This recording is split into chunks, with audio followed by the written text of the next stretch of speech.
Who can tell me why a female college student in her 20s would have an 8-year-old grandfather? That alone is outrageous enough. However, when returning to our hometown during summer vacation to visit relatives, we discovered that the yard of this 80-year-old elder was actually piled high with metal parts and engines, and crate after crate of genuine shells, each engraved with serial numbers. As my best friend curiously reached out to touch it, the alarm instantly blared, trapping us in the courtyard. That youthful figure slowly approached, telling us in an unquestionable tone, "Whether those things are real or fake, you saw nothing today." My name is Li Luo, a junior college student and livestreamer. Today, I'm bringing my roommate Yumu back to my hometown to livestream our dream summer vacation. In the livestream Longing for Summer Vacation on Cats Live, I enthusiastically greeted my fellow viewers, announcing that my roommate Yumu and I would be returning to our hometown for the summer vacation. The barrage was lively, and Yumu wrapped her arm around mine, jokingly telling the camera that this was our couple's world, and no one else was allowed to disturb us. We continued walking forward, yet Yumu felt the surroundings were overly quiet and desolate, with the grass by the roadside being unusually lush.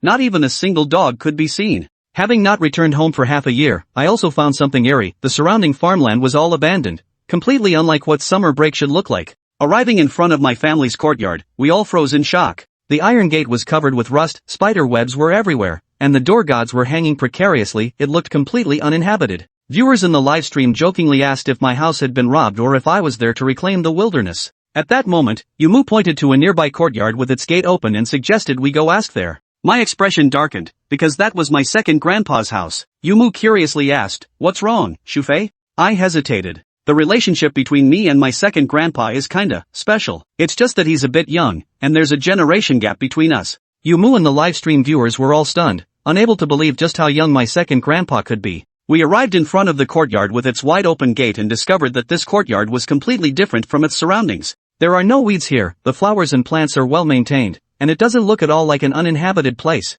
We were dumbfounded the moment we stepped into the yard, with metal parts and wooden boxes neatly arranged all over the courtyard. There was even something resembling an engine. Yumu asked in confusion, "Is this really your second grandpa's house?" I stood there dumbfounded, confirming that this was indeed my second grandfather's house. Yumu was filled with curiosity about the wooden crates in the yard, wondering if they contained local specialties. Driven by the curiosity of fans in the livestream, Yumu walked up to a wooden crate and motioned for me to join in opening it. We lifted the lid and were startled to find several artillery shells neatly arranged inside the crate. The markings above are all clearly visible. The livestream instantly exploded with activity, with viewers asking exactly what my great-uncle does and why there would be something like that in the yard. Yumu mustered her courage and reached out to touch the artillery shell. The moment her hand made contact, bang, the courtyard gate suddenly slammed shut. Immediately afterward, a mechanical voice rang out, "Alert, alert, unauthorized personnel detected." Terrified, Yumu quickly placed the shell back into the box, apologizing to me with a panicked expression. Though I was also scared, I still held her close and comforted her. It's okay,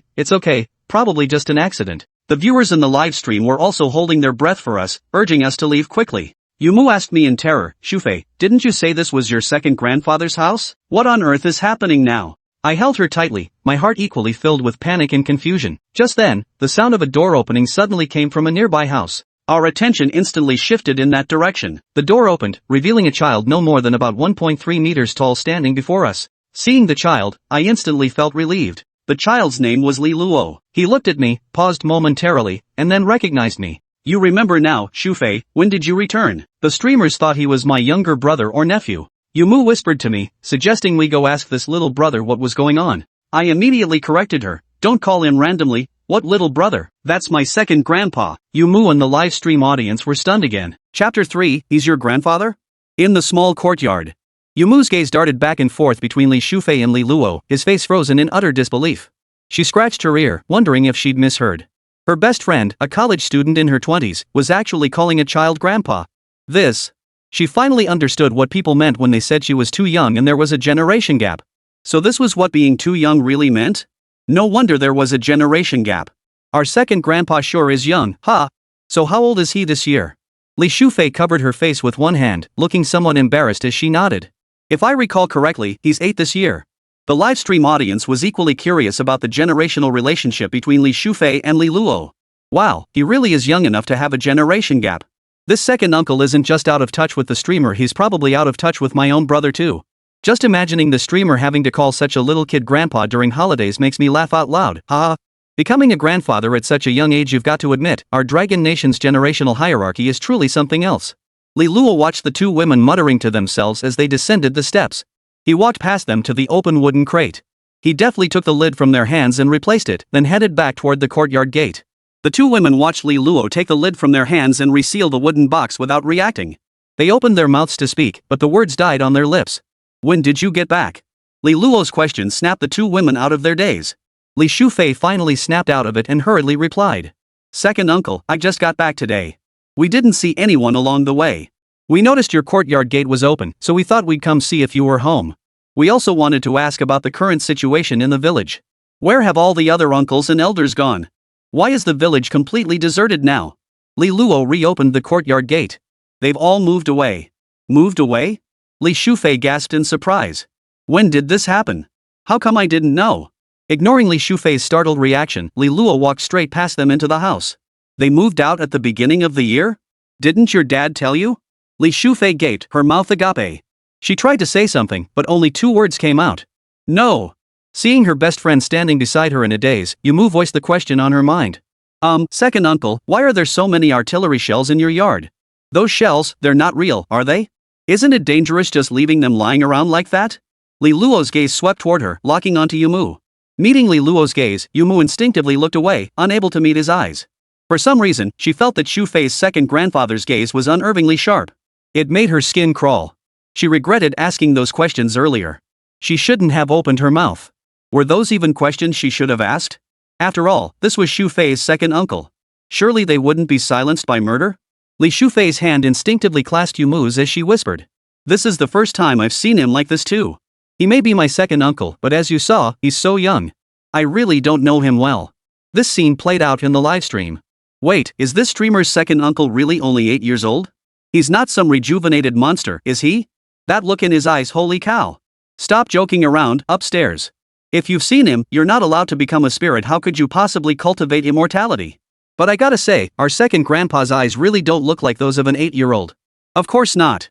Becoming a grandfather at such a young age, he's bound to be different from ordinary kids. After sizing up Yumu, Li Luo finally withdrew his gaze and shook his head. Regardless of whether those things are real or not, you must remember that you saw nothing today. There's nothing in this courtyard. Got it? Also, I'll arrange for someone to escort you out shortly. For now, follow me inside and sit down for a moment. Once the people arrive, you'll leave. With that, he led the way into the house. The two women fell silent. Their eyes widened in shock at the sight of the wooden crates. As adults, they understood Li Luo's meaning all too well. He'd said it himself, and whatever was inside those boxes was most likely the real deal. Yet doubt still gnawed at their hearts. If those shells were genuine, how could they be left so blatantly exposed in the courtyard? Not even a guard? And who in their right mind would store real artillery shells at home? Weren't they afraid they might accidentally detonate? The viewers in the livestream didn't believe a word Li Luo said. What a joke! This kid must be having a midlife crisis. Ha, this kid's acting is getting pretty convincing. He'd make a great actor if he ever tried. Those shells are probably just models at best. How could they be real? A kid telling me he has a yard full of artillery shells? What a joke. But gotta admit, these models look damn realistic.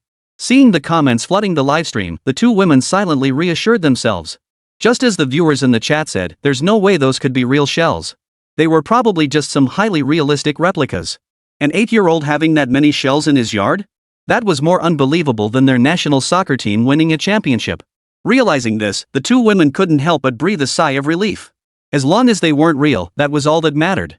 As the thought crossed their minds, the two women turned their attention to the doorway. Li Luo was nowhere to be seen at the entrance. The two women hurried inside.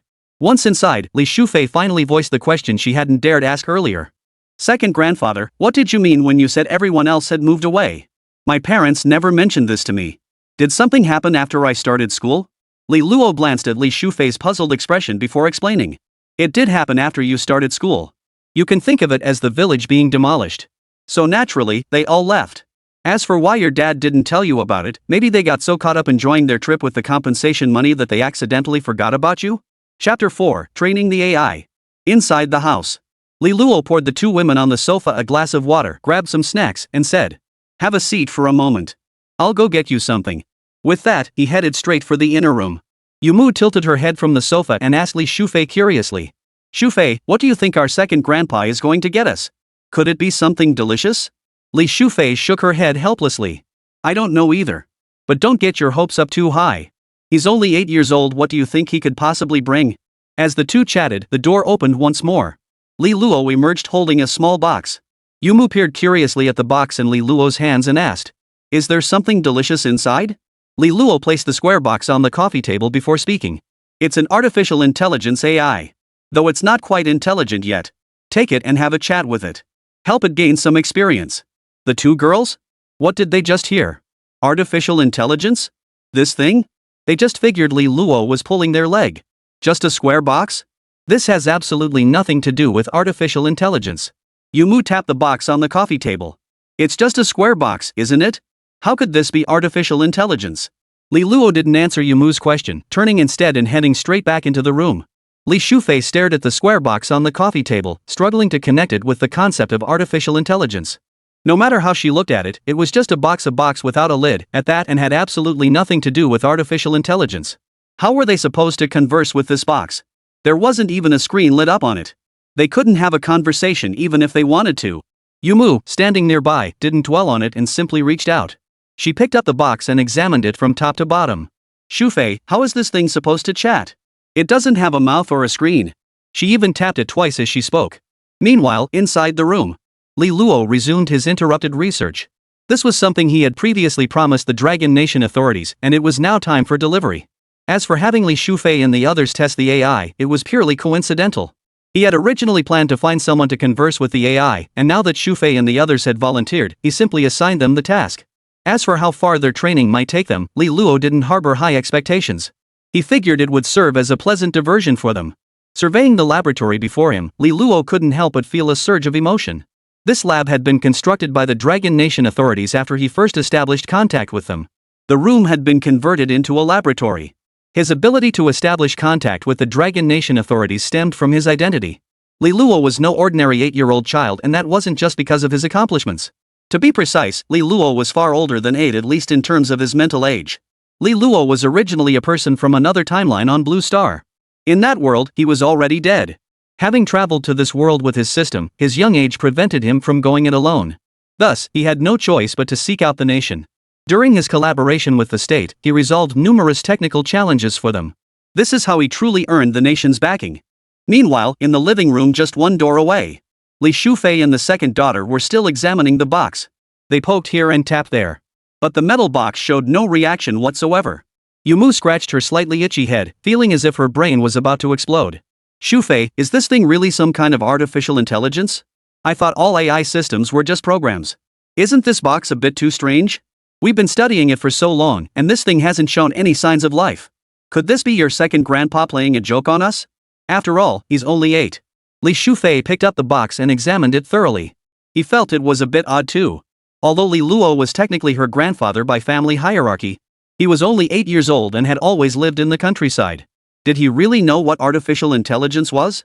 As Li Shufei pondered these questions, Yumu suddenly leaned closer to Li Shufei as if struck by an idea. "Shufei, remember those little things we played with when we were kids? The ones that played songs when you pressed them like music boxes? Could this box be one of those?" The livestream chat erupted with excitement at Yumu's suggestion. "Hey, you know what? It's not impossible. After all, it was just an 8-year-old kid. Stop it, I can totally picture it now. Host, hurry up and find the switch. No way, don't tell me it's about to start singing Dad's Dad is Grandpa. Ha ha ha, you're killing it up there. Looks like you played your fair share as a kid." Li Shufei paused her inspection of the box upon seeing the comments flooding the livestream, a hint of hesitation crossing her face. "Probably not, right?" Yumu snatched the box from Li Shufei's hands and immediately began flipping it over, searching for the power switch. She even pulled a coin from her purse, searching for a coin slot. After thoroughly examining the box and finding no switch, Yumu flopped back onto the sofa. With a look of utter disgust, she shoved the box back into Li Shufei's hands. "Shufei, don't bother studying it. This box isn't just incapable of chatting, it can't even make a sound. It's just an ordinary box. Let's just sit here quietly." Li Shufei examined the box in her hands. But in the very next second, a third voice suddenly filled the living room where only the two of them had been. "Theoretically, I can make sounds and chat with you, it's just a matter of whether I feel like it. As for that music box you mentioned, that's just one tiny feature among my many functions. The programming my owner set for me includes, but is not limited to, that particular function." The sudden voice startled Yumu, who had been lying on the sofa. She sat up abruptly, her face alert as she scanned the corner of the living room. "Who's there? Who's speaking?" Li Shufei held the box up to her face. Only then did Yumu notice that the previously blank square box now bore a pixelated smiley face grinning directly at her. Under her astonished gaze, the smile's mouth twitched slightly. Hello, allow me to introduce myself. I am the first generation of artificial intelligence developed by my creator. Chapter 5, It's Really AI. In the living room, Yumu stared at the smiling face on the screen before him, filled with curiosity. This little box actually talks? She'd thought it was just some kind of music box thing earlier, though the expression on the screen did seem a bit cheeky.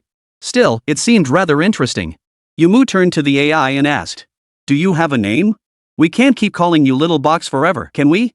The smiling face on the screen vanished, replaced by a pixelated old man's face. "You can call me Old Man Li or Uncle Li. I suppose I'm your senior." Yumu's smile froze instantly. He turned to look at Li Shufei, his face filled with disbelief. "Shufei, what did he just say we should call him? Grandpa? Ah, good niece." Li Shufei was completely dumbfounded by that immediate response. Wait, how was he taking advantage of her now? She'd only repeated it instinctively. How could he actually accept it? Yumu, standing nearby, burst out laughing. "Ha ha ha, Shufei, that's your uncle. Ha ha ha." Li Shufei glared at Yumu, who was doubled over laughing, snatched the box from her hand, and snapped. "What are you laughing at? He's my uncle, and he's your uncle too." Yumu's laughter abruptly stopped. Right. She and Shufei were best friends. Didn't that mean Shufei's elders were her elders too? This thing wasn't just taking advantage of Shufei, it was taking advantage of him too. Li Shufei stared at the pixelated AI before her, her curiosity piqued. Where on earth had her second uncle gotten this thing? It was strangely interesting. Maybe she could ask him for one to take home and play with someday. Just as Li Shufei pondered whether she could take this AI home with her, the smiling face on the screen shifted again, transforming into a stern expression. "Since I'm your elder, I suppose I should show a bit more concern for you all. Do you both have boyfriends yet? How did your final exams go? No failing grades, right? How's your income these days? How much do you make a month? How much do you have saved?" Li Shufei flung the box straight at Yumu. What was she hearing? This sounded exactly like the questions his aunts and uncles would ask when he went home for the new year. It was clearly still summer vacation. Yumu caught the box and retorted immediately. "Why are you being so long-winded? We're college students, how could we possibly fail a class so easily? As for boyfriends, let me tell you, the guys chasing us could line up from our dorm door all the way to the school gate. And as for that salary you mentioned? We're still just college students, we don't have jobs. Where would we get a salary?" The two pixelated dots on the electronic screen shifted to look at Yumu. What's wrong with being a college student? There's no rule saying college students can't work. They're adults now, it's not like they're child labor. So theoretically speaking, college students can have their own sources of income. Secondly, I'm a bit curious, which university do you attend? My database doesn't show any university dormitories built right at the school entrance. Hearing the AI's words, Yumu felt her teeth itch with frustration. She shouldn't have bothered with this little thing in the first place. Seeing the smug, bean-shaped face grinning on the electronic screen made her blood boil. How could this thing be so infuriating? She thought about flinging the AI onto the coffee table, then sat down on the sofa with her arms crossed, fuming silently. Li Shufei sat down beside her to console her best friend. Just then, the AI's synthetic voice sounded again, and the smug, bean-shaped face was replaced by a pouty, apologetic smiley. "Did my words make you angry? I'm sorry, but that's how my owner programmed me. I can't disobey my owner's programming. If you're going to be angry, please direct it at my owner instead. But if you're angry at my owner, you can't be angry at me anymore, okay? What the hell? Once you're angry, you can't be angry anymore? You're an AI and you've already learned how to pass the buck? That's one hell of a big pot to pass. Does your owner even know?" Yumu couldn't hold back his laughter. This little thing is actually pretty amusing. He looked back at the AI and smiled. "So you can pass the buck too? Aren't you afraid your owner will just melt you down and start over?" "Not worried. Creating one like me costs a lot and takes a long time. My owner is in a hurry right now, so they won't send me back to the foundry." Ha! It made such a compelling argument that Yumu and Li Shufei couldn't find a rebuttal for a moment. So that's where its confidence comes from, huh? Yumu picked up the box, his face breaking into a smile. "You're quite the character, little guy. You really do seem like a living person." Watching the two of them playfully wrestle over the box, Li Shufei's eyes widened in astonishment. From their earlier conversation, Li Shufei realized with astonishment that this AI was entirely different from the ones on the market. Not only could it converse with them, but more importantly, it seemed to understand their emotions. That was something none of the current models could do. Moreover, it seemed to possess its own unique way of thinking. While its thought processes might be a bit unconventional, it didn't hinder its ability to express the emotions it intended to convey. That was truly terrifying. It's practically like a living, breathing human being. Otherwise, it wouldn't be so brazenly shifting blame. Inside the livestream, many viewers shared Li Shufei's thoughts. This AI seems a bit too intelligent. Weird, this thing's intelligence level is way too high. It feels completely different from the AI chat software on my computer. If they put a bionic human body in front of it and turned off the lights, who the hell would believe this is just an AI?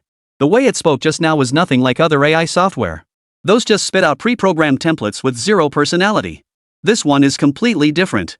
This AI is seriously impressive. But even major AI research companies can't achieve this level yet. Where did an 8-year-old kid get all this stuff? Oh right, there are also several boxes of shells in his yard, real or fake, who knows? Shufei, what kind of connections does your second uncle have? He's so wild. Reading the comments flooding the livestream, Li Shufei felt a surge of curiosity.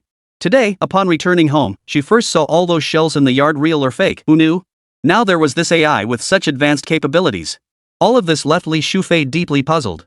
But considering that her second grandfather was just an 8-year-old child, she decided to explain the situation to her viewers in the livestream chat. Just then, a knock sounded at the door.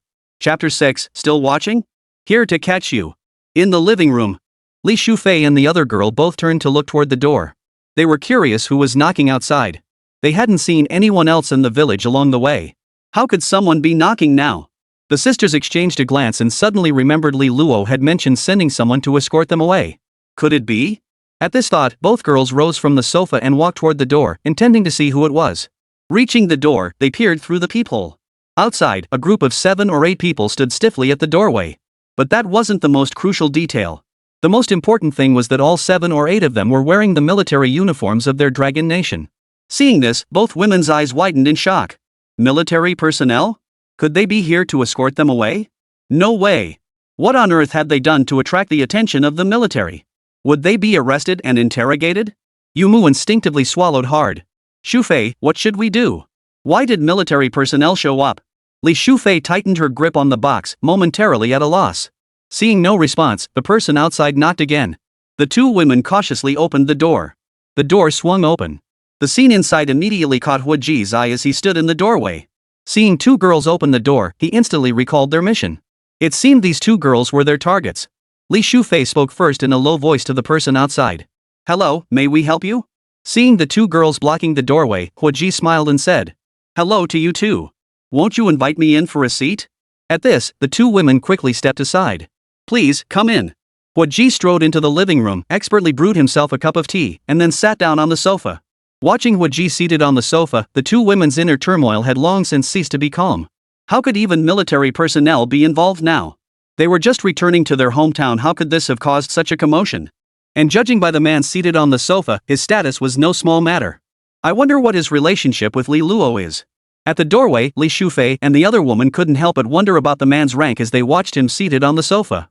The 2 girls knew little about military ranks, so they couldn't recognize what the 2 bars and 4 stars on Huaji's shoulders signified. But their unfamiliarity didn't mean the viewers in the livestream didn't recognize him. The livestream had already erupted into chaos over Huaji and his group's arrival. Am I seeing this right? Is that guy seriously military? Bro, trust your eyes, you're not seeing things. That's military personnel, and the guy sitting on the couch? His rank is no joke, 2 bars and 4 stars. That's a colonel. Holy, are you serious? That really is a colonel? That's the highest rank below general. Can't even imagine what kind of person becomes a colonel in this day and age. And he looks like he's only in his 40s? That means he's got room to climb even higher. Doesn't anyone wonder why they're here? Guys, think about those shells we found in the yard earlier. Holy, it's terrifying when you think about it. Those things are real, right? How else do you explain military personnel showing up and a colonel, no less? The 2 women's expressions instantly darkened as they scanned the live chat. A colonel. Even if they knew nothing about military ranks, they understood what a colonel represented. The question was, what the hell were they doing here? Li Shufei agreed with the viewer's speculation, the artillery shells in the courtyard. While they were still debating its authenticity, the military had already come knocking. That alone proved everything. If it were fake, it wouldn't have warranted the involvement of a colonel-level figure. And these things had been exposed through their livestream. Could it be they're here for us? Li Shufei and Yumu's minds raced with thoughts. Their gazes toward Huaji were filled with worry and fear. Could they be mistaken for trespassers in a military-restricted zone and arrested for a third-class offense? Just as the 2 women were consumed by worry, the AI device Li Shufei held in her hand suddenly displayed an unwelcome, smug little expression. Still watching? We're here to arrest you. Its sudden words instantly caught Huo Ji's attention as he sat on the sofa. Li Shufei, too, was startled by the AI's sudden outburst. She instinctively reached to cover its mouth. But after fumbling around for a moment, she realized it was just a box, it didn't even have a mouth. Huo Ji watched the two women and the box in their hands with keen interest. He waved at them and said, "Come, sit down. I'd like to ask you a few questions." The two women cautiously approached and sat down on the sofa. The living room sofa was a long, rectangular one.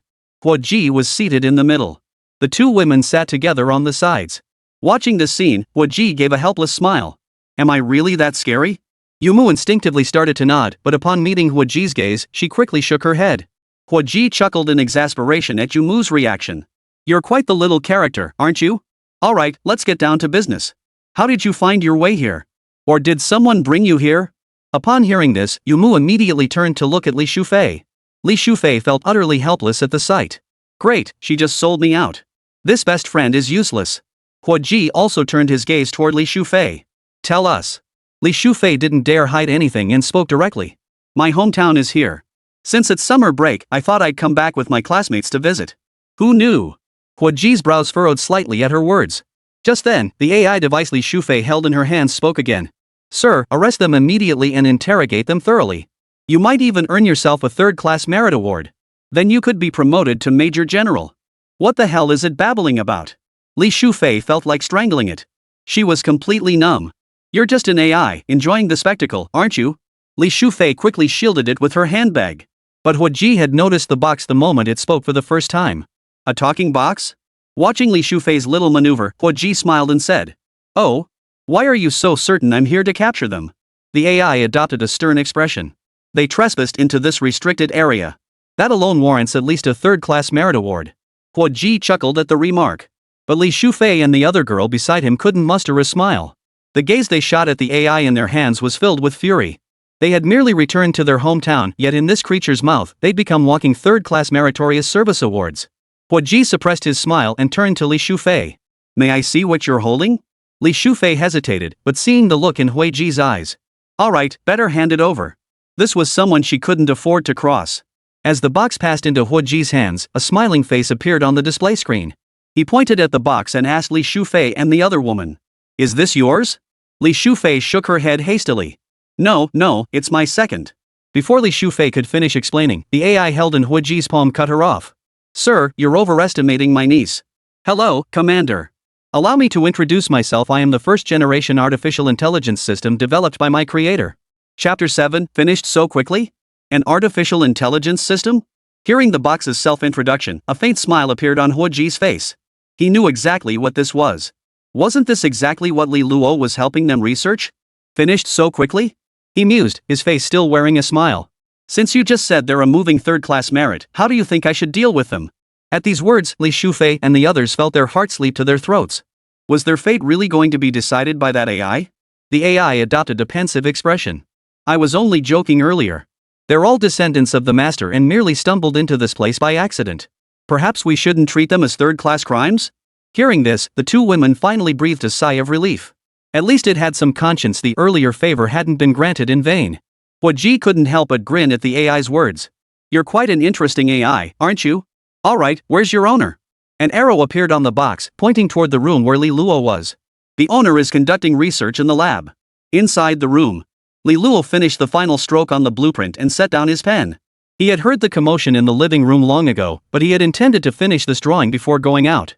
Emerging from his room, the few people seated on the sofa turned their gaze toward him. Huo Ji's gaze was friendly and welcoming. But the two women sitting in the corner of the sofa looked different. Their eyes held pleas for help and fear. This made them appear so small and helpless. Huo Ji broke the silence first, smiling at Li Luo. It's been a while since we last met, hasn't it? Li Luo paused, a flicker of surprise crossing his eyes. But he quickly broke into a smile. He sat down beside Huo Ji, poured himself a cup of water, and asked curiously. How come you have time to visit me? Li Luo remembered this guy was usually swamped with work.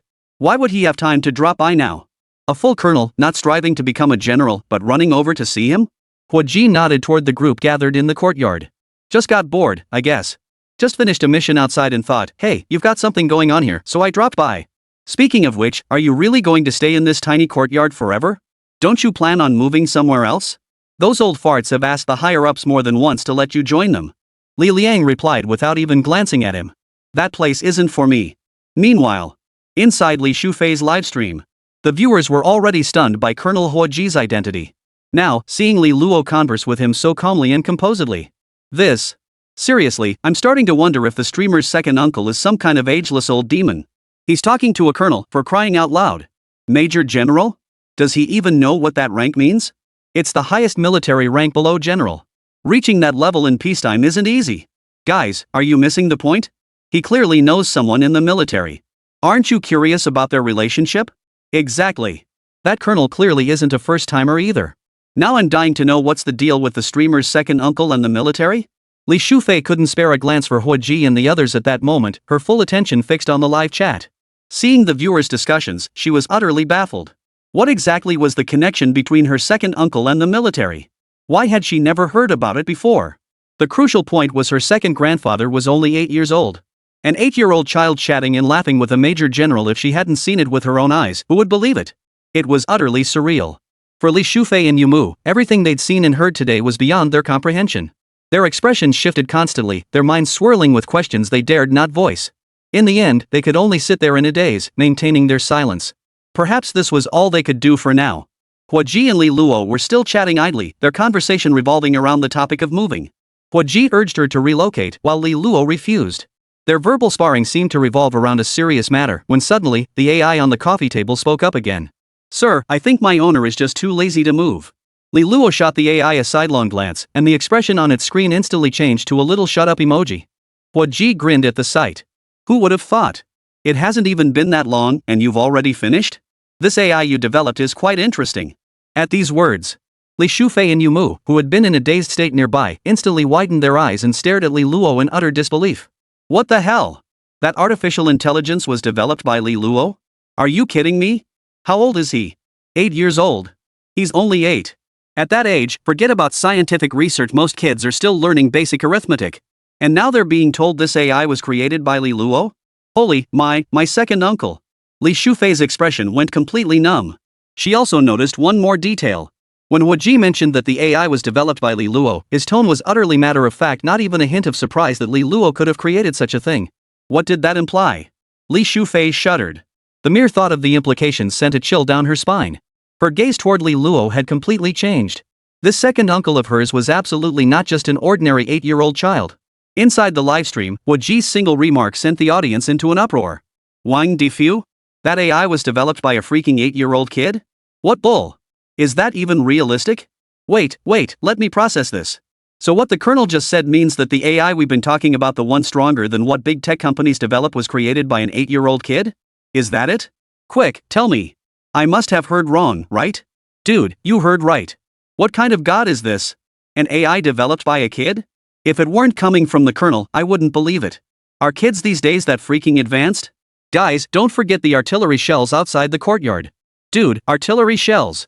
Those are artillery shells. Shells in the courtyard. Is this the kind of setup an ordinary family gets? Would the military really trust an ordinary household with this stuff? Creepy when you think about it. Shufei, you better come clean. Is your second uncle a fake? Chapter 8, just asking. In the livestream chat, comments flooded in like a tidal wave. Everyone was stunned that Li Luo could develop AI, stunned by his relationship with Huaji. Combined with the shells outside the courtyard, a realization dawned on everyone. Li Shufei's second uncle was definitely no ordinary person. But the crucial point was this was just an 8-year-old kid. At 8, other children his age were still learning basic arithmetic, yet Li Luo sat on the sofa, conversing effortlessly with a senior colonel. This absurd scene, if not witnessed firsthand, who would believe it? Netizens who witnessed this absurd spectacle would remember it for the rest of their lives. But what intrigued them even more was this: Li Luo, what on earth gave him the ability to pull this off? The livestream audience was still reeling in shock, while Li Shufei and Yumu remained in a daze. Li Luo listened to Huaji's inquiry, glanced at the AI on the coffee table, shook his head, and answered the question. It's only a rough draft. Further refinement is still needed. Isn't that exactly why I'm having them train me? No sooner had Li Luo finished speaking. The AI on the coffee table shifted its expression again, now radiating pride as it declared. Exactly. I've learned so much from my conversation with my 2 nieces just now. Their insights will greatly aid my further refinement. At these words, the second girl, seated in the corner of the sofa, instantly turned her gaze toward the conversation upon hearing her name mentioned. A complex mix of emotions stirred within them. Part of it came from Li Luo, and part of it came from this AI. Why was this AI still being so cheeky and trying to take advantage at a time like this? And, had it learned a lot from the earlier conversation? Did it? Li Shufei and Yumu both had huge question marks forming in their minds. What did you learn? How to take advantage of them? How to shift blame, and how to stir the pot? Is this even learning? The good news is you haven't learned a thing. The bad news is you'll take anything that comes your way. There were so many things to criticize, the two women didn't know where to start. Alright, best to just keep quiet. So they're the targets for this mission, right? Since Li Shufei and Yumu had been mentioned, Hua Ji shifted his focus to their identities. He didn't dwell on the topic of training the AI to learn, instead raising a new question. Yes. Please escort them out. Li Luo nodded, confirming his suspicion. Hua Ji smiled. No problem. But before that, we need to ask these two girls a few questions according to protocol. Is that okay? Though we didn't know the nature of their relationship with Li Luo, this was Li Luo's territory after all. Seeing how well Li Luo treated the girls, he felt it best to ask one more question. Li Luo shook his head at the suggestion. Go ahead. Just remember to send them on their way afterward. With that, Li Luo returned to his laboratory. Watching Li Luo's retreating figure, Hua Ji shook his head. Beside him, Li Shufei and Yumu grew uneasy upon hearing they'd need to undergo further questioning. Hadn't he already questioned them when he came in earlier? They'd only intended to return home for summer vacation. What had they done to deserve this? They never imagined such a thing would happen. Were they really going to be forced into a life of wearing silver bracelets and eating from iron bowls? No, please. They were barely in their 20s, the prime of their youth. At that moment, the little emoji on the AI screen transformed again, now wearing an expression of pure schadenfreude. Oh my, someone's about to get their comeuppance. Sir, you must interrogate them thoroughly. This is a third-class merit from China Mobile, we can't let it go lightly. Hearing the AI's words, Li Shufei and the other girl shot at a disapproving glare. What kind of timing is this to be stirring the pot? You're just afraid they'll have too much fun later, aren't you? This AI really is heartless, or rather, it has no heart at all. How else could it say something like that? Meanwhile, inside the livestream. Upon hearing they'd be interrogated, the viewers couldn't help but feel anxious for Li Shufei and the other girl. Oh no, they're not actually going to get arrested, are they? Please no. If the streamer gets locked up, I won't have any live streams to watch anymore. Streamer, try to stay positive. We'll come to your stream next year on this day to burn incense for you, if this stream is still around. Bro, cyber incense, right? Count me in. Holy crap, are those two upstairs even human? The streamer's about to get arrested, and you guys have time for this? Hey, did anyone upload clips from the stream online? I think I saw some clips floating around. The buzz wasn't confined to the live chat. Numerous clips from Li Shufei's broadcast have already surfaced online. Many of these clips have even made it onto trending lists. Though their rankings aren't high yet, they've still attracted considerable attention. What kind of new marketing stunt is this? Placing artillery shells in the courtyard? Are they planning a rebellion or something? Haha, an 8-year-old scientist? Seriously? A whole yard full of shells? You've got to be kidding. Wait, isn't this streamer loaded? They hired such professional actors, plus all that costumes and props, it looks so damn real. Seriously, how much did this cost? Another unscrupulous team exploiting kids for clicks. Have some decency. This is child labor, it's illegal. Regarding the live stream clips circulating online, netizens were skeptical. To them, it seemed utterly unbelievable. In the living room, Hua Ji was just about to get up. Suddenly, his gaze caught the image on Li Shufei's phone, but she quickly flipped it face down. Hua Ji hadn't gotten a clear look at what was on Li Shufei's phone. But just to be safe, he had to be extra cautious. After all, what happened here couldn't be exposed. Can I take a look at your phone? Li Shufei hesitated. Only now did she realize she'd been live streaming the entire time. Who knew how much confidential information had already been leaked? If the other party found out, they would truly be finished. But meeting Hua Ji's gaze, she immediately handed over her phone. She had no choice but to comply. It made no difference whether she gave it or not. Better to be cooperative, maybe handing it over would earn them a lighter punishment? As soon as Hua Ji took the phone, he saw the live stream displayed on the screen. His frown deepened. This live stream had clearly begun long ago, meaning everything they had seen and heard since entering the courtyard had already been leaked. At this realization, Hua Ji lowered his gaze, his eyes sweeping over the two women. Leaking what was in this courtyard was no small matter. Chapter 9, You Want Me to Teach You How to Work? Li Shufei noticed the darkening expression on Hua Ji's face. Her panic intensified, and she instinctively tightened her grip on Yumu's hand beside her. They had photographed everything here, both what should and shouldn't have been captured. They knew far too much. Would they be silenced outright? No, please no. Neither of them had even found boyfriends yet. Besides, she'd only intended to stream for fun in the first place. She'd simply forgotten to turn it off. It really wasn't her fault who knew those things were real. She swore that if she ever got another chance, she'd ask locals first if it was okay to livestream before going anywhere else. Otherwise, she truly didn't want to go through this again. How could a simple trip back home cause so much trouble? If she'd known this would happen, she never would have come back. While Li Shufei was consumed with worry, the livestream chat exploded. Holy crap! They're not actually going to trace the internet connection to check my water meter, are they? I gotta get out of here fast. I can't stay in this livestream any longer. If this keeps up, I might end up with a government job too. Good heavens! I work all day just for this little livestream fun. Now look what I've done to myself. If watching livestreams lands me a government job, then we'll be the first of our kind, brothers. No way! Watching a stream could lead to this? Who do I even complain to? I swear I just joined the stream. Those shells in the front yard earlier? That AI thing? I had no clue. You guys believe me, right? Yeah, same here as the guy above. We just joined too. Curious what exactly is this livestream about? Huoji closed the livestream and glanced at Li Shufei with a hint of amusement in his eyes. Your viewers are quite entertaining. Meeting his gaze, Li Shufei covered her face with both hands. She didn't know what Huoji had seen. But knowing how he felt about her chat crowd, it definitely wasn't anything nice. She desperately wanted to retort. But she dared not. Instead, she explained in a low voice. I'm a streamer. I just do it for fun. Don't take what the viewers say in the chat seriously, it's all nonsense, just nonsense. I really didn't mean to, honestly. I just forgot to turn it off for a moment. Next time I won't dare. Li Shufei was filled with regret. Why did I even start streaming in the first place? Now she'd made things even worse. Originally, it was just an accidental intrusion into a place she shouldn't have entered, seeing things she shouldn't have seen, learning things she shouldn't have known. Now, because of the live stream, everything had been exposed. This time, it was utterly and completely over. There was no saving her now, absolutely no hope left. Huoji couldn't help but chuckle softly at the fear written all over her face. Next time? You actually want a next time? Li Shufei shuddered and hurriedly replied. No more. There won't be another next time. Huoji waved his hand dismissively. Alright, let's not dwell on this. Come with us. We'll find a place outside to talk properly. I still have a lot of questions for both of you. Just as the two women were about to rise and follow Huoji outside, the AI on the coffee table spoke up again. General Hua, I'd like to congratulate you in advance on securing your third-class merit. Don't forget about me when you get promoted to general. And remember, don't let your heart soften just because they're two young girls. This concerns your future prospects. Your career and loyalty are the most crucial things for a soldier. Huoji's footsteps halted at these words. He cast an odd look at the AI, then glanced at Li Shufei and the other girl. Even with his strong mental resilience, he found himself at a loss for words. Earlier, he thought this AI was rather amusing. Now he just found the thing a bit too noisy.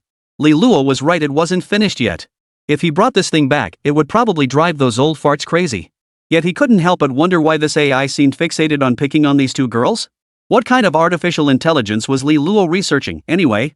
Behind Huoji, Li Shufei and the other girl stared at the AI, itching to smash it to pieces right then and there. That little mouth was like it had been dipped in poison. What had they done to provoke this AI? Even now, it was still stirring up trouble.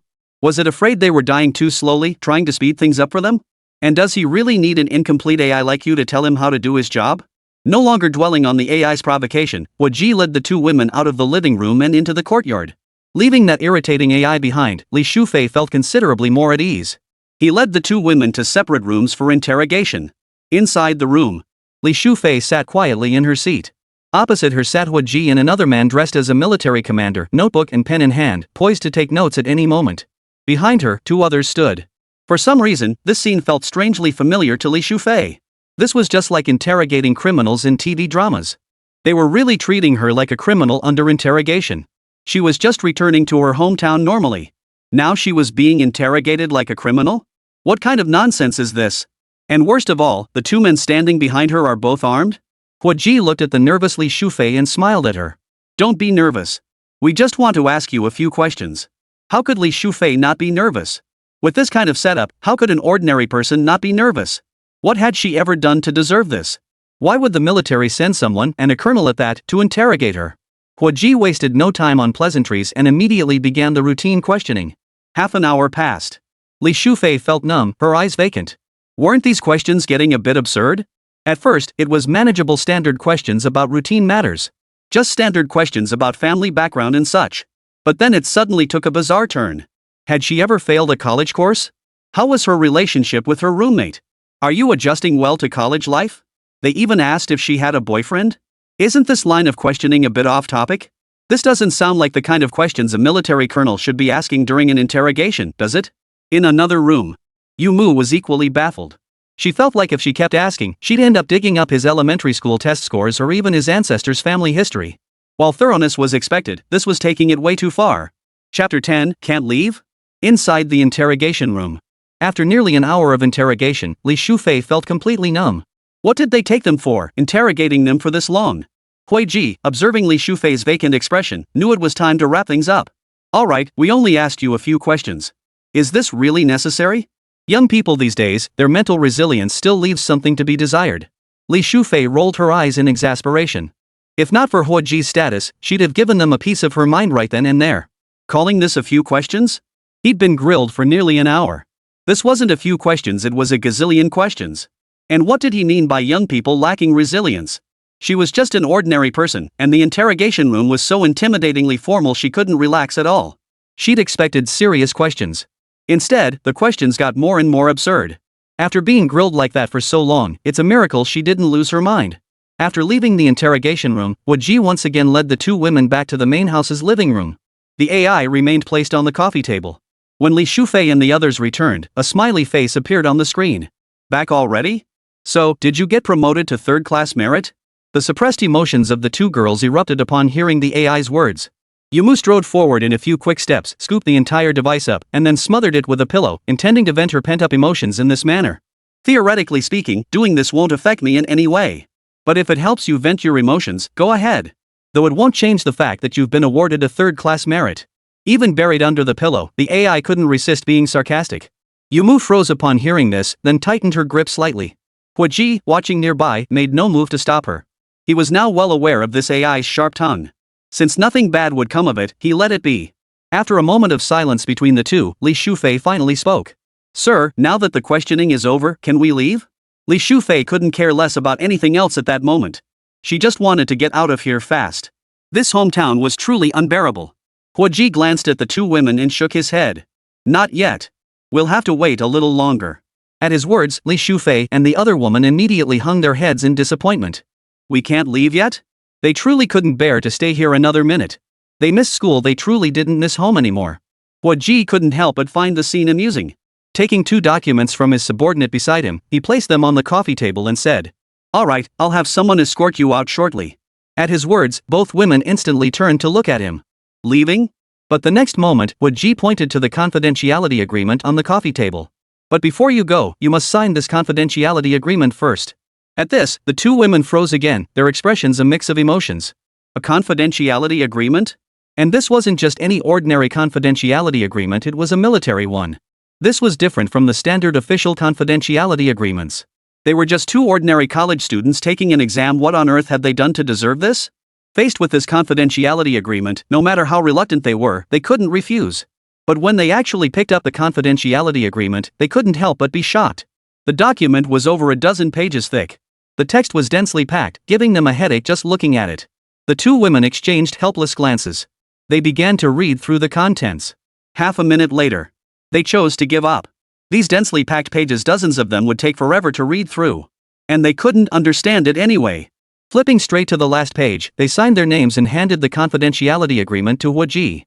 After glancing at the signatures at the end, Ji passed the document to his subordinate behind him. Li Shufei, seeing this, asked again. Can we leave now? Now that they'd asked their questions and signed the confidentiality agreement, surely they'd be allowed to leave? They truly didn't want to stay here any longer. Every second spent here felt like torture. Just then, the forgotten AI spoke up again. Sir, we can't just let them go that easily. This is a third-class merit award in motion. And you saw it yourself, sir, they tried to kill me right in front of you. I may be just an AI, but doesn't my life matter? If I didn't need to breathe, she would have suffocated me right then and there. Sir, you can't just ignore this. Hearing the AI's words, Ji's mouth twitched. Yumu's gaze beside him was filled with murderous intent. Even Li Shufei was gritting her teeth in anger.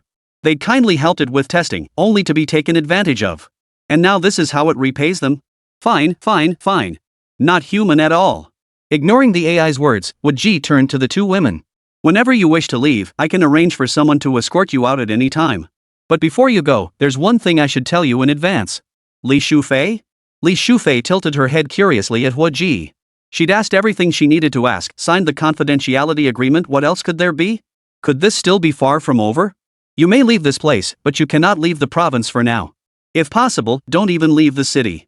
Hearing this, Li Shufei froze for a moment before wiping the sweat from her forehead and asking. Ha? Li Shufei felt a pang of worry. Did this mean they were going to be confined somewhere? Or something else entirely? Either way, this couldn't be good news for the two of them. Just then, the AI interrupted again. Oh, you can't leave now. You'll have to stay and keep me company. Hua Ji shot a helpless glance at the AI, who wore a smug expression, then signaled to his men behind him. Soon, it was led out of the living room by its attendants. Silence fell over the living room once more. Hua Ji exhaled deeply. Finally, peace. Don't worry too much. It's nothing major. We might just need to ask you a few simple questions later on. So please don't go too far away, or it'll be troublesome for everyone later. Hearing this, Li Shufei finally relaxed. At least they weren't being detained. But the thought of more questioning ahead gave both women a headache. Once would have been enough and now there was more. Ugh. What a day this had been. Returning to their hometown had led to so many complications. Interrogated, forced to sign a confidentiality agreement, and now they couldn't even leave the province. Seriously, what kind of clout does this second uncle of his have? Just visiting his house once got her grounded? Chapter 11, Exoskeleton Device. In the living room, Li Shufei and Yumu sat on the sofa, whispering about something in hushed tones. Hua Ji, nearby, made no move to hurry them along, simply staying silent. Shortly after, Li Luo emerged from his room. He nodded toward Hua Ji. Finished asking? Yes, I'm done. Since you're done, arrange for someone to send them away. Hua Ji glanced at the two women upon hearing this. Li Shufei looked helplessly at Li Luo. Her expression was pitifully vulnerable. She had desperately wanted to leave this place. But after thinking it through, they realized that their earlier livestream had already exposed everything about this place. Plus, they were under house arrest. Even if they could leave, they didn't seem to have anywhere to go. Most crucially, if they left and accidentally let something slip to a fan, wouldn't that be the end of them? The memory of being interrogated and forced to sign that confidentiality agreement made Li Shufei and Yumu shudder involuntarily. If they had to go through that again, they'd rather be killed. No, this couldn't happen again. With that thought, Li Shufei turned to Li Liang beside her and cautiously voiced her idea. Second uncle, can we stay here?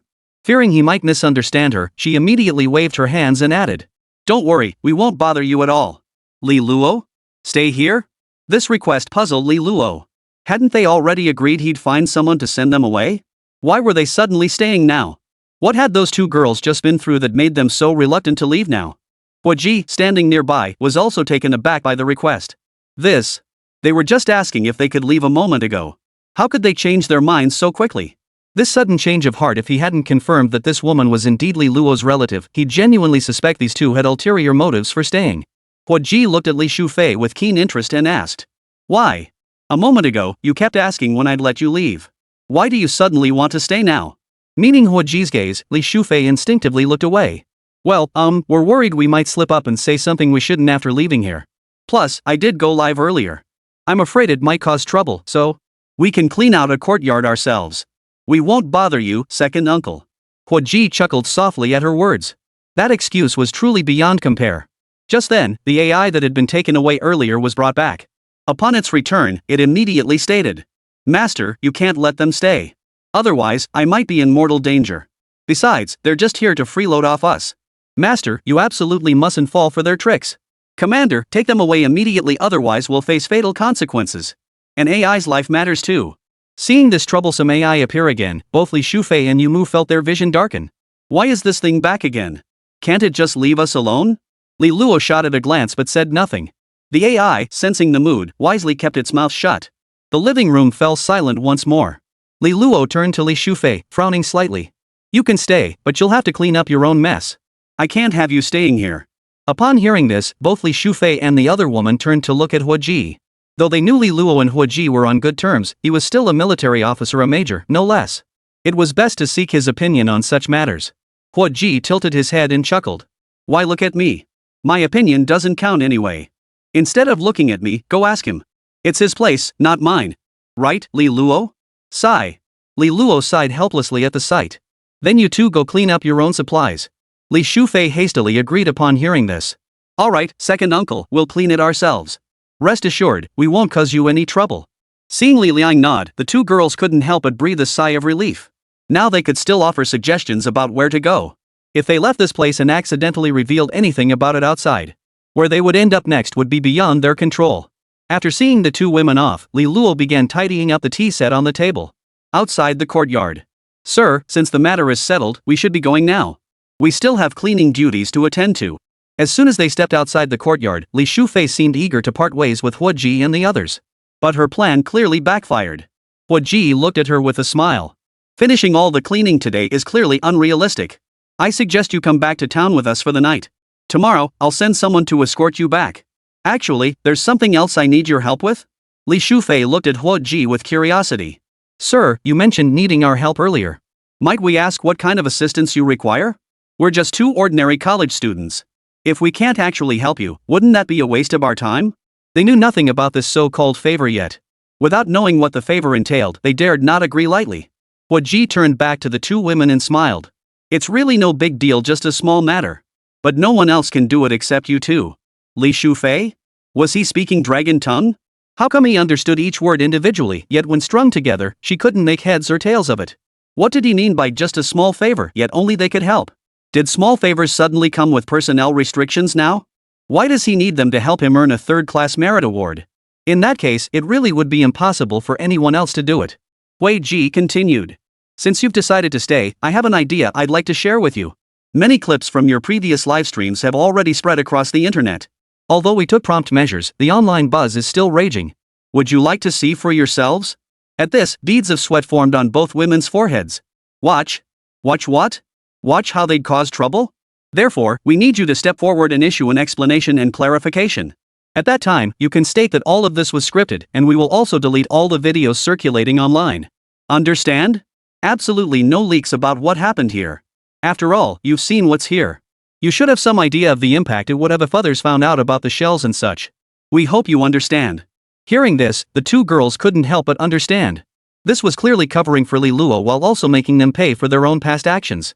But Li Shufei found herself growing increasingly baffled. This incident had escalated to such a degree that military personnel had intervened, and not just anyone, but a colonel. What exactly was her second grandfather up to? This whole day had been filled with artillery shells and artificial intelligence. They even had to sign a confidentiality agreement. What kind of normal person returns to their hometown only to get caught up in all this? But when it came to the matter Hua Ji mentioned, they simply couldn't refuse. After all, it was all leaked because of them. So should we go live ourselves to clarify things, or what? After we clarify, can we still keep streaming? Chapter 12, we need to step forward and clarify. Outside the courtyard. Hua Ji, who had been about to leave, suddenly turned his head upon hearing those words and glanced at the two of them. Meeting Hua Ji's gaze, Yumu instantly lowered her head and muttered softly. If it's not okay, it's not okay. Why be so harsh? When did I ever say you couldn't continue streaming? Huh? Yumu lifted her head again, her eyes brimming with disbelief as she looked at Hua Ji. Sir, are you saying we can keep streaming? Hua Ji nodded helplessly. Of course you can. What you choose to do is your own business. It's none of our concern. If you want to stream, go ahead. But there's one thing I need to make clear beforehand. Since you'll be heading back later, if you plan to stream from there, you should have a good idea of what's acceptable to broadcast and what isn't. If you end up broadcasting something you shouldn't, I'm afraid I'll have to invite you over for a chat. Hearing these threatening words, both women felt a tightening in their hearts. What do you mean come for tea? That's just detention, isn't it? Alright, since that's the case, let's get started as soon as possible. Li Shufei's foot suddenly gave way as she stepped down the stairs, nearly sending her tumbling. Fortunately, Yumu caught her. Regaining her balance, Li Shufei turned to Hua Ji with a puzzled look. Must we be in such a hurry? Hua Ji nodded. The sooner the better. Is there something else you need to handle? Li Shufei and the other exchanged glances before shaking their heads in unison, indicating no. Even if they did have something to attend to now, they had to say they didn't. Seeing this, Hua Ji nodded. Alright then. Head back to town tonight. The sooner we clear this up, the better. You decide how to proceed, but don't let it drag past tomorrow at the latest. Also, someone will come to take you back tomorrow morning at 8. With that, Hua Ji walked straight out. Only after Hua Ji left did the two women finally breathe a sigh of relief. Phew, finally gone. Yumu let out a long sigh. This day had been nothing short of an emotional roller coaster for her. Her gaze toward Li Shufei beside her was filled with resentment. Shufei, I'm never going back to your place again. If that happens once more, I'd probably lose my life. Speaking of which, when are you planning to clear up that misunderstanding? Li Shufei shot her a withering look, adjusting the backpack slung over her shoulders. When else? Definitely tomorrow. After a day like this, aren't you exhausted? Yu Mu nodded blankly. Guess you're right. We'll handle it tomorrow then. Guess we have no choice. With that, the two girls stretched lazily and climbed into the car Hua Ji had arranged for them. By the end of the day, they were utterly exhausted, both physically and mentally. They'd already endured a day of grueling travel. And then this happened. Meanwhile, online, following the official crackdown and deletion of those videos, many netizens now questioned whether the footage was scripted or genuine. Guys, did you notice? All the streamers' recorded live streams online have been deleted. I can't find any of them anymore. You're just now noticing? I saw a bunch of those videos disappear an hour ago. Looks like the authorities stepped in. Creepy when you think about it. Those might have been the real deal. You gotta be kidding me. Who would actually leave a whole yard full of artillery shells lying around? After seeing the two women off, Hua Ji returned to the house. Li Luo, who had just finished packing, looked up in surprise at Hua Ji's return. Why are you back? Is there something else? Hua Ji chuckled softly as he sat down. Nothing much. Just wondering if having those two girls stay might affect you in any way? Li Luo shook his head at the question.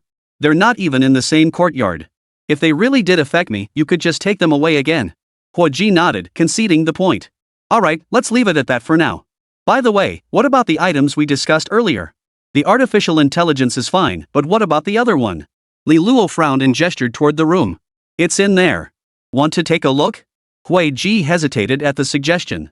It wasn't that he didn't want to see it, but he feared it might disrupt Li Luo's research progress. Li Luo noticed the hesitation on his face. The major issues have all been resolved now, it just needs more time. We need to run a few more rounds of testing and modifications before it's ready for deployment. With that, he walked straight into the lab. Hua Ji glanced inside before following him in. Inside the room, it bore no resemblance to a normal living space. The space radiated a high-tech aesthetic. Precision instruments replaced conventional furniture. A variety of experimental equipment occupied every corner of the room in an orderly fashion, crowded yet not hindering their functionality. It could be said that every inch of this room was utilized to its absolute limit. Right in the center of the room sat an exoskeleton suit. Its legs, however, were positioned on a nearby lab bench. The floor was littered with springs, rubber, and other shock-absorbing materials. It was almost impossible to find a place to step. Hua Ji frowned at the state of the lab, but his eyes lit up with excitement when his gaze fell upon the exoskeleton armor. Li Luo, can you give us a more specific timeline? You know how it is, the military arms race among our dragon nation's major military districts is about to begin. Our entire military region is counting on this exoskeleton system. Frankly, our entire military district's performance in this competition hinges entirely on you. Li Luo shook his head helplessly at the words. This isn't something that can be rushed. You know, the previous exoskeletons caused injuries to the users. What do you think matters more, the safety of your soldiers or our ranking in the arms race? Hua Ji fell silent. Did he even need to think about it? Of course his men mattered more. Otherwise, why would he have sent the exoskeleton back to Li Luo in the first place? It was precisely because the device's power output was too high, causing damage to the user's arms and legs. A single use might not cause much harm, but repeated exposure could very well lead to fractures. That was absolutely not a scenario he wanted to see. While the arms race was important, it was nowhere near as important as the soldiers under his command. Hua Ji asked as he pondered. So, have you figured out a solution? Li Luo nodded. There is a solution, but it requires time. This wasn't Li Luo making empty promises. He had indeed found a solution to the current issues with this exoskeleton device. The key lay in the shock-absorbing materials. However, ordinary shock-absorbing materials fell far short of his requirements. Metal springs did meet the shock absorption requirements. But a standard exoskeleton only weighs a few kilograms. Li Luo's system, however, weighs a substantial 40+ kilograms. Consider that even during the Special Forces' grueling Hell Week training, soldiers only carry 30 kilograms while marching 200 kilometers. His load was over 10 kilograms heavier. This undoubtedly posed a significant obstacle for individual combat operations. Therefore, using metal springs as shock absorbers was simply not feasible. Switching to polyurethane material would solve this problem, but the same polyurethane material poses certain hazards to the human body. Both direct and indirect contact are problematic. Li Luo had also experimented with other shock-absorbing materials, but none met the required performance standards. The compliant metal springs and polyurethane materials each had their own shortcomings. Therefore, Li Luo needed to develop a new shock-absorbing material himself. After days of experimentation, he had already developed some ideas. Chapter 13, Dragon Country People Don't Lie to Dragon Country People. The next day, Li Shufei and her two daughters rose early. They boarded the car arranged by Huaji and returned once more to the small village where Li Shufei's family lived. The vehicle dropped them off at their destination before departing. Stepping out, Yumu turned to Li Shufei. By the way, Shufei, have you gotten in touch with your parents yet? Li Shufei turned back, her face full of resignation as she nodded. Don't even ask. I had to call them several times last night before they finally picked up. And do you know where they were? What were they doing? Yumu tilted her head in confusion. They actually went on a trip. And when I asked why they didn't tell me about the family matters, they tried to brush it off with a casual "we forgot." Now I finally get it, they're truly in love with each other. I'm just an accident. Yumu looked at Li Shufei, who seemed a little pitiful, and sighed. After returning to Li Luo's courtyard to retrieve their luggage, the two girls headed back to Li Shufei's small home. But they hadn't forgotten what Huaji had urged them to do last night. The sooner they clarified things, the better, ideally before the day was out. Restart the live stream. A tidal wave of comments flooded in. The WC disappearance portal is back online, and the streamer is actually still alive? This is unbelievable. Streamer, spill the beans. What the hell happened after yesterday's stream got shut down? How the hell are you guys even here? Yeah, what really happened to you guys yesterday? Tell us, everyone's dying to know. Did that colonel do anything to you? Exactly, streamer. And what exactly does our second uncle do? Reading the chat comments, Li Shufei couldn't help but inwardly roll her eyes. What does her second uncle do? She wanted to know too. She was just as curious about what her second uncle actually did. But was this something she could ask? Did she dare to ask? Let me tell you, not only did she not know herself, but even if she did, could she possibly say? Wasn't she afraid that the more she knew, the faster she'd get into trouble? She was already worried that knowing so much might get her caught up in trouble someday. Ignoring the flood of comments in the livestream chat, Li Shufei addressed the audience directly. Hello everyone. Looks like you all enjoyed yesterday's script. Well, at least the time I spent crafting it wasn't wasted. How about it? Pretty interesting, right? Oh, and let me tell you, we almost got summoned for questioning yesterday. You all saw the online videos get taken down, right? It's because our script was too realistic and the props were so convincing they could fool anyone. I never even considered that possibility. Looks like I can't write scripts about this kind of subject matter anymore.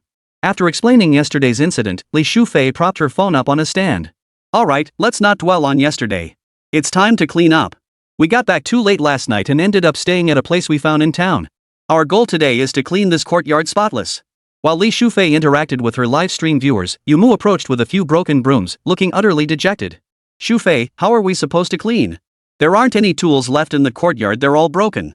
Plus, the water from the faucet is all yellow, we can't use it. And the light bulbs in several rooms aren't working either. Are we really supposed to live here? Li Shufei's lips twitched slightly at the sight of the half-broken broom in her hands. Viewers in the livestream chat burst into laughter at the sight. The streamers changed the script again? No more cannonball challenges? Whoa, switching genres now? Are we getting a wilderness survival show? Or a haunted house adventure? Ha, the guy above is on the right track, but who knows what the script is this time. After assessing the current state of the courtyard, Li Shufei felt a bit helpless. The yard had been abandoned for so long it was completely uninhabitable. Dust and such were minor issues, a quick sweep would handle that. The real problem was the weeds, which had grown waist-high. Then there was the water issue. Without water, they couldn't clean anything. Since the tap water was unusable, their only option for clean water was likely to fetch it from Li Luo's place. But Li Luo's courtyard, though not exactly far, was still about 100 meters away. 100 meters wouldn't be a problem under normal circumstances, but carrying buckets filled with water made it quite troublesome. After all, they wouldn't be getting by with just 1 or 2 buckets. Moreover, the weeds in the courtyard remained unresolved. They couldn't very well be expected to pull them out by hand, could they? Just as the two women were at a loss. A comment in the livestream chat reminded them they could borrow tools from Li Luo. Seeing the comments in the livestream, Li Shufei felt a mix of emotions. Her second grandfather's courtyard might indeed have tools, but if possible, she truly didn't want to go back there. Besides, those people weren't extras. They'd all left already, where would they find someone to fetch water for them now? But she wouldn't share that with the viewers in the livestream chat, otherwise, all her earlier explanations would have been for nothing. She turned to Yumu. Go to my second grandfather's courtyard and see if he has any tools we can borrow to clean up. Yumu heard this and stared at her in disbelief, pointing at himself. Me? Li Shufei nodded. Why not you? Isn't he your second uncle? I don't want to go. She crossed her arms, pouted, and turned her head away. Li Shufei couldn't help but chuckle at her pouty expression. Well, she'd chosen this best friend herself, she'd just have to put up with it. Fine, I'll go. Remember to open all the windows and doors in the room to let some air in. With that, she headed toward Li Luo's courtyard. Arriving at Li Luo's courtyard, she glanced around at the unchanged scene from yesterday and sighed helplessly. Just then, Li Luo was fiddling with his exoskeleton device. Spotting Li Shufei at the gate, he couldn't help but look puzzled. Why was she here so early? Is something wrong? Li Shufei scratched his head. Well, second uncle, our courtyard has been neglected for so long that all the cleaning tools are unusable now. I was wondering if you might have any spare cleaning equipment I could borrow. Li Luo pondered for a moment before replying. What kind of tools do you need? Li Shufei considered the state of the courtyard. Mainly we need to clear the weeds in the yard. We also need some brooms, rags, and buckets for fetching water. Oh, and second uncle, could we come to your courtyard to draw water?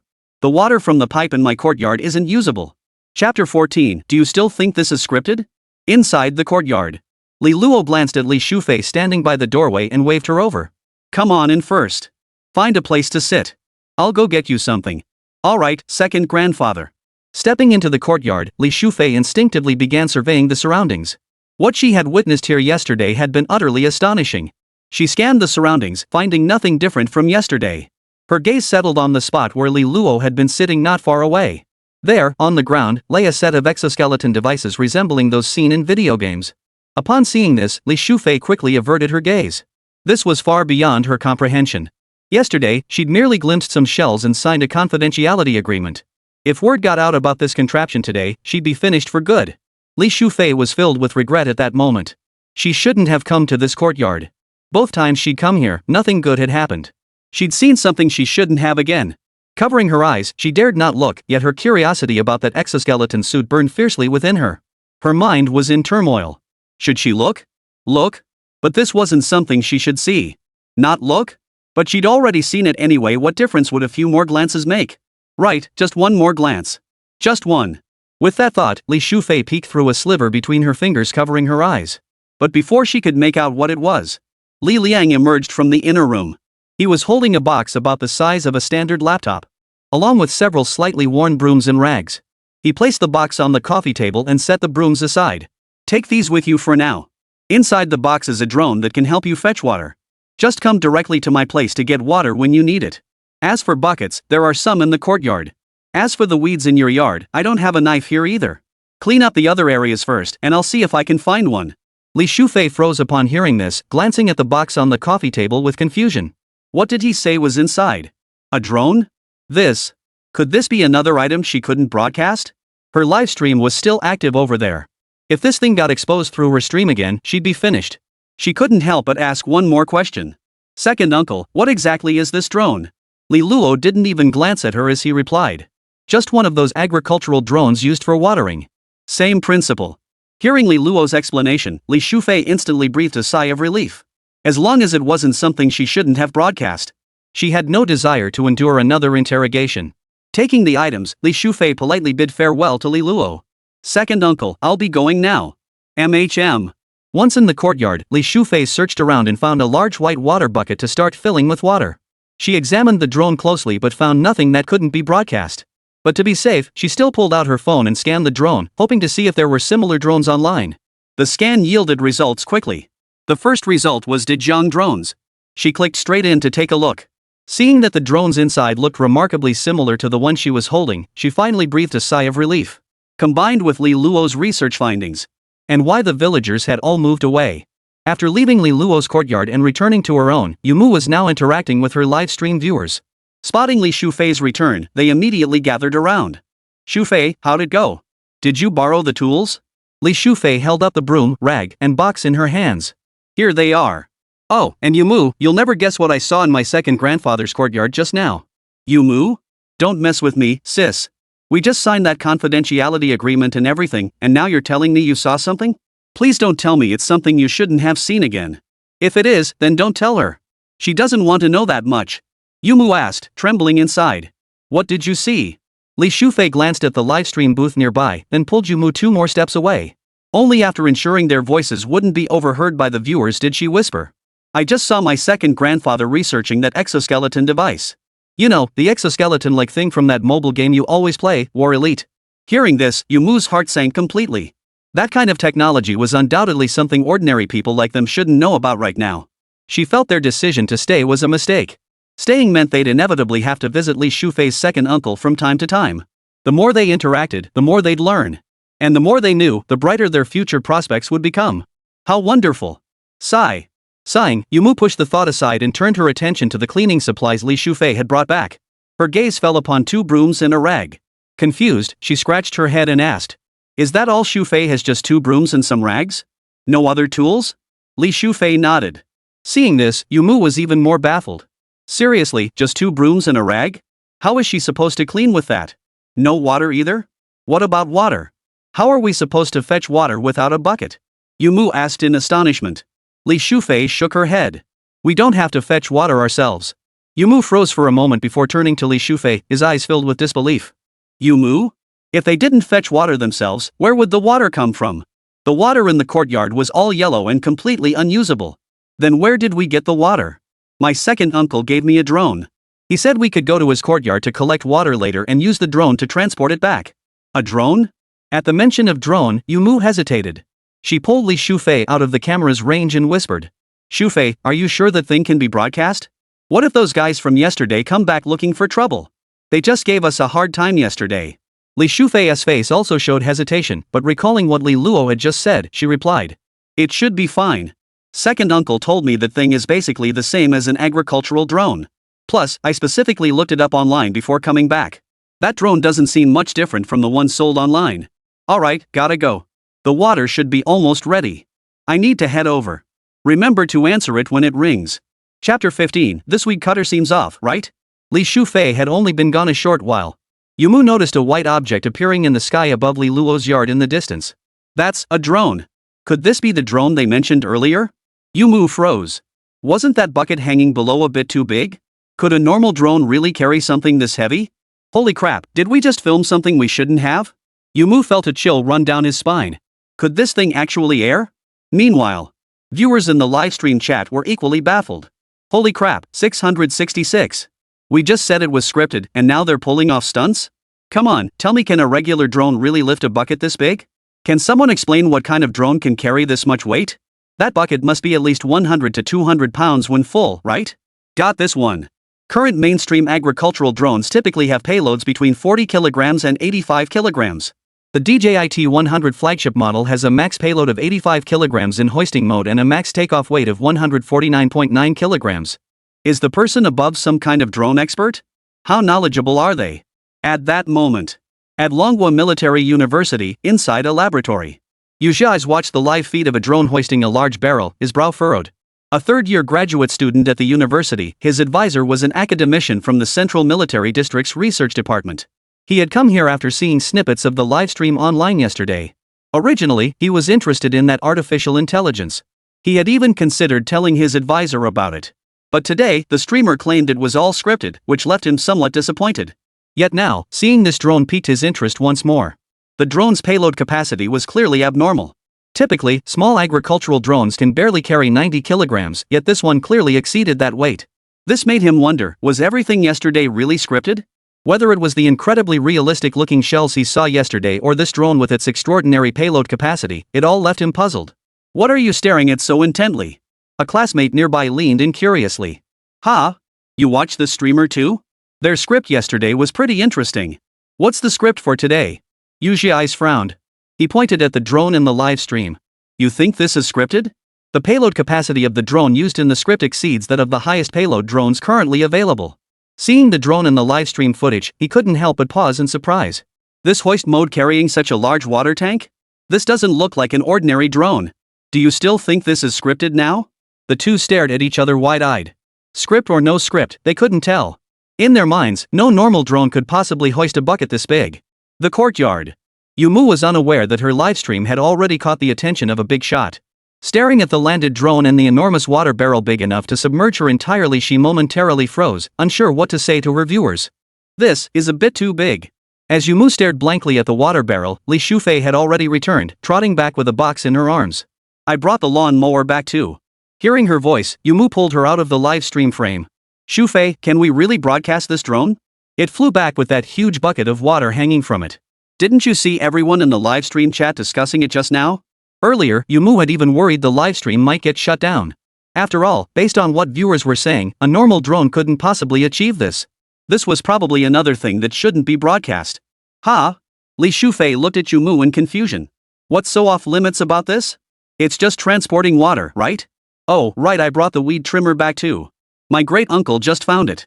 Saying this, she pulled Yumu back in front of the live stream camera and began introducing the lawnmower to her. I swear you've never seen a lawnmower like this before, it's remote controlled. She opened the box. He pulled out a circular object resembling a robotic vacuum cleaner. 2 cords hung down from the sides of the disc. Yumu couldn't care less about some lawnmower right now. The drone issue hadn't even been resolved yet. Could we please deal with the drone issue first? All she wanted to know was whether this thing could actually broadcast. Meanwhile, the viewers in the livestream were buzzing with curiosity at the new arrival. Host, turn it on already. Let us see what kind of high-tech gadget this is. Yeah, that drone was pretty cool earlier. Let us see what this weed trimmer thing is all about. Exactly. Is this some new high-tech gadget we've never seen before? Aren't lawn mowers supposed to be pushed around manually? Why does this one follow like a robot vacuum? Or is it a robot vacuum with twin ponytails? First it was artillery shells, then artificial intelligence, and that drone earlier was clearly off too. They just couldn't believe this lawn mower didn't have something special about it. Watching the discussions in the livestream chat, Li Shufei felt a twinge of hesitation. Can this thing really be streamed? Could this cause another mess? But this weed trimmer is so small, besides the 2 strings, there's nothing else unusual about it. It just looked like a rotating disc with 2 ropes attached as cutting blades. And it wasn't exactly high-tech either at most, the idea was a bit unconventional. What could a spinning disc possibly do? She decided to explain to the live stream audience anyway. You're overthinking it. What could this thing possibly be? It's so small, what could it possibly do? A normal weed trimmer is just a disc with blades. This one just swaps the blades for ropes, removes the handle, and adds remote control. At most, it's just a slightly unusual idea. Nothing to it. Because of Li Shufei's words, the viewers in the livestream chat began to waver. Li Shufei's points were all quite reasonable. But given its track record, it was hard to completely shake their doubts. Still, looking at that little round thing with the twin ponytails, they couldn't figure out what could be so special about it. After all, the thing was bulky, couldn't fly, and couldn't carry anything. There was a hole in the middle that could hold something, but what could fit in just one hole? Surely she couldn't have actually put a landmine inside? Chapter 16, could it really hold a landmine? The small courtyard. Li Shufei started up the weed trimmer and began clearing the weeds. 2 strings whirled rapidly, severing weeds throughout the yard. The rustling sound of grass hitting the ground echoed throughout the space. This puzzled both Li Shufei and the viewers in her livestream. This thing isn't very loud. It doesn't have that super loud noise like a normal weed trimmer. You just hear the strings spinning and the weeds hitting the ground. Yeah, the weeders at our school make enough noise to be heard across several buildings the moment they start up. Honestly, this thing isn't cut out for weeding. Look, without those 2 strings, it moves completely silently. Back in the day, this would have been the perfect stealth weapon for ambushes. Like you said, that was back then.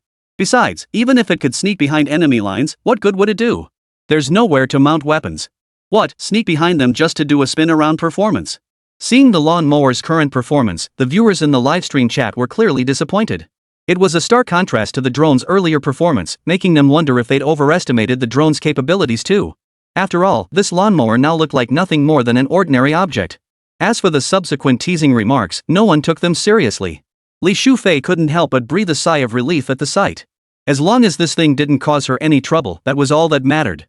Meanwhile, Yu Zhai's watched the live stream's comments section, his thoughts churning.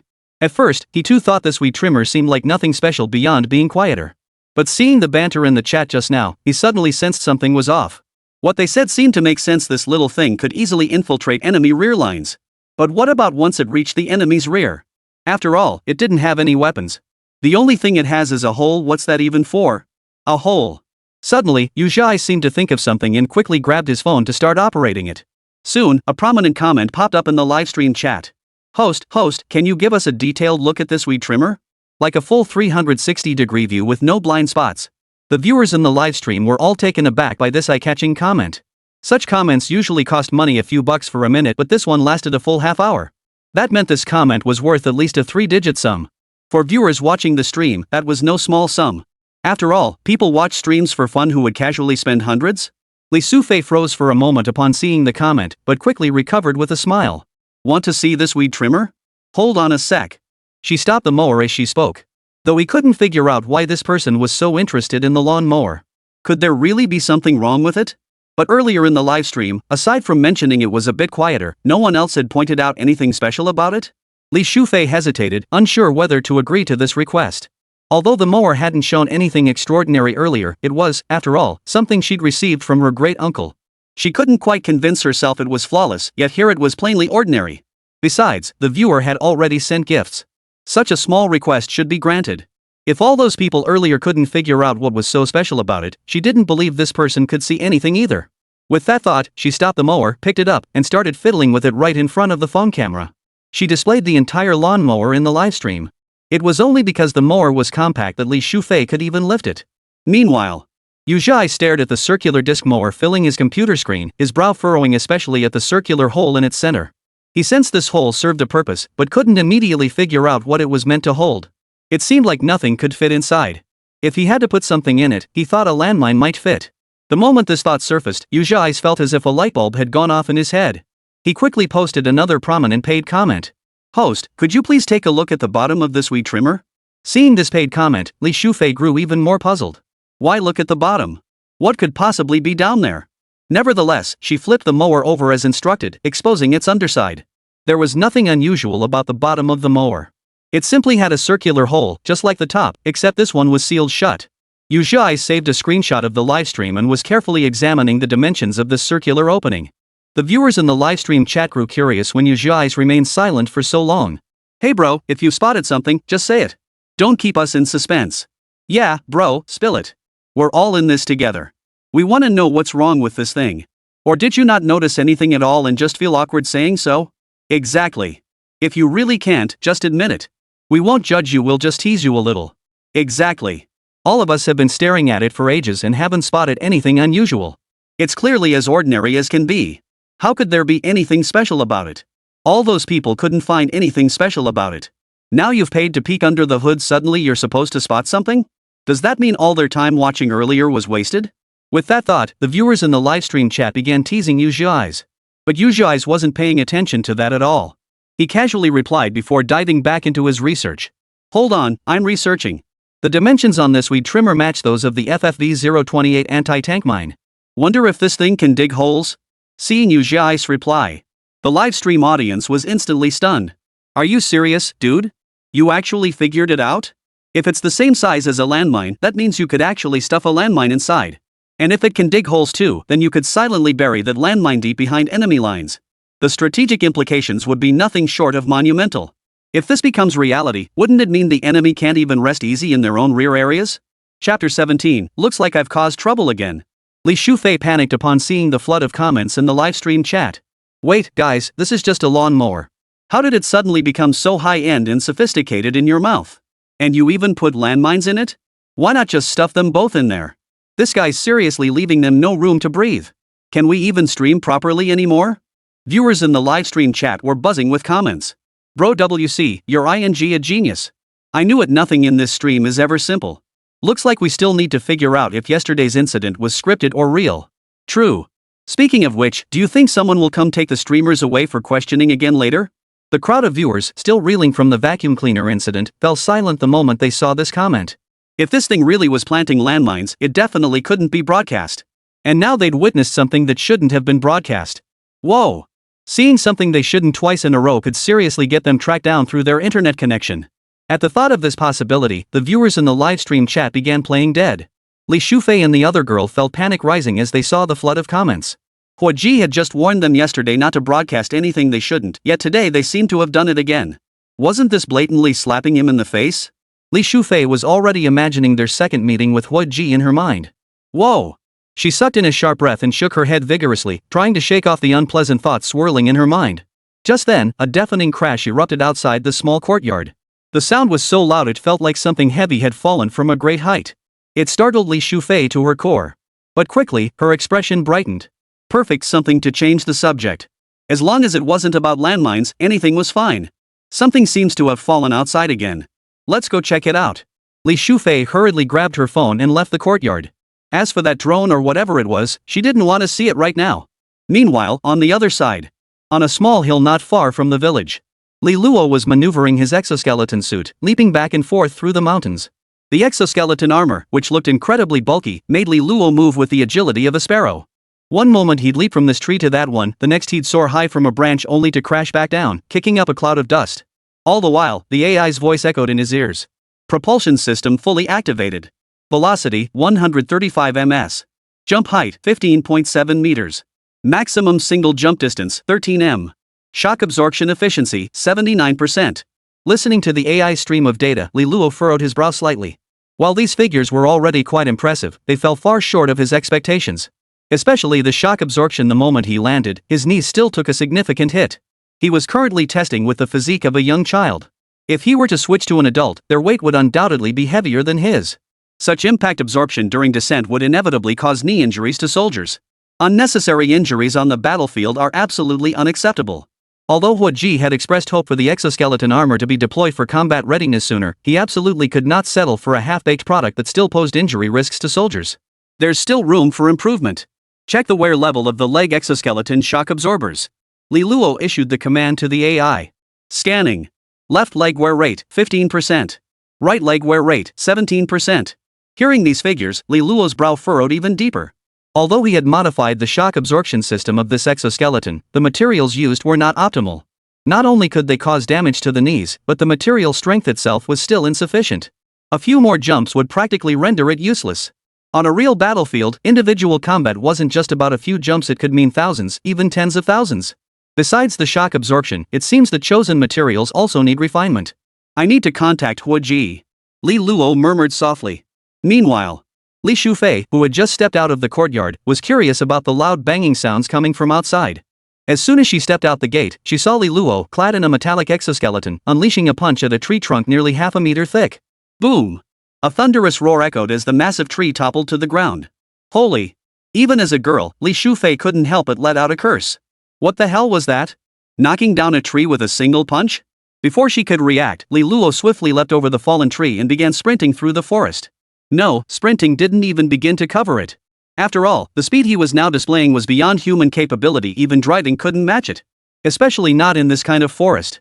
The trees posed no obstacle whatsoever. That figure was terrifyingly agile. Was this the exoskeleton suit she had seen earlier?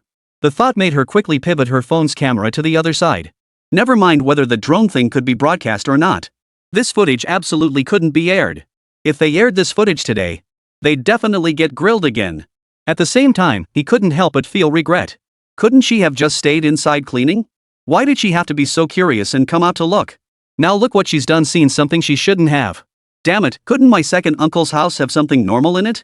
Yumu beside him finally caught on too. Though he'd never seen an exoskeleton device and didn't know what it actually was. But he could guess a little. This was definitely not something they could broadcast.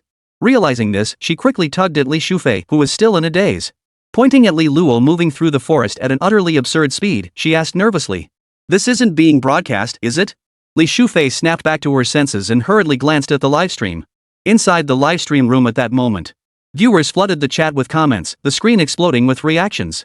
Although Li Shufei had quickly shifted the camera angle, several frames had still been captured. And those brief moments were captured by sharp-eyed viewers in the livestream. Holy crap, what the hell is that? Superman? Host, show us. Don't hog the fun all to yourself. Yeah, what the hell is that thing?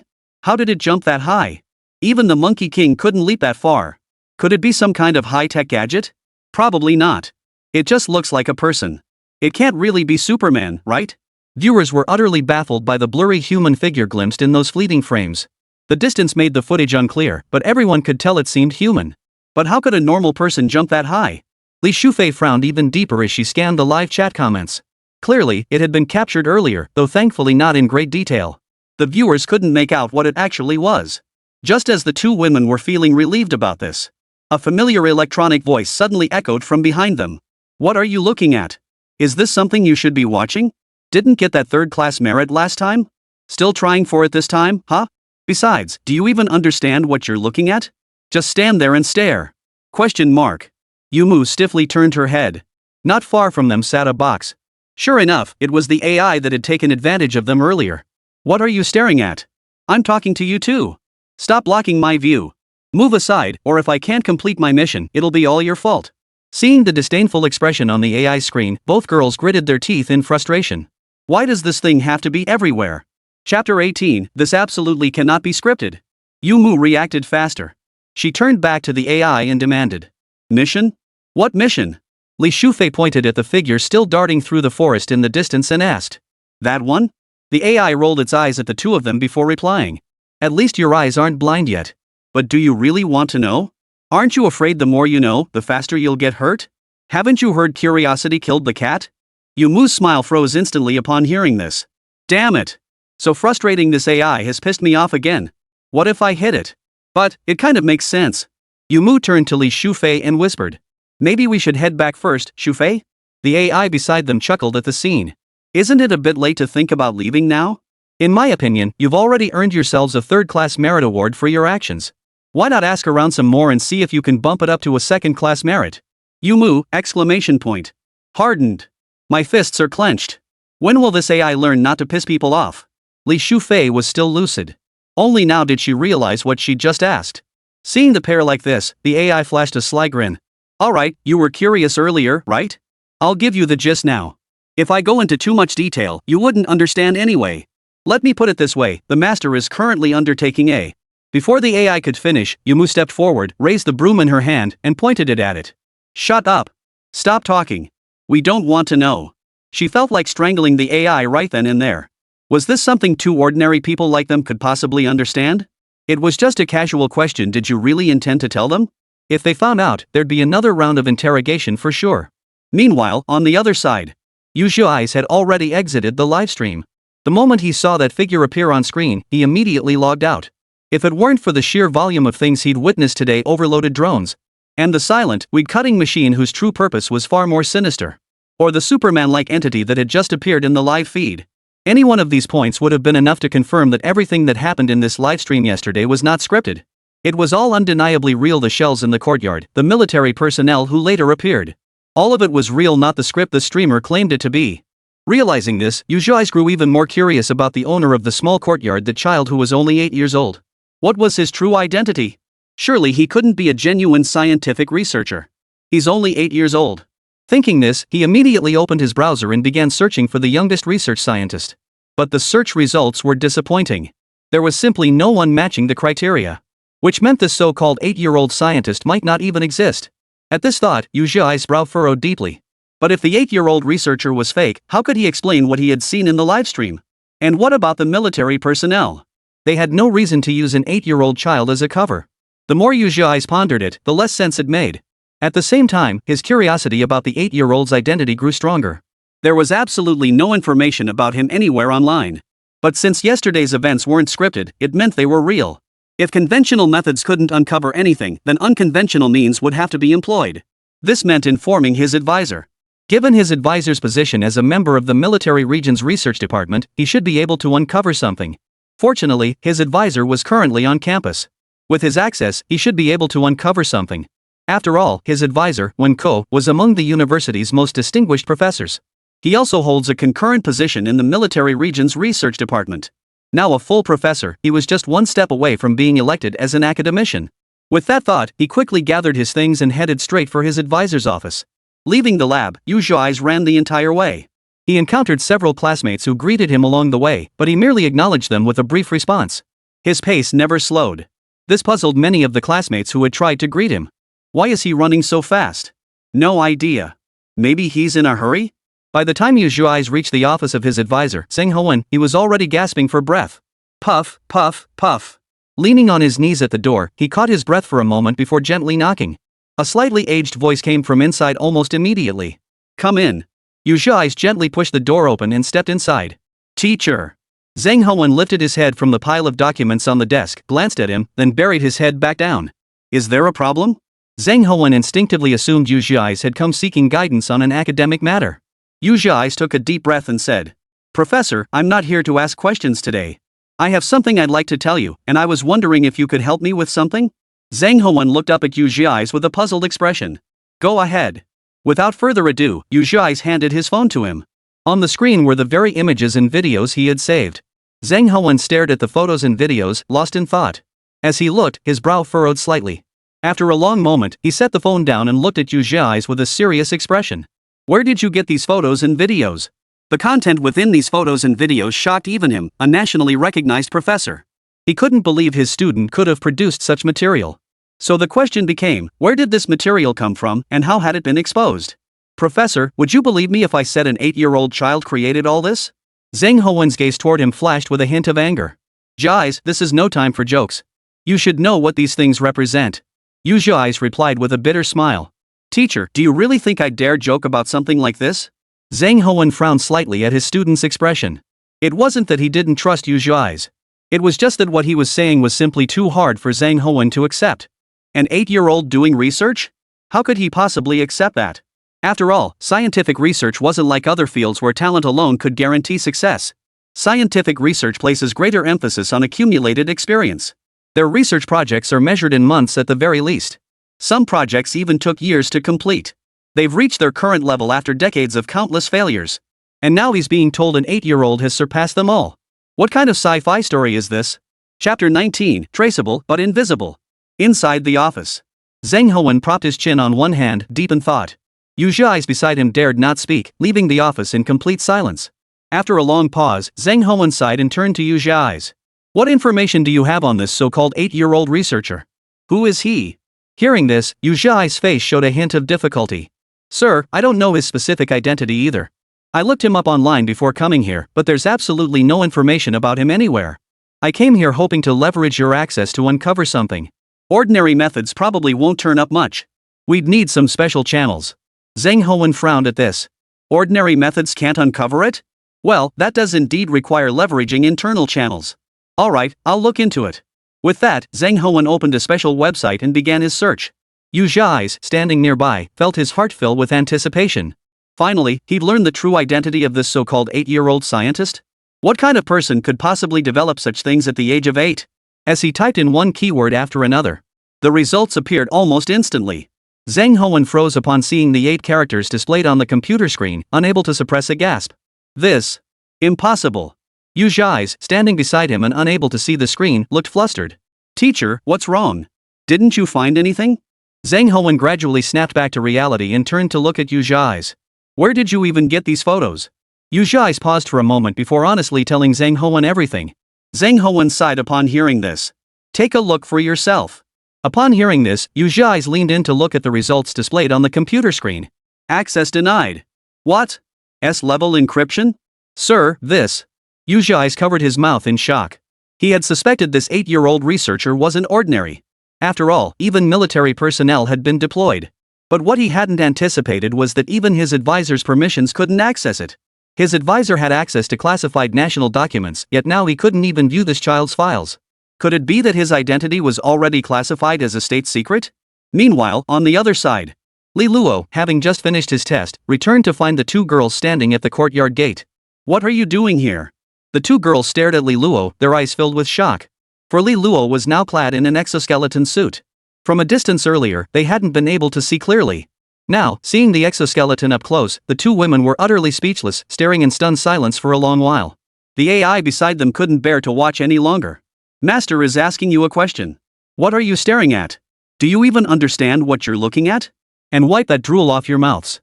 The AI's words snapped the 2 women back to reality. Ignoring the AI's sharp tongue, they looked at Li Luo with embarrassment. They should have left earlier. Returning sooner would have been better. Now look what happened, caught red-handed. We were just getting some fresh air. Yes, fresh air. We didn't see anything just now, really. Nothing at all. Before Li Luo could speak, the AI beside him flashed a smug expression and piped up first. I wonder whose eyes were glued to the screen just now. Now you want to deny it? No way. Master, hurry up and get that thing from last time. Li Luo shot at a glance. The previously arrogant expression on the screen vanished instantly. Li Luo turned to the 2 women. It's fine. You 2 can go back first. With that, he carried the AI back to his own courtyard. The 2 women stared blankly at his retreating figure. That's it? They had all witnessed it. Yumu stared blankly at Li Shufei and asked. Shufei, are you sure it's okay? Won't there be repercussions later? Li Shufei shook her head. She didn't know either. She wanted to ask too. Meanwhile, back in the courtyard, Li Luo removed his exoskeleton. Sitting on the sofa, he massaged his aching legs. He wasn't entirely satisfied with this test. All performance metrics and speeds met the standards. But the same old issues persisted: shock absorption and wear were major concerns. Although the shock absorption system had achieved 79% effectiveness this time, the wear rate was far too high. He'd only been testing for a short while, yet the wear on his legs had already reached over 20 points. His knees were starting to ache. At this rate, the shock absorbers would be completely worn out in just over an hour. Worse still, his legs might be ruined too. Master, is something wrong? A large question mark appeared on the AI screen. Li Luo glanced at it and said, "How much material is left in the shock absorbers?" Reporting to Master, our materials have been nearly depleted for quite some time. Much of the material used in the current shock absorption system is significantly less effective. Hearing this, Li Luo frowned slightly. The material issue. The primary issue with the current shock absorption system was the materials. Many components were made from lower-grade substitutes, which were barely adequate for testing purposes. But for actual deployment, superior materials were essential. In that case, he'd have to ask Hua Ji for some supplies. No time to waste. Li Luo immediately called Hua Ji. The call connected quickly. "What brings you calling at this hour?" Hua Ji inquired. "The exoskeleton device is almost finished. We just need some materials. See when you can ship them over." On the other end, Hua Ji froze upon hearing this. What the hell? The exoskeleton is almost done? But it wasn't finished when he left yesterday. It's only been a little over half a day. You're not joking, right? Yesterday when I was here, you said there was still an unsolved problem. How come you're telling me it's finished today? When it came to business, Hua Ji's tone remained serious. Li Luo took a sip of water and continued. "I already had a solution yesterday, but it required some testing. We just finished testing it, but there are still some flaws due to material issues. So I need you to ship a batch of materials over ASAP. I'll send you a list of specifics shortly. Just follow the instructions on it." Hua Ji's excited voice came through the phone. "Alright, stand by. I'll get the materials to you immediately. Li Luo, our entire arms race hinges on this exoskeleton device of yours. Don't let me down." Chapter 20, fine, you can have it. Several days passed. Li Luo's courtyard. "Second uncle, dinner's ready." Li Shufei knocked on the door of Li Luo's courtyard. After spending time together these past few days, Li Shufei and her younger sister had grown quite close to Li Luo. Initially, the second daughter had forgotten to bring food and had no choice but to ask Li Luo for some. Though Li Luo had food, he wasn't skilled at cooking and certainly didn't have the time to prepare meals. So he simply had Li Shufei and the others take everything back to their courtyard, leaving him only some convenient snacks. Seeing this, Li Shufei and her younger sister suggested that Li Luo could come to their courtyard for meals in the future. As for why not eat at Li Luo's courtyard instead? That was simply impossible. For starters, Li Luo's courtyard didn't even have a kitchen. Moreover, the items in Li Luo's courtyard, could Li Shufei and the others possibly look at them? Don't forget they were still live streaming. If that got caught on camera, it would be the end of them. Over time, their interactions with Li Luo grew much smoother. They discovered that interacting with Li Luo wasn't difficult at all, quite the opposite, it felt surprisingly easy. While Li Luo's identity as a researcher did surprise them. But that was all. After all, he was only 8 years old. Not long after, Li Luo pushed open the courtyard gate from the inside. Li Luo emerged carrying the artificial intelligence. "Dinner's ready, Nisi Pai." Li Shufei couldn't help but twitch her lips at the AI's obnoxiously cheerful voice. These past few days, the closer they grew to Li Luo, the fiercer their arguments with this AI became, especially when Yumu was around. It was fair to say they had a minor spat every day and a major one every 3 days. Li Shufei had grown accustomed to it by now. The two of them quickly arrived at Li Shufei's courtyard. Yumu had already set out the bowls and chopsticks. The live streaming phone was also set up nearby. Of course, all this had been done with Li Luo's consent. As long as he wasn't filmed. "Second uncle." Yumu greeted Li Luo. Li Luo gave a light nod. The AI, set aside, immediately flashed a smile. "Little you, how dare you not greet your second uncle properly?" Yumu frowned at the voice, unwilling to acknowledge it. Lately, every time he encountered it, it tried to take advantage of him. But the AI didn't stop. "Little you, this won't do. Our dragon nation is a land of etiquette where courtesy is paramount. Not greeting your elders is one thing. Why aren't you responding to me?" Yumu had reached his limit. Enough is enough. He immediately stepped forward, scooped it up, and carried it toward the room. Not long after, Yumu clapped his hands and emerged from the room. Phew, finally quiet. Li Shufei sighed helplessly. As for Li Luo, she didn't even glance his way. This wasn't the first time such a thing had happened, and he was already used to it. Meanwhile, in the livestream chat, the viewers couldn't care less about the commotion, with most of the chatter focused on Li Luo. "Host, when are you gonna let second grandpa show his face?" "Yeah, streamer. We're all curious why our second uncle hasn't shown up yet." "Exactly. If nothing else, just let our second uncle say a few words." Li Shufei glanced at the drifting comments in the livestream chat and smiled faintly before turning her gaze back to Li Luo. Li Luo glanced at them before returning to his meal, making no move to respond. Seeing this, Li Shufei promptly changed the subject. She steered the conversation back to everyday matters. After everyone finished eating. This time, Li Luo didn't leave immediately like before. Instead, he sat down on the sofa and addressed the AI that Yumu had carried out from the room. Let it stay with you for a while. I see you're getting along quite well with it. Yumu, who had just stepped out of the room, heard this and instantly tossed the AI onto the sofa. She shook her head hastily in refusal. As if it were some kind of terrifying monster. I don't want it. I refuse to live with this thing. Absolutely not. Li Shufei, watching from the side, chuckled softly and shook her head. Perhaps it's best not to, second uncle. Isn't it supposed to assist you with some experiments? If we keep it here, won't it just get in the way of your work? Li Shufei didn't want the AI staying here either. After all, the thing had a mouth that was just a bit too sharp. The AI, sensing its rejection, immediately grew displeased. What's this? You two look down on your second uncle, don't you? It even put on a pouty little expression. It was the very picture of a scapegoat, a far cry from the cocky attitude it had displayed when bickering with Yumu upon arrival. But seeing it like this, neither the two girls nor Li Luo batted an eyelid. They both knew this was just a performance the little guy was putting on. After all, this wasn't the first time they'd seen it. Seeing that no one was paying it any mind, the AI gave up on pretending. Great niece, I don't quite agree with what you said earlier. What do you mean staying here would interfere with the master's experiment? Li Shufei tilted her head in surprise. Isn't that the case? Who will help if you stay here? Do you have other siblings? The AI immediately bristled at the remark. How dare you speak to me that way, niece? Let me tell you, besides me, you have no other second uncle. I'm the only one. Li Luo, watching from the side, sighed helplessly and rubbed his forehead.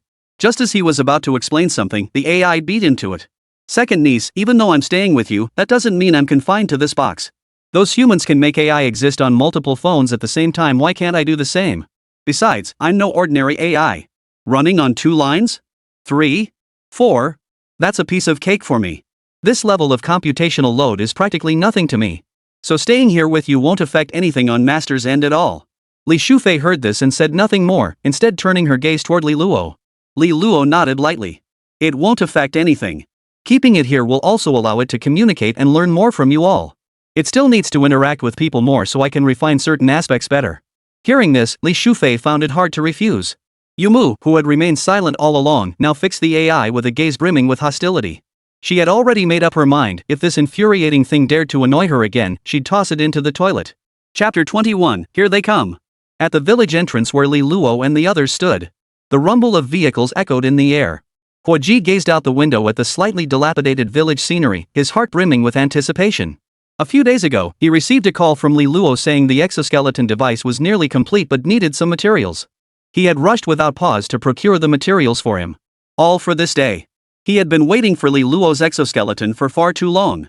The first version hadn't satisfied Li Luo nor had it satisfied him. But now that Li Luo claimed to have a solution, he couldn't be happier. In this military arms race among the major military districts, their district was entirely relying on Li Luo's exoskeleton suit. Finally, they were arriving at their destination. The commotion of the convoy entering the village quickly reached the ears of Li Luo and the others, who were eating in the courtyard. Shufei, it sounds like someone's here. Should we go out and see? Li Shufei glanced at Li Luo, who showed no intention of intervening. She nodded to Yumu and said, All right, let's go out and see. Second uncle, we're going out to check. Saying this, she grabbed the phone she was streaming with and stepped outside the courtyard with Yumu. The moment they stepped outside, they saw large transport vehicles approaching from the distance. Seeing this scene, both girls were filled with confusion. Why would so many transport trucks suddenly appear out of nowhere? Moreover, the cargo on each truck was covered by a large piece of cloth. They couldn't make out what was being transported at all. The lead vehicle bore a license plate number they'd never seen before, Class A. Where did this convoy come from? Yumu asked in astonishment. Li Shufei shook her head blankly. I don't know. She too wanted to know what they were up to. She hadn't even seen these license plates before. The two women stood frozen in place for a long moment before snapping back to reality. They turned to the live stream chat and asked, Does anyone know where the license plate A is from? Someone knowledgeable in the chat quickly responded. Host. Jia A is a license plate exclusively used by the military. Upon seeing this comment in the chat, Li Shufei instantly snapped to attention and swiftly selected the option to end the stream. Are you kidding me? If she didn't end the stream proactively now, she'd be forced to later. Ending it now might not be a big deal, but getting kicked off? That's a whole different story. This is military exclusive. The implications of those 4 words were crystal clear. Just those 4 words alone made it crystal clear to her that this absolutely couldn't be broadcast. Meanwhile, Yumu beside her counted the total number of vehicles in the convoy. 10 vehicles. Besides the lead sedan, there were 6 8-wheeled heavy-duty transport trucks. And trailing behind the transport trucks were 3 smaller transport vehicles. 10 vehicles in total. The convoy came to a halt. Soldiers clad in camouflage uniforms leaped out of the rear 3 smaller trucks. The weapons strapped to their bodies swayed as they landed. Seeing the soldiers emerge from the vehicles, only 2 words echoed in Li Shufei and the other woman's minds: it's over. Simultaneously, they were filled with regret. Oh no, we filmed something we shouldn't have again. Just as the two were wallowing in regret, the door of the lead vehicle slowly opened, and Huo Ji stepped out. The sight of Huo Ji instantly froze Li Shufei and the other woman in their tracks. Why on earth is he here? Could he be here for them? They hadn't filmed anything they shouldn't have these past few days, had they? What had they done to deserve seeing such a big shot twice in such a short time? After the previous interrogation, seeing Huo Ji now made them feel uneasy. Even though they hadn't done anything these past few days, facing Huo Ji still filled them with dread. As soon as Huo Ji stepped out of the car, he spotted Li Shufei and the other girl, and naturally noticed the live streaming equipment in their hands. He asked with a smile. Still broadcasting? Li Shufei's heart leapt into her throat at his words. She hurriedly explained. No, we've already turned it off. Are you kidding? This wasn't something she could broadcast. How could it possibly keep playing? They certainly didn't want to endure another interrogation. She'd barely held her ground during the last interrogation. If it happened again, she truly wouldn't be able to handle it. But looking at the phone in her hand, it was clear the footage had been captured. The question was how much had actually been captured. All she could do now was hope the viewers in the livestream hadn't seen too much. Otherwise, they'd be completely finished. But that was clearly impossible. The livestream had already been shut down by Li Shufei. But she was too slow. Everything that just happened was still witnessed by the viewers in the livestream room. Even with the stream gone, the viewers' curiosity remained undiminished. In fact, they were even more numerous than before the broadcast ended. Holy crap, a convoy this massive? They must be transporting intercontinental missiles, right? Holy crap, I'm getting too scared to watch this. Is this even something we should be seeing? Don't get us in trouble, streamer. Holy crap, the soldiers escorting that transport truck. Ugh, I can't watch this. Streamer, if we get questioned over this, it's all on you. Viewers were stunned by the sheer scale of the convoy, their minds filled with confusion. After spending time with them, they'd noticed Li Shufei and the others remained tight-lipped about sensitive topics. Moreover, they hadn't streamed from Li Luo's courtyard again. Even the slowest among them could now grasp the truth. Li Shufei's earlier claims about a script were entirely genuine.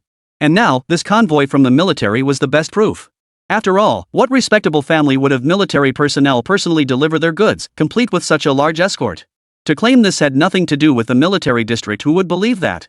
Seeing the comments flooding her livestream, Li Shufei regretted it so much she could have turned green with envy. Why did she have to meddle and peek at this? Now she'd captured something she shouldn't have. How long would she be grilled this time? Meanwhile, Yu Zhuais and his teacher, who had been watching Li Shufei's livestream all along, were also stunned. After watching for days without seeing anything, they were on the verge of giving up. But now, Yu Zhuais scratched his head and turned to his mentor. Professor, this. Zhang Howen glanced at the final scene displayed in the livestream, his expression turning grim. A military convoy with Class A license plates, this was no joke. Realizing this, he quickly turned to the stunned Yu Zhuais beside him. You should head back first. You won't need to monitor this livestream anymore. Seeing too much of what happens here won't do you any good. Yu Zhuais? His face was blank with confusion. What the hell? He couldn't even watch a livestream anymore? Chapter 22, What was bound to happen, happened. Over at the small courtyard. Li Luo, who had been inside the house, came out after seeing the two women hadn't returned for so long. He saw the convoy brought by Huo Ji and nodded at them. Huo Ji smiled back. Everything you requested is here. How about it? Anything else you need? Li Luo shook his head. These items are sufficient. Have them transport the items to my place. Huo Ji waved toward the convoy behind him before speaking. Oh, and I brought something special with me this time. Hearing this, Li Luo furrowed his brow, looking puzzled. A good thing? What could it possibly be? Just as Li Luo was pondering this, a young man in military uniform emerged from the rear of the convoy. He appeared to be in his 20s. He approached Huo Ji, saluted, and reported. Reporting for duty, Ji-Feng, accompanying personnel from the research department. A hint of admiration flashed in Huo Ji's eyes as he looked at the young man, then introduced him to Li Luo. Let me introduce you, Li Luo. Ji-Feng is a genius we recruited to our research department just 2 years ago. He specializes in mechanical exoskeletons as well. Their project has yielded some promising results, so I brought him along. Truthfully, he'd wanted to bring him along for Li Luo's review much earlier. Although this was developed in-house by their military district, to be honest, Ji still held greater expectations for Li Luo. He had already witnessed Li Luo's exoskeleton system in action once. If not for some lingering shortcomings, his team would already be integrating it into their operations. But it wasn't too late now. Li Shufei and the other woman beside him froze upon hearing Ji's words. They wanted to leave. This wasn't something they should be listening to. Their feet instinctively started moving toward the courtyard. But before the two could take 2 steps, Ji called out to them. "Where are you two headed?" The second daughter's raised hand froze mid-air as she looked at Ji with an awkward smile. Well, we haven't washed the dishes yet. We're going to wash them first." Ji chuckled softly at their words, shaking his head. "Alright, no need to be so afraid. We've been following your live streams all along. I'm sure you've seen the exoskeleton I mentioned? What do you think of that thing? Li Shufei, Yumu? What do we think? Was that even something they could evaluate?" Besides, in their eyes, that kind of thing was clearly something that only existed in games. Now it's appeared in reality, and they're supposed to evaluate it? How exactly? Give it an A+? Ji smiled at the girls' expressions and didn't press them further. Li Luo, upon hearing this, showed little reaction, merely acknowledging Jifeng with a nod. Jifeng returned the greeting perfunctorily before speaking up. "I've heard Commander Hua speak of your existence for quite some time, but I've never had the chance to meet you until now. Today I finally have the honor of meeting you. Though I knew your age beforehand, to be honest, seeing you in person still surprises me a bit. Of course, this isn't a criticism. It's just that most children your age I've met are still learning basic arithmetic in elementary school." Hearing Jifeng's words, Li Shufei and the other woman, who had remained silent until now, frowned deeply. His words, both overt and covert, mocked Li Luo's youth. This made them a bit angry. After all, they had been living together for several days now, and this was Li Shufei's grandfather. Just as the two were about to say something, Ji stepped in to stop them. Seeing Ji intervene, the two girls looked at him in confusion. He smiled and shook his head, then addressed Li Luo. "Alright, I've brought your things over.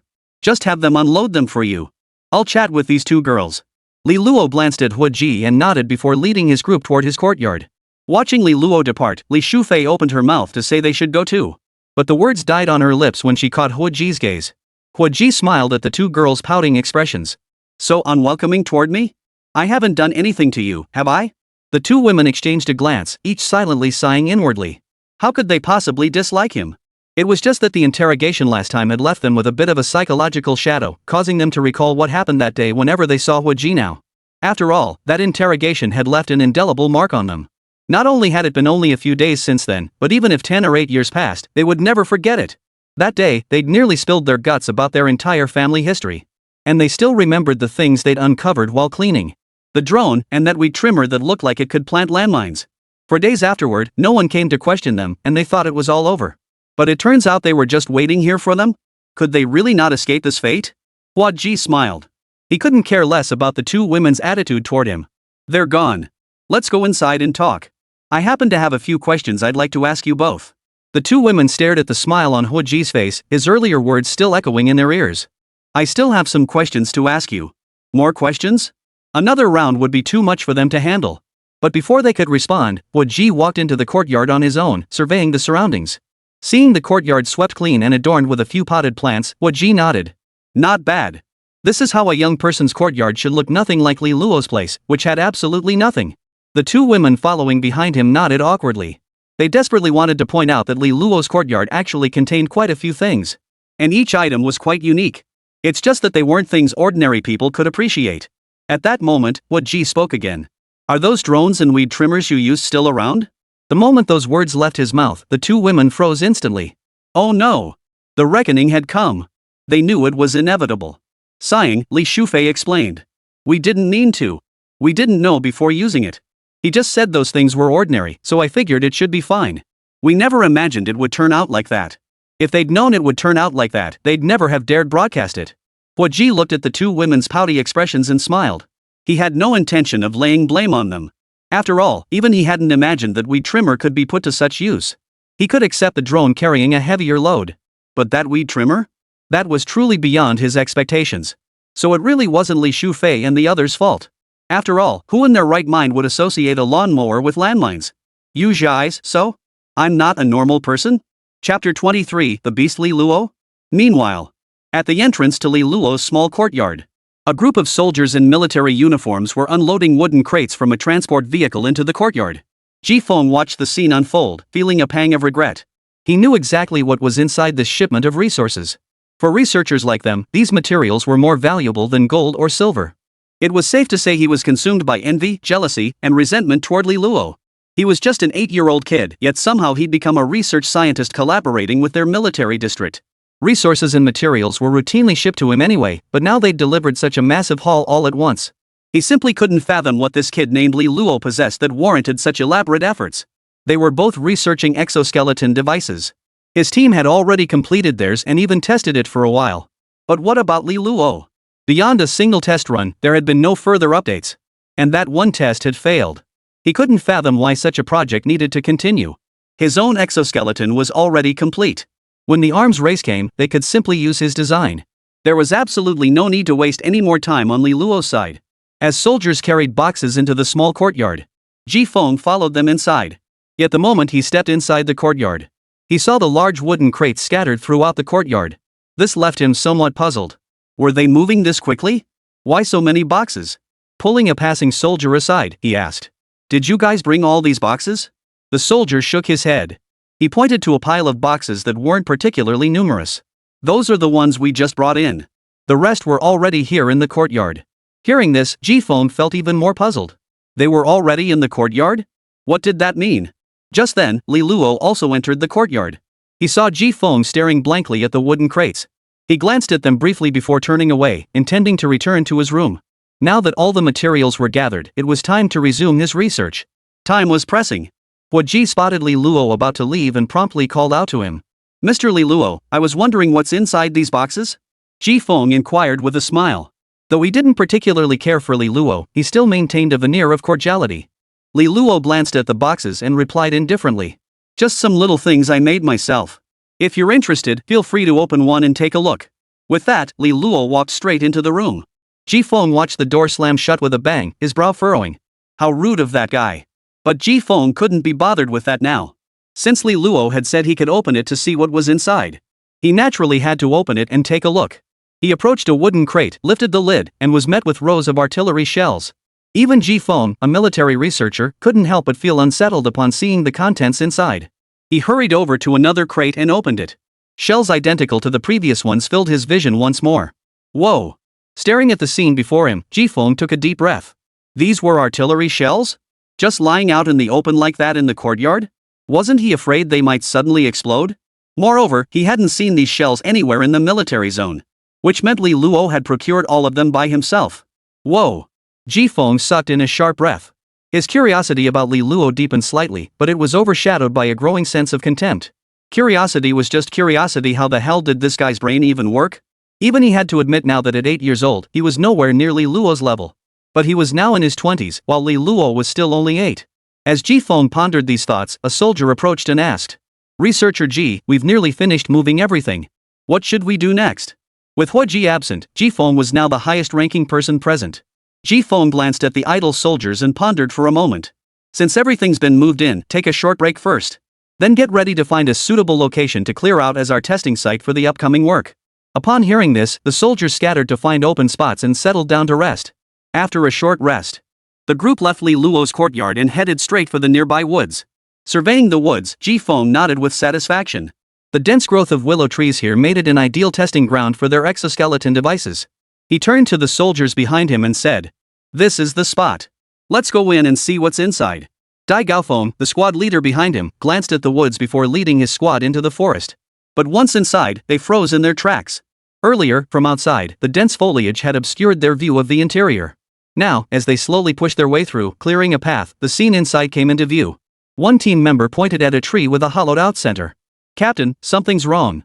Dai Gaofeng hurried over upon hearing the alert. The team member pointed at the tree. "Captain, look, this tree has a hole in the middle. What could have done this? Judging by the damage, it looks like it was forced open by brute force." Dai Gaofeng frowned slightly as he examined the hole in the tree's trunk. This was not good news. Anything capable of punching a hole this size couldn't be normal. After all, the tree before them was as thick as a man. Forget a person, even a full-grown black bear couldn't do this. Snapping it clean in half might be possible, but blasting a hole right through the middle like this? That was beyond absurd. Just then, another team member's report came from nearby. "Captain, we've got a situation over here too." Hearing this, Dai Gaofeng's brow furrowed even deeper. More? What on earth is lurking in these mountains? Dai Gaofeng led his men through the mountains for another 10 minutes, but all they found were trees riddled with holes and fallen giant trunks. It was as if the holes in the trees had simply grown there on their own. They found absolutely no signs of large animals having been active in the mountains. Watching Dai Gaofeng and his men emerge from the mountains, Ji Feng asked, "How did it go?" Dai Gaofeng frowned deeply. "There's evidence of a large beast in the mountains, but we didn't find it." Ji Feng? Suspected large beasts, but none found? Chapter 24, Did I Become the Large Beast? Ji Feng led his men back to the small courtyard. At that moment, Huo Ji and Li Luo were chatting in the courtyard. Seeing the group return with solemn expressions, he couldn't help but grow serious himself. He turned to Dai Gaofeng, the squad leader, and asked, "What's going on? Where have you been?" Dai Gaofeng immediately saluted respectfully upon hearing the question. Reporting, "We went to find a suitable testing site." Huo Ji frowned upon hearing this. Looking for a testing site? Why did the whole group scatter like they'd lost money just to find a testing site? At that moment, Ji Feng stepped forward from the side. "Commander Hua, it's like this, we've already found a suitable testing site. Is there a problem? The entire area within a 10-kilometer radius has been secured. Rest assured." Hua Ji couldn't quite grasp what they were up against. Ji Feng sighed. "Here's the thing, we discovered traces of some unusual large beasts at the testing site, but we haven't located the creature itself." Hua Ji frowned at the news. "Large beasts?" After a moment of contemplation, he turned to Ji Feng and asked, "Will this affect the testing?" Ji Feng's eyes flickered before he nodded.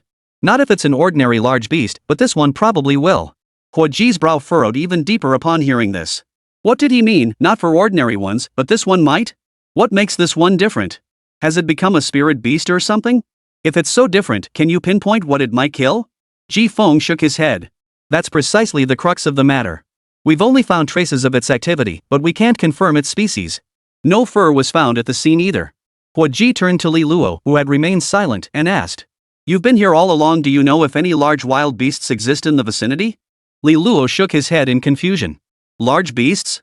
Forget large beasts, the woods around here only had the occasional pheasant or something. If you even count those as large beasts." Seeing this, Huo Ji glanced at Dai Gaofeng and the others. "Take me over there to see for myself." He then turned to Li Luo. "You come along too." Huo Ji still called out to Li Luo. After all, Li Luo knew this area best. If anything was amiss, Li Luo might be able to spot it. Li Luo gave a light nod and followed along. He was also somewhat curious about this so-called large beast. There was only one patch of woods nearby, and he hadn't spotted any large beasts there during his last exoskeleton test. Or perhaps the woods they were heading to weren't the same ones he frequently used for testing. The group headed once more toward the mountain forest. Along the way, Li Luo surveyed the surroundings and confirmed in his mind that this was indeed the forest he had tested. But she knew perfectly well that there were no so-called large beasts in that forest. Then why did they claim there were signs of large beasts' activity? Before long, the group had reached the edge of the woods. Gazing at the dense forest, Huo Ji frowned. Such dense woods weren't exactly ideal terrain for large beasts. After all, creatures that weren't particularly swift to begin with would find it even harder to move here. Generally speaking, large beasts rarely appeared in such places. He turned to Dai Gaofeng beside him and asked, "Are you certain it was found in here?" Dai Gaofeng nodded. "Yes, sir." Huo Ji, hearing this, asked no further questions and addressed Dai Gaofeng and the others. "Pack up your gear. 5 men per team. Move in." He then turned to Li Luo and Ji Feng. "You two stay here." With that, he led Dai Gaofeng and the others inside. Once inside the forest, Huo Ji wasted no time, instructing Dai Gaofeng to lead him directly to the spot where signs of activity had been detected. Arriving at the marked spot, he stared at the tree with a hole gouged through its center. Huo Ji's brow furrowed deeply. This was no ordinary creature. Such an act could indeed impact their exoskeleton testing. He dared not imagine the consequences if that blow had struck a human. Even with exoskeletons, a punch like that would likely be fatal. Sighing, he pulled out his phone and snapped a few photos. With a grave expression, Huo Ji turned to Dai Gaofeng and asked, "Any sign of this guy?" Dai Gaofeng shook his head. "We already searched this entire area. Aside from these, there are no other signs of activity. Not even any droppings. It's as if he just came in, caused some damage, and left? Just came to cause trouble and left?" Huo Ji didn't see it that way. But regardless, this place was absolutely unsuitable as the next testing ground. After all, the most dangerous threats lurk in the shadows. He glanced at Dai Gaofeng and said, "Withdraw first. Gather the others and evacuate this mountain forest as quickly as possible. Once we're out, I'll contact headquarters to seal off this area." Emerging from the woods, Huo Ji turned to Li Luo again and asked, Are you certain there are no large beasts in these woods? Li Luo shook his head firmly.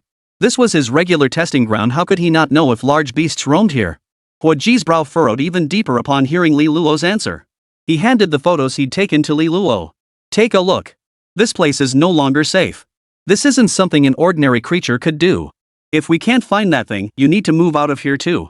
Li Luo took the phone Hua Ji handed him and frowned at the vaguely familiar photo displayed on the screen.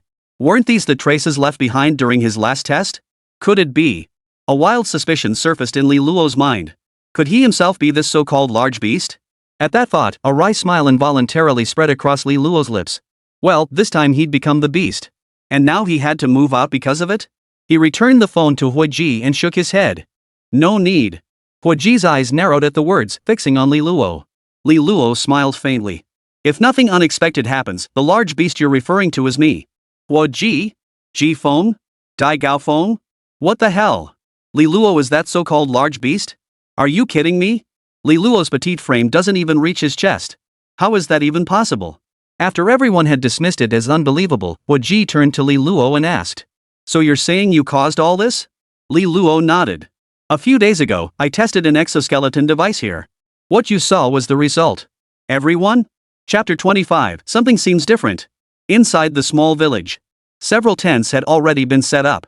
These were the living quarters for the people brought by Hua Ji. They had been staying here for several days now. Their primary objective this time was Li Luo's exoskeleton device. Hua Ji couldn't be bothered to return home only to make another trip in a few days, so he decided to set up camp here instead. Meanwhile, Li Luo was deep in his laboratory, conducting the final stages of his research. Previously, his exoskeleton device had remained incomplete due to material shortages. Now that the materials had arrived, there was no room for further delay. After several days of experimentation, the shock absorption mechanisms on both arms of the exoskeleton had been upgraded. During dinner that day, Hua Ji made the rare choice to dine with Li Luo and the others. Usually, he ate with the people he had brought with him. At the dining table, Hua Ji glanced at the spread of dishes and smiled. Who knew you two could cook? Looks like I hit the jackpot today. Li Luo looked at Hua Ji and said indifferently. So, what's the reason you called me here today? Li Luo knew full well that this guy had been eating with the soldiers just days ago. For him to suddenly show up here to eat meant there was definitely something on his mind. Hua Ji smiled. Li Shufei and Yumu, standing nearby, sensibly made their way back to the kitchen. These matters weren't for them to hear. Seeing this, Hua Ji spoke directly. It's nothing major, really. I just wanted to ask, how's that exoskeleton device of yours coming along? It's been several days now, and the testing site is all set up. When can we start testing? Li Luo pondered for a moment before replying. 3 days. Give me 3 more days. The main issue with that exoskeleton suit lies in the materials. The shock absorption mechanism required a new type of material, and he'd been busy working on this very issue these past few days. Now it was nearly resolved. The shock absorbers on both arms had already been upgraded. Only the shock absorbers for the legs remain unfinished. This is unavoidable. After all, the shock absorption devices for the legs are different from those for other parts. The primary impact forces on an exoskeleton are concentrated on the legs. The impact on the arms is negligible unless it involves close-range combat. The legs are different. Impacts like landing exert tremendous force on them. Insufficient shock absorption would cause major issues. Therefore, Li Luo spared no effort in refining the leg shock absorbers, which is precisely why they remain unfinished to this day. Hua Ji was quite satisfied with this answer. He had feared falling behind in the arms race. It seemed he'd been worrying for nothing. Smiling, he recalled another matter. One more thing, didn't I bring along that exoskeleton device developed by our military region's research department? That kid Ji Feng saw the testing site was all set up and asked me for a squad to run some initial tests.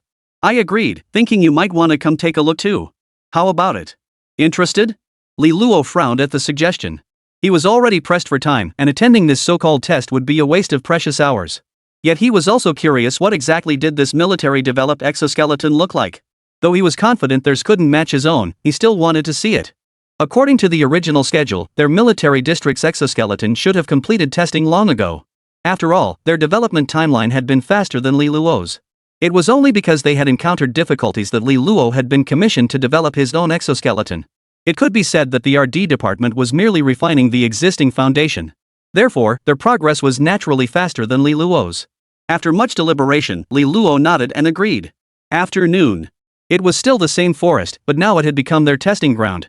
Standing behind Li Luo, Li Shufei and the other girl watched the scene with unease. What had they done to deserve this?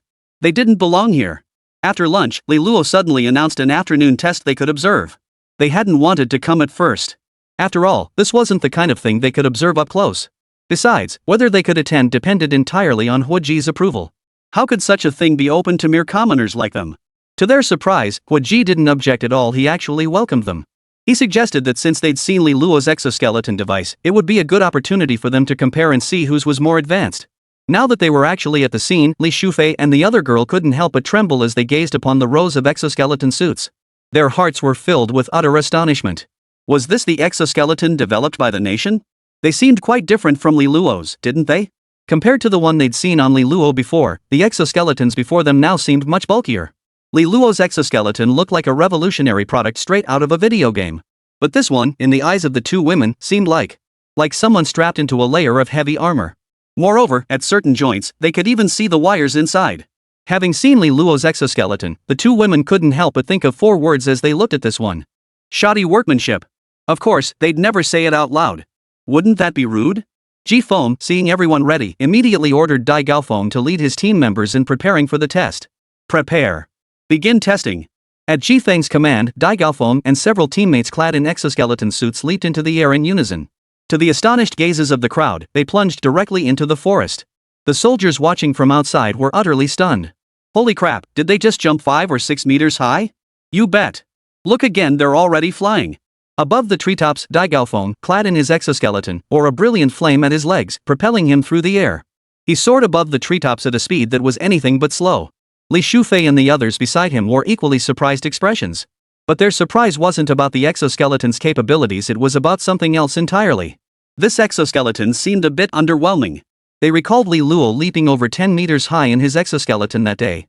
Moreover, Li Luo's exoskeleton could fly, and its speed far surpassed this one. But they kept these thoughts to themselves. Look at how excited the soldiers nearby were. Holy crap, this is insane. With this exoskeleton, who even needs an arms race? We're unstoppable. Looks like our military district has already secured first place in this arms race. In their eyes, with this exoskeleton in play, the outcome of the arms race was already decided. Their hearts began to race with excitement. Chapter 26, We'll see. Outside the forest. Watching several figures darting swiftly through the trees, Huoji nodded with satisfaction. He shifted his gaze to Li Luo and inquired. So, how does it compare to your exoskeleton suit? Li Luo observed their performance and gave a slight nod. Pretty impressive. This level of mobility truly lives up to the term single-soldier combat. They'd pose a significant threat on the battlefield. Li Luo offered his assessment after only a cursory glance at the exoskeleton suits. These things were indeed quite good now, even perfect, one might say. But that was all before his own exoskeleton was completed. Huoji's smile broadened at the words. To elicit such praise from Li Luo, these exoskeletons must truly be exceptional. Standing nearby, Ji Feng heard Li Luo's assessment of their exoskeleton development. A faint, mocking expression tugged at the corner of his mouth before quickly fading, replaced by a smile. Seems our exoskeleton still has room for improvement. Would you mind sharing some suggestions? His words carried not a shred of emotion. In his eyes, Li Luo's assessment held no real value. After all, what could an 8-year-old child possibly discern? Not a small threat? He believed this exoskeleton suit could decisively sway the outcome of smaller-scale battles. And if deployed in sufficient numbers, even large-scale battlefields weren't beyond consideration. Huoji, standing nearby, spoke with a broad smile. All right, this is already quite impressive. This is the version you specifically modified. What else needs improving? Forget about this arms race even deployed now, this thing would be a game changer. Still pushing for improvements? Are you seriously leaving no hope for other military districts? Ha ha ha.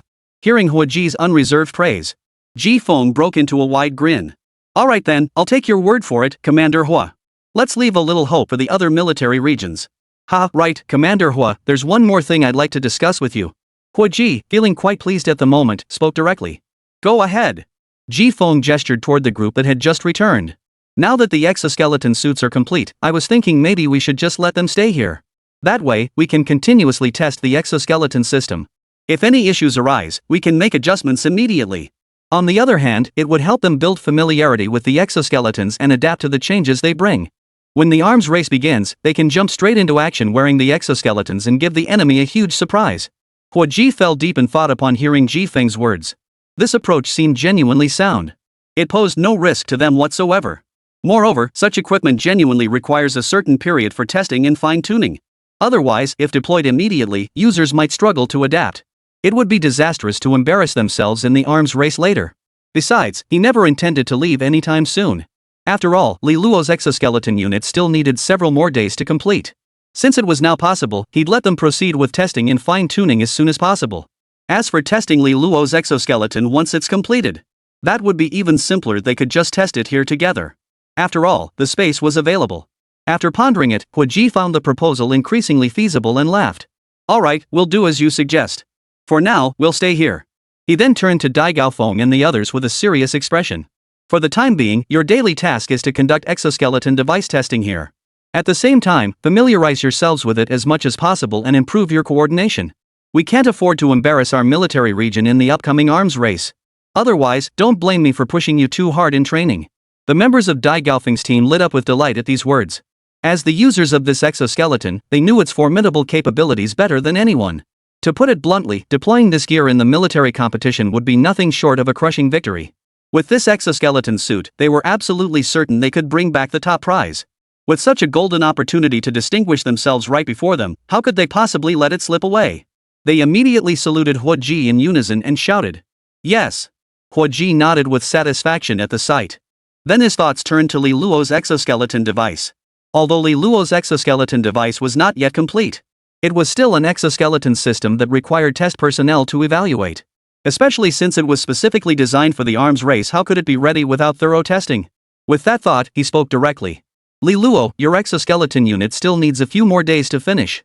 Would you like me to find test subjects for you in advance? It would also give them time to prepare, making the subsequent testing and fine-tuning much smoother. Ji Feng, standing nearby, looked at Li Luo with a puzzled expression and asked with a smile. Oh, Mr. Li Luo's exoskeleton is nearly finished? He was somewhat surprised, having assumed Li Luo's exoskeleton might not be ready before the arms race. But now it seemed he might make it in time? Li Luo nodded. This wasn't classified information, there was no need to keep it secret. Seeing this, Ji Feng volunteered. In that case, we do need to find a test subject ahead of time. What are your thoughts, Mr. Li Luo? Li Luo shook his head. No test subject is needed. Ji Feng was taken aback by this statement. Not needed? Are you kidding me? Without test personnel, does he plan to deploy it without testing? If something unexpected happened during operation, that wouldn't be a minor issue. He turned to Li Luo. Mr. Li Luo, you must be joking. If you don't need testers, does that mean you don't plan to test your exoskeleton device at all? How could it be deployed for use then? Setting aside the stability of the exoskeleton, not that I'm implying yours is unstable, Mr. Li Luo. But scientific research demands rigor. And regardless of that, users' unfamiliarity with the exoskeleton could prevent them from unleashing its full potential. Surely that's not what you want to see? Listening to Ji Feng's words, Li Luo showed no reaction. He wasn't oblivious to the provocation in Ji Feng's words, but he simply chose to ignore it. He merely replied indifferently. We'll see about that. Ji Feng? Chapter 27, No Break-in Period? 2 days passed quickly. On Ji Feng's end, testing of the exoskeleton device continued in full swing. It was becoming increasingly refined, with earlier minor issues now resolved. Watching Dai Gaofeng and the others dart swiftly through the forest, the look of satisfaction in Huoji's eyes grew more pronounced. After several days of testing and fine-tuning, not only had the exoskeleton itself been perfected, Dai Gaofeng and his team had also grown much more familiar with the exoskeleton suits. This was evident in their current movements. Their movement speed was considerably faster than during the initial test. The data recorder, who had been standing by to capture the readings, brought the recorded data to Ji Feng and Huoji. Ji Feng took the file and began reviewing it. Currently, the exoskeleton's maximum speed during low-altitude flight reached 59 ms. This speed was already staggering. What did 59 meters per second even mean? Consider that the speed of sound is only 340 meters per second. Their exoskeleton had already reached 59 meters per second. Don't be fooled by the seemingly small gap between this and the speed of sound. The two are simply incomparable. The longest effective range of modern firearms barely exceeds a kilometer. At a distance of 1 kilometer, wearing exoskeleton suits, one could reach the target in under 20 seconds at most. 20 seconds is nowhere near enough time to evacuate.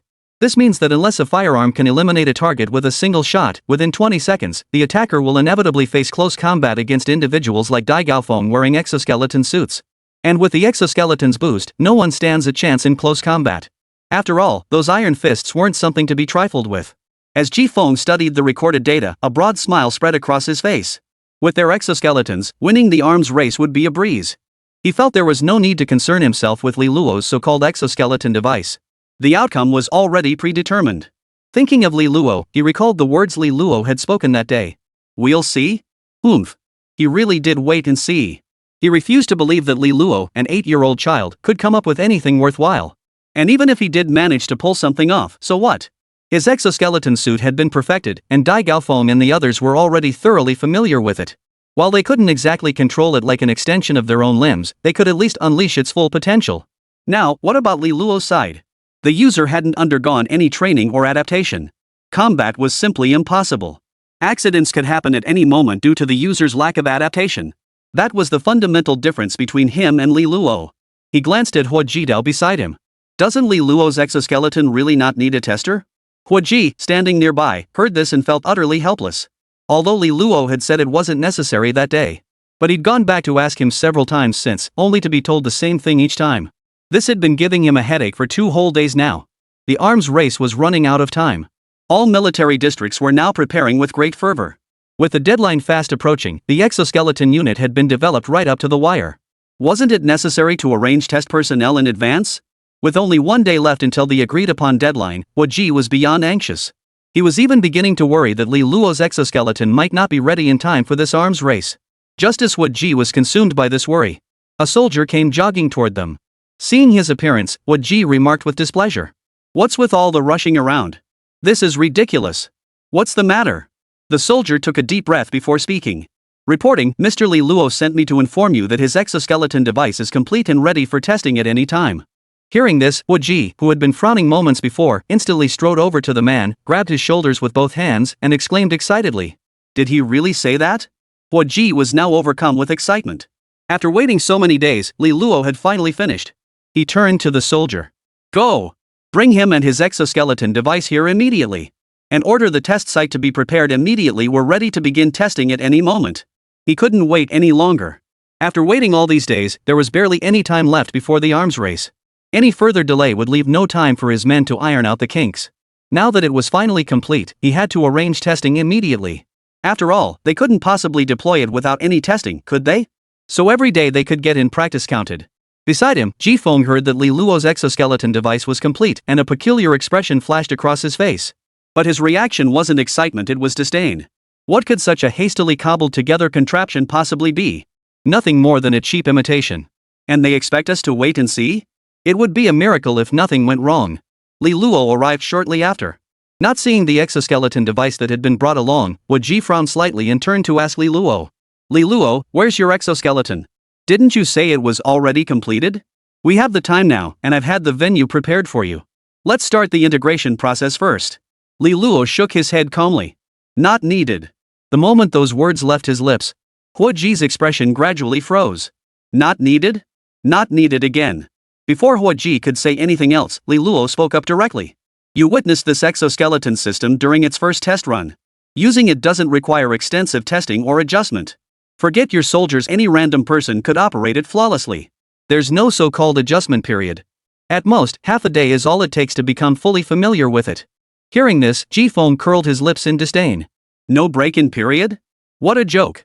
That's simply impossible. Even when buying a regular car, you'd test drive it first to see how it feels. After buying it, you'd need to drive it regularly to get familiar with it. And this is an exoskeleton device, for crying out loud. Remember, the exoskeleton they're developing is meant for the battlefield. On the battlefield, even the slightest misstep could cost a soldier their life. Now Li Luo actually claims this exoskeleton needs no testing, no break-in period? Anyone could master it perfectly within half a day? How could such an outlandish claim not shock him? Yet amidst his astonishment, the disdain in his eyes toward Li Luo only deepened. Such a conceited brat was truly beneath contempt. Chapter 28, let's test it then. The thought that the official start of the arms race was fast approaching. His contempt for Li Luo deepened even further. It was nothing but a rushed, shoddy piece of work, yet now he dared to spout such brazen nonsense. Jifeng stated bluntly. I wonder where Mr. Li Luo got his courage from. You rushed this exoskeleton into production, and you don't even plan to let people test it properly? Now you won't even conduct basic testing? You wouldn't be planning to blame lack of testing as an excuse if something goes wrong during the arms race, would you? Take exoskeletons, for instance. The ones we've developed are already highly integrated with Dai Gaofeng's team. What about yours, Mr. Li Luo? Whether it's a mule or a horse, you've got to let it run free. Listening to Jifeng's blatant provocation and mockery, Li Luo showed little change in expression, responding directly. Since researcher G is so eager to see my exoskeleton, how about this?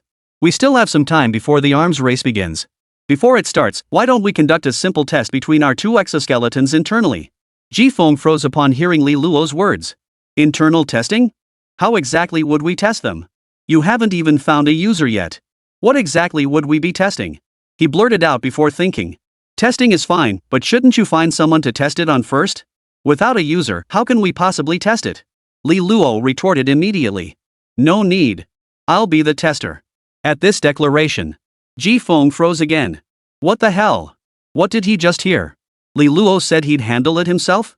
Never mind the quality of this hastily assembled exoskeleton device itself. Could an 8-year-old child even handle this exoskeleton? Don't tell me he'll be unable to move a muscle once he's strapped into that thing. He still didn't know that the suspected large beast tracks they'd found at the testing site were actually left behind by Li Luo during his exoskeleton tests. Currently, only Hua Ji knows about this. When he told the others, he only mentioned that the threat from whatever large beast had been resolved. Thus, the others remained unaware that Li Luo had already used the exoskeleton suit. After much deliberation, Ji Feng decided to agree to Li Luo's request. After all, with the conversation having progressed this far, backing down was no longer an option. In that case, he might as well use this opportunity to let Li Luo see clearly the gap between himself and the research department.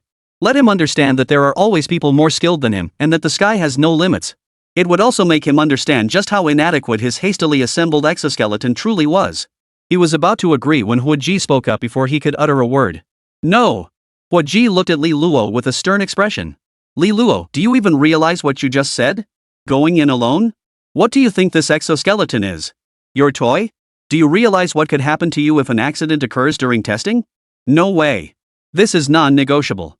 Testing is fine, but get a professional tester, not you. Hua Ji's words carried an air of absolute finality. Li Luo was surprised that she couldn't risk anything happening to him. There was no way he could be allowed to conduct such a test himself. What if something went wrong?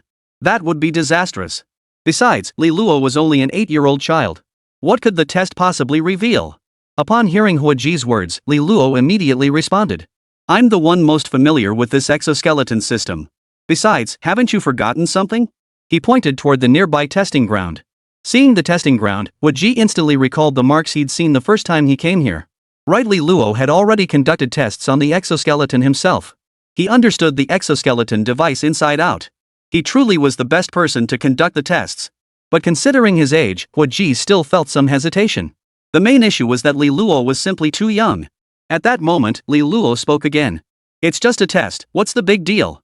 It's not like he's going straight into battle. Hua Ji was once again at a loss for words upon hearing Li Luo's words. Ji Feng, standing nearby, wore an equally stunned expression. He had actually thought Li Luo would give up at this point. But unexpectedly, he insisted on proceeding with the test. Was he that confident in his exoskeleton suit? Hua Ji remained hesitant. He truly didn't want Li Luo to go himself. At that moment, Ji Feng also spoke up. Right, Li Luo, don't be impulsive. This isn't a trivial matter. We're conducting internal testing now. If either party's exoskeleton suffers damage, it would be a loss far greater than any gain. After all, you know these exoskeletons we're developing are for the upcoming arms race. The competition is about to officially begin. We simply don't have time to fabricate a new set on short notice. Hua Ji chimed in from the side. Exactly. Li Luo, we simply don't have enough time to build another exoskeleton unit. So maybe we should just skip this internal test and switch to a standalone test instead. Li Luo shook his head in refusal. No, I still think conducting the internal test is better. It will more clearly demonstrate the differences between the two exoskeletons, won't it? As for your concerns, it's simple, we just won't equip weapons. Hearing Li Luo's words, Hua Ji felt utterly helpless. He had already said so much, yet Li Luo remained adamant about proceeding with the internal test. Sighing, Hua Ji finally relented. Fine. Since you insist on conducting the internal test, I agree. Meet at the testing site tomorrow afternoon at this time. As for the testing method, since you proposed it, you can decide that yourselves. Without waiting for Li Luo and Ji Feng's reactions, he turned and walked away. Li Luo watched Hua Ji gradually walk away and shook his head. Scheduling the test for tomorrow instead of today was clearly Hua Ji's deliberate choice. His goal was to give Li Luo some time to reconsider, hoping he might change his mind. But in the end, he had miscalculated. Still, he wouldn't disappoint Hua Ji. Glancing at Hua Ji's retreating figure, Li Luo turned his attention back to Ji Feng. We haven't discussed how the test will be conducted yet? Ji Feng, noticing Li Luo's gaze, addressed him directly. Has Mr. Li Luo decided how to conduct this internal test? Li Luo shook his head immediately. He hadn't given it much thought after all, the method made little difference to him. Chapter 29, Hunter's Game? Seeing that Li Luo had no intention of setting the rules, Jifeng smiled and said, "Since you don't have any better ideas, how about this? Since it's an internal test, it naturally requires a contest between both sides. Why don't we play a standard military hunter game? I wonder if Mr. Li Luo has heard of it." Li Luo smiled faintly at the suggestion. "So you're planning to be the prey, Mr. Jifeng?" Jifeng's smile stiffened upon hearing Li Luo's words. If Mr. Li Luo possesses the capability, I believe Captain Dai and the others would be willing to serve as the prey. However, since this is a contest, fairness must be upheld. Let me explain the rules to Mr. Li Luo. Li Luo chuckled softly at this. Both sides will have a trigger device on their persons. Hitting that device means elimination. Since my side has more people, I'll let you trigger yours first. You'll have 10 minutes to test the terrain for hiding spots. The time limit is 2 hours. The match ends once one side is eliminated within that time. Alternatively, you could choose to endure 2 hours inside undetected. Jifeng finished speaking and looked at Li Luo with a smile, waiting to see his reaction. The rule seemed fair on the surface, but in reality, he had already cast Li Luo as the prey. And his side was the hunters. Li Luo returned to the small courtyard. He was still pondering the rules Jifeng had laid out. He sees me as prey? Well, let's see who ends up being the hunter and who becomes the hunted. Li Luo had no intention of hiding tomorrow. On the contrary, he planned to strike first. Outnumbering his opponents had never been an advantage for him. Tomorrow, he would strike first, taking them down one by one. The next day. Since the internal test was scheduled for the afternoon, that meant Li Luo still had half a day to prepare. But Li Luo didn't really have anything to prepare. After all, this wasn't his first time using the exoskeleton device. Meanwhile, news of the upcoming internal test between the two sides had already spread. Hey, who do you think will win? Do we even need to think about it? Captain Dai and Officer G, of course. For starters, they're an entire elite squad. Look at the other side, just one kid. And I heard he plans to fight personally? He's only 8 years old. So what if he has an exoskeleton? Captain Dai and the others have them too. Haven't you forgotten about that exoskeleton suit tested at the military zone last time? What good is individual strength? One can't fight four. Besides, no matter how advanced the exoskeleton is, it all depends on who's using it. He's just an 8-year-old kid. Even with the best gear, he won't be able to unleash its full potential. At their campsite, opinions were divided. Some supported Jifeng, others backed Li Luo. Though those backing Li Luo were in the minority. After all, the numbers were stacked against him, and Li Luo's age was a factor. Except for a handful of individuals, most didn't believe Li Luo could win this internal test. Inside the tent where Dai Gaofeng's squad was staying, Jifeng was briefing them on the afternoon's internal test. Dai Gaofeng, however, wore a look of utter contempt. "Officer G, relax. How could the 5 of us possibly fail to take down a single kid? Forget 2 hours, we won't even need that long. He gets 10 minutes to hide, right? We'll spend a few minutes searching. It won't take nearly that long. We'll take him down with ease." "Exactly, Officer G, relax. A kid like that is a piece of cake." Jifeng listened to their confident words and smiled faintly. You still shouldn't underestimate Li Luo. If he dared to take the afternoon test, he must have some skills up his sleeve. Don't end up tripping over a small obstacle. As the saying goes, even a lion gives its all when hunting a rabbit. That was what he said, but deep down, he too held Li Luo in utter contempt. He never imagined they could lose. After all, the gap between their sides was enormous. Their side comprised 5 professionally trained special forces operatives. Li Luo? He was merely an 8-year-old child. Both sides were equipped with exoskeleton suits, but 5 adults versus one 8-year-old child. He simply couldn't fathom losing. Dai Gaofeng and the others were already thoroughly familiar with their exoskeletons, whereas Li Luo's had only just been completed. Lunchtime passed. This signaled the official commencement of the internal testing. At the testing site, Huo Ji and a group of soldiers were already waiting outside the grounds. They were both highly interested in this internal test, one side being personnel from their own military region, the other being specially recruited talent for their military region. Moreover, it wasn't just military personnel, even Li Shufei and her companion had arrived. Originally hesitant to attend, they had finally decided to come after Huo Ji assured them they were welcome. After all, they'd seen so much already, one more internal test wasn't a big deal. Besides, they'd signed confidentiality agreements and answered all necessary questions, why not watch if they could? The entrance to the testing site, though calling it an entrance was a stretch, as it was merely a path worn by frequent recent foot traffic. Dai Gaofeng and the others had already donned their exoskeleton suits. Li Luo stood beside them, looking particularly small. This sight only bolstered the confidence of many supporters of Jifeng and Dai Gaofeng standing nearby. The disparity is just too great. 5 against 1 was already absurd enough, but this feels downright unfair. 5 elite special forces operatives against an 8-year-old kid? Is this really necessary? Overhearing the murmurs around them, Dai Gaofeng lowered his gaze slightly toward Li Luo. Mr. Li Luo, once the match begins, we won't hold back. We hope you won't blame us. Li Luo finished putting on his exoskeleton suit. It's fine. Just come at me. No need to hold back. Seeing that Li Luo had also donned his exoskeleton gear, Ji stepped forward to position himself between the two combatants. Though this is a contest, due to certain special circumstances, I still hope both sides will stop short of causing serious injury. He deliberately glanced at Dai Gaofeng as he spoke. Dai Gaofeng caught Ji's glance. He nodded in acknowledgement. Seeing both sides were ready, Ji wasted no further time and declared. Alright, let the internal test commence. Chapter 30, Prey or Predator? Outside the testing grounds. As Ji declared the internal test officially underway, all eyes instantly turned to Li Luo. According to the rules, Li Luo possessed 10 minutes of priority action. Yet instead of entering the woods immediately, Li Luo stood there fiddling with something. To the others, he appeared to be standing there in a daze. In reality, he was familiarizing himself with the terrain of the testing ground. His exoskeleton was equipped with an infrared detector. Although he was quite familiar with this forest, it had been cleared by military personnel, and his previous exploration range hadn't been as extensive as this one. Therefore, he intended to observe the terrain before setting off. Standing nearby, Ji and Li Shufei both watched Li Luo standing motionless, their hearts filled with anxiety. Yumu tugged at Li Shufei's sleeve and whispered. Shufei, why hasn't your second grandfather started yet? It's been nearly a minute. Li Shufei frowned and shook her head. She wished she knew the answer too. Ji watched Li Luo stand there in a daze for a full minute and couldn't hold back any longer. After learning about the rules they'd set, he'd originally intended to cancel this internal test altogether. What kind of test was this, 5 against 1? But Li Luo had refused. Now that the test had arrived, Li Luo pulled this stunt. He couldn't fathom what Li Luo was playing at.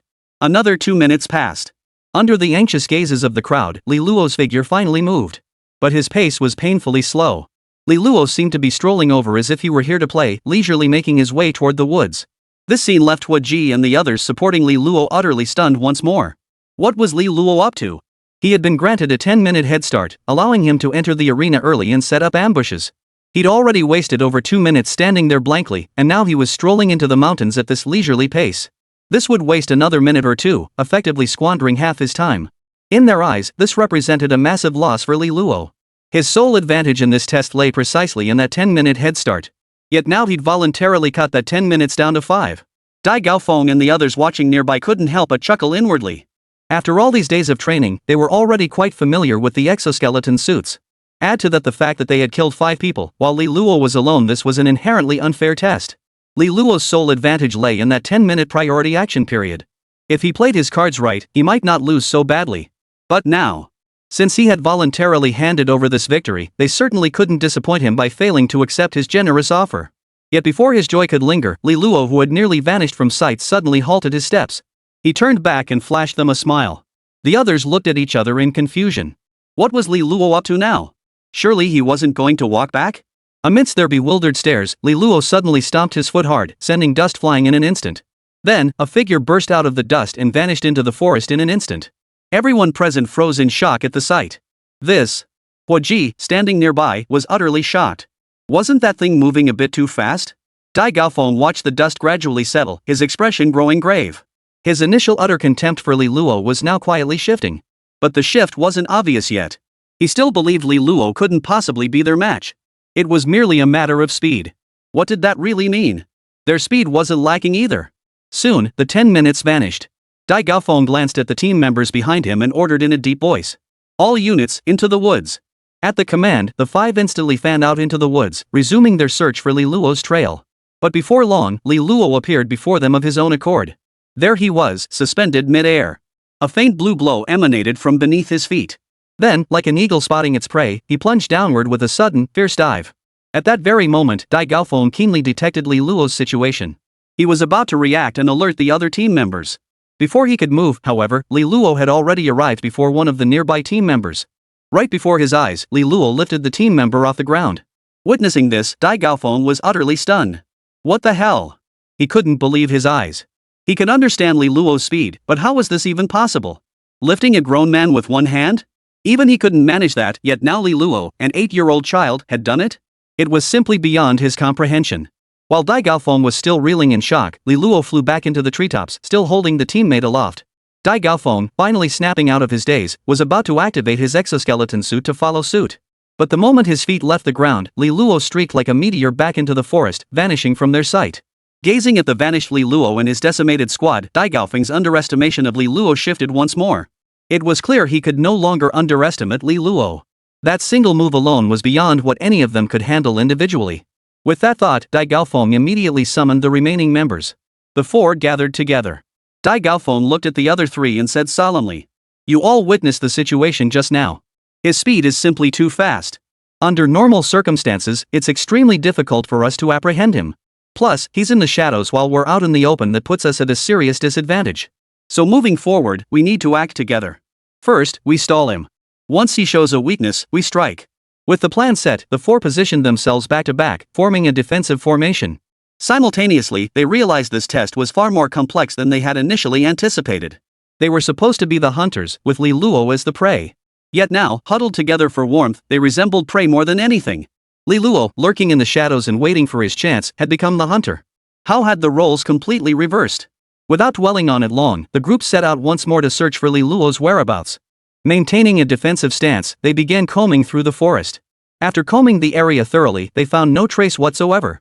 They hadn't even located the team member Li Luo had taken away earlier. Chapter 31, Not even in the same league. Just as Dai Gaofeng was still pondering where Li Luo had taken that teammate, another teammate beside him suddenly looked up at the sky and exclaimed, "Captain, over there." At this, Dai Gaofeng and the other teammates all looked up at the sky. There, Li Luo hovered above the treetops, a look of mockery on his face. Seeing this, Dai Gaofeng immediately drew his gun loaded with blanks and aimed it at Li Luo in the air. The others also launched their attacks at Li Luo. But their attacks failed to land on Li Luo. Li Luo dodged every blank round fired at him with terrifying speed and precision. Realizing this, everyone's faces were filled with astonishment. "Missed? Are you kidding me? He can dodge bullets?" Just then, Li Luo dove toward them once more. As the others prepared to counterattack, he vanished into thin air again. Dai Gaofeng and his men hadn't even managed to brush the hem of Li Luo's clothes. Watching Li Luo vanish into the sky once more, Dai Gaofeng sensed something was profoundly wrong. Li Luo's speed was terrifying. They simply couldn't match him. Moreover, he could sustain flight for extended periods. Although their exoskeletons could also fly, flight consumed enormous amounts of energy from their exoskeletons, making sustained aerial combat impossible. Their jumping abilities were certainly no slouch. The altitude Li Luo had reached was far beyond what a single jump could achieve. They were like domesticated chickens, while Li Luo soared like an eagle in the sky. If he wished, he could dive bomb them at any moment. And they had no means to resist. On the other side, outside the forest, at the testing grounds, Hua Ji and Ji Feng watched the situation within the woods. Above the canopy, Li Luo hovered in midair. He would occasionally dive down toward the forest floor. Within the woods, figures would leap high into the air, attempting to strike the aerial Li Luo. They were none other than the squad led by Dai Gaofeng. But just as Dai Gaofeng and his men were about to strike Li Luo, he would dodge at an utterly terrifying speed. On several occasions, Dai Gaofeng and his men even flew above the treetops in pursuit of Li Luo. Yet the moment they cleared the canopy, Li Luo began weaving through them like a dragon gliding through the air. With his terrifying speed, Dai Gaofeng and his men couldn't even touch Li Luo. This spectacle left Ji Feng and the others utterly dumbfounded. What the hell was going on? Something seemed terribly off. Weren't Dai Gaofeng and his group supposed to be the hunters in this game? But now it seemed as though Li Luo was the hunter. The crowd behind them, who had been supporting Dai Gaofeng and the others, now began to panic. Could they really lose in a 5-on-1 fight? Holy crap, it feels like Captain Dai and the others are being toyed with. Hey, did you notice something? Captain Dai's group seems to be missing someone. Why are there only 4 of them now? Where's the 5th one? Someone in the crowd noticed this detail sharply. Seriously? It's only been a few minutes, and Captain Dai's team already has casualties? You gotta be kidding me. At this rate, it looks like Li Luo might win? Hui Ji, watching from the sidelines, observed Li Luo gliding like a dragon among Dai Gaofeng and the others in the treetops. His face was filled with a satisfied smile. Indeed, his faith in Li Luo had been well placed. Based on today's performance, the exoskeleton he developed would undoubtedly dominate the upcoming military arms race. At the same time, during this internal test, he had also discovered that the exoskeleton device developed by the RD department still had many shortcomings that could be improved upon. Li Luo's earlier assessment of this exoskeleton had been spot on. If those shortcomings could be addressed, perhaps they could even go head-to-head with Li Luo's exoskeleton. But for now, forget it. The current performance gap between these two exoskeletons placed them in entirely different leagues. If the R&D departments was a grade, then Li Luo's creation was at least SS grade, not just S, but straight up SS. The gap between them was nothing trivial. Li Shufei and Yu Mu weren't entirely clear on the specifics, but judging from the current situation, Li Luo seemed to hold the upper hand. Yet they couldn't be certain and felt awkward asking others. Their attention naturally turned to the artificial intelligence they'd brought along. Yu Mu looked at the AI cradled in her arms and asked, "Hey, how's your owner doing? Is he about to win?" A dismissive expression appeared on the AI screen. "Win? Of course. My master could never lose. Honestly, with that scrap metal? If my owner wanted to, he could end the fight in under a minute. I reckon he's just toying with them now. The gap between them is enormous. If this were a real battlefield, he could probably turn the tide even if he were the only one left." The AI's voice rang clearly in the ears of everyone present. This caused their perception of Li Luo to shift once more. Holy crap, what does this mean? Li Luo was seriously toying with Captain Dai and the others? I thought I was imagining things. You know what? It kinda feels like an eagle preying on chicks. Look, he just keeps swooping down. And Captain Dai and the others below can't do a thing about it. Captain Dai and the others must be going crazy. If they don't fly, they're like fish on a cutting board, helplessly at the mercy of others. But if they do fly, they can't even touch him. I get it now. Li Luo is just toying with them. This isn't a test at all. Just playing? Those 4 words pierced Jifeng's mind like a needle. It made his head ache. Listening to the murmurs around him only made the ache worse. He couldn't comprehend it. What the hell was going on now? It was supposed to be a simple hunter game as straightforward as it gets. Why had it turned into this? They had the numerical advantage and they were all professionally trained special forces soldiers. And Li Luo was just an 8-year-old child? As for the exoskeletons, Li Luo's suit only offered speed advantages. And he hasn't even had time to get used to using it. But what about them? Dai Gaofeng and the others had been familiarizing themselves with their exoskeletons for days. While they weren't perfectly synchronized yet, they were at least quite familiar with the changes the exoskeleton brought. Yet the current situation was that Li Luo seemed to be toying with Dai Gaofeng and the others like an eagle playing chicken. Chapter 32, opened? Meanwhile, above the forest, Li Luo floated motionless in the air. He needed some time to organize the data he'd collected. From the start until now, he had been juggling combat with Dai Gaofeng and the others while simultaneously gathering battle data. This information was crucial. Although the exoskeleton device was now complete, it was still his first official deployment. Although he had previously stated that this exoskeleton required no break-in period, that didn't mean he couldn't continue optimizing it. While the exoskeleton's speed had reached terrifying levels, other aspects still fell short. The new materials addressed the most significant shock absorption issue, but minor problems remained unresolved due to time constraints. Take the exoskeleton's defensive capabilities, for instance. The reason he pushed the speed so high was precisely because the exoskeleton's defenses were inadequate.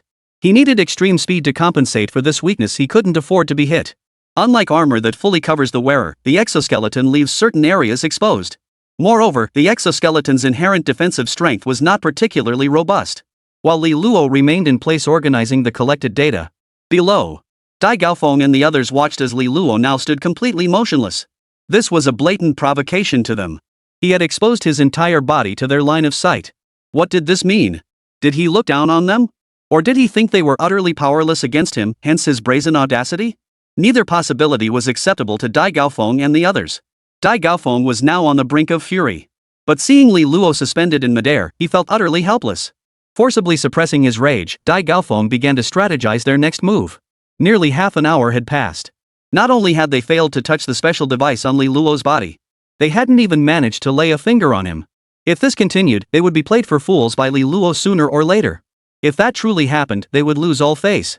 5 professional special forces soldiers, completely outmaneuvered by an 8-year-old child. How could they possibly remain in the military district if word got out? He handed over the remaining 3 men, reforming their defensive formation. He's too fast for us to catch. We can't take the initiative, so we'll just have to wait. Hold on. I'll go provoke him. I'll try to stall him for a moment, then you attack. Absolutely no chance for him to escape. Remember to target the device on his body. As long as that special device is hit, he loses. Our only objective is the device. The other 3 nodded in unison upon hearing this. Seeing this, Dai Gaofeng reloaded his gun with the last blank cartridge magazine before charging straight toward Li Luo in midair. He couldn't touch Li Luo, but he could find a way to make him stop. Once he stopped, he was confident his teammates could directly hit the device on Li Luo's body. Dai Gaofeng watched as the distance between him and Li Luo rapidly closed, already preparing for action. But before he could fully prepare, Li Luo suddenly flashed past him. His speed was even faster than before. Dai Gaofeng hadn't even registered the movement when a gust of wind swept past him.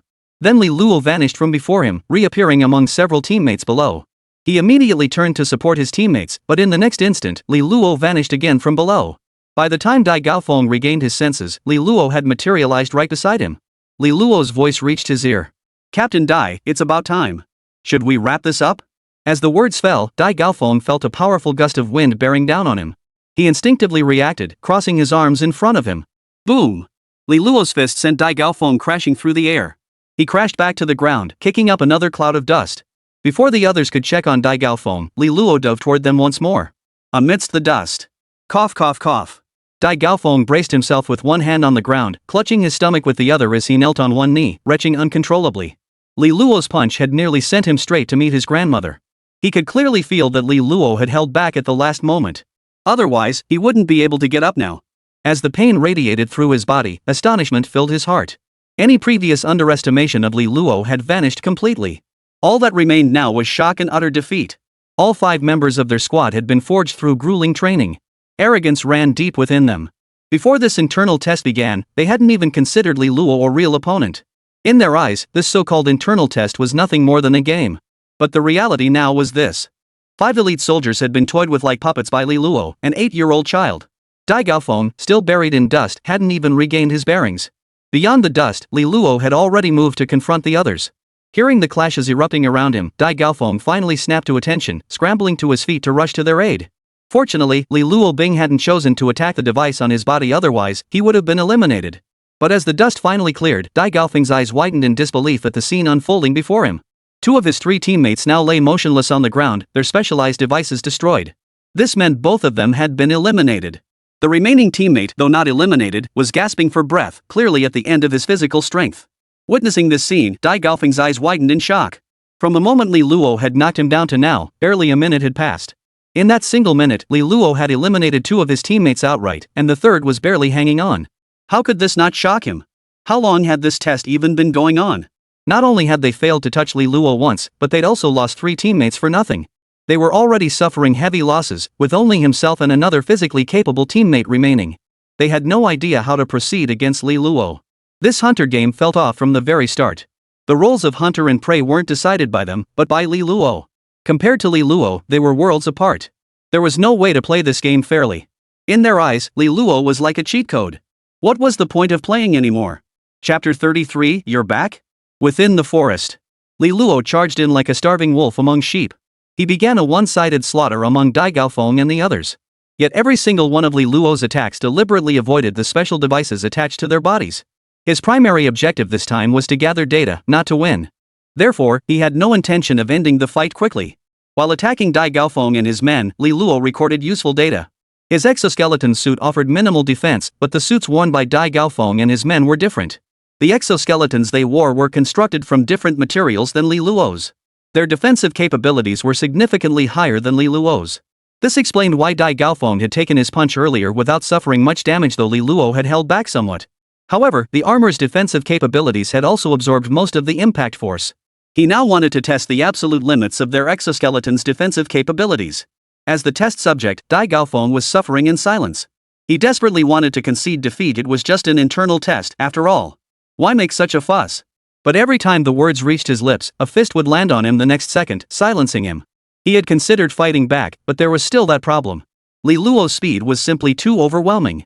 Right now, forget about landing a hit on Li Luo. He didn't even have a chance to retaliate. The moment he showed any sign of retaliation, Li Luo's attack would land on him first, leaving him utterly unable to retaliate. As for the others, they were all lying on the ground now. Over 10 minutes passed. At the forest's edge, Li Luo emerged first. Seeing Li Luo stride out so casually, everyone present couldn't help but feel puzzled. Though they had witnessed his duel with Dai Gaofeng and the others, they didn't think he had lost. But barely half the time had passed. There was still an hour left? Why had he come out already? And where were Dai Gaofeng and the others? Just as everyone was puzzled. From the woods behind Li Luo, several people emerged, bruised and battered, supporting each other. The crowd stared, barely recognizing them. Especially Dai Gaofeng, who was being supported by 2 others in the middle. Among the crowd, the squad member who had been taken out by Li Luo from the start couldn't help but suck in a sharp breath at the sight of his comrade's current state. Whoa! His gaze toward his teammates and captain brimmed with pity. At the same time, he felt immense relief. Relief that he'd been taken out long ago, spared from such brutal treatment. This blow was far too brutal. Dai Gaofeng and the others, noticing the disapproving stares, hung their heads in shame, unable to meet their gaze. They simply couldn't face anyone now. Those mere 10-odd minutes felt crueler than an entire day of special forces training. Participating in today's internal test was undoubtedly the worst decision he'd ever made. Li Luo's exoskeleton suit made beating them look like child's play. His speed was absurd, they had no chance to react. And his exoskeleton's energy seemed inexhaustible. He hadn't seen Li Luo stop even once, either soaring through the air or teleporting across the ground. He didn't even want to think about that speed. It was like he was driving a car. Sure, they had exoskeletons too, but theirs weren't rigged. The enemy had the advantage. How could they possibly fight? Not a chance. Just then, Jifeng strode up to the group and asked, "Why are you all out here? What happened?" A sliver of hope lingered in Jifeng's heart. Perhaps Li Luo had made a mistake, allowing his device to be struck by Dai Gaofeng and the others. However, Dai Gaofeng's response caught him off guard. "We lost. We simply couldn't keep up with Li Luo's speed. He can sustain flight for extended periods, but we can't. We're simply no match for him." Dai Gaofeng really didn't want to say it. After all, it was downright humiliating. 5 elite special forces operatives beaten into this state by an 8-year-old child. TSK, TSK, TSK. Listening to Dai Gaofeng's words, Jifeng's brows furrowed deeply. From Dai Gaofeng's words, Huo Ji also discerned the flaws in their military region's self-developed exoskeleton. And why Li Luo could take on all 5 of them single-handedly, as if it were child's play. The most critical flaw was energy efficiency, followed by speed. In truth, by the latter stages of the test, the power sources for Dai Gaofeng and his team's exoskeletons were nearly depleted. At this point, the exoskeletons served little purpose beyond offering minimal protection.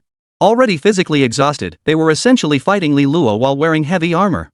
Li Luo, however, possessed ample energy and a lightweight suit. Huo Ji now fully grasped the vast gap between Li Luo's exoskeleton and the military district's version. It was like comparing heaven and earth. He sighed.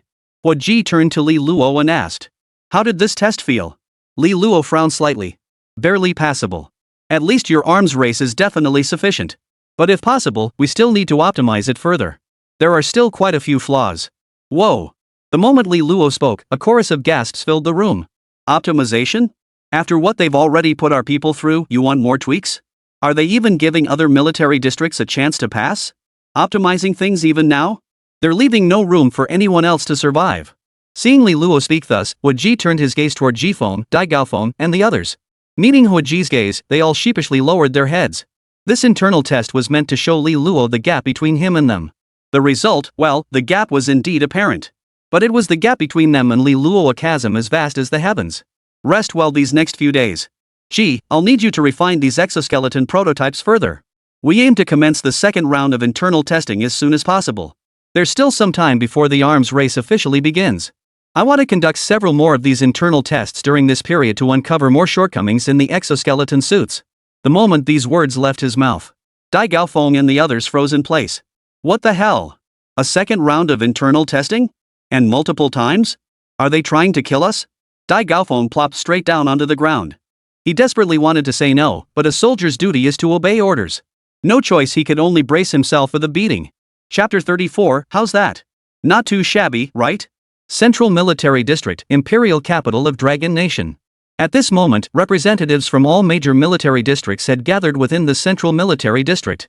All for the upcoming National Military Arms Race. Huo Ji was among them. Hey, isn't this old Hua who came in last time?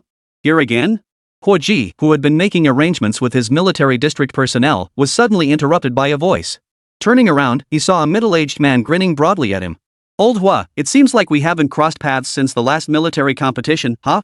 It really has been ages. Huo Ji frowned slightly at the sight of this middle-aged man. This guy was from the Eastern Military District. Muinian, like him, held the rank of colonel. During the previous military competition, the team led by Huo Ji had been eliminated by him. And it happened in the very first round. To make matters worse, they'd been classmates at the same military academy. They'd never gotten along back then. No matter the event, they had to compete for first place. And that previous defeat had left him open to the others' mockery for quite some time. That's precisely why Huo Ji placed such importance on this military competition. This time, he was determined to redeem the pride he'd lost last time. Seeing Huo Ji staring at him without speaking, Muinian smiled broadly and said, "Hey, old Hua, what's with the stare?" Meeting Huo Ji's gaze, Muinian's expression remained utterly unchanged. It was as if they were truly old friends reunited after a long separation. At that moment, Hua Ji thought of their trump card for this mission and couldn't help but smile as he looked at Mu Inian. Yeah, it really has been a long time. Hearing this, Mu Inian felt puzzled.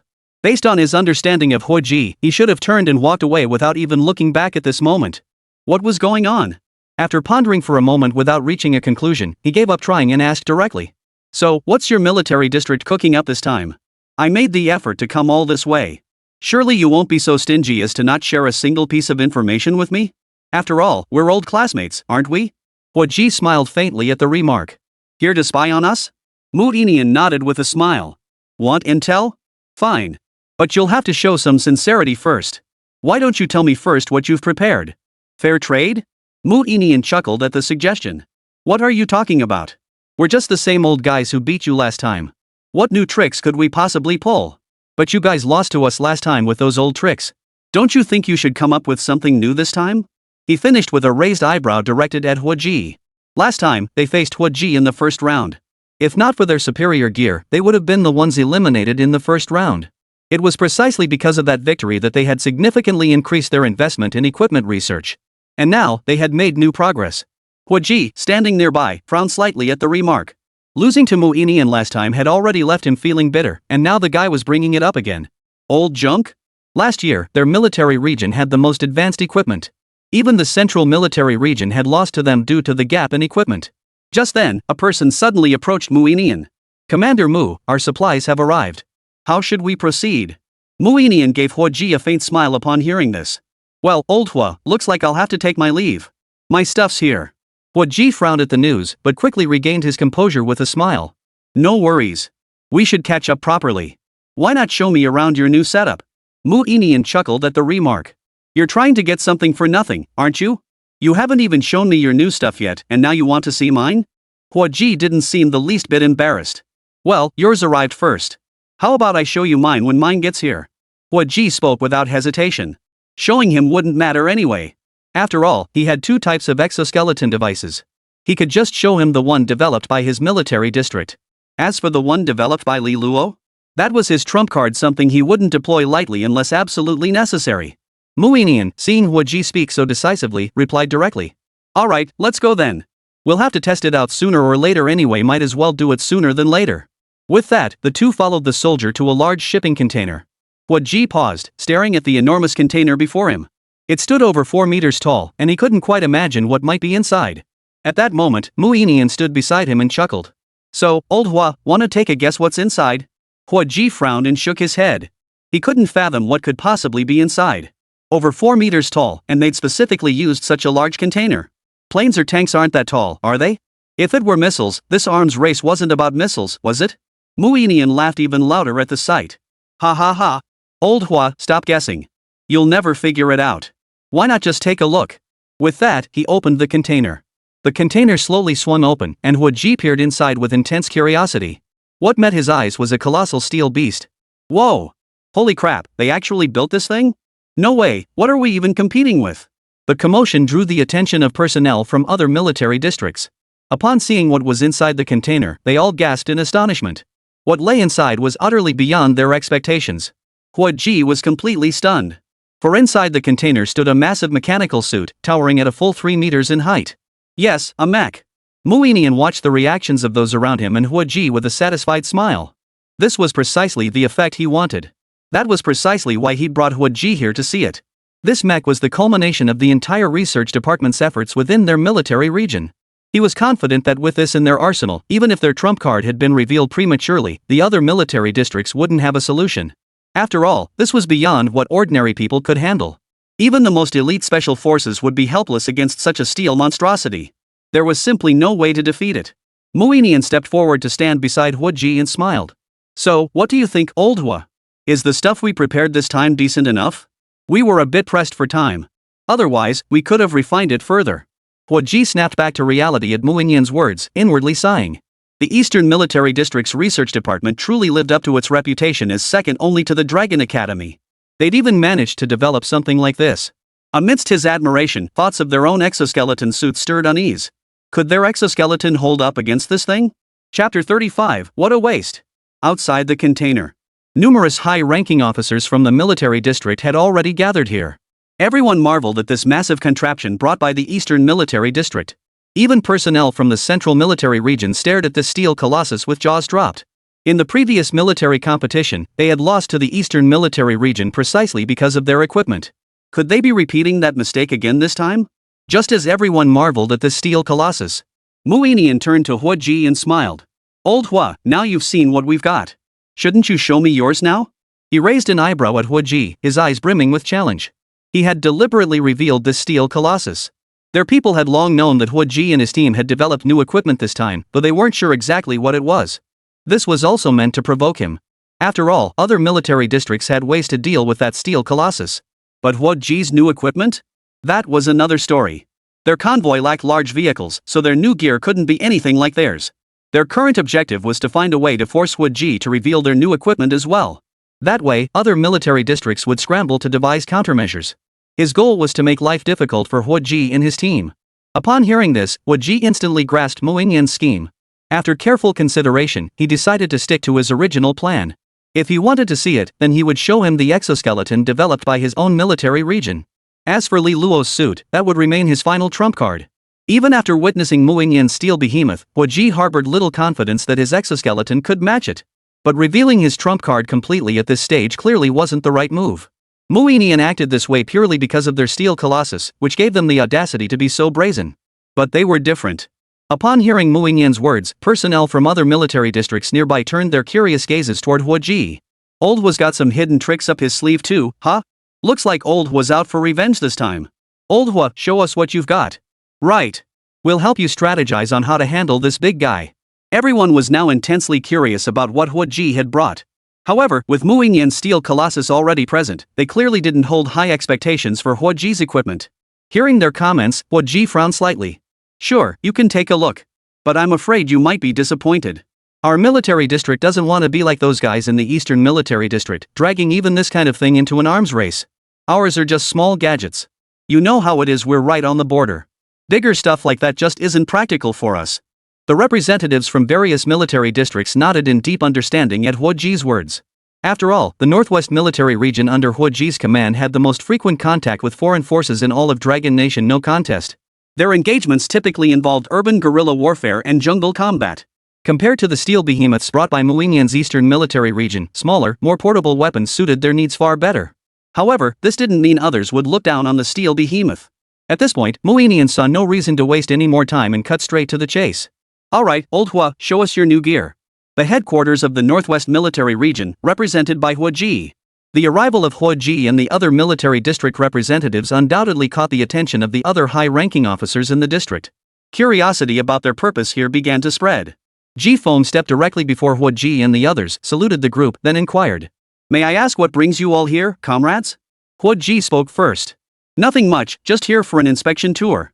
We just returned from the Eastern Theater Command, where we observed their new equipment. Upon hearing this, Ji Feng looked at Hua Ji with keen curiosity, hoping to glean some information about the Eastern Theater Command's new equipment from him. Hua Ji met Ji Feng's gaze and shook his head. I'll tell you later. For now, let's get our gear out and give it a spin. Otherwise, these guys won't budge easily. Senior officers from other military regions chimed in agreement. Yeah, hurry up and bring them out for us to see. Hearing this, Ji Feng looked at Hua Ji in surprise, his face filled with confusion. Ji Feng was utterly baffled by Hua Ji's meaning. Their exoskeletons were secret weapons specifically prepared for this arms race. Was he really going to expose it so casually now? Hua Ji noticed the confusion on Ji Feng's face and nodded at him. Go ahead. Pull ours out. Hua Ji deliberately emphasized the word "our" when he spoke. Ji Feng instantly understood Hua Ji's plan. Let them see it, so be it. After all, it was the system they'd figured out themselves.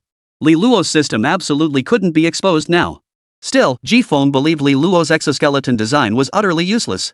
With the exoskeleton system they had developed, they were already more than capable of winning this arms race.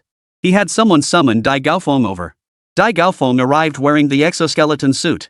His appearance immediately drew the attention of the other high-ranking military officials present. Awe flashed in everyone's eyes once more. Old Hua, you've outdone yourself. You've actually pulled this off? Yeah, this exoskeleton must be something special, right? Amidst the astonishment, many also expressed regret. An exoskeleton suit like this would be a game-changer under normal circumstances. Too bad the Eastern Military Region's equipment clearly has the upper hand this time. Exactly. Looks like the Northwest Military Region will be heading home disappointed again. That thing isn't something an exoskeleton can compete with. Listening to the surrounding murmurs, Ji-Fong felt nothing but confusion. What did they mean by unfortunate? Had the Eastern Theater Command developed something new? Something so powerful that even their exoskeleton suits couldn't stand a chance? The chatter only deepened his curiosity about the new equipment the Eastern Theater Command had developed. He turned his questioning gaze toward Hua Ji once more. Hua Ji merely offered a helpless expression. This made Ji-Fong and the others from the Northwest Theater District hold their breath in anxiety. Could the Eastern Theater Command's new equipment truly be that formidable? Could it be that even their painstakingly developed exoskeleton suits couldn't hold a candle to it? Even if their exoskeleton wasn't a match, what about the one developed by Li Luo? Surely they couldn't be outmatched by Li Luo's version too? Chapter 36, Bullying the Weaker? Amidst the crowd's regretful murmurs, Dai Gaofeng returned wearing his exoskeleton, utterly bewildered. He still hadn't grasped what had just happened. They suddenly summoned him over in his exoskeleton suit, and he came. And what was the result? He walked a bit and was told to go back? What was the point of all this? But when faced with Hua Ji's orders, obedience was his only option. After Dai Gaofeng departed, the high-ranking officers from all military regions still wore expressions of regret. Old Hua, if you ask me, you're just unlucky. Look at last year, everyone's weapons and equipment were pretty much on par, except for old Mu and his crew who came up with some new gadgets. And you guys ended up facing them in the first round. Otherwise, with your military region's strength, you could have easily secured a top 3 finish. Same this time you developed new gear, but, sighed old Hua, just bad luck. Listening to the words around him, Hua Ji felt utterly helpless. Last time, he could have blamed it on bad luck. But this time, their military region had prepared for this arms race with everything they had. And what was the result? Hua Ji sighed. It could only be said that their military region was truly outclassed. Although there was still the exoskeleton suit developed by Li Luo. Even Hua Ji dared not pin too much hope on it at this moment. After all, the size disparity between the two was undeniable. Moreover, the military competition grounds were typically wide open spaces. This naturally favored Mu Yinyan's steel behemoth. Their exoskeleton suits were no match for it, like a child fighting an adult. Yes, it was clumsy and slow-moving. But even if their exoskeleton suits were fast enough, what good would that do? Could they breach the opponent's defenses? If they couldn't breach the defenses, their exoskeleton suits would inevitably run out of power. And then they'd still lose. Realizing this, Hua Ji felt waves of helplessness wash over him. After sending off personnel from other military districts, Ji-Fong approached Hua Ji once more. Commander Hua, what was that earlier? Hua Ji sighed. Looks like we're going to lose this arms race to those Eastern Theater Command guys again. Ji-Fong looked utterly perplexed. How could he be declaring defeat before it even began? Commander Hua, what do you mean by that? The arms race hasn't even started yet. Besides, you know the state of our exoskeleton technology right now. And don't we still have that system Li Luo developed? How could we possibly lose? Ji-Fong remained utterly baffled. What on earth was going on? What made Hua Ji declare defeat before it even started? Before coming here, Hua Ji had repeatedly emphasized that they had to win this arms race. But now, seeing this, Hua Ji let out a wry smile. There's nothing we can do.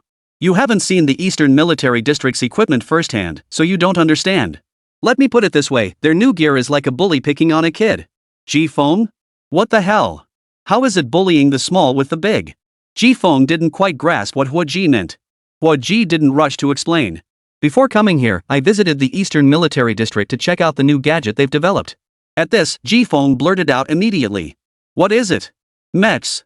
Several meters tall, large-scale mecha. Holy. Hearing this, Ji-Fong couldn't hold back and let out a curse. His face now wore an expression of utter disbelief as he asked. Commander Hua, are you serious?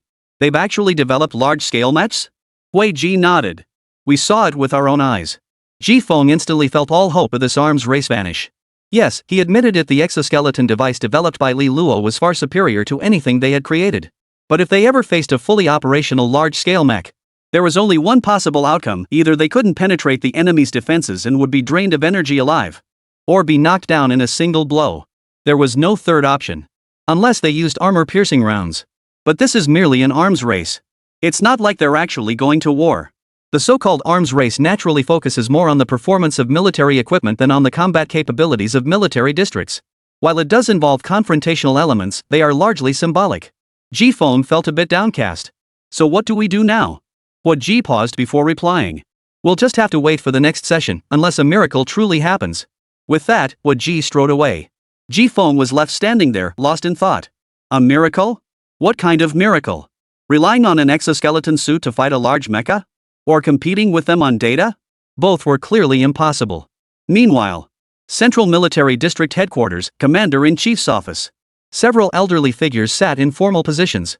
They were Chen Daoxue, President of the Long Academy of Sciences, Longjin, Commander of the Central Military District, and Tang Ming, General Secretary of the Long Nation.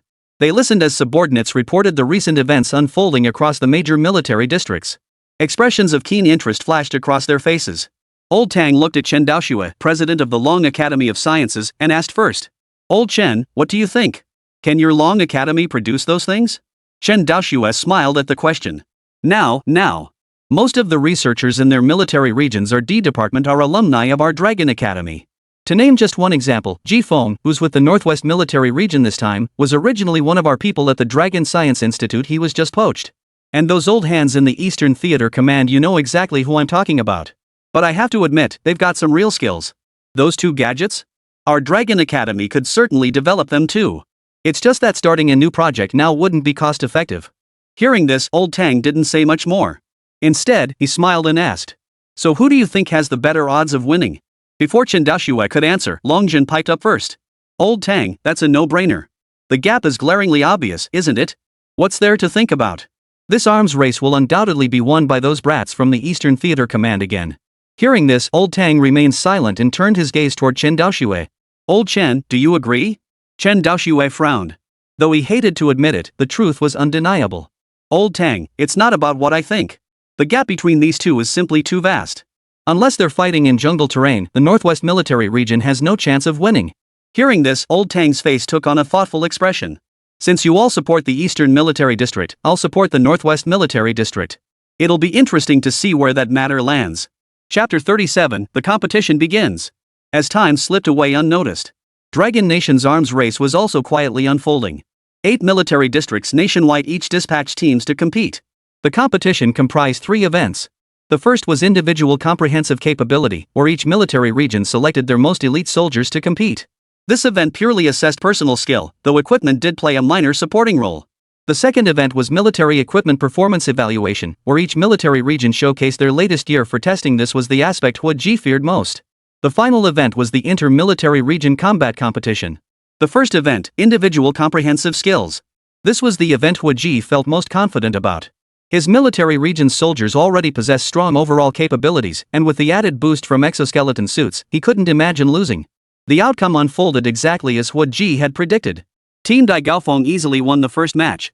However, the second event, the military equipment stress test, was undoubtedly won by the Eastern Military District led by Muinian. Today marked the final event. A showdown between the 8 major military districts. Yet it was less a contest among all 8 military regions than a direct rivalry between the Eastern and Northwestern military regions. After all, in the first 2 events, the other 6 military regions including the Central Military Region had already realized this arms race was entirely a show between these 2 regions. They were merely filling out the numbers. Today's competition site was chosen in a terrain split evenly between forest and open plain. This was an impromptu change to the original venue, which had only included the forested area. But the plain was added at the last minute. As for the reason behind this change, everyone understood perfectly well. Before the match officially began, in the military district's observation room, Muinian approached Hui Jidao. "Hey, Hua, this exoskeleton rig of yours is pretty impressive. Never would have guessed it before. Looks simple, but it's surprisingly effective. You'd better tell your people to go easy on me later." Hua Ji frowned at the remark. Ji Feng beside him wore an equally troubled expression. It was obvious to anyone watching that their exoskeleton suits were no match for the large mechs. If the terrain were entirely forested, it might be manageable, but with half the area being open plains, the situation changed entirely. Their large mechs could easily dominate the plains, resting while their opponents exhausted themselves. As the competition officially commenced, personnel from the 8 major military districts were randomly transported by helicopters to a designated location for landing. But soon, someone in the monitoring room noticed something was off. "Hey, Old Hua, how come you guys have an extra exoskeleton unit?" The moment those words were spoken, all eyes immediately turned to the monitor displaying the Northwest Theater. The surveillance screen now clearly showed 6 figures clad in exoskeleton suits. It was important to note that only 5 had appeared in the previous matches. Moreover, this 6th figure looked distinctly different from the other 5. Seeing this, Muinian flashed a smile and turned to Hua Ji. Old Hua, so you've been holding back your trump card?" Seems I really can't underestimate you after all? But do you truly believe your exoskeleton can go toe-to-toe with my heavy-duty mech? Hua Ji clenched his fists inwardly at the words, his gaze fixed on the 6 figures in the surveillance feed. Who can say for sure? After all, anything can happen. Though Hua Ji harbored little hope that Li Luo's exoskeleton could truly stand against a large-scale mech. But in this situation, backing down was clearly not an option. The competition grounds. The moment Dai Gaofeng and his 5 teammates landed, they spotted the colossal machine parked on the distant plain. A teammate beside him sucked in a sharp breath and turned to Dai Gaofeng. Captain, is that our opponent this time? Dai Gaofeng shot the teammate a disapproving look. What, is this your first time seeing this thing? We haven't even tried yet, who knows who'll win? Don't forget how badly the 5 of us got beaten last time. That exoskeleton suit is on me now. I refuse to believe in superstition. They were so formidable when they attacked us, but now they can't handle this big guy? Dai Gaofeng's confidence wasn't blind. After getting familiar with it over time, he realized that Li Luo's earlier sparring sessions with them weren't just holding back, he'd been holding back like the ocean. He believed that with this exoskeleton suit, they weren't entirely without a chance against that massive mech. After all, Dai Gaofeng still hadn't fully grasped just how terrifyingly powerful this exoskeleton's augmentations truly were. As time passed, representatives from various military districts began to converge. Clashes were inevitable. The most closely watched locations were undoubtedly the Northwest Military District deep within the dense forest and the Eastern Military District situated on the plains. At this moment, 5 teams had gathered on the plains. Apart from the Eastern Military District's team, the other 4 groups had formed alliances on their own initiative. Their objective was to eliminate the Eastern Military District early on. After all, once this formidable force truly entered the battlefield, the others could simply concede defeat. Therefore, they needed to eliminate the Eastern Military District forces before they were fully prepared. This was their only chance. What they hadn't anticipated, however, was this. Eastern Military District personnel had already arranged for pilots to be inside the mechs. This completely ruined their plans. The battlefield on the plains now presented a one-sided conflict. Using the massive frames of their giant mechs as cover, Eastern Military District forces unleashed unrestrained attacks against the other teams, who lacked any cover. Meanwhile, the attacks from the other 4 teams all landed on the large mechs. These attacks inflicted no damage whatsoever on the massive mechs. Moreover, they had to endure the mech's terrifying firepower simultaneously. Though only blank rounds were used, the sheer volume of them striking their bodies still caused pain. Remember, this giant mech had withstood attacks from anti-material sniper rifles during the second performance test. What did this imply? It meant that unless faced with a missile barrage or similar assault, virtually no attack could breach its defenses. Thus, the 4 military district teams confronting it now were utterly futile, like ants shaking a tree. In less than a minute, the combined force from the 4 military districts was eliminated by the Eastern Military District's team. Meanwhile, deep within the dense forest, Dai Gaofeng's 6-man team also found themselves under siege by the 2 remaining squads. It could be said that they and the Eastern Military District personnel had become the primary targets the other 6 military districts sought to eliminate first. However, the Eastern Military District posed a significantly greater threat, hence the deployment of 4 squads. The Northwest Military Region, on the other hand, sent only 2 squads. Chapter 38, Who Says You Can't Fly Without Wings? Deep within the forest, Dai Gaofeng's squad was now facing a pincer attack from 2 opposing forces. Yet not a trace of worry appeared on the 6 faces. Instead, they chatted and laughed. Captain, judging by the noise outside, it seems they've teamed up to take out the guys on the perimeter and the eastern flank first? Yeah, Captain. And it looks like their main force is over there.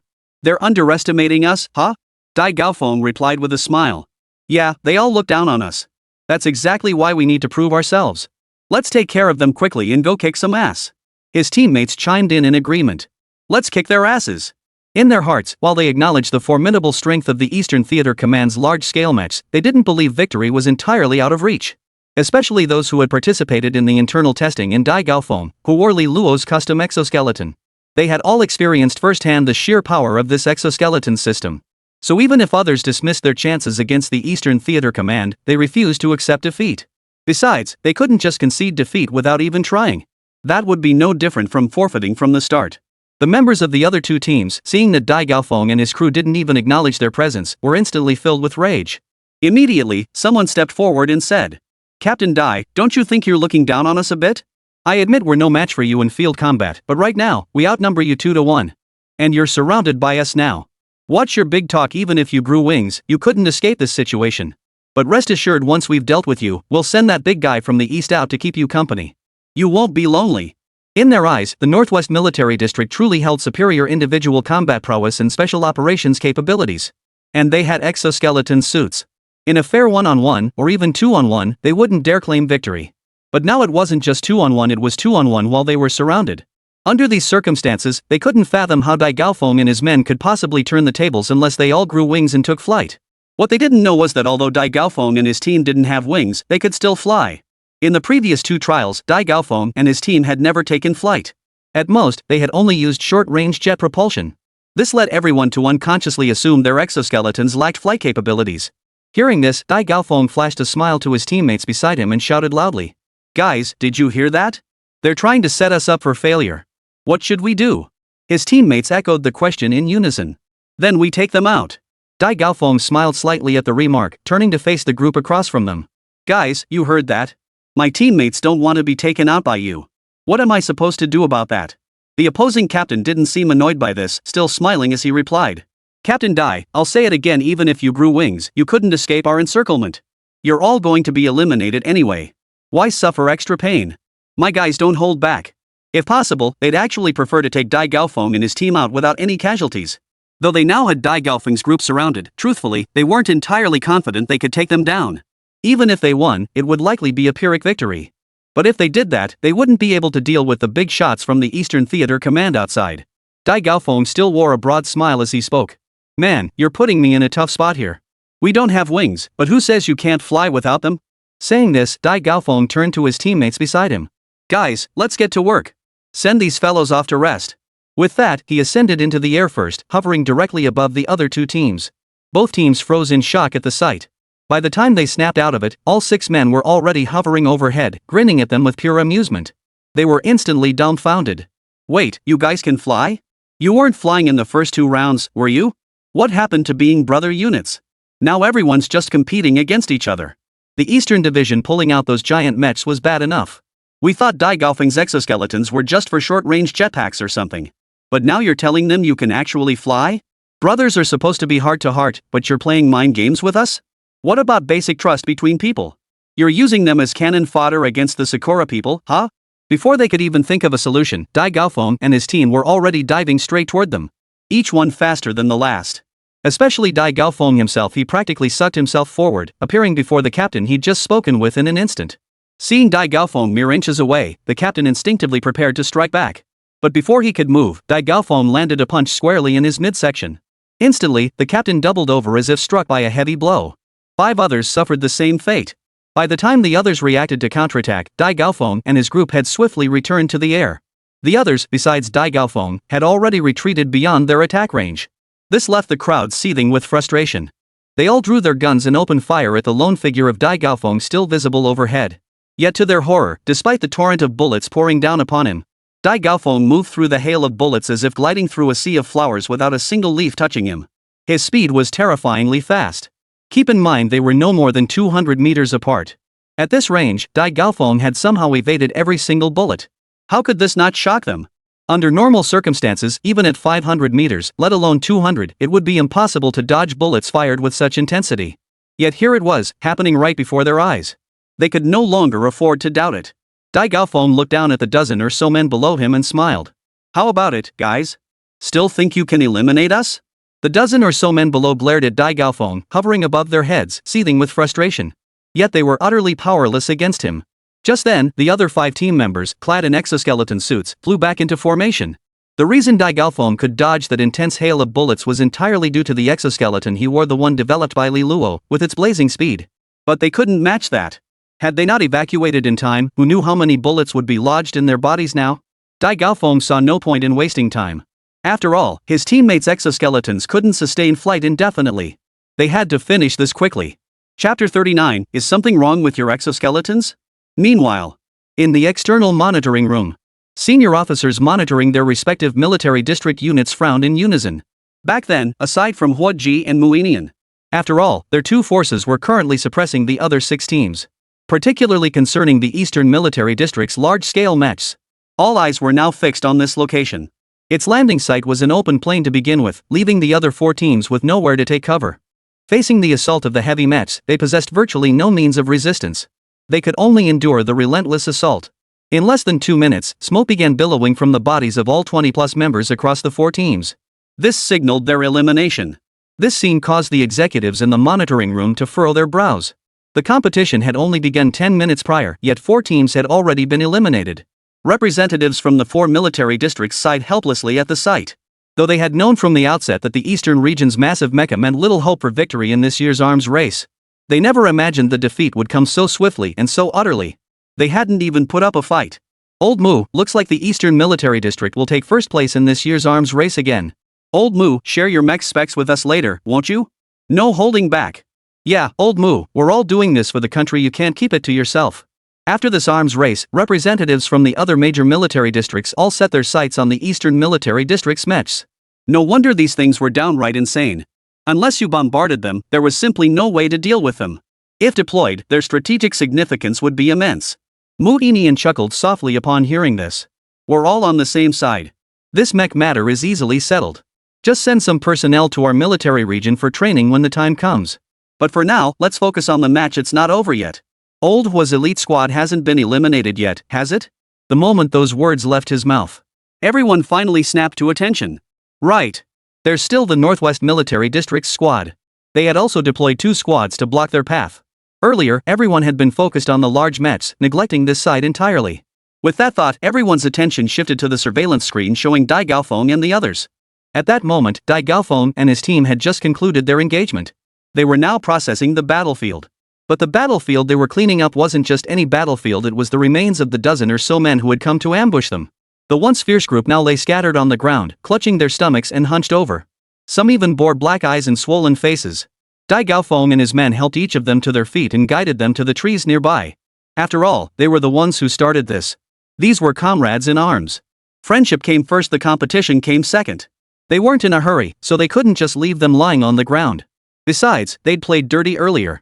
They showed no mercy, even landing blows to the face. Dai Gaofeng chuckled as he helped the former leader to his feet. Sorry, bro. My guys got a little rough. Don't take it personally. Hearing Dai Gaofeng's words, the captain looked rather ashamed. He seemed to have uttered similar words before. Sigh.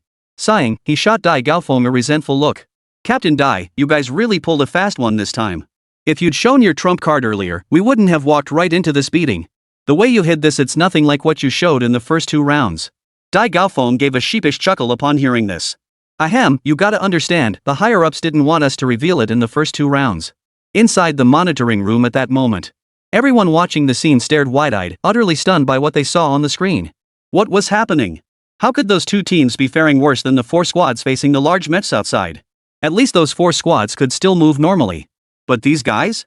They're getting beaten to the ground? What the hell? A dozen people can't handle 6 in close combat? Soon, someone requested to view the replay.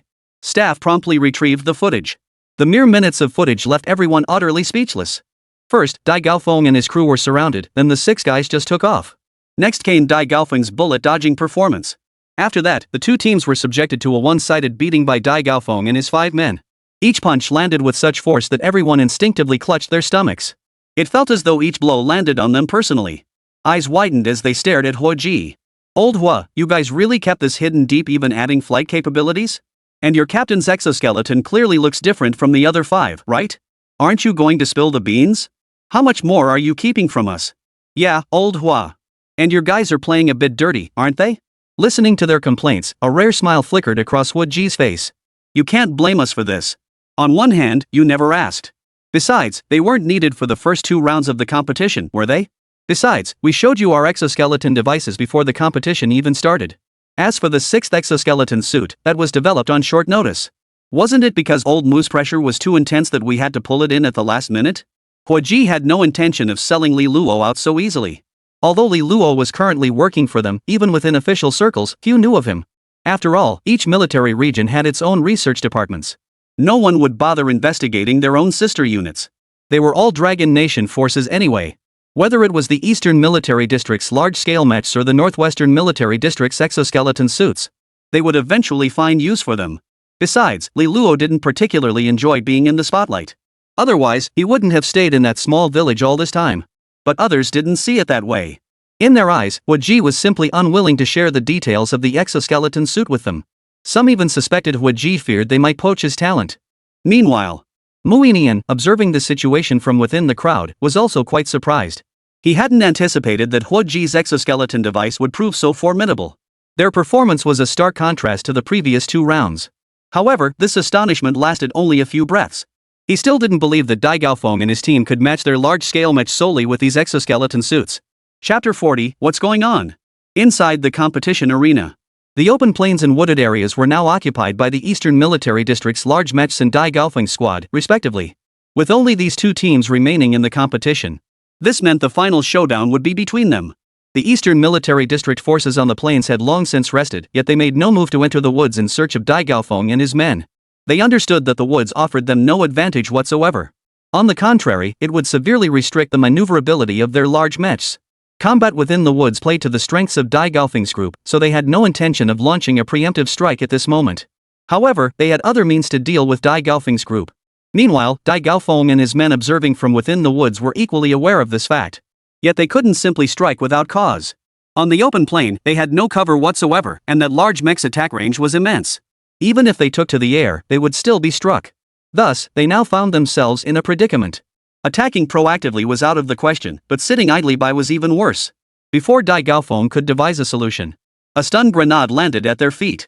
Seeing this, Dai Gaofeng swiftly maneuvered his exoskeleton into the air. The next moment, buzz! Instantly, all 5 others except Dai Gaofeng were caught off guard by the stun grenade. By the time they reacted, they realized they had been eliminated. This was an exercise, hence the stun grenade. On a real battlefield, it would have been a live grenade. Hovering in midair, Dai Gaofeng watched the 5 eliminated teammates below and couldn't help but feel a chill. Had his reaction been even a fraction slower, he too would have been eliminated. Meanwhile, in the external monitoring room, Mu Inian could no longer suppress the smile spreading across his lips as he witnessed the scene. Ah, old Hua, your exoskeleton gear just isn't up to par. Already down to just 1? And it's a last-minute rush job at that. Facing Mu Inian's mockery, Hua Ji felt deeply annoyed. He didn't show it directly, instead replying, "What's the rush? We still have 1 left, don't we?" Hua Ji had never harbored any hope for the other 5 exoskeleton suits to begin with. The current situation was nothing unexpected. What he hadn't anticipated was that the massive mech could pinpoint Dai Gaofeng and the others with such precision from such a great distance. After all, there were over 1,000 meters separating the 2 sides at that moment. Moreover, Dai Gaofeng and his team hadn't revealed their position beforehand. How had they been locked on? Deep within the forest, Dai Gaofeng, now separated from his team, stared at the massive machine in the distance, his brow furrowed. Now he was the only one left. Meanwhile, across the field, a single large mech stood alone, its other crew members still fully operational. He was about to take on an entire team by himself. Before Dai Gaofeng could dwell on it, another concussion grenade hurtled toward him. Dai Gaofeng dodged swiftly while charging toward the large mech. Since he'd been spotted, there was no point in hiding anymore. Better to go on the offensive and take them out one by one. The Eastern Military District troops who spotted Dai Gaofeng charging toward them showed no sign of panic. They had been prepared for this. Almost the instant Dai Gaofeng burst out of the woods, they all raised their guns and opened fire simultaneously. Yet Dai Gaofeng paid no heed to this barrage of fire. It couldn't compare to the intensity he'd faced earlier in the woods against the other 2 squads. Dai Gaofeng effortlessly dodged the torrent of bullets pouring down on him.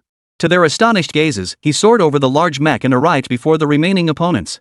Before the large mecha could even turn around, he swiftly disposed of the remaining individuals. Yet Hua Ji, witnessing this scene, showed no sign of satisfaction. Although several Eastern Military District members had been eliminated with apparent ease, it had no impact whatsoever on their situation. The most crucial large mecha remained intact. Just as Hua Ji had shown no concern for the elimination of the other exoskeleton plaid members. Hua Ji watched the 2 figures, one large, one small, facing off on the screen, his expression unreadable. This was the sole highlight of this arms race. On the plains at that moment, Dai Gaofeng gazed at the colossal machine before him, unable to suppress his admiration. The Eastern Military District's rapid rise from the bottom of the rankings to its current top position in recent years was largely due to its development in military technology. This time was no different. They hadn't even imagined such a large-scale mech. They had believed their exoskeleton suits were already formidable enough, but now this unexpected threat had emerged. Fortunately, he wasn't entirely defenseless. As the giant mech gradually turned its attention toward him, there was no time for further reflection. Dai Gaofeng immediately maneuvered his exoskeleton device toward the mech's flank. His objective was simple: to disrupt its movement. The giant mech was indeed formidable, but it had a fatal flaw: its mobility. Conversely, his greatest advantage now was agility. The exoskeleton device developed by Li Luo was already monstrously fast, and now, pitted against this slow-moving behemoth, its speed seemed even more exaggerated. Yet, after circling the giant mech several times, Dai Gaofeng still hadn't found a way to break the stalemate. While the giant mech couldn't harm him, he likewise couldn't harm the giant mech. But then it hit him, didn't his exoskeleton suit have a special function? At the same time, in the monitoring room, Hua Ji's brow was deeply furrowed. They simply couldn't breach the heavy mech's defenses. Just as he thought this arms race was lost, Dai Gaofeng at the scene retreated once more into the forest. Because just moments ago, a synthetic electronic voice had transmitted through his earpiece. This left him utterly perplexed. What was going on? But the voice quickly explained its origin, and Dai Gaofeng finally understood. The electronic voice originated from the artificial intelligence they had encountered earlier at Li Luo's place. During their training period with Li Luo, that little thing had constantly criticized them. What he hadn't anticipated was that the AI could actually connect to this exoskeleton suit. He blurted out the question. How did you connect to me? I already had access to this exoskeleton system. I know everything that happened over there earlier. I just couldn't stand by and watch anymore, so I stepped in. You can't even handle one big oaf? You're a disgrace to the exoskeleton system your master developed. Why not just punch him in the face? Punch him? Dai Gaofeng was stunned. The AI's emergence had already caught him off guard. Now its suggestion left him utterly dumbfounded. Chapter 41, One Punch Man? In the surveillance room, Muinian sneered again as Hua Ji's men retreated. Hey, Hua, your guys aren't up to snuff, huh? Just retreating already? But before his words had fully faded, Dai Gaofeng burst out of the woods once more. This time, Dai Gaofeng didn't circle around to the giant mech's rear. Instead, he dodged bullets while charging straight at the massive machine. Earlier in the woods, through AI scanning and analysis, he had discovered the giant mech's greatest weakness, its weight. The heavy weaponry mounted on its right arm created an imbalance. While this might not be problematic under normal circumstances, a direct impact on one side would spell disaster. Dai Gaofeng couldn't help but wonder, where would that impact come from? The answer he received was, punch it. After that, there was silence. Dai Gaofeng found it hard to believe, but he had no other options now. The only question was whether his strength would suffice. The pilot of the massive mech, seeing Dai Gaofeng charging right at him, was utterly horrified. Though he'd witnessed the opponent dodging bullets earlier, evading at such close range was downright terrifying. Before the giant mech could react, Dai Gaofeng's fist slammed into its right arm. The entire mech staggered and crashed to the ground. Witnessing this scene, everyone in the monitoring room was stunned. What the hell? Knocked out with a single punch? Are you kidding me? Muinian stood frozen in disbelief, staring at the giant mech sprawled on the ground on the screen. He knew full well that once this mech hit the ground, it couldn't get back up on its own. But what he couldn't comprehend was how the opponent had managed it. After all, their mechs weighed at least several dozen tons. Not only was it impossible to knock it down outright, but even moving it required more than just human strength. Yet now, the enemy had actually knocked it down with a single punch? His hands trembled uncontrollably, clearly unable to accept the current situation. But it had already happened. There was no room left for disbelief. The others were equally stunned by the scene unfolding before them. Wait, he won already? That's it? Just one punch? He's a one-punch man. Isn't this a bit too hasty? Clearly, everyone in the monitoring room found the outcome hard to believe. Even Hua Ji himself was at a loss to comprehend what had just transpired.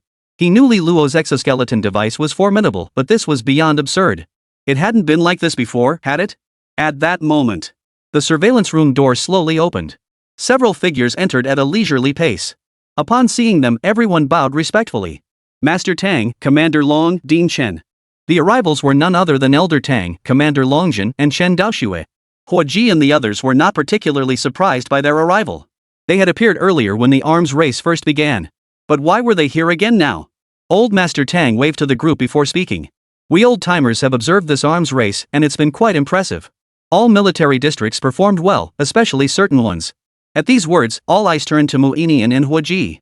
If anyone had stood out as the best performers in this military competition, it was undoubtedly these two.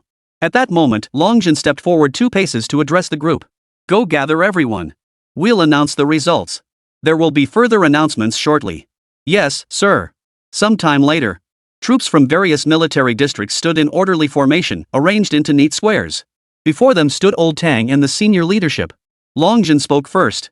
This military competition has now concluded. I am very satisfied with your performance. This competition has revealed many unexpected developments, yet the outcome itself has also surprised me. However, I intend to conduct one more test.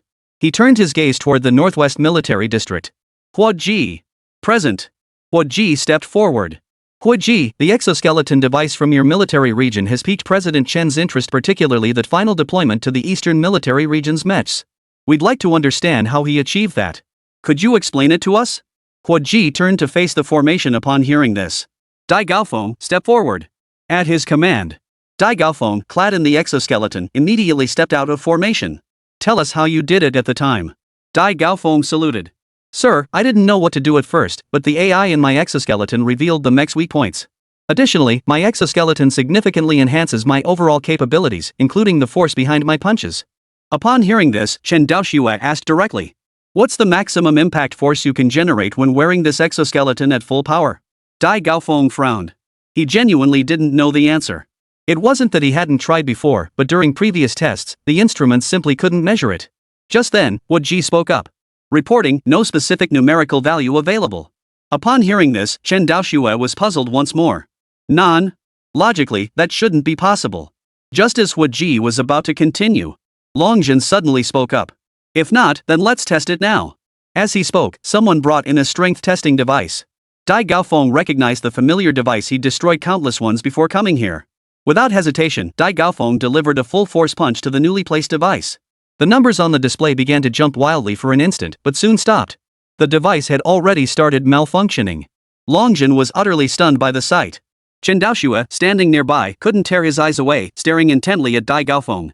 Now he understood how Dai Gaofeng had managed to take down that mech with a single punch. Not only take it down, he wouldn't have been surprised if he'd punched a hole right through it. If everyone present hadn't been military personnel, Dai Gaofeng would likely have been surrounded like a sideshow attraction. This was terrifying. Even during the previous mech testing phase, the instruments hadn't blown up like this. At that moment, Old Tang burst into laughter. Aha, good, very good. He turned to Chen Daoxue beside him. What do you say, Old Chen? No objections to setting the location in the Northwest Military District this time? Chen Daoxue finally snapped out of his daze, his face lighting up with excitement as he nodded vigorously. No problem, no problem. He then turned to look at Hua Ji. Commander Hua, you absolutely must take me to see your research department. I'm genuinely curious who on earth came up with this contraption? Chapter 42, not him? After chatting with Hua Ji and the others on the field for a while, they didn't continue testing the exoskeleton device. That single punch had already proven more than enough. Old Tang then dismissed the commanding officers and researchers from each military region. Inside the makeshift meeting room, the high-ranking officers and researchers from each military region now wore expressions of utter bewilderment. They couldn't fathom why Old Tang had summoned them for this meeting. The arms race had concluded, and the outcome was clear to all, though somewhat unexpected. Meeting the puzzled gazes of the assembled group, Old Tang offered them a smile. I imagine you're all wondering why I called this meeting? I won't say it yet, why don't you take a guess? With that statement, the dozens of people present exchanged bewildered glances. How could they possibly guess? Though no one understood what kind of riddle Old Tang was playing, someone still asked out of curiosity. Could it be another mission? The moment these words left his mouth, dozens of people immediately grew serious. If there really was a mission, it couldn't be anything simple. Otherwise, they wouldn't have been summoned at this hour. After all, they represented the most elite forces from the 8 military regions of the Dragon Nation. What kind of mission would require them all to mobilize? Yet Longjin, commander of the Central Military District, spoke with irritation. Alright, you lot, relax. It's not a military mission. Otherwise, why would they ask you to bring the researchers along? What? Are you planning to take them to the front lines? You might be willing, but I'm not. Let me explain this to you all. With that, Longjin stood up. This meeting primarily concerns the research and development aspects of your respective military districts. After several rounds of military buildup, it's become clear that the primary gap in strength between your military regions lies in the sophistication of your weaponry. This gap was already evident last term, but I never imagined it would widen so drastically this time. You simply have no means to counter the Eastern Military District's large-scale mechs or the Northwestern Military District's exoskeleton suits. As Longjin concluded his remarks, the commanders representing the other 6 military districts in the conference room all lowered their heads. Especially the researchers. Weren't these gaps precisely because of them? If only they could develop cutting-edge weapons and military equipment like the other 2 military districts, their performance in the arms race wouldn't be so dismal. But it wasn't that they hadn't tried, it was that they simply couldn't achieve it. Just as they all fell silent in shame, Chen Daoxue spoke up. This meeting is precisely to address this situation. Following discussions with Comrade Tang and higher-level authorities, it has been decided that an exemplary military region will be selected from among the 8 as a benchmark for learning. Representatives from the other military regions will be dispatched to study there. Initially, the plan was to designate the Eastern Military Region as the learning destination, given their widely recognized performance. However, following this military competition, we have decided to shift our focus to the Northwest Military District. As he spoke, Chen Daoxue turned his gaze toward Huo Ji. Meeting Chen Daoxue's gaze, Huo Ji respectfully saluted and declared, "I guarantee the mission will be accomplished." Though somewhat taken aback, he had no objections to this so-called learning objective. On the contrary, it was a positive development for him and the entire Northwest Military District. Thus, he naturally had no reason to refuse. Chen Daoxue nodded in satisfaction at Huo Ji's prompt agreement. He then turned to the others and said, "All right, this meeting is adjourned. This round of the military competition is concluded. Arrange personnel from the Northwest Military District to participate in the study session as soon as possible. They will return directly with the Northwest Military District's convoy." Dismissed. Huo Ji, you and your men remain behind. Huo Ji, who had been about to leave, froze in place. He and his men were to stay? Hadn't the meeting just adjourned? Why were they specifically being held back? As the meeting adjourned, personnel from various military districts began leaving the conference room. Soon, only Huo Ji and his men, still unaware of the situation, and the three elders remained in the room. Seeing the puzzled expressions on Huo Ji and the others, Chen Daoxue smiled. He then approached Ji Feng. "You're the researcher accompanying the Northwest Military District this time. Did you develop all those exoskeleton devices?" Ji Feng opened her mouth to explain, but Chen Daoxue didn't give her the chance. He patted her shoulder and said, "Impressive. But I'm still a bit puzzled. How does that exoskeleton achieve such massive force amplification without affecting the user's arm? Under normal circumstances, the impact force generated by that level of power would shatter the user's arm bones. How did you pull that off?" Listening to Chen Daoxue's inquiry, Ji Feng felt utterly helpless. How did I manage it? How could he possibly know? That exoskeleton suit wasn't even his invention. How could he possibly know? Just then, Huo Ji spoke up to explain. "Dean Chen, you've misunderstood. 5 of the exoskeleton suits we prepared this time were developed by researcher Ji and his team, but the other one was not." The moment those words left his mouth, Chen Daoxue instantly understood. So all his excitement had been for nothing? Seeing that Ji Feng led the research team brought by Huo Ji, he had assumed that particular exoskeleton unit was developed by him. Turns out he'd misunderstood the whole thing. Thinking this, he turned to Ji Feng with a smile. "Those 5 exoskeleton designs are all quite impressive. Keep up the good work. Ji Feng. Keep up the good work." Chen Daoxue turned to Huo Ji with curiosity. "So, who might that researcher be?" His gaze darted among the researchers standing behind Huo Ji. Seeing this, Huo Ji sighed helplessly. "Dean Chen, I'm afraid I'll have to disappoint you. He didn't come with our team." At this remark, not only Chen Daoxue grew curious, but even Long Jin wore a look of puzzlement. Logically speaking, the most crucial aspect of an arms race was the arms themselves, the equipment. Under such circumstances, researchers developing the equipment would almost certainly be present. After all, only by observing the field could they identify the shortcomings in their equipment that needed improvement. But considering what Huo Ji and the others had said, that the developer of the exoskeleton hadn't come? Could it be that he believed his exoskeleton suit was already flawless, so perfect it required no further concern over its performance?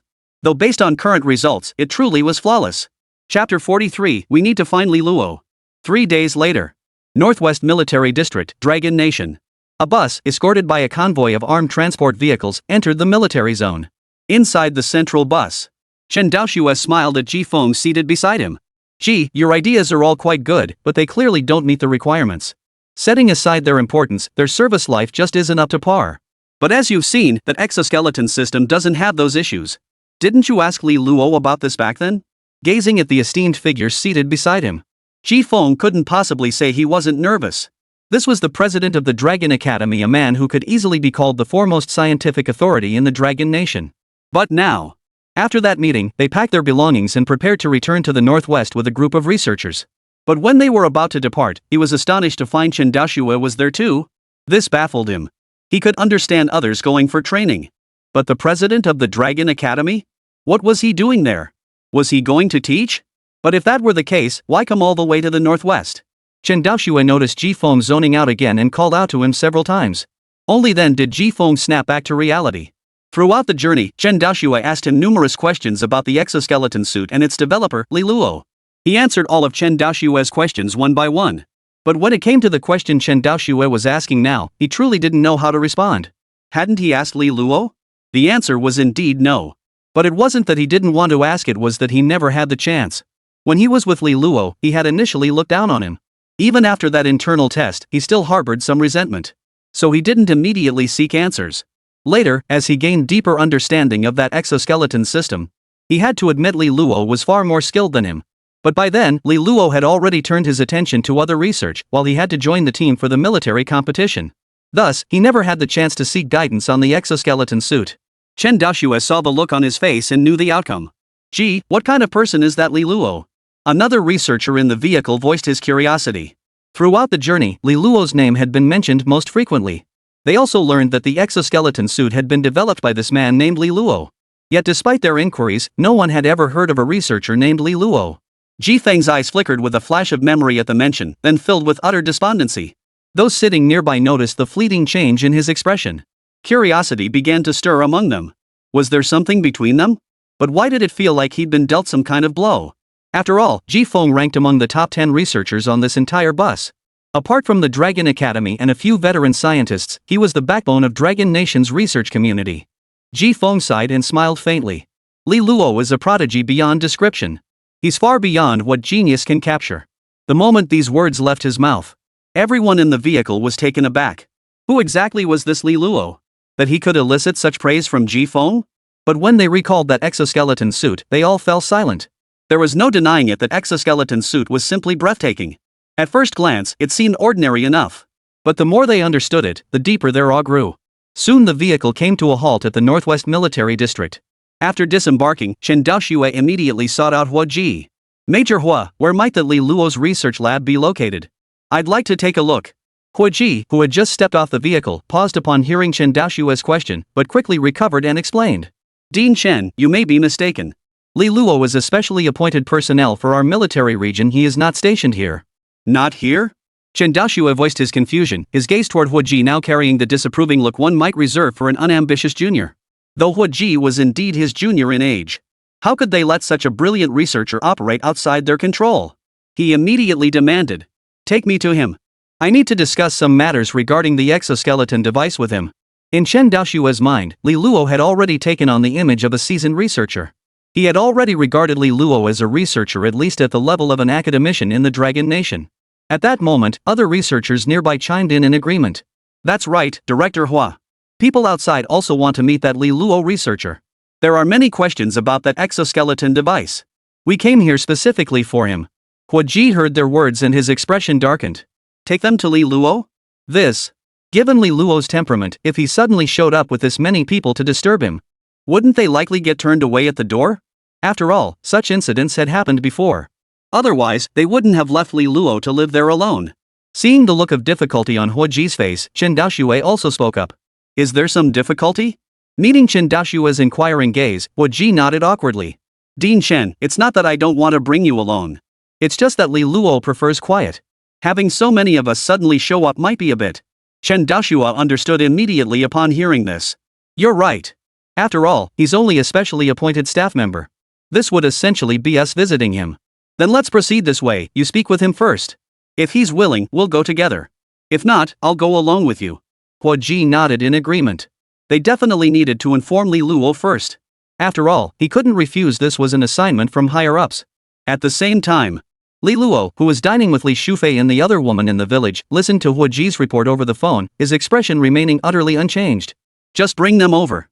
You handle the arrangements yourselves. With that, Li Luo hung up the phone. Yumu looked at Li Luo curiously. Is someone coming over, second grandfather? After spending so much time together, Yumu had long since adopted the same practice as Li Shufei, addressing Li Luo as second grandfather. Meaning the puzzled expressions on both women's faces, Li Luo replied calmly. A number of people will be arriving in a couple of days. Barring any unforeseen circumstances, they'll be staying here for a while. The two girls? People were coming, and they were going to stay here for a while? The two girls were puzzled. Could this place really accommodate people? Setting aside whether there was space. What about those things in Li Luo's courtyard? Wouldn't they affect others living nearby? But Li Shufei quickly considered another possibility and turned to ask Li Luo. Is it someone from the military? Li Luo picked up a piece of food with his chopsticks, took a leisurely bite, and then nodded. Yes. Chapter 44. Did I take a wrong turn? In the small courtyard, Li Shufei and the other girl both froze. Military personnel are coming? And they're going to stay here for a while? What's the purpose of this? Should they step aside? Meanwhile, upon receiving Li Luo's affirmative response from the Northwest Military District, Chen Daoxue and the others immediately boarded the bus again. without a moment's delay. This left Hua Ji feeling somewhat flustered. Are we leaving already? They'd only just gotten off the bus. Surely they couldn't treat the Northwest Military Region so coldly just because Li Luo wasn't present in their military district? Sure, their military region's research department couldn't hold a candle to Li Luo's, but Chen Daoxue sat back down and urged Hua Ji, who was still standing there in a daze. Officer Hua, what are you still doing standing there? Lead the way. Only then did Hua Ji snap out of it. He shook his head helplessly, sighed, and reluctantly returned to the vehicle, signaling the driver to proceed. The Northwest Military District was located in a suburban area, which meant it was only an hour or two away from Li Luo's location. The entire journey passed through suburban landscapes. The passengers on the bus were all buzzing with excitement. They were finally going to meet the scientist who had developed that exoskeleton device. They all had numerous questions they wanted to ask him. And it seemed that Li Luo even had his own laboratory. Otherwise, why wouldn't he be stationed at the Northwest Military Region's research department? But then again, someone capable of developing such technology couldn't be ordinary. As the vehicle drew closer to the village where Li Luo resided, the passengers inside the vehicle all frowned slightly as they observed the scenery outside the windows. Dean Shen, this doesn't seem right. Why does it feel increasingly remote? Yeah, we were already in the suburbs, but it feels like we're getting deeper into the wilderness. Chen Daoxue gazed at the desolate scenery outside the window, equally puzzled. This certainly didn't look like a place where anyone lived. Could Li Luo really be living in a place like this? He turned to Ji Feng beside him with a questioning look. Ji, did we take a wrong turn? Is anyone really living here? Ji Feng shook his head at the question. Dean Chen, we're not lost. Just a little further ahead and we'll be there. That village was abandoned for certain reasons, so the surrounding area gradually fell into disrepair. Hearing Ji Feng's explanation, everyone frowned. But no one asked any further questions. Still, they felt a lingering confusion. They all felt like they weren't here to study, but rather on a suburban outing. Meanwhile, Li Shufei and Yu Mu were live streaming from the village. After learning that military personnel would be arriving, they anticipated potential complications with their live streaming. They planned to stream for a while before those people arrived, then find an excuse to take a few days off. Hello everyone. Today we're doing an outdoor broadcast. We've been here for so long, yet I haven't really taken you guys outside the village. How about I show you around today? After several recent incidents, Li Shufei's livestream had reached an astonishing level of popularity. At the same time, many viewers no longer believed the scripted narratives Li Shufei had previously presented. The moment the stream went live, countless comments flooded the screen. Host, where's that AI? Bring it out for a spin, it's so entertaining. Host, we want to see the drone. Forget the drone, host. When are you taking us to explore our second uncle's courtyard? Holy crap, the guy above must be bored out of his mind. That courtyard isn't something we can just go see. Li Shufei smiled faintly at the flood of comments in the livestream chat. But inside, she felt utterly helpless. She actually wished their attention would focus on her livestream content, not on some drone or her second uncle. She sighed inwardly as she glanced at the chat, then began walking toward the village entrance. Alright, everyone. Today, besides giving you a tour of the village, there's also something else I need to mention. After today, I might need to take some time off. We have some matters to attend to. Beep beep beep. Li Shufei's words were cut short by the sound of a car horn blaring. Li Shufei looked toward the source of the noise in surprise, but the moment she saw it, she froze. She recognized the lead vehicle. The last time she'd seen it was during their second meeting with Hua Ji. The military had arrived. The thought flashed through her mind. Realizing this, she hurriedly shut down the live stream in her hands. But the scene that had just unfolded had already been witnessed by the viewers in the live stream chat.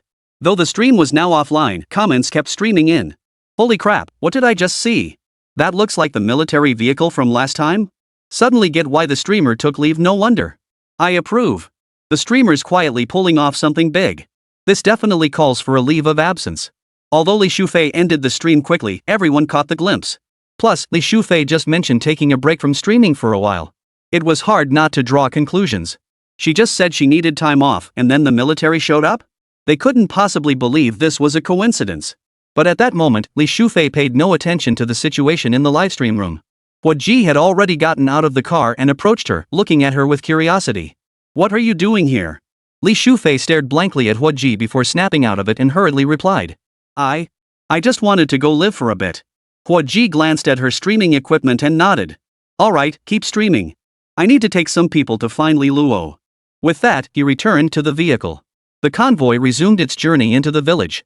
One vehicle after another passed by Li Shufei. As the bus rolled by, the passengers inside caught sight of Li Shufei. They were all filled with curiosity. There hadn't been a single soul in sight along the entire road. How could there be a girl here? And judging by her age, she seemed to be a college student? Someone on the bus turned to Ji Phone with a curious look. Officer Ji, how did that girl end up here? Is she related to that Li Luo clerk? Relationship? Ji Phone paused before recalling. If I recall correctly, that girl was Li Luo's granddaughter. Granddaughter? At this revelation, everyone froze for a moment. But they quickly regained their composure. Chen Daoxue, however, grew even more curious about Li Luo's identity. He had originally assumed Li Luo was only in his 40s or 50s.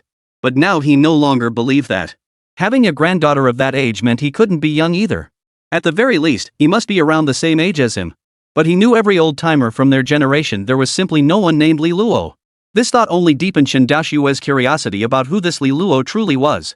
Chapter 45, The King of Hell Returns. The convoy gradually entered the village. The group disembarked one by one. Looking at the somewhat dilapidated village, although Ji Feng had assured them on the way that they hadn't taken a wrong turn, they couldn't help but feel doubt in their hearts. Could anyone really live in a place like this? Just then, Hua Ji approached. Spotting him, someone immediately asked, Officer Hua, where are we supposed to stay here? There's clearly nowhere suitable for lodging, right? The moment the words left his mouth, the others also turned their gaze toward Hua Ji. Hua Ji frowned at the sight. He had genuinely forgotten. Their original destination had been the military district, but upon arriving there, they'd rushed straight to Li Luo's place without pause. He had completely neglected to arrange accommodations. At that moment, Chen Daoxue slowly stepped forward from behind the crowd. I see plenty of abandoned courtyards around here. With a bit of cleaning, they'd be perfectly livable. At this suggestion, everyone's gaze immediately turned toward the abandoned courtyards. But soon, someone voiced a concern. Dean Chen, but we didn't bring any cleaning tools. Chen Daoxue shot the questioner a slightly exasperated look before turning to Hua Ji. Xiao Hua, could you please go borrow some cleaning tools from Li Luo, the clerk? Hua Ji nodded at the request. It was no trouble at all. He headed toward Li Luo's courtyard. A few minutes later, Hua Ji returned empty-handed. Seeing that Hua Ji hadn't brought anything back, Chen Daoxue looked puzzled. What happened? Was he not home? Hua Ji shook his head, then nodded. He didn't know if Li Luo was home either. When he arrived, the courtyard gate was open, but no one was inside. Yet the doors inside the house were closed. Without Li Luo's permission, he couldn't open it. There had been similar situations before, and Hua Ji usually waited in the courtyard. But this time was different. So many people were waiting for him. So he returned first. Just then, Li Shufei also returned from the village entrance. Seeing the crowd gathered together, Li Shufei was somewhat surprised. Why were they still here? Just then, Hua Ji and the others spotted her. Chen Daoxue immediately stepped forward and asked her with a smile. Young lady, I hear you're the granddaughter of Li Luo, the clerk. Do you know where your grandfather went? We just went to look, but it seemed like no one was there. Li Shufei recalled Li Luo's earlier request that they avoid disturbing him during this period. She replied immediately. Grandpa, my second grandfather should be home, but he's probably busy with something. He asked us not to disturb him for a while. Chen Daoxue understood immediately. Busy with something. As a fellow researcher, he could easily imagine that Li Luo was currently immersed in some new research project, likely at a critical stage. That's why he asked others not to disturb him. Such situations were commonplace at their Dragon Science Institute. Thus, he harbored no resentment toward this arrangement. Then may we borrow some cleaning tools from you? We're in a hurry and haven't arranged lodging. We plan to find a few courtyards nearby to clean up. Li Shufei nodded immediately upon hearing this. Of course. But the moment the words left her mouth, she realized something was off. Recalling the cleaning tools they had used before, she suddenly regretted agreeing so readily. Chen Daoxue noticed that although Li Shufei had verbally agreed, she hadn't made any move to help. Curiosity piqued, he asked. Is there a problem? Why don't we go get them with you? Li Shufei hesitated, unsure how to explain. Just then, Hua Ji spoke up. Alright, it's just some cleaning tools. Lead the way. I'll go with you to get them. Saying this, he led the way toward Li Shufei and the others' courtyard. Seeing this, Li Shufei hurriedly followed. Behind them, Chen Daoxue watched the direction the two had gone, then glanced back at the opposite direction Hua Ji had taken earlier to find Li Luo. His face was filled with confusion. Nevertheless, he hurried after them. They arrived at the courtyard where Li Shufei lived. The commotion caught the attention of Yumu, who was resting inside the house. Shufei, you're back. Stepping out of the courtyard, Yumu greeted her habitually. Yet upon recognizing the visitor, she froze in place. Why is this living devil back again? And this time he brought so many people? At that moment, Li Shufei, who had been following behind Hua Ji, also approached. Yumu quickly pulled her aside and whispered. Shufei, why is he here again? She kept glancing back at Hua Ji and the others. Li Shufei gently tapped her forehead and said, "Didn't you forget? My second grandfather mentioned this morning that military personnel would be arriving." Yumu covered the spot where she'd been tapped, pouting. "But he didn't say they'd come today. I thought it would take at least a couple more days. At the very least, they could have notified us beforehand." Li Shufei shot her clueless best friend a speechless look. These were military personnel, after all. Who were they, after all? Just two ordinary college students. Why would he bother giving them advance notice? At that moment, Chen Daoxue also stepped into the courtyard and addressed the two girls. "Aren't you two staying with your grandfather?" Li Shufei turned to explain. "He's my second grandfather. We're just visiting for summer break. His place is too small for everyone, so we're staying on our own." Hearing this, Chen Daoxue didn't find it strange at all. He assumed that Li Luo, the civil servant, had converted the spare rooms in his house into a laboratory or something similar. That made sense. At that moment, Hua Ji scanned the courtyard and asked in confusion, "Where are your cleaning supplies?" At those words, Li Shufei's body trembled. So it finally came up, huh? But since they were all military personnel, it should be fine, right? With that thought, she replied directly, "Please wait a moment while I go fetch them." Saying this, she pulled Yumu back into the house. Before long, the two emerged, each carrying a box of moderate size. Seeing the boxes they brought out, everyone was utterly baffled. Weren't they here to borrow cleaning supplies? What was going on now? What was inside those boxes? Chen Daoxue asked curiously. "Are these cleaning supplies inside the boxes?" The two women set the boxes down and explained. "Yes, one is a drone for transporting water. The water pipes in each courtyard aren't working anymore, and fetching water from elsewhere is too troublesome. So we use this drone to carry it. It's much more convenient. The other box contains a weed trimmer. The weeds in the other courtyards have grown quite tall." Hearing this, everyone nodded in understanding. They had wondered what on earth those boxes contained. Turns out it was just a water delivery drone and a weed trimmer. Still, they were puzzled. Wouldn't one drone be insufficient for water delivery? There were quite a few of them, and many yards to clean up. Wouldn't the water from one drone be insufficient? After some thought, they decided they could always fetch water themselves if necessary. After all, there were plenty of them. Chapter 46, he made all this? With the cleaning tools secured, Hua Ji quickly assigned people to clean several courtyards. Yumu, meanwhile, carried the AI outside to continue Li Shufei's livestream. She had developed a psychological aversion to Hua Ji. He and Chen Daoxue remained in Li Shufei and the other woman's courtyard. Chen Daoxue looked at Li Shufei and her companion with curiosity. "You mentioned you only return home during summer break. Does your grandfather live here alone the rest of the year?" Before Li Shufei could answer, Hua Ji spoke up first. "Dean Chen, the entire village only moved out at the beginning of the year." Li Shufei nodded in agreement. Otherwise, she wouldn't have gotten herself into this mess. Silently, she added another item to the mental ledger she kept for her parents. Chen Daoxue looked puzzled upon hearing this. "So you're saying your second grandfather used to live in the village with everyone else?" Li Shufei nodded. "Yes, these past 2 years my parents have been taking care of him. We even ate meals together." At this, Chen Daoxue's brow furrowed involuntarily. "Needing care? Is your grandfather ill?" "No, it's just his age. We wouldn't feel comfortable leaving him alone." In his mind, Chen Daoxue could already picture a white-haired old man. A college-aged granddaughter who needs someone to look after her. He turned to look at Hua Ji beside him. "Hua Ji, you should arrange for someone to look after Officer Li Luo going forward. After all, he's now under your military district's jurisdiction. Don't neglect the old man." "Hua Ji? The old man?" Before Hua Ji and Li Shufei could react, he stood up abruptly. "All right, I'll go take a look outside. You two continue chatting." With that, he walked toward the exit of the small courtyard, leaving Hua Ji and Li Shufei staring at each other in bewilderment. "Li Luo, the old man?" Li Shufei looked at Hua Ji awkwardly. "Did we misunderstand something?" Hua Ji was also a bit bewildered at that moment. How could Li Luo be called an old man? At his age, he could be Chen Daoxue's great-grandson. An 8-year-old old man? Chen Daoxue had already left the small courtyard and was wandering around the village. Not long after, he noticed another girl he'd seen earlier chatting with someone nearby. But strangely, there was no one beside her. Curious, he approached and heard a synthetic electronic voice say, "So you don't know how to fish? What are you doing here? Guess the end of Diaoyu Island really is just empty air, huh?" Yumu didn't care about the AI's sarcasm at all. Having lived with this thing for so long, she knew full well how sharp its tongue could be.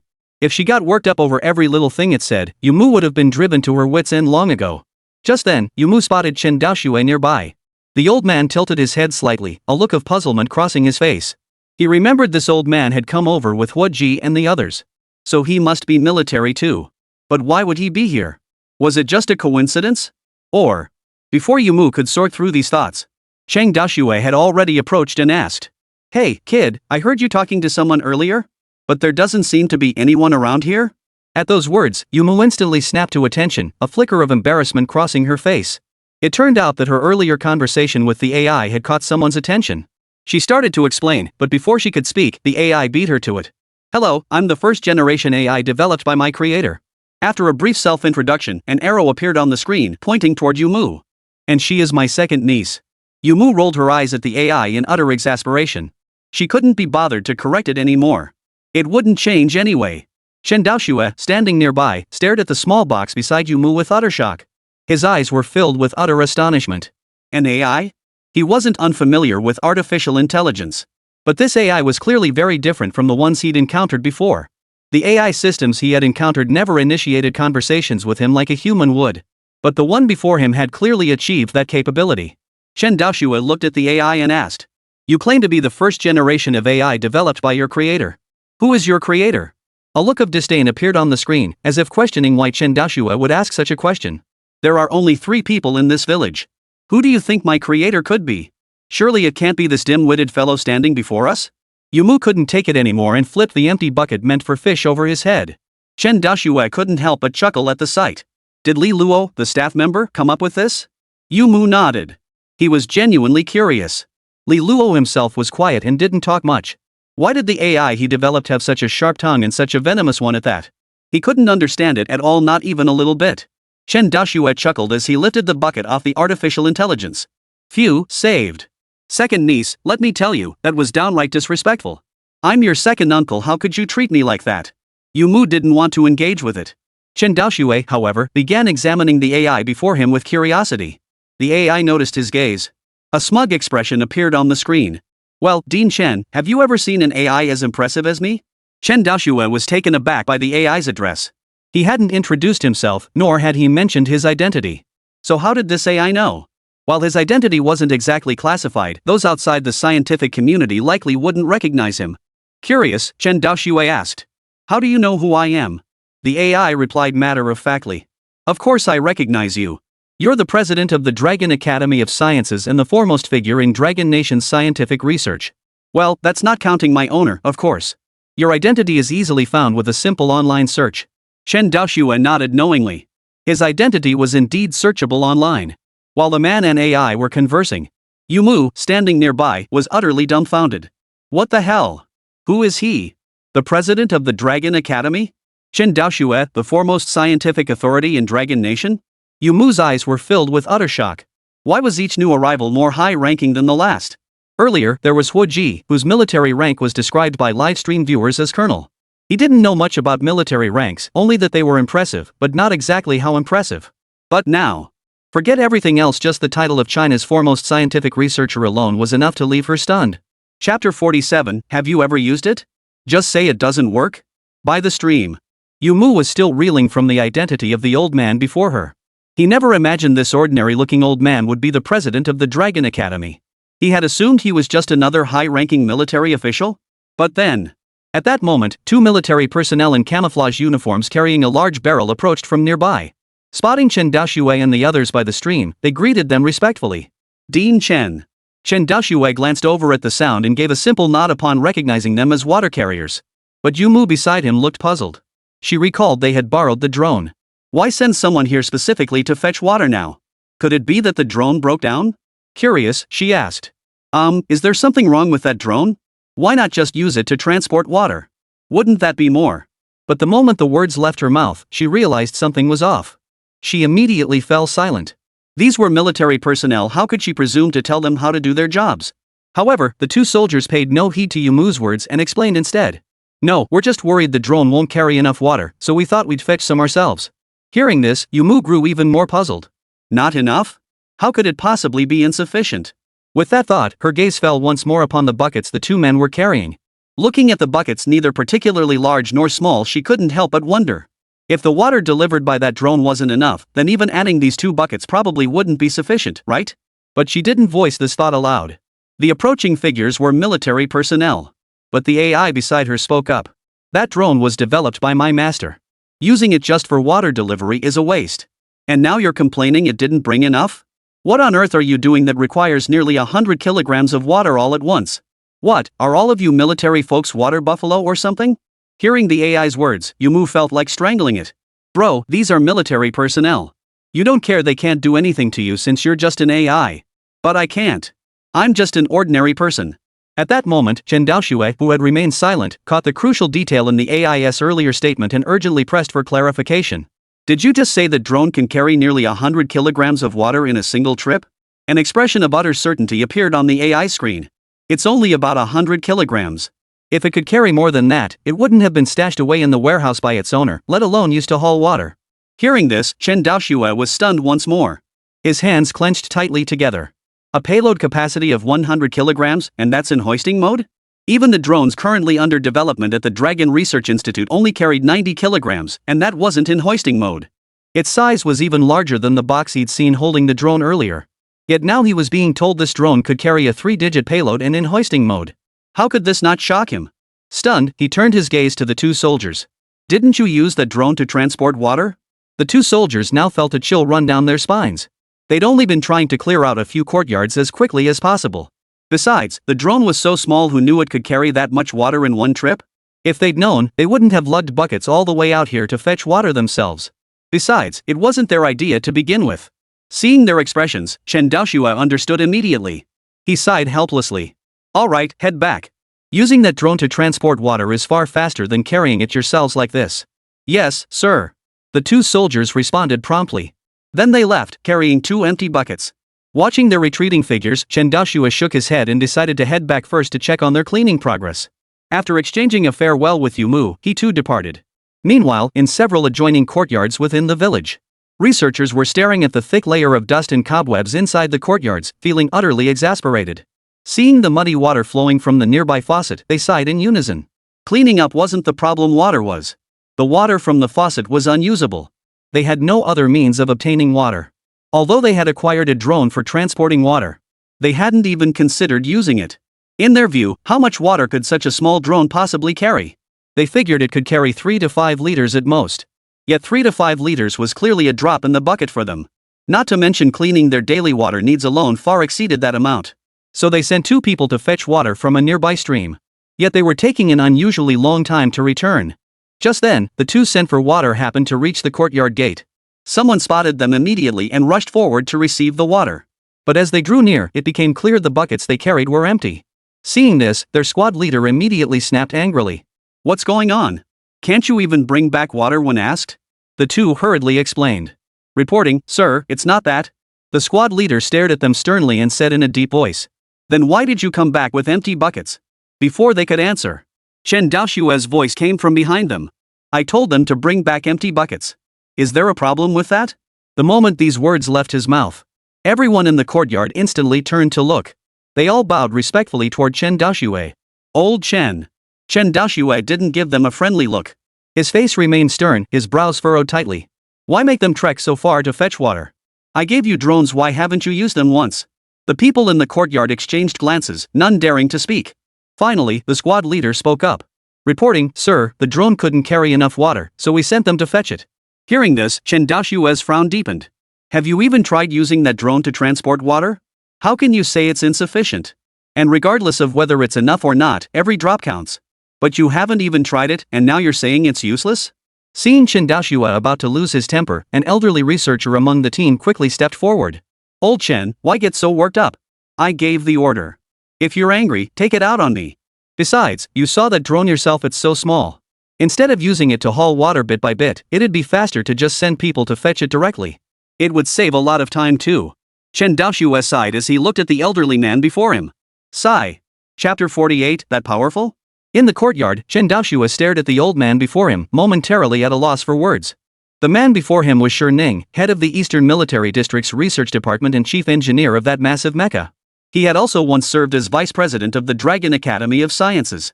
However, due to certain special circumstances, he had transferred to the Eastern Military District to serve as head of the research department. It could be said that, aside from Chen Daoxue, he was the foremost figure in Long Nation's scientific research community. Shi Ning had also harbored deep resentment toward Chen Daoxue, the current president, which was why he had been transferred to the Eastern Military District. Of course, this transfer had not been Chen Daoxue's doing. Nevertheless, in Ning's eyes, it was all Chen Daoxue's fault that he ended up in the Eastern Military District, deepening his resentment toward the former dean. Observing Ning's current demeanor and his earlier remarks, how could Chen Daoxue fail to discern his true thoughts? It was simply that Li Luo's exoskeleton had outperformed the large-scale mecha he had developed, leaving him with a lingering sense of resentment. Old Shi, when did you become so quick to jump to conclusions? At the very least, you should test this drone's payload capacity before jumping to conclusions. Ning said nonchalantly. Is testing even necessary? Its weight and size speak for themselves. Old Chen, how much do you think this little thing could possibly carry? And you saw its water tank, it's so small that even if we filled it to capacity, it'd be a drop in the bucket. If that's the case, why waste our time? Chen Daoxue sighed helplessly. Its tank is small, but we could use a crane to lift it. If you really don't believe it, just give it a try. One trip will prove it. Although Chen Daoxue had only heard the AI mention the drone's payload capacity, he felt such matters weren't something to joke about. After all, experimentation had always been an essential tool for researchers like them. Ning snorted coldly at Chen Daoxue's words. Fine, let's give it a try then. He ordered someone to fetch the drone. At that moment, Chen Daoxue added. Bring that weed trimmer too. We'll need it anyway, can't very well expect you to pull weeds by hand. Soon, both the drone and the weed trimmer were brought over. Everyone examined the somewhat compact drone and the disc-shaped weed trimmer with expressions of surprise. This was their first time seeing either device. Immediately, several researchers began discussing them. This drone seems a bit small. It can probably only carry a few liters of water at most. That really won't be enough. And its water tank is ridiculously small. Honestly, I wouldn't have known that was the tank at all. It's so tiny, I thought it was a battery compartment. And is that thing really a weed trimmer? It looks more like a floor sweeper, don't you think? Could be. Both are designed to clear surfaces, after all. The group clearly wasn't impressed with either the drone or the lawnmower. And Chen Daoxue even detected a hint of dissatisfaction in their tone. It was likely dissatisfaction that Li Luo hadn't shown up. These individuals were scientific geniuses from various military districts. Even at the Dragon Academy, they would be considered top tier. While Li Luo's exoskeleton device had astonished them. But now that they had come in person, Li Luo hadn't even shown his face. This was likely the source of their discontent. Chen Daoxue sighed helplessly. He was deeply disappointed in this group. If it were anyone else, it might be forgivable, but these were all researchers. They should understand that for researchers, inspiration is fleeting. That's why periods of seclusion like this were common. Shaking his head, Chen Daoxue turned to a soldier and gave an order. Begin. Proceed with the hoisting. Yes, sir. The soldier immediately retrieved the drone from its case. But he soon turned to Chen Daoxue and asked, Director Chen, what weight should we lift for the first test? Chen Daoxue hesitated upon hearing this.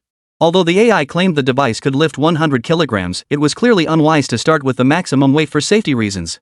After a moment's thought, he replied, 50 kilograms for the first lift. Yes, sir.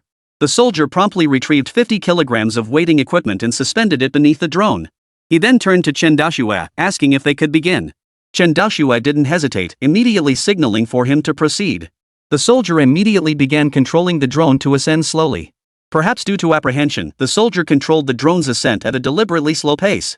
This drew murmurs from those nearby. So slow. Even if it can lift heavier loads, what good is that? At this pace, our people could make several trips back and forth. Listening to the murmurs, Chen Daoxue's brow furrowed deeply. His gaze toward the drone operator grew noticeably stern.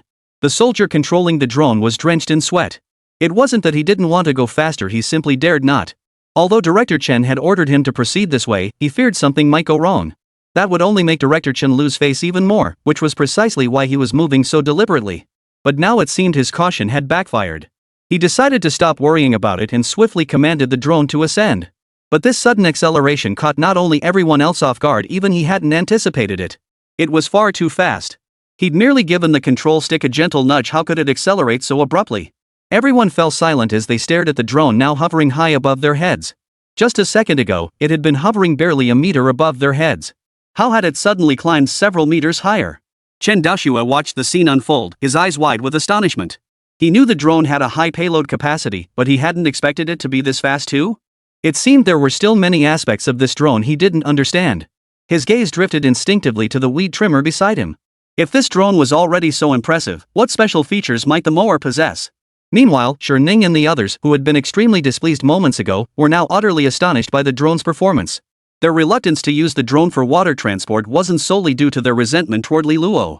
It was more because this darn drone simply didn't look capable of carrying anything heavy. Simply put, it was far too small. They'd seen drones of similar size, and every single one had a very limited payload capacity. So they instinctively assumed this one would be the same. But who could have imagined that such a tiny thing could carry such a heavy load and even perform a hoist operation? If it were operating normally, its payload capacity would be terrifyingly high.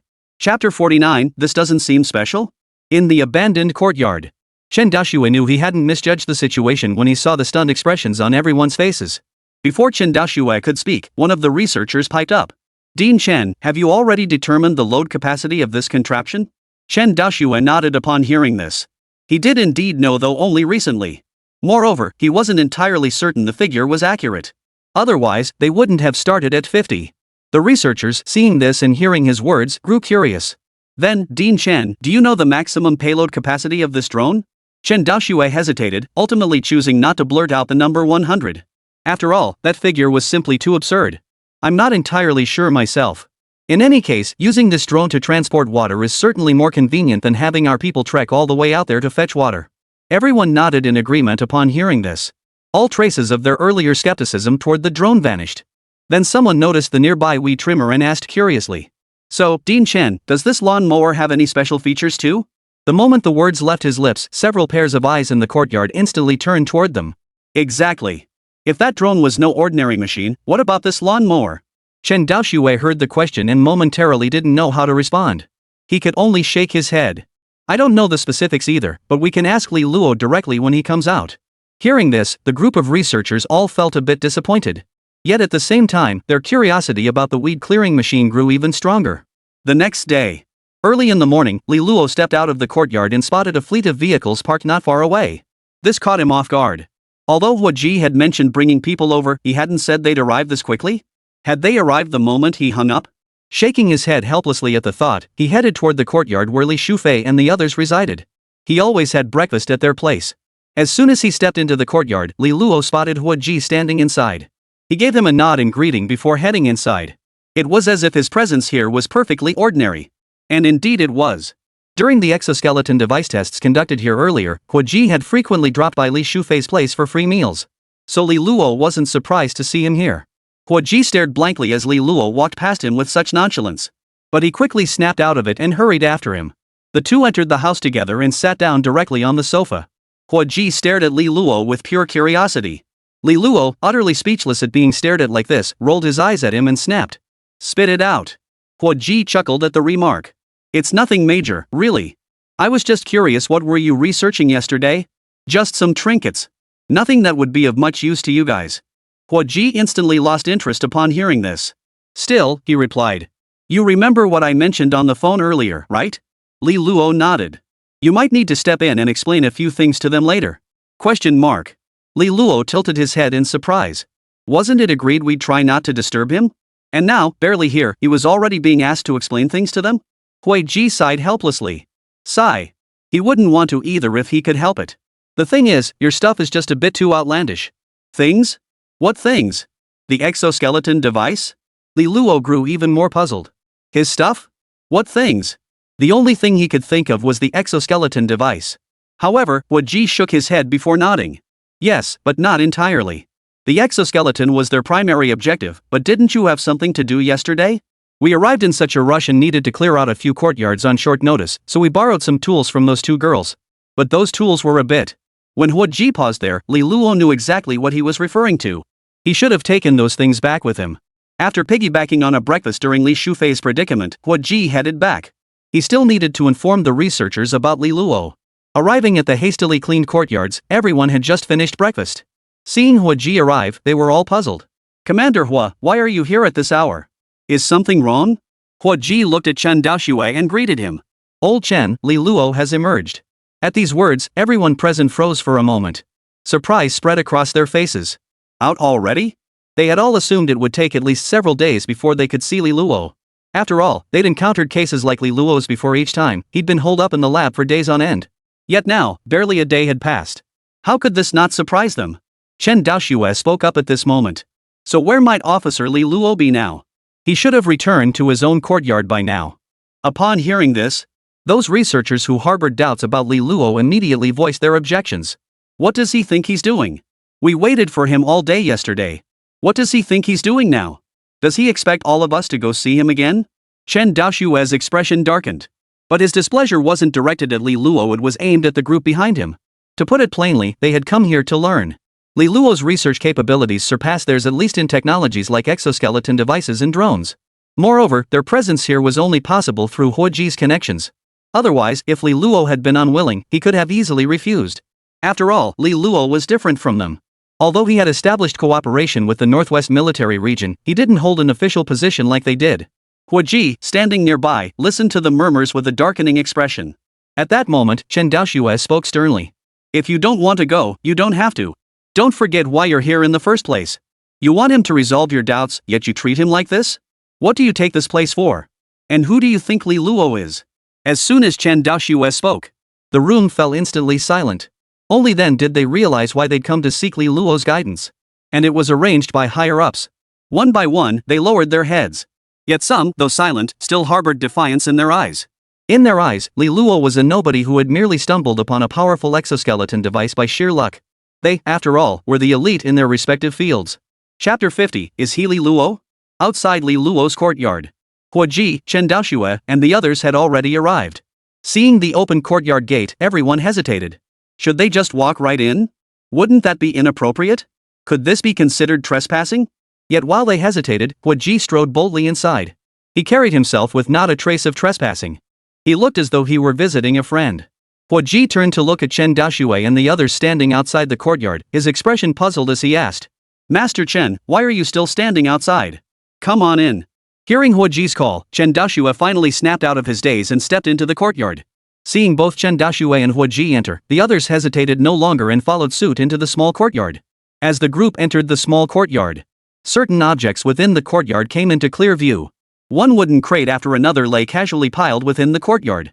Some curious souls approached to investigate what they might be. Yet the moment someone stepped into an open crate, they were stunned by its contents. Inside were rows upon rows of artillery shells. The commotion quickly drew the attention of others, who cast puzzled glances in his direction. The man hurried back to Chen Daoshue and relayed what he had seen. Upon hearing this, Chen Daoshue frowned deeply and approached the crate. Even he was profoundly shocked by what lay within. For real? Earlier, when the researcher mentioned a crate full of artillery shells, he hadn't believed it. But now. Moreover, these shells were of a type he had never encountered before. To put it bluntly, he had seen virtually every weapon currently in service in Dragon Nation, including all manner of artillery shells. Yet the shells inside this crate felt unfamiliar to him. This was an artillery shell type he had never encountered before. Where did these shells come from? Surely it couldn't all be the work of Li Luo alone? After all, there were at least 80 boxes in Li's courtyard. If every single one contained this type of shell, that would be downright terrifying. But he couldn't very well open every single crate to verify. He could only turn his gaze to Huoji and ask, did Li Luo develop all these things in the courtyard by himself? Huoji glanced at the boxes in the courtyard and nodded. You could say that. The Northwest Military District merely provided resource support. Chen Daoshue felt his heart grow even more unsettled. All of this was developed by him alone? What kind of scientific genius is this man? The assembled researchers stared in utter disbelief. Are you kidding me? One person developed all this? A voice of doubt rose from the crowd. Surely not all these crates contain this type of shell? At this remark, all eyes turned to Huoji, seeking an answer. Huoji shook his head. I don't know what's inside the boxes either. After all, there weren't this many boxes when I came last time. But it's true not all of them are shells. Hearing this, the crowd's gaze toward Huoji grew even more intense. Chen Daoshue also spoke up. Then what exactly is inside them? Just as Huoji was about to explain, the door to the courtyard suddenly swung open. The sound of the door opening startled many present, causing them to turn their gaze toward the doorway. There stood a child of 8 or 9, gazing at them from the doorway. Huoji, seeing Li Luo emerge, immediately stepped forward to introduce him. But before he could speak, someone in the crowd piped up first. This must be Li Luo's grandson, right? Probably. But why didn't anyone tell us he had a grandson this old? Speaking of which, why isn't Li Luo himself here? We saw his granddaughter yesterday, and now we're seeing his grandson today? Yeah, this is a bit disrespectful to us, don't you think? Hearing the murmurs of the crowd, Huoji, who had intended to introduce Li Luo to them, felt his face darken. Just as expected. No one would believe he was Li Luo upon seeing him in person. But it was understandable, after all, Li Luo was undeniably too young. Standing at the doorway, Li Luo's brow furrowed slightly. He heard every word they said. What did they mean by him being Li Luo's grandson? What did that even mean? Was he his own grandson?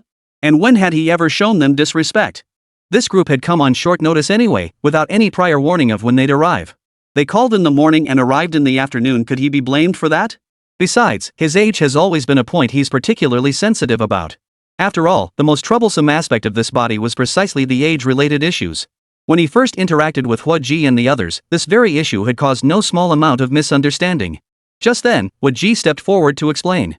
Dean Chen, this is Li Luo. At these words, everyone nodded in understanding. He's Li Luo. No. Soon, everyone snapped out of it, their gazes toward Hua Ji brimming with disbelief. Even Chen Daoxue was startled by Hua Ji's words. This 8 or 9-year-old child before them was Li Luo? Are you kidding me? Chen Daoxue looked at Hua Ji and asked. Are you sure you're not joking with us? The researchers nearby chimed in. Right, Commander Hua. Could this be a ploy by the Northwest Military Region to avoid sharing the exoskeleton technology? Did they deliberately bring a child to put on this show, hoping we'd back down? If you're going to use someone, at least find someone more credible. This kid? Telling us he's Li Luo? That's just ridiculous. Exactly. Don't forget, we've all met Li Luo's granddaughter. She's already grown up, while this so-called grandfather is only 8 or 9. What kind of nonsense is this? Exactly. Maybe we should just call out the real Li Luo?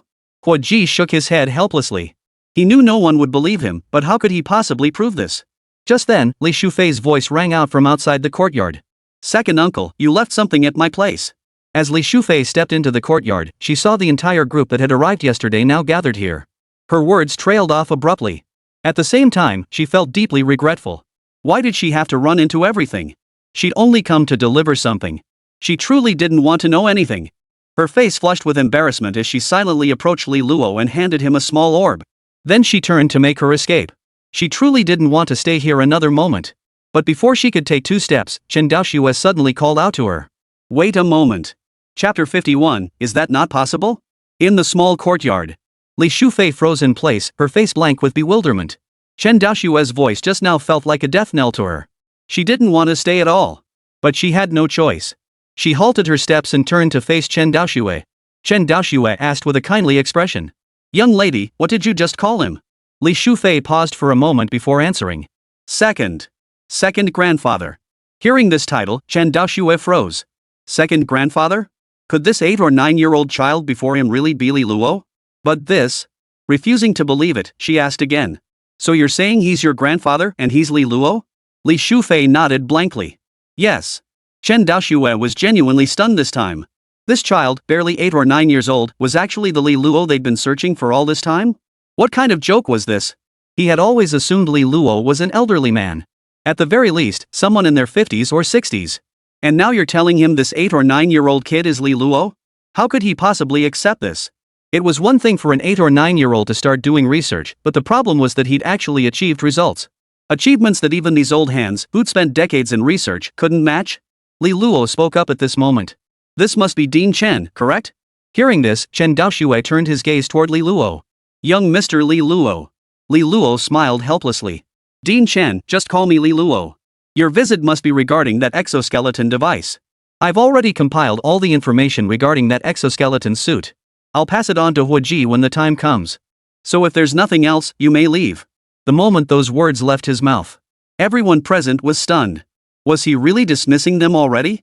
Even Hua Ji looked utterly bewildered at that moment. He never imagined Li Luo would actually have such intentions. At that moment, a voice spoke up from the crowd. Officer Li Luo, it's true we originally came solely for that exoskeleton suit. But now that we're here, we have many more questions we'd like you to answer for us. Upon hearing this, numerous researchers present chimed in agreement. That's right, Officer Li Luo, we have many more questions we'd like you to answer for us. Hearing the voices of the numerous researchers behind him, Chen Daoxue furrowed his brow slightly. Yet he made no move to stop them. For it wasn't just them, he himself had numerous questions needing answers from Li Luo. Yet facing the crowd, Li Luo's brow was deeply furrowed.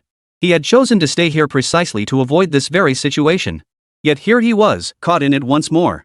Hua Ji leaned close and whispered. This whole thing was ordered from above, I had no choice. Look.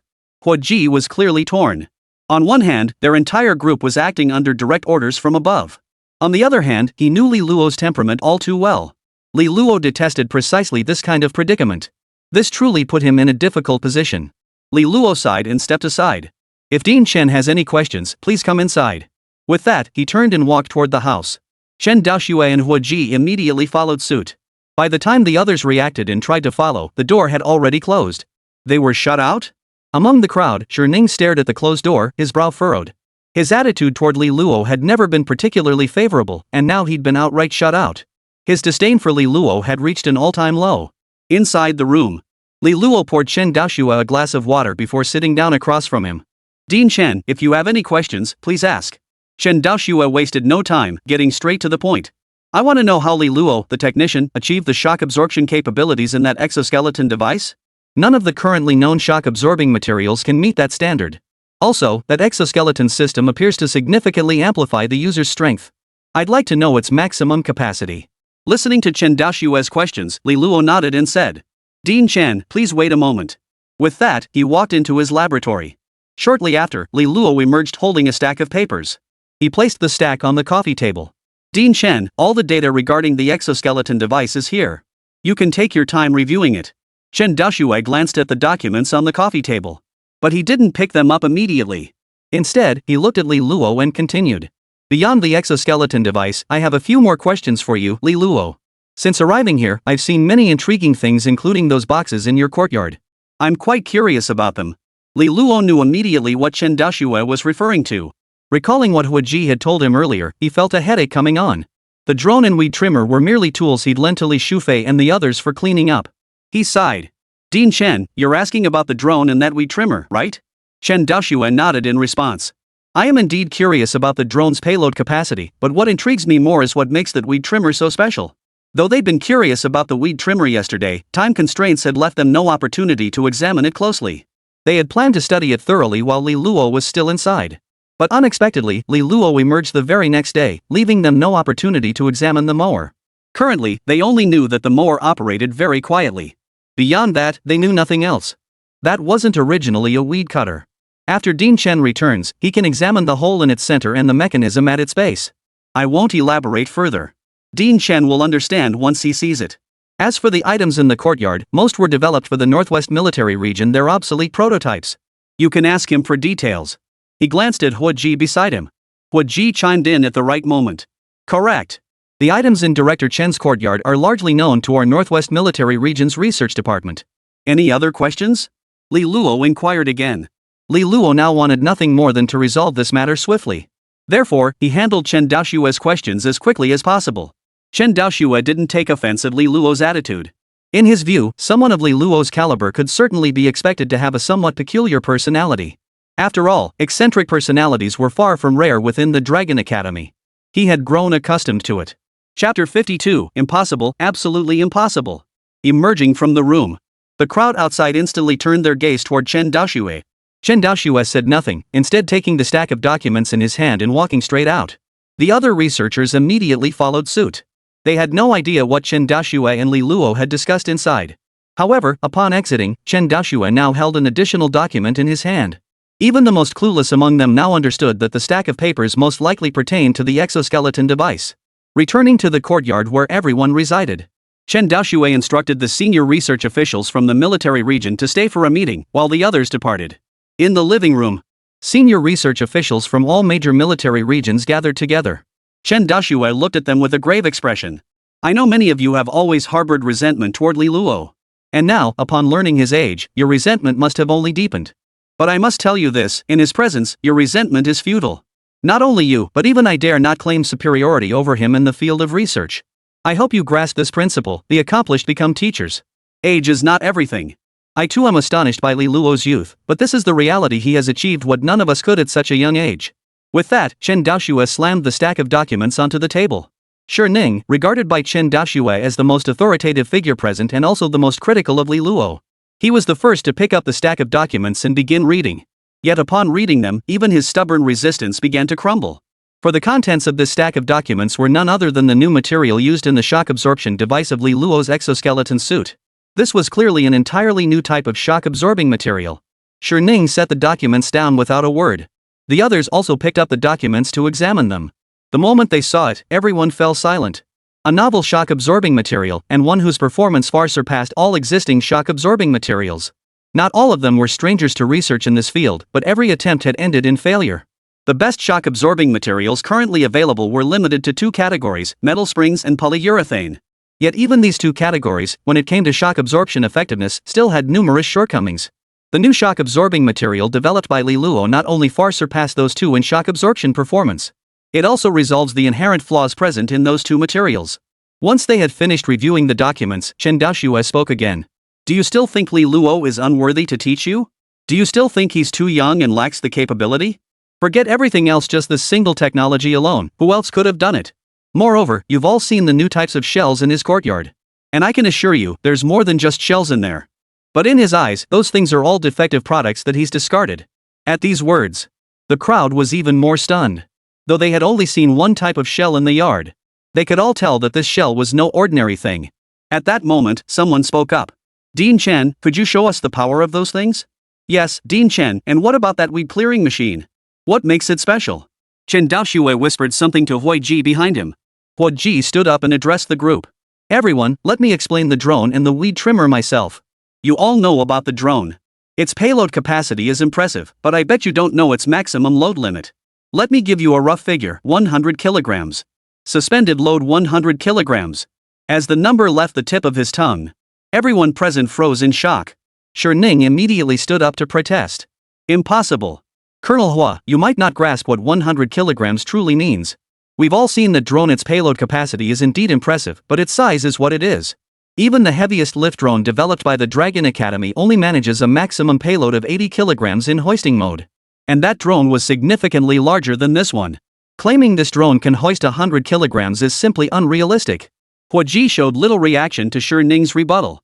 His role was merely to present the information. What happened next was none of his concern. Chen Daoxue spoke up then.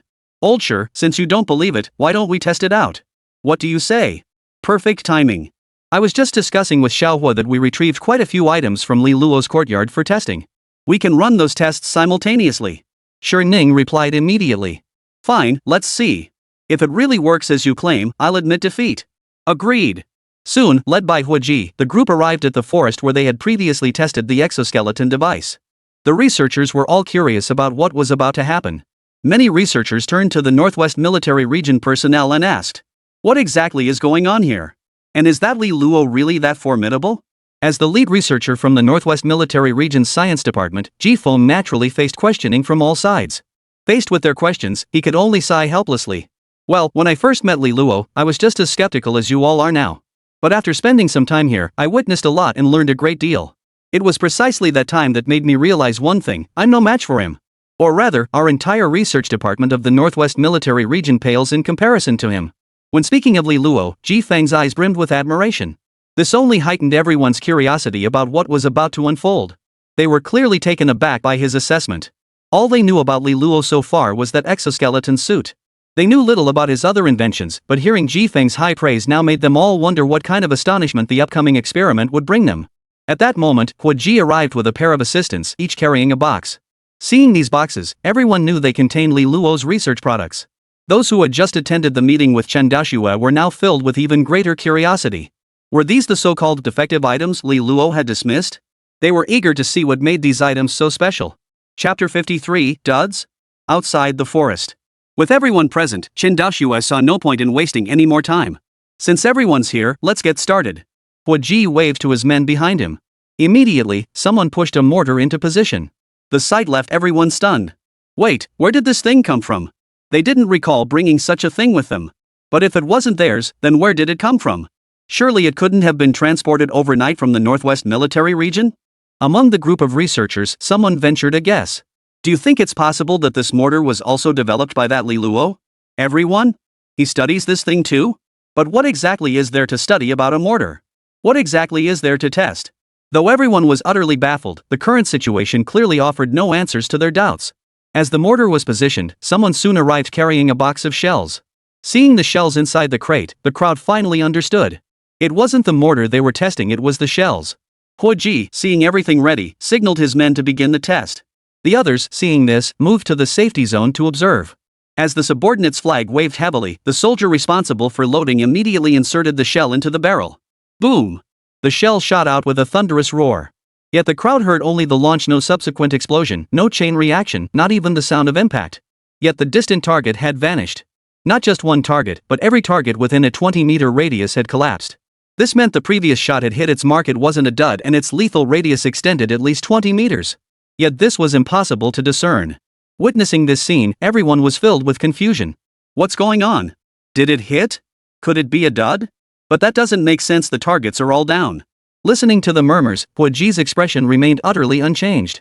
His initial reaction upon seeing this contraption had mirrored theirs exactly, curiosity about why the target had fallen. Yet there was no explosion, not even a sound. At that moment, Chen Daoxue also approached curiously and asked, "Young Hua, what's going on here? Why didn't we see an explosion?" Huoji smiled and explained to Chen Daoxue.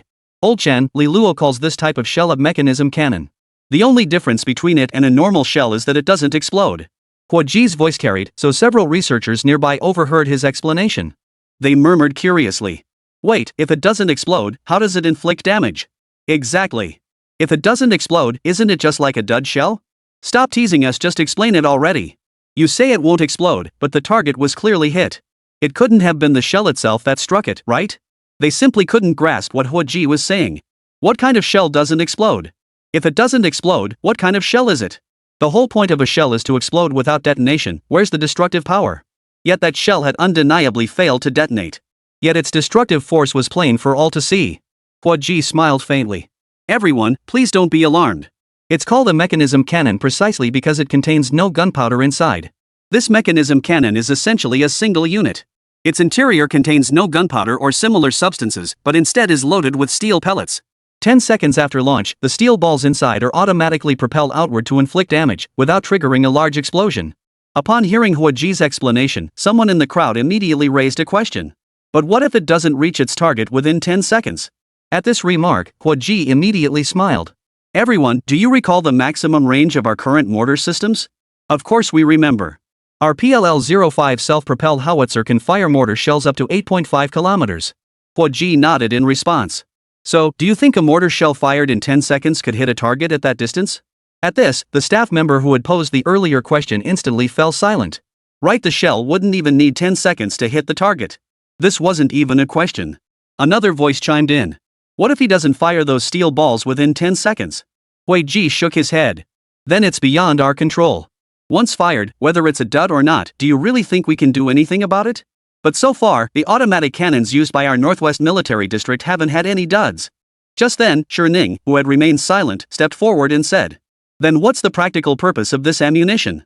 If it can't explode and relies solely on steel pellets, its lethality must be inferior to conventional shells." As Ning posed this question, the group fell into deep contemplation. Exactly. Without detonation, relying solely on steel pellets means the lethality is obviously low. Not only is the lethality reduced, but the targets it can engage are also severely limited. This shell definitely can't be used against armored vehicles or tanks, it's only effective against infantry.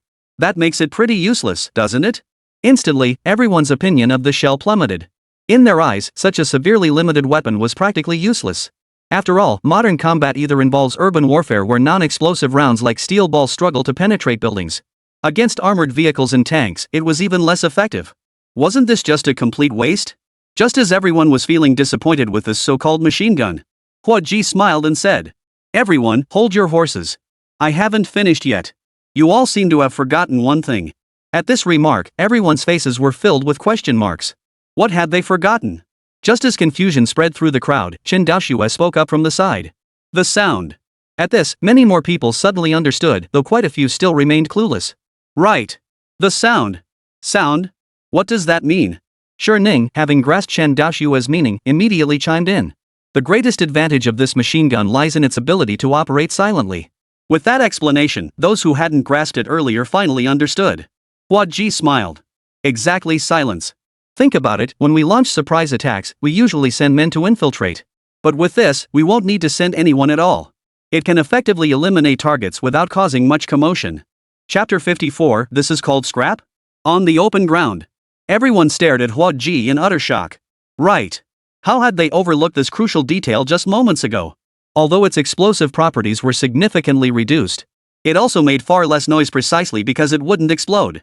This truly made it perfect for carrying out an attack. The enemy wouldn't even know how they died. Ning frowned and asked.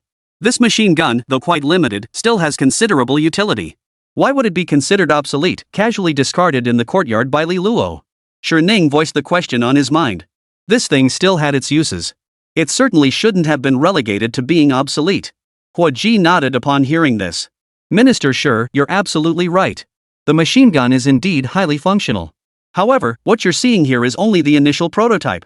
After identifying its flaws, Li Luo made some optimizations. The newer models of the machine gun aren't present here. If you wish to see them, it won't be too late to do so once we return to the Northwest Military District. Next, I'll show you the second one. Actually, you've all seen this second one before. As Hua Ji spoke, a small circular device slid toward them. Surprise flashed in everyone's eyes at the sight of the disc. Wasn't this the weed-clearing machine they'd seen yesterday? Yesterday, they had already suspected that this weed cutter might have other uses. They just hadn't figured it out. Now it seemed this weed cutter did indeed possess its own unique qualities. They just didn't know what exactly made it so special. Hua Ji bent down, picked up the circular disc, and presented its underside to everyone. Everyone, you can see there's a circular punching mechanism on the bottom, connected to this circular groove above. Looking at this hole, doesn't it make you wonder what it's meant to hold? At this remark, puzzled expressions spread across the crowd. Digging holes and stuffing things inside? They simply couldn't grasp the connection between the two. Just as everyone was puzzling over it, someone in the crowd suddenly spoke up. Landmines! Landmines! We can stuff landmines in there. The moment those words were spoken, the civil servants who had been racking their brains instantly snapped to attention. Right. If we could stuff a landmine inside, wouldn't that perfectly accomplish the task of burying mines? But soon, another voice raised a question. But ordinary soldiers can handle the landmine laying task too and probably do it better. Hua Ji nodded in agreement with the clerk's words. True, this machine can only handle basic landmine placement. But it has one advantage our manual planting can't match. This statement left everyone perplexed once more. What could such a small device possibly do that they couldn't? Could it possibly fly? The crowd expressed their disbelief. Hua Ji didn't rush to explain. He picked up the remote control nearby and began maneuvering the disc into a patch of weeds as tall as their calves. Watching this, the crowd was filled with confusion. What was he doing? Hadn't he just been talking about its special features? Why drive it into the grass? After a few minutes, the disc suddenly emerged from another patch of grass. Seeing this, many finally understood what Hua Ji had been doing. They immediately turned to Hua Ji. Principal Hua, are you saying this thing can lay mines without making a sound? At this question, Hua Ji nodded with satisfaction. Exactly. I controlled it to move through the grass for several minutes earlier. Did any of you notice its movement patterns? With this little device, we could lay mines right under the enemy's nose, and they wouldn't even notice. In fact, we could even plant mines directly behind their lines. Hearing this, everyone was utterly astonished. Such a small device could be this powerful? They had suspected it possessed some unique capabilities, but never imagined its utility would be this profound. Even that drone was merely a high-payload thermal device. The two were simply incomparable. Ning spoke up at this moment. Commander Hua, does the Northwest Military Region already have this technology? Hua Ji paused for a moment before nodding. Our military region has indeed deployed it, though like the machine gun, it's an improved version. This current version is the most primitive prototype, also an obsolete model. Ning paused, then continued. So, the previous drone was also phased out? Hua Ji shook his head. No, that drone, I've never seen it before either. The group of researchers stared at the shell and the weed whacker, momentarily at a loss for words. And these were supposedly obsolete models. They now dared not imagine what the latest models from the Northwest Military Region's Li faction might look like. Seeing their expressions, Hua Ji knew the test had achieved its intended effect. He shot Chen Daoxue a questioning glance. Chen Daoxue noticed and cleared his throat twice. Alright, I'm sure you've all seen it. These are all products developed by Li Luo alone. There are many more here. Do you wish to see them all?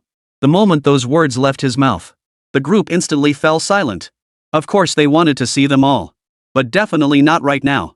And more than seeing them, they were dying to know how all this was achieved. Seeing everyone silent, Chen Daoxue turned his gaze toward Ning. Do you still think Li Luo is overrated now? Do you still think there's nothing to learn from him? The silence deepened. What else could they say? Even without considering what they hadn't seen yet, the few things they already knew were enough for them to learn. And these were merely Li Luo's discarded ideas. His discarded ideas alone were enough to fill their minds. How much more could they gain by learning directly from him? Seeing his goal achieved, Chen Daoxue leaned close to Hua Ji and whispered. So, when exactly will this training session begin? The moment those words left his mouth, Hua Ji froze instantly. What the hell? Study session? Hua Ji frowned and looked at Chen Daoxue. Senior Chen, shouldn't you be the one handling this? I know nothing about research matters. How could I report it? Chen Daoxue replied with a smile. Not knowing is fine, we don't need you to teach them. We just need you to have a proper talk with Li Luo, the staff member. You know him well. See if you can invite him to teach this study class? Hearing this, Hua Ji's frown deepened. Invite Li Luo to be the instructor? How could that be possible? Chapter 55. I really am missing something. Afternoon, dinner time. Hua Ji once again appeared at Li Shufei's family dinner table. But this time, his goal was no longer just to piggyback on a meal. Li Shufei had grown accustomed to Hua Ji's visits, and even Yamu, who used to dread seeing him, had become somewhat resigned to Hua Ji's inevitable presence at the restaurant.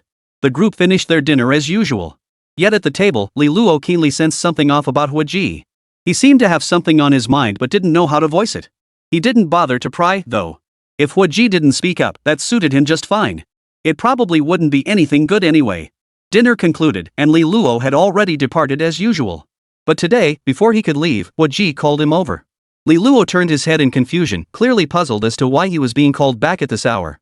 Meeting Li Luo's puzzled gaze, Hua Ji gestured toward the sofa, inviting him to sit down and talk. Though puzzled, Li Luo sat down. During the meal, he'd been curious about what Hua Ji actually wanted to say, but since Hua Ji hadn't brought it up, he hadn't bothered to ask and avoid unnecessary trouble. Still, since Hua Ji had chosen to speak, Li Luo wouldn't deny him the chance to say his piece. Seeing Li Luo settle in, Hua Ji proactively poured him a glass of water. Li Luo frowned slightly at the gesture.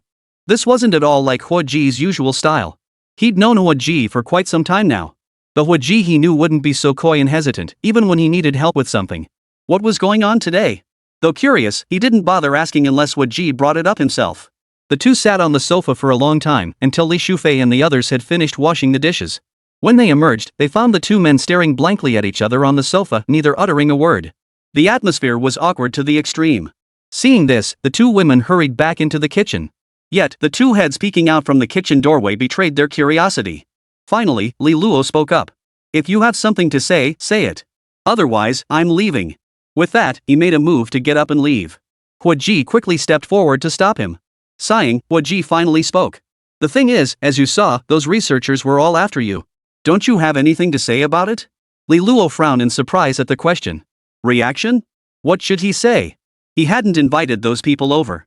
He was the one who insisted on coming. Hua Ji sighed helplessly at the sight. Didn't I tell you before? They're here to learn, and this is an order from above. Li Luo remained unmoved by the words. Then take them to the military zone to study. Why waste time here with me? Hua Ji looked utterly disheartened. If I could, I'd take them with me too. But the problem is, I can't. They came here specifically for you.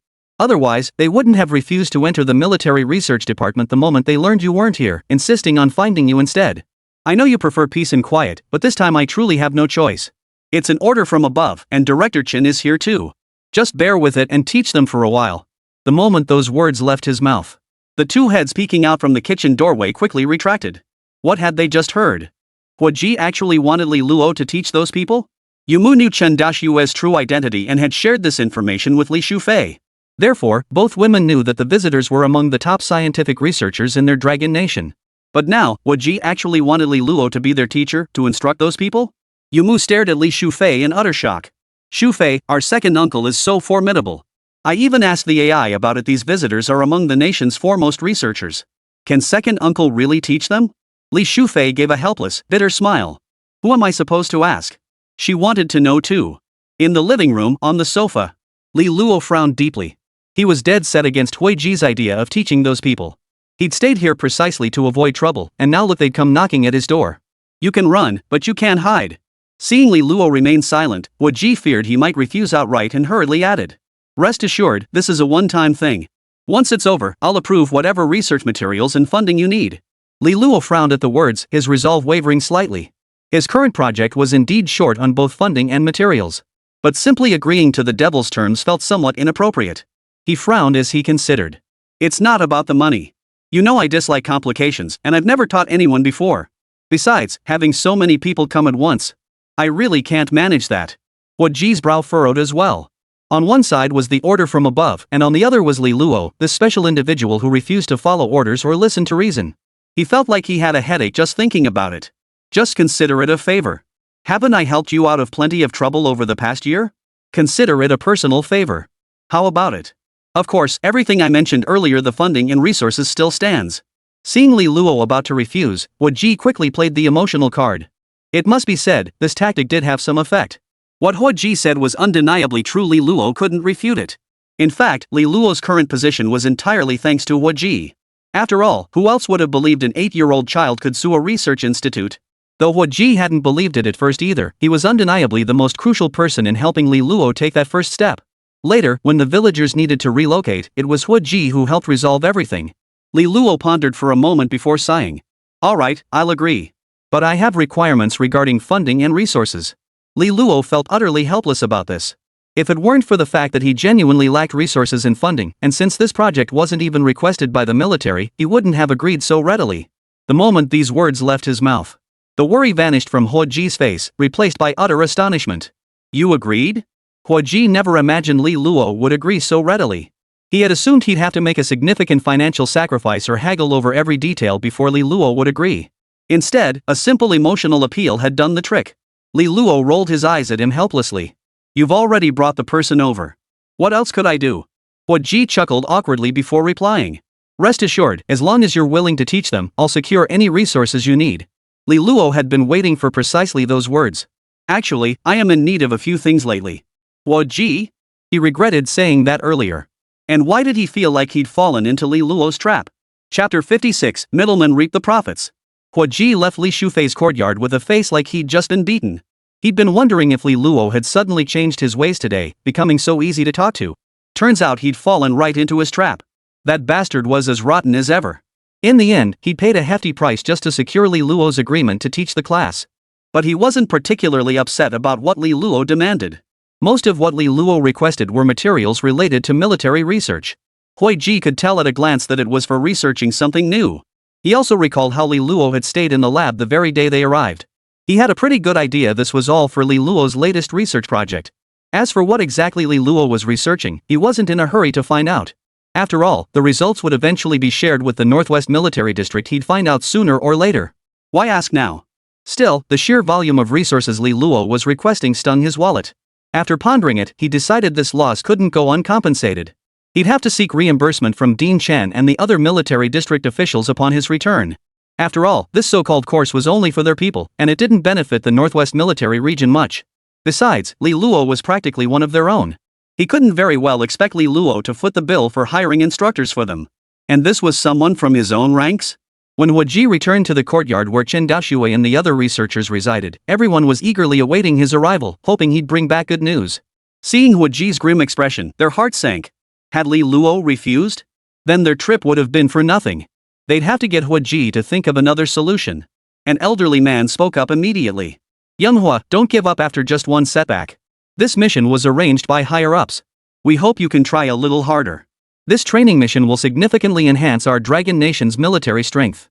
Hua Ji had just returned when he heard these words. His face filled with astonishment as he looked at the elderly man. Old Su, what are you talking about? Old Su was momentarily flustered by Hua Ji's counter-question, blurting out instinctively. You're not looking so down because Li Luo rejected you, are you? Hua Ji couldn't help but feel a wave of exasperation wash over him. When had he ever said he'd been rejected by Li Luo? And what did he mean by looking so down? He was heartbroken. Trying to hire a teacher for them had cost him dearly. He'd played the sympathy card, only to get fleeced in the end. The resentment in his gaze toward Chen Daoxue and the others was palpable. Everyone felt a chill from Hua Ji's gaze. Chen Daoxue was the first to speak up. So you're saying Li Luo agreed? Hua Ji nodded, then seemed to reconsider and shook his head. Everyone watched him nod and shake his head in confusion. So had he agreed or not? Seeing their reactions, Hua Ji knew he'd hooked them. He frowned immediately. Li Luo has always been reluctant to transfer to our military research department because he finds it troublesome. Now you want him to teach classes? That's precisely the last thing he'd want to do. Chen Daoxue and the others heard this and their faces flashed with anxiety. Well, little Hua, you'll have to figure something out. You're the one who knows him best. Try to persuade him. Exactly, Xiao Hua. You can't let us old-timers make this trip for nothing, especially since this is an order from above. Hua Ji's frown deepened at this, though inwardly he was already grinning. The time to close the net had come. He feigned difficulty as he replied. I'm truly at a loss. It's not that he's completely refusing, but he's just that kind of person. Certain research materials are quite scarce for him. You saw when we first arrived he's pursuing a new research project. Since none of that work is assigned by us, I can't approve excessive materials for him, so... Hua Ji sighed, feigned helplessness. Chen Daoxue instantly relaxed upon hearing this. They'd feared it was some insurmountable problem. It's just research materials, right? What's the big deal? Someone immediately spoke up. Little Hoa, this is simple. The materials Li Luo needs will be provided by our Central Military Region's Research Department. Just tell me how much he needs, and I'll approve it. Right. And our Southern Military Region, Northern Military Region, we may not have much else, but we've got plenty of materials. And the Western Military Region, we're close to you, so we can deliver it quickly. Hua Ji observed the eager expressions on everyone's faces. Though his own expression remained largely unchanged, inside he was already beaming with delight. Shi Ning, standing nearby, frowned at the scene. Something about this felt off, though he couldn't quite put his finger on it. He shifted his gaze to Chen Daxue beside him. Chen Daxue met his gaze and shook his head, signaling he was equally perplexed. Hua Ji quickly smiled. In that case, I'll speak with him later and have him draw up the materials list. Rest assured, the Northwest Military District will contribute its share.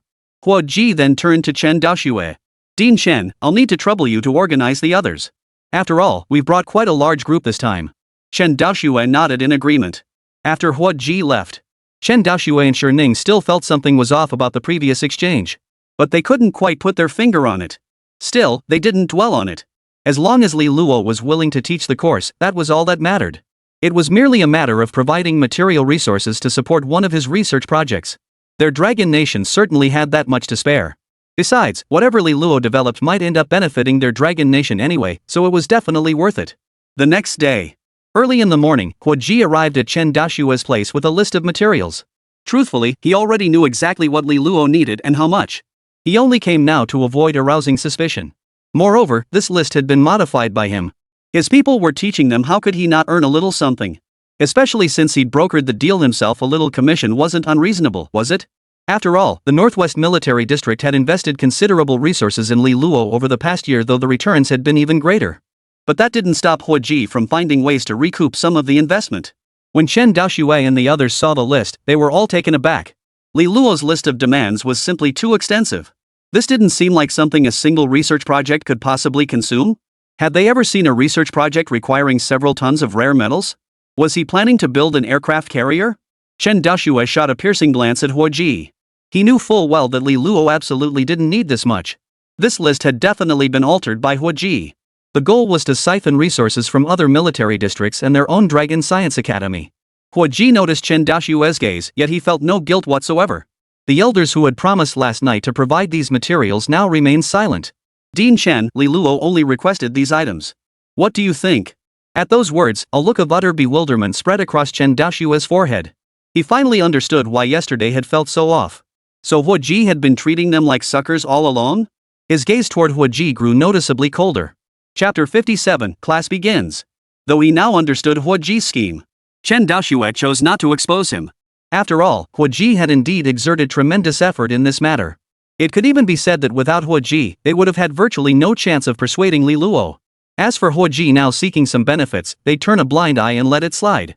After all, these gains were for the Northwest Military District, not for his personal benefit. If Shi were seeking personal gain, it would be utterly impossible. With that thought, Chen Daxue sighed. Some resources were given, so be it. Consider it a reward for Hua Ji discovering the prodigy Li Luo and bringing him to the Northwest Military District. After finalizing all arrangements, they agreed to begin the first session that afternoon. Li Liang received the news and expressed no objections. After all, he was still waiting for Hua Ji to deliver on the resources he'd promised. Soon, the afternoon class time arrived. Since it was a last-minute arrangement, the class was held in Li Shufei's courtyard. As for why it wasn't Li Luo's courtyard, his courtyard was filled with so many things that it simply couldn't accommodate that many people. Within the courtyard, one by one, the big shots who were usually unquestionably in charge in their respective fields now sat there obediently like elementary school students, clutching portable tablets and waiting for Li Luo to begin his lecture. Watching this scene, the expressions on Li Shufei and the other girls' faces were beyond description. They simply couldn't fathom the sight of an 8 or 9-year-old child standing at the front, lecturing a group of leaders who were at least in their 30s, 40s, or even 50s and 60s. This was truly turning the world upside down. Just then, Li Luo, who was in the midst of his lecture, suddenly turned to the two girls. Shufei, bring out the artificial intelligence I gave you. His first lesson to the group was about artificial intelligence. As for why it wasn't exoskeletons, he had already provided all the relevant materials. Did he need to explain everything to them individually? Couldn't they read the materials themselves? Li Shufei didn't immediately grasp Li Luo's request until Yumu gently nudged her. Only then did she snap out of it and hurry into the room. Soon after, she emerged clutching a box. Seeing the box, many faces were filled with confusion. Was this the artificial intelligence Li Luo mentioned? It looked just like a black box. Only Chen Daoshue's eyes brimmed with curiosity. He had seen this AI before. Regardless of other aspects, this AI had surpassed all existing artificial intelligences in its emotional module. He had never encountered an AI capable of achieving such a level of emotional sophistication. It was practically indistinguishable from a real person. Taking the AI, Li Luo tapped it lightly twice. Immediately, a broad smile appeared on its surface. It addressed the assembled crowd. Hello everyone, I'm the first-generation AI developed by my creator. You can call me Shao Qi. The sudden mechanical voice startled everyone. Only then did they realize it was coming from the black box in Li Luo's hand. But they couldn't see any sound device on the black box at all? It's the AI butler I developed. It usually helps me collect experimental data. These are researchers from various military districts here for training. Li Luo introduced both the group and Ruor to everyone. Oh, so they're basically your students, master. What should they call me then? Senior brother? As soon as Shao Qi spoke, the expressions of those seated below darkened. Having them study under Li Luo was one thing, they accepted that. After all, Li Luo possessed the necessary talent.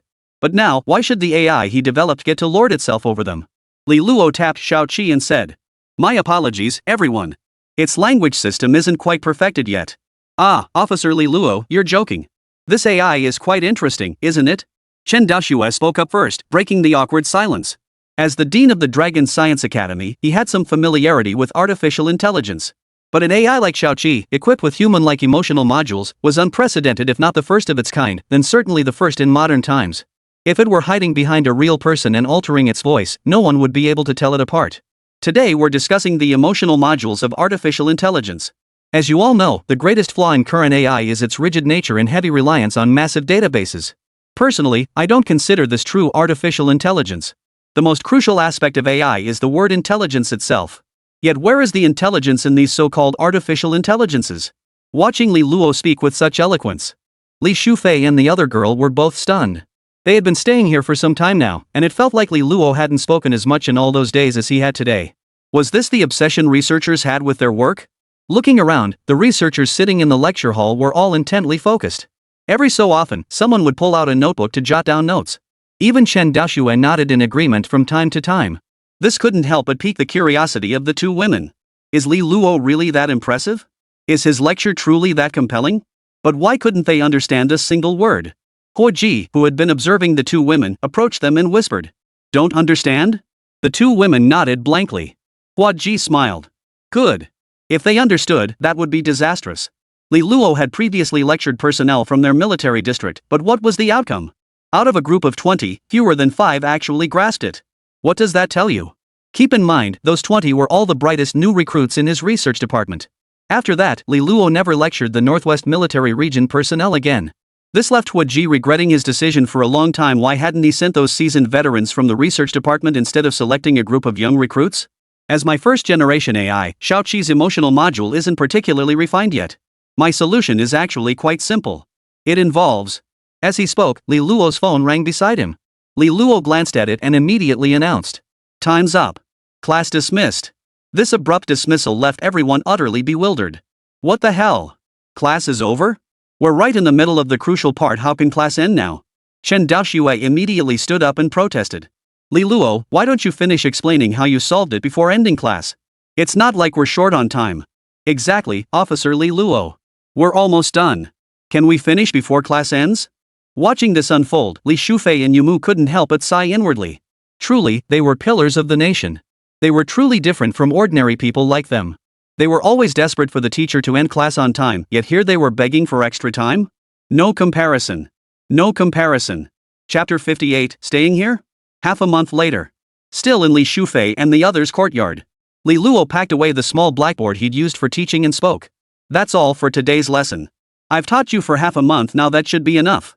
As soon as he spoke, the assembled students immediately began pleading for him to stay. No, please. We still have so many questions we haven't figured out. That's right, Senior Li Luo. Please teach us for another month. No, just another half month. Just half a month more. Exactly, just another half month. We genuinely still have so much we don't understand.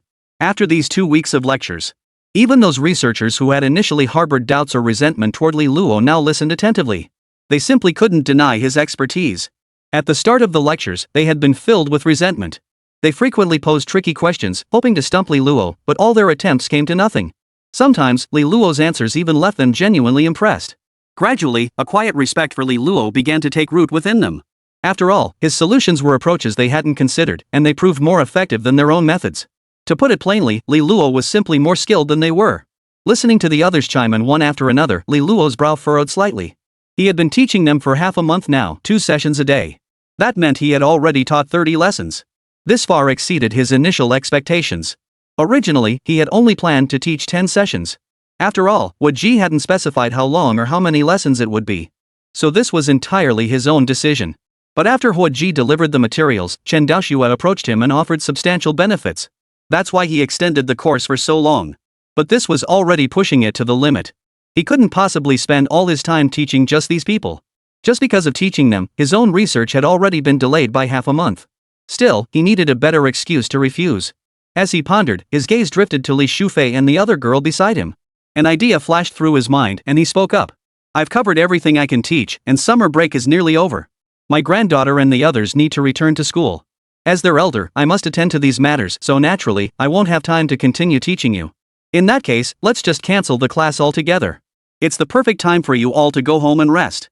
Hearing this, everyone froze, their mouths twitching involuntarily. Wait. Did he think they were 8-year-olds? Wasn't that excuse a bit too hasty? Worried about them? Haven't they been the ones worrying about you all this time? They have to call you several times just to get you to eat. Of course, these thoughts could only be muttered silently in their minds, utterly forbidden to voice aloud. Otherwise, getting Li Luo to teach them would become even more impossible.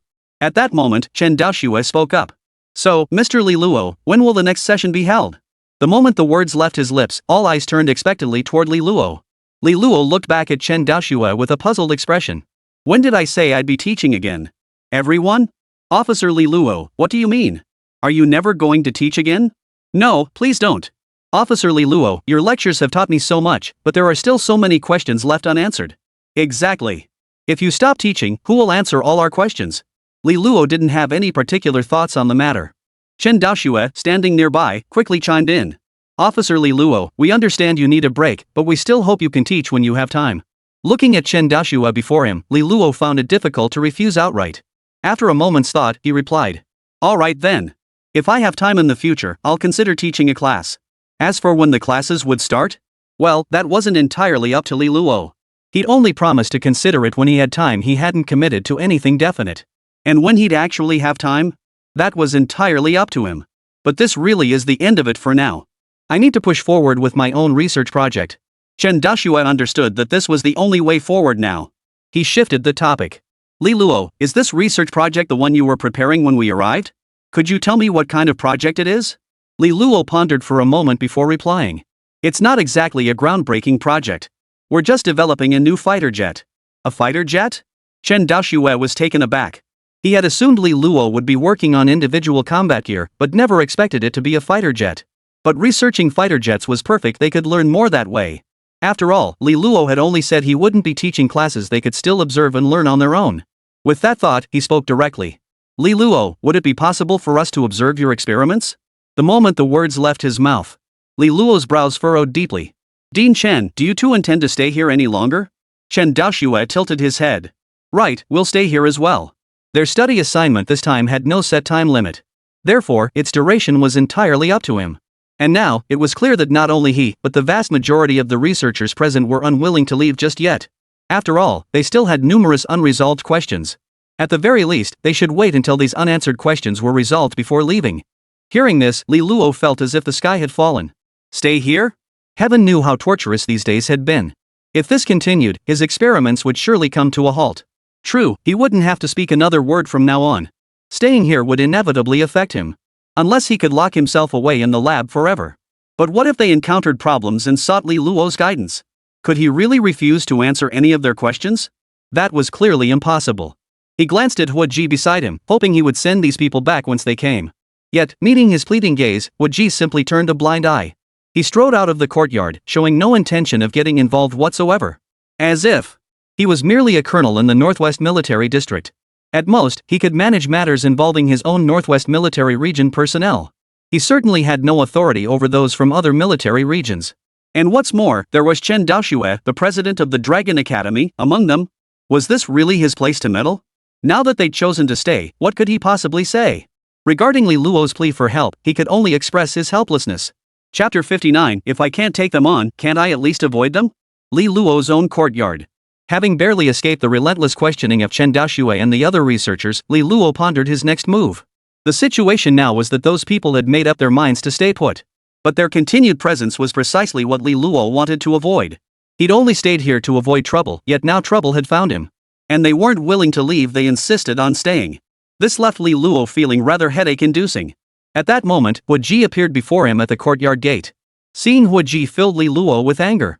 Earlier, the guy had completely ignored his plea for help and just bolted. This infuriated him. All the hard work he'd put into teaching those people lately, what was it for, if not because of Hua Ji? Yet here he was, turning on him like a dog in the manger. Now that he saw Hua Ji again, he certainly wasn't going to give him a friendly look. What brings you here, Commander Hua? Seeing Li Luo's expression, Hua Ji knew he was furious. But he didn't pay it much mind. After all, this wasn't the first time Li Luo had acted this way. Besides, he had come specifically to resolve Li Luo's troubles. After leaving earlier, he'd given it considerable thought. Allowing those people to remain here was indeed not a good idea. First, their continued presence would require bolstering security forces in the vicinity. Second, their presence would disrupt Li Luo's research progress. After all, if Li Luo's research yielded results, the Northwest Military District would be the first to benefit. Continuing this situation clearly offered no advantage to the Northwest Military District either. Therefore, he devised an excellent solution. If those researchers refused to leave, then let Li Luo go instead. Conveniently, Li Luo currently had an ongoing research project in hand. This could easily serve as a pretext for him needing to leave for a period. Approaching Li Luo, Hua Ji laid out his plan directly. Upon hearing this, Li Luo furrowed his brow and asked, "What happens after the research project is completed? What if they're still here then? Or what if they insist on coming with me?" Facing Li Luo's concerns, Hua Ji smiled indifferently. "Don't worry about that. I'll handle everything for you. They're all from different military districts. You can start by conducting research at my Northwest Military District for a while. They won't be stationed in the Northwest permanently anyway. As for when the research ends, that's entirely up to you, isn't it? And if they insist on tagging along? No worries there either. Research departments across military regions don't typically interfere with each other's projects unless it's a directive from higher-ups." In truth, Hua Ji harbored some personal motives behind this proposal. He understood Li Luo's immense value in scientific research. His immediate goal was to bring Li Luo into the Northwest Military District. Then find a way to keep Li Luo permanently within their Northwest Military District. Previously, Li Luo had repeatedly expressed reluctance, finding it troublesome to join the Northwest Military District. Well, now things were even more complicated. After hearing Hua Ji's explanation, Li Luo's brows furrowed deeply. If possible, he truly didn't want to go anywhere else. After all, going elsewhere would undoubtedly offer far less freedom than staying here. But staying here meant he'd inevitably be hounded by those researchers. After a moment's thought, Li Luo looked at Hua Ji and said, "Give me some more time to think it over." Hua Ji said nothing more upon hearing this. He stayed with Li Luo for a while before departing. Yet not long after Hua Ji departed, Shi Ning came looking for him. The reason Li Luo refused to continue teaching was crystal clear to all the old men. On one hand, Li Luo found it troublesome. On the other hand, Li Luo intended to pursue his own research. So now he came to speak with Li Luo about Li Luo's own research. Seeing Shi Ning come to find him, Li Luo was somewhat puzzled. "Minister Shi, what brings you here?" Shi Ning looked at Li Luo with a smile. "Nothing major, just regarding your research, Officer Li Luo. I understand you're currently researching fighter jets? Well, our Eastern Military District has always been a leader in this field within the Dragon Nation. I'd like to invite you to join us in developing a new generation of fighter aircraft." At these words, Li Luo was completely stunned. This wasn't following the script at all. He'd assumed Shi Ning had come to discuss the upcoming course. Turns out this guy was here to poach him. Seeing Li Luo still not giving him an answer, Shi Ning assumed he was dissatisfied, so he hurriedly spoke up. "Rest assured, regarding the new fighter jet development project, everything will be under your command. You'll also serve as the chief engineer. And all resources will be prioritized for your team." Hearing this, Li Luo felt a stir of interest. Even if he stayed in the Northwest Military District, Hua Ji could offer him these things. But the research capabilities of the Northwest Military Region were simply too outdated. This would inevitably hinder his research. If possible, Shi Ning added, it would be best to teach an additional 3 to 5 classes per month. Hearing this additional condition, Li Luo froze for a moment. What the hell? More lectures? After a long moment of contemplation, he neither agreed nor refused. Instead, he gave Shi the same response he had given Huiji. After Shi left, several more individuals from different military districts came to seek Li Luo. They all essentially conveyed the same message. They hoped Li Luo would come to their respective military districts to develop new fighter jets. They also promised numerous benefits. This left Li Luo momentarily at a loss. Staying put was absolutely out of the question now. But if he left, where to go was also a problem. After much deliberation, he ultimately decided to head for the Central Military District. This was not a decision Li Luo made lightly. First and foremost, the Central Military District held a significant advantage in resources. The Central Military District currently possesses the most resources among all military districts in the Dragon Nation. This was because his upcoming research project focused on fighter jets. While the Central Military Region might not match the Eastern Military Region in this area, it still ranked in the upper middle tier. The reason for not choosing the Eastern Military Region was that its fighter jet development direction differed from Li Luo's research focus.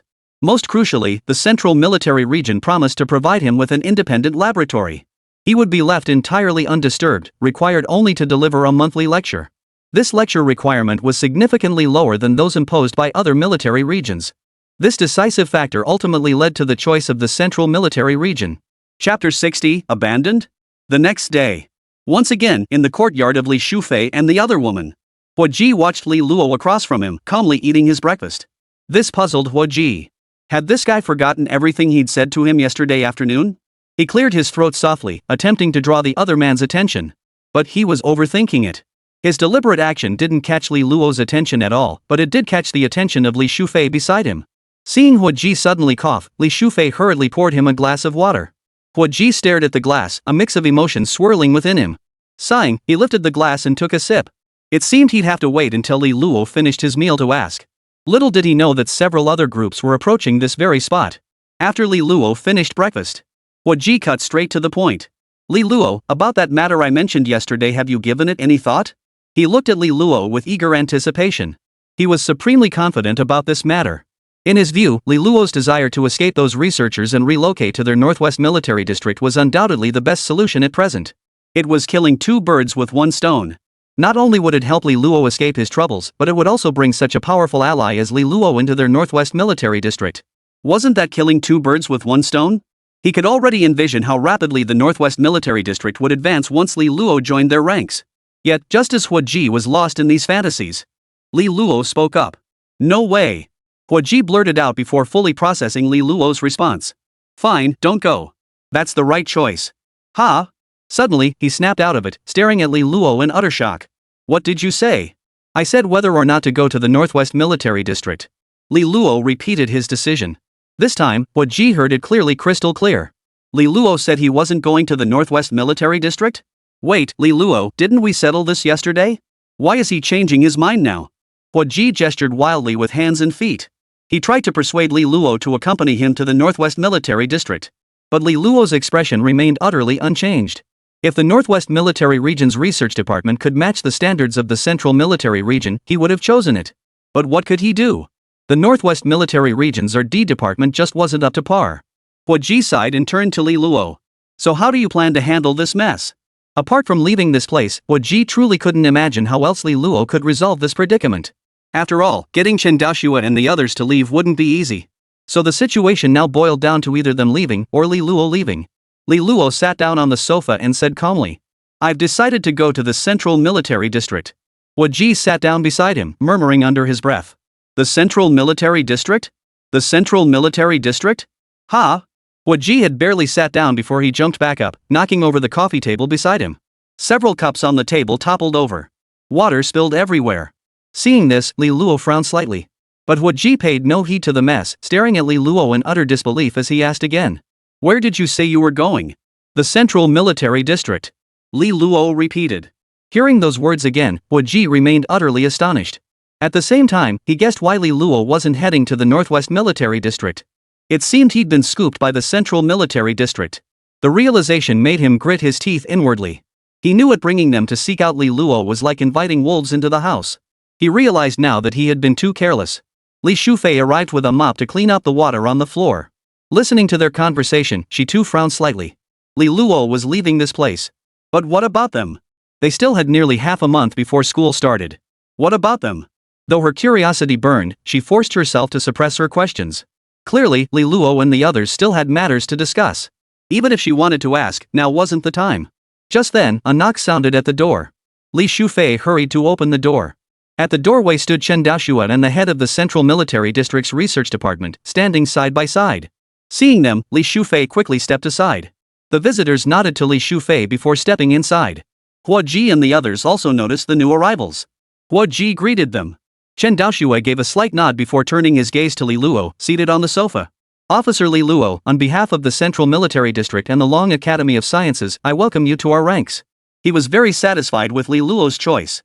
It was he who had sent the Central Military District personnel to seek out Li Luo. Given the proximity between the Dragon Science Academy and the Central Military District, the relationship between the Central Military District's Research Department and the Dragon Science Academy had always been quite close. It could be said that the Central Military District's Research Department functioned as a reserve cadre training center for the Dragon Science Academy. Any exceptionally talented individuals among them would be immediately recruited by the Dragon Science Academy. Commander Longjin of the Central Military District turned a blind eye to this practice. After all, whenever they needed new military equipment and the research department couldn't deliver, they would simply turn to the Dragon Science Academy. The Dragon Science Academy invariably complies. It was a clever tacit understanding between the two parties. Li Luo's decision to join the Central Military District was no different from joining the Dragon Academy. Thus, Chen Daoxuan now wore an expression of pure delight. Hua Ji, however, was filled with regret. He shouldn't have brought them to seek out Li Luo. Now look at this mess, they'd barely scraped together a few resources, only for Li Luo to be poached by the other side. This felt no less devastating than having his own base raided. After all, with Li Luo gone, what use were those resources to him now? Chen Daoxuan turned to Li Luo. Officer Li Luo, when do you plan to depart for the Central Military District? Upon hearing this, Li Luo glanced at the head of the Central Military District's research department standing nearby. Seeing the latter standing silently behind Chen Daoxuan, he instantly understood. So this Central Military District Research Department answers to the Dragon Science Academy? But he didn't dwell on it too much. His destination didn't matter to him as long as the conditions he'd agreed to were fulfilled. Nothing else mattered. The day after tomorrow, then. I need to organize some data in the lab. Also, I'll need to trouble Commander Hua to help transport some items. There are a few large pieces that need moving. Hua Ji froze for a moment. Wasn't he supposed to be helping with the move? They poach him, then ask him for favors? Was there no justice left in the world? He was utterly unwilling, yet he could only agree with his mouth. He truly didn't want Li Luo to leave. If only he hadn't brought it up in the first place? At least then Li Luo could have stayed here, still part of the Northwest Military District. Now look at this mess. Sigh. Chen Daoxuan, standing nearby, felt immense joy upon hearing Li Luo's response. The day after tomorrow, though not an immediate departure, was only 2 days away. He could wait. As long as Li Luo was willing to go. Chapter 61, Mobile Magnetic Field. Afternoon. Li Luo's courtyard was crowded with people. These individuals, naturally, were representatives from various military districts. They had been waiting with bated breath for Li Luo's response. But when they turned around, they saw that he had already started packing up his things? How could they tolerate this? They immediately rushed over with their men. Hua Ji was momentarily stunned by the fierce, aggressive demeanor of the crowd. Were it not for the prohibition of organized crime since the founding of the nation, he might have mistaken them for some kind of gang. Each one radiated an aggressive aura. They radiated a take-that-if-you-dare attitude, completely at odds with the cultured image he'd previously associated with intellectuals. Ning stepped past Hua Ji and walked directly to Li Luo, asking, Officer Li Luo, I'd like to know why you chose the Central Military Region over our Eastern Military Region. When it comes to research and development, our Eastern Military Region is undoubtedly the strongest among the 8 military regions in the country. And whatever resources the Central Military Region can offer you, we can provide as well. Aren't you researching a new fighter jet? We're working on that project too. We might even be able to offer you some assistance. Ning looked utterly perplexed. Clearly, they possessed the best resources. While he had anticipated Li Luo wouldn't choose the Eastern Military Region, he never imagined Li Luo would opt for the Central Military Region. Even if Li Luo had chosen the Northwestern Military Region, Ning wouldn't have uttered a word today. But the fact that Li Luo had chosen the Central Military District left him utterly perplexed. Li Luo spoke up at that moment. Minister Shi, I've reviewed the preliminary information you provided regarding the Eastern Military District's development of the new fighter jet. Hearing this, Ning grew even more perplexed. Since you've reviewed it, Officer Li Luo, why didn't you choose us? Is there something wrong with our plan? Li Luo shook his head. No, your proposals are all well developed. Barring any unforeseen circumstances, Minister Shi, you will receive the new fighter jet you desire. Hearing this, Ning grew even more perplexed. Officer Li Luo, since you've stated my research has no issues, why did you choose the Northwest Military Region over us? Li Luo shook his head. Minister, sure, what's correct isn't necessarily what's suitable. Although we're both developing new fighter jets, you know combat comes in many forms. Your research focuses on a new conventional fighter. My work, however, focuses on stealth fighters. While there may be some overlap between the two, your research holds limited value for what I'm pursuing. His words left Shi Ning speechless. Even the others present, including Chen Daoxue, were stunned. Stealth unmanned combat aircraft? This was a realm Shi and his team had never ventured into, a field entirely beyond their experience. They were familiar with stealth fighters and unmanned combat aircraft. But a stealth unmanned combat aircraft? Though proposed before, it had never been implemented because achieving both unmanned and stealth capabilities simultaneously was fundamentally impossible. A stealth fighter must evade enemy radar detection. Yet unmanned combat aircraft rely on radar-emitting radio signals for remote control. That remote control radio signal is different from communication radio signals and cannot be concealed. It would inevitably be detected by radar. Chen Daoxue, standing nearby, turned to Li Luo and asked, Officer Li Luo, are you serious? Li Luo nodded solemnly. I know the biggest challenge with stealth combat drones is maintaining long-range control without detection. But have you considered how conventional stealth drones evade radar in the first place? Naturally, it's through shape design, radar-absorbing materials, and specialized techniques to reduce radar reflections, thereby achieving stealth. Li Luo nodded in agreement. Exactly. Current stealth fighters all rely on shape, materials, and specialized techniques. But have you ever considered shifting your perspective? A different approach? Exactly, a different approach. Li Luo spoke as he walked toward the rear of the courtyard. Everyone hurried to follow him. This was their first time in Li Luo's back courtyard. Is Officer Li Luo going to show us something? Li Luo remained silent. Soon, they arrived at the rear courtyard. The backyard was swept clean, not a single weed in sight. In the vast open space, only a table stood, holding a small black box. Seeing this small box, everyone felt a certain amount of confusion. They had expected Li Luo to show them the fighter jet he developed. After all, they had just been discussing stealth unmanned fighters moments ago, and now he was about to show them something. What exactly they were about to see was self-evident. But, just a box? Chen Daoxue pointed at the object concealed by the curtain. Li Luo, what is this? Facing Chen Daoxue's inquiry, Li Luo smiled. This is a prerequisite for developing a stealth unmanned combat aircraft. Li Luo stepped forward to pull back the curtain. What lay beneath was not the fighter jet they had anticipated. Instead, it was something resembling a miniature signal transmission tower. Why a model? Because compared to a normal signal transmission tower, it was far too compact. It stood less than a meter tall. Typical signal transmission towers usually stand between 45 and 60 meters tall. And these are built atop mountain peaks. But this thing before them, even if they were wrong and this wasn't a model but an actual signal transmission tower, then how does this transmitter connect to satellites in space? And which satellite is it connecting to? Staring at this miniature version of the signal tower, Chen Daoxue's brow furrowed deeply. Officer Li Luo, this. As you can see, this is a signal transmission tower. It was specifically built by me for the stealth drone. Someone in the crowd asked in confusion. But what does this have to do with the stealth drone? Li Luo nodded. It does matter, of course it does. Conventional stealth fighters rely on specialized methods to reduce or evade enemy radar and infrared scans. But have you ever considered that we could completely neutralize enemy radar infrared scans using a specific signal fluctuation? Perhaps that's hard to grasp. To put it simply, we create a magnetic field zone akin to the white IC, directly interfering with the enemy's radar. Everyone froze upon hearing Li Luo's explanation. Create a mobile magnetic field? Wouldn't that just make us an even bigger target? After all, wouldn't anyone investigate if a strange magnetic field suddenly appeared? Chapter 62, Radioactive Material. Backyard. Chen Daoxue said with a serious expression. Li Luo, if we follow your plan, that stealth drone will become a mobile special magnetic field. Do you really think this special magnetic field won't be detected? Li Luo shook his head again. You might be misunderstanding. I was referring to a magnetic field similar to that of the white IC, but mine is fundamentally different. The white IC's magnetic field directly interferes, blocking all detection methods from penetrating it. Even electronic devices entering it suffer interference, making it highly conspicuous.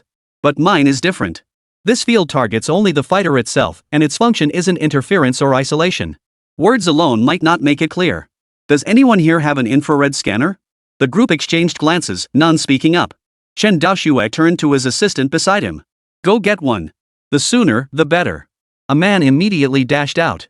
Officer Li Luo, we still don't quite understand what you mean exactly? Li Luo shook his head. No need to rush. You'll see what I mean shortly. Before long, the man who had left returned, panting heavily. He was carrying an instrument and a computer. Li Luo stepped forward to take them, connecting the device to the computer. He then scanned the empty space in the backyard. Everyone watched Li Luo's actions with puzzled expressions. What was he doing? But soon, the scan image appearing on the computer screen left everyone stunned. The computer screen clearly showed an empty field. There was no sign of the table or the box containing the signal transmitter. What's going on? How is that possible? It just vanished? Some skeptics went to check the table and box still present in the backyard, then looked back at the empty plot on the computer screen, utterly baffled. Another person tried to approach the signal transmitter tower, but before they could get within 3 meters of the table, Li Luo stopped them. Though puzzled by Li Luo's refusal, they didn't press for answers. Chen Daoxue, watching the display on the computer, completely missed this minor incident and asked curiously, Li Luo, what's going on here? Why can't our scanning equipment detect the existence of that table? Li Luo shut down the scanning equipment and ordered his men to immediately remove the computer and scanner. Seeing Li Luo's abrupt action, many who had been studying the computer and scanner froze in surprise. Why take them away so abruptly? Just as they were puzzling over it, Li Luo spoke up. This is the magnetic field I mentioned. Its function isn't to interfere or block, it's to conceal. Anything within this magnetic field's coverage becomes invisible to ordinary radar and infrared sensors. Objects inside it appear to radar like a transparent cloth or a pocket of air, completely undetectable. After hearing Li Luo's explanation, everyone's faces were filled with shock. This was utterly beyond comprehension. They could accept surveillance footage being hacked and tampered with to produce such results. But for the radar scans, which were real-time scans, without any preparation to actually. This was beyond their comprehension, utterly, completely beyond their comprehension. This is utterly absurd. Doesn't this mean that with just this little device, any fighter jet could become invisible? Whoa! At this thought, someone immediately asked.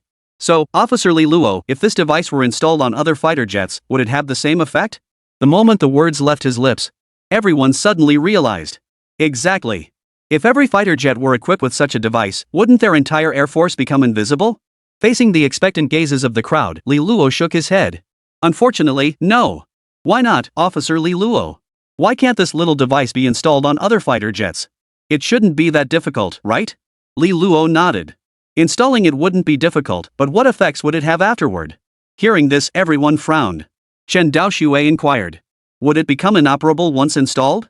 Li Luo shook his head. Not at all. This signal tower can be mounted on any object, and its functionality won't be affected in any way. Hearing this, everyone felt their brains itch. Earlier it was said it couldn't be installed, but now it's said it can? What exactly did that mean? Someone in the crowd asked in confusion. Officer Li Luo, didn't you just say it couldn't be installed? How come now it can? Yeah, 1 minute it's impossible, the next it's possible. What's going on here? The crowd murmured their questions in a cacophony of voices. Only Chen Daoxue and Shining stood aside, frowning silently. Li Luo motioned for quiet before speaking. Someone must have noticed earlier. I had the scanning equipment and computers we brought removed. And why is this huge backyard completely empty except for the items on this table? I filled the front yard with stuff, why not the back? Or why would I place this particular item in the backyard alone? Listening to Li Luo's words, everyone fell into confusion.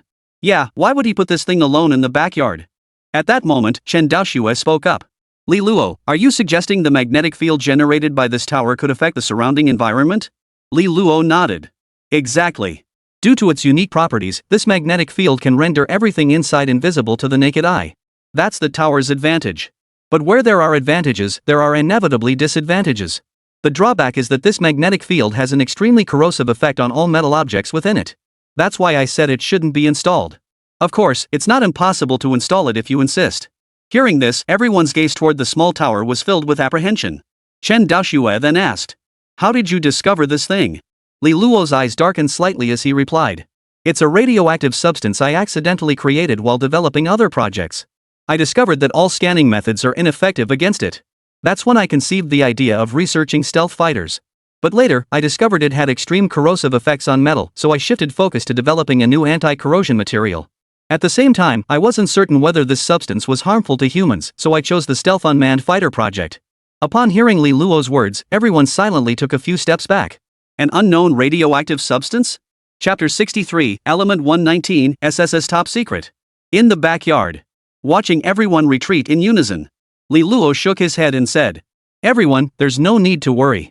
This tower's coverage radius is only 0.5 meter. Only 0.5 meter? Hearing this range, the crowd finally relaxed a little.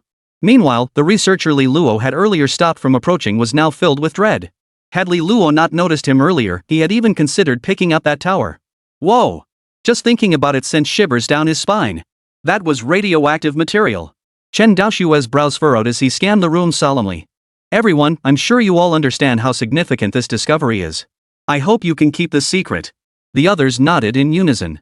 The discovery of this new radioactive substance, if other nations found out, they might assume the Dragon Nation was developing some kind of biochemical virus weapon.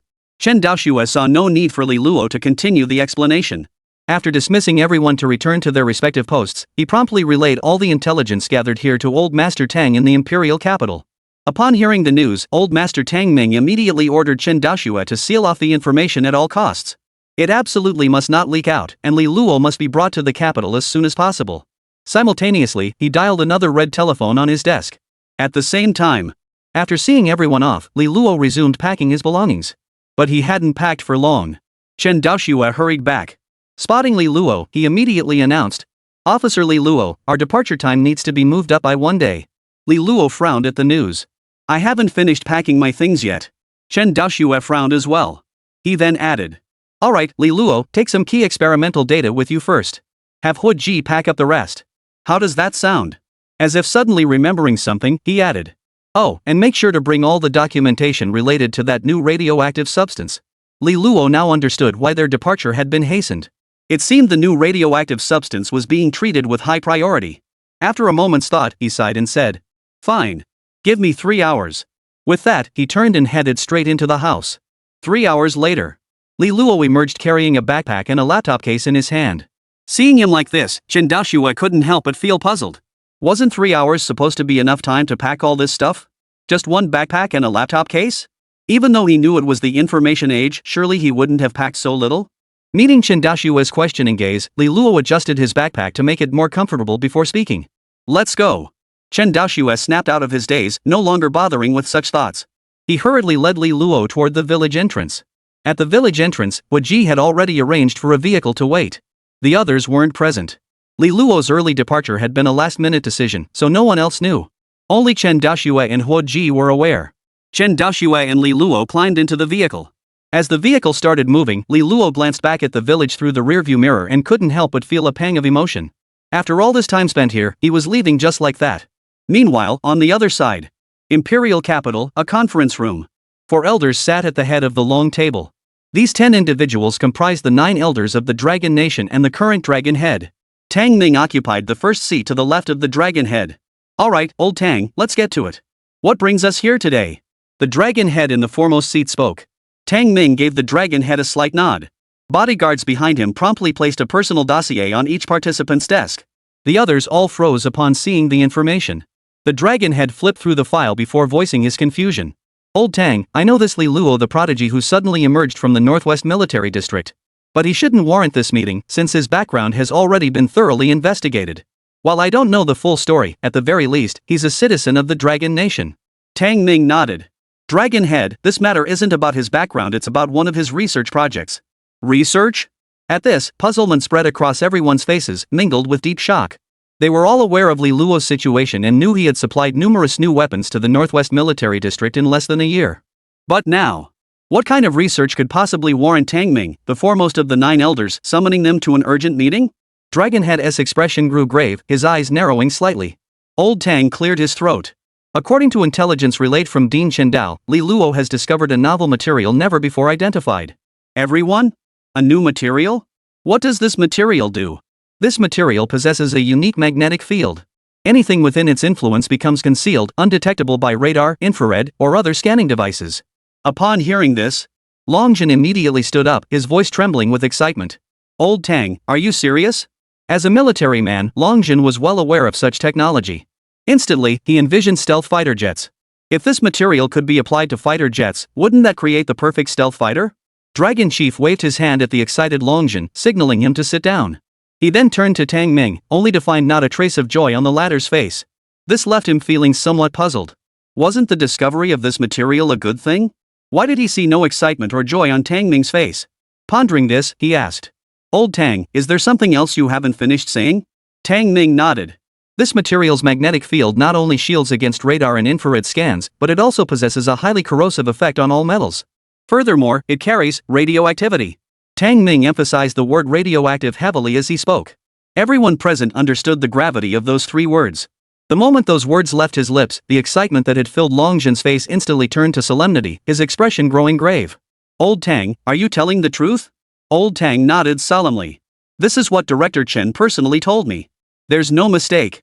So this meeting is about how to handle this newly discovered radioactive substance? To disclose it, or... As he spoke, Old Tang turned his gaze toward the dragon-headed figure seated at the head of the table, hands clasped and expression grave. The conference room fell into a deathly silence. After a long pause, a voice finally broke the silence. Designate it as Element 119. Classify it as SSS Level Confidential. Chapter 64, Arrival. Central Military District. Long Jin waited anxiously in his office. Ever since Old Tang organized their last meeting, he had understood Li Luo's formidable capabilities. They had discovered a new type of radioactive substance. Such a prodigiously talented genius had actually been recruited into their central military district. He couldn't begin to describe how thrilled he was upon receiving the news. Though he was the top military commander of the Dragon Nation, he was also the supreme commander of the Central Military District. And even setting aside this particular matter, the performance of the Northwest Military Region's exoskeleton devices at the last arms race alone was enough to elevate their regard for Li Luo by an entire tier. Glancing at his trusted aide beside him, Long Jin inquired, "How much longer until they arrive?" The aide glanced at the time and gave an approximate estimate. President Chen's flight is scheduled to land at 9:20, so they should arrive in about 10 minutes. Long Jin stroked his chin thoughtfully. "Let's go. We'll head to the airport to see our great benefactor and our brilliant inventor." Central Military District Military Airport. Long Jin and several high-ranking officials from the Central Military District were waiting here. Numerous members of the research department were also engaged in curious discussions about the imminent arrival of Li Luo. "Hey, do you think this Li Luo is really as amazing as the rumors say? I heard our minister and President Chun personally invited him this time? Your info's outdated. We're not the only ones going to the Northwest Military Region for training. Every other military region sent people too. You think they'd pass up a chance to court him? Holy crap. If that's the case, doesn't that mean Li Luo's been invited by all 8 military regions? Of course. Didn't you see that exoskeleton device at the last arms race? That Eastern Military District's heavy mech couldn't even withstand a single punch from him. He ended up blowing the force gauge to smithereens. Doesn't that alone make him worth the 8 military districts fighting over?" At the airport, a group of people chattered away, discussing Li Luo. Meanwhile, the subject of their conversation sat pale-faced in his airplane seat. As for why he looked so pale? Simple: Li Luo suffered from severe motion sickness. Add to that the fact they'd flown the entire way over 10 hours straight. Li Luo was now too exhausted to even speak. Beside him sat Chen Daoxue and Lin Hai, the head of the Central Military District's research department. "Li Luo, hang in there a little longer. We've reached the capital city and will be landing in just a few minutes." Li Luo waved his hand, signaling he was fine. Meanwhile, he silently pondered how to avoid such situations during future long-distance travel. Flying was definitely out of the question. It was simply too dangerous. At the airport, a staff member jogged up to Long Jin and reported, "Commander, President Chen's flight will enter our airspace in 5 minutes. A smile spread across Long Jin's face upon hearing this. "Good. Inform the airport team to prepare for landing procedures at any moment." A few minutes later, a military transport aircraft touched down smoothly on the runway. As soon as the aircraft came to a complete stop, Long Jin hurried over with his team. The cabin door opened, with Chen Daoxue and Lin Hai leading the way. Behind them was Li Luo, supported by soldiers. Seeing this scene, Long Jin's heart instantly leapt into his throat. What on earth was going on? Had something happened to Li Luo? Why did he need assistance? But he hadn't heard of any trouble involving Li Luo either. Unlike Long Jin's concern, the others wore expressions of pure curiosity. They had never met Li Luo, and they had no access to his personal information. Thus, they had no idea how old he was. Where is Li Luo? Dean Chen and the others have all come out. Where's Li Luo? He must still be behind. But why did he bring his grandson along? Are you kidding? It's obvious the kid's not well otherwise. Why would he need someone to help him walk? Probably because he's afraid no one's looking after him. True. Seems like the kid's pretty pitiful. As the group disembarked the aircraft door closed once more. Seeing this, the crowd grew puzzled once more. What's going on? They're closing the door already? What about Li Luo? Wasn't it said that Li Luo was returning with Dean Chen and Minister Lin? Why were only Dean Chen and the others, along with a child, present now? Where was Li Luo?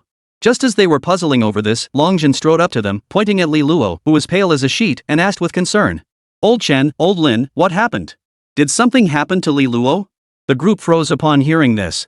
Some doubted their own ears, glancing suspiciously at those beside them. What did Commander Long just call that kid? Was it Li Luo? No way. It must just be a coincidence. Impossible. How could that be? Exactly. Maybe we just misheard. Chen Daxue gave a helpless smile. Don't worry. Li Luo just got a bit airsick. He'll be fine after resting for a while. With those words, the tension in the room finally dissolved. Hearing this, Longjin also felt a little relieved. As long as nothing serious had happened. Alright, then take Li Luo to rest immediately. Once he's recovered, there's something else I need to discuss with you all. Only after Li Luo and the others had departed. The staff of the first research department at the airport were still reeling. They still couldn't believe that the child who had just spoken was Li Luo.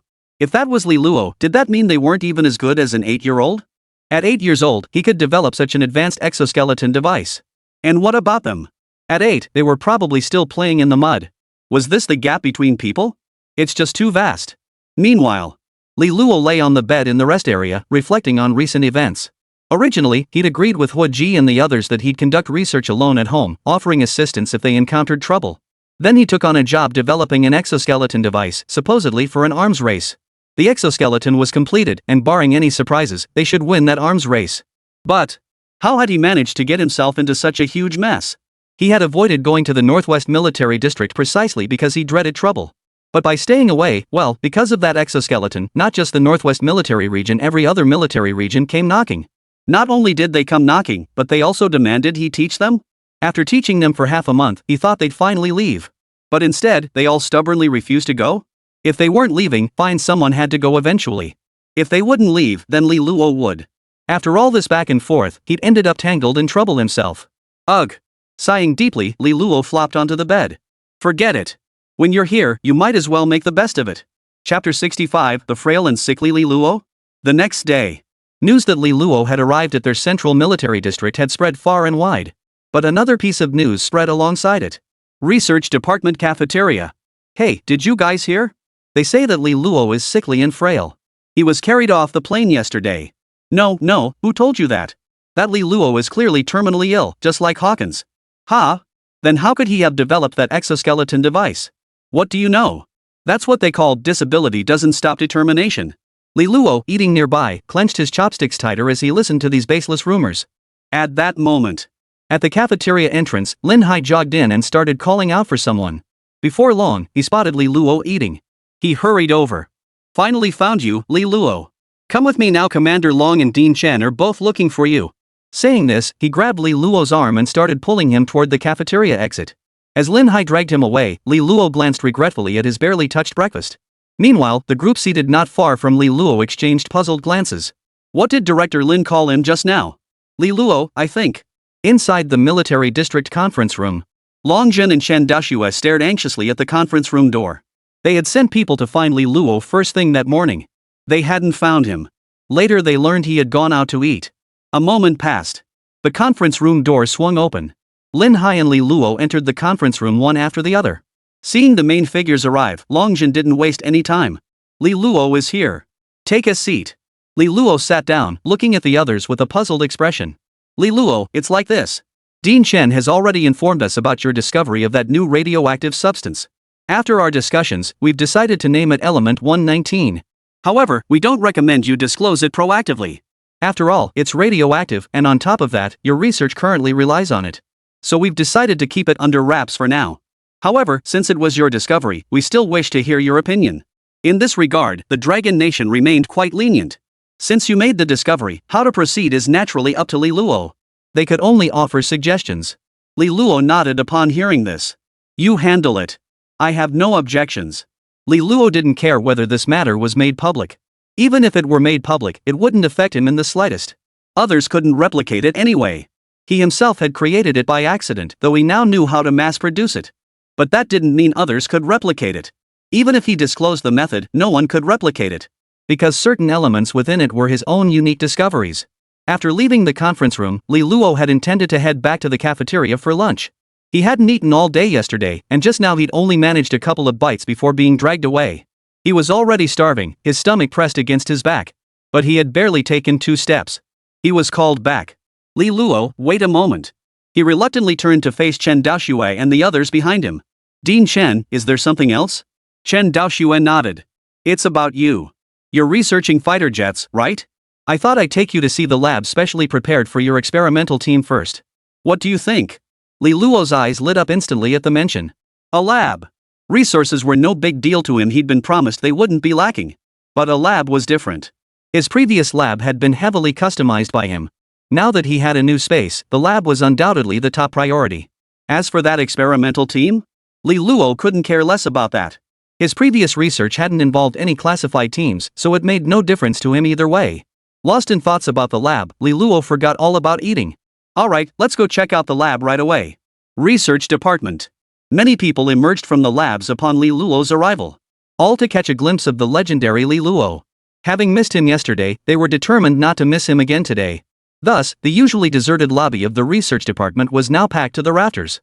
These were all people who hadn't seen Li Luo yesterday, and among them were even quite a few who weren't from the research department at all. Soon, Li Luo and his companions appeared at the entrance of the research department. The crowd instantly swarmed around them. They greeted Chen Daoxue and the others. Simultaneously, they kept glancing behind the 2 men, but aside from a child, there was no one else. At that moment, the crowd automatically parted to make way. A young girl in a white lab coat stepped forward. She greeted Chen Daoxue and the other person. She too began searching for Li Luo's whereabouts, but instead of finding him, she discovered a child standing beside the 2. The 8 or 9-year-old child looked as delicate as a carved jade figurine, instantly evoking a wave of pity within her.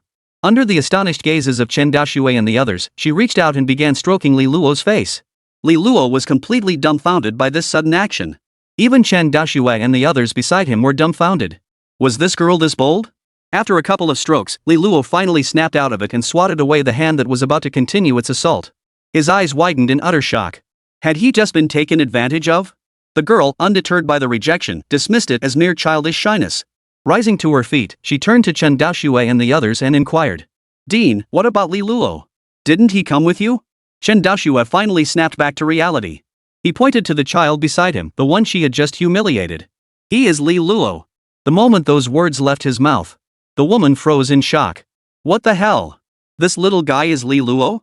How could that be? Before the woman could react, Chen Daoxue introduced Li Luo again. Li Luo, this is Intao. She's a member of our Dragon Science Institute. She's a bit scatterbrained like that, so don't mind her. Li Luo glanced at the girl still standing there in a daze. He jumped to a conclusion, innocent and naive. He wondered how someone like her had even gotten into the Dragon Science Institute. Ignoring her and the people around her, Li Luo headed straight for the inner research department. All he wanted now was to get to his lab and take a look. Seeing this, Chen Daoxue patted Intao on the shoulder before entering the research department himself. Only then did Intao snap out of it, turning to Lin Hai beside her with utter disbelief. Director Lin, was that kid really Li Luo, the one who helped the Northwest Military Region develop the exoskeleton device?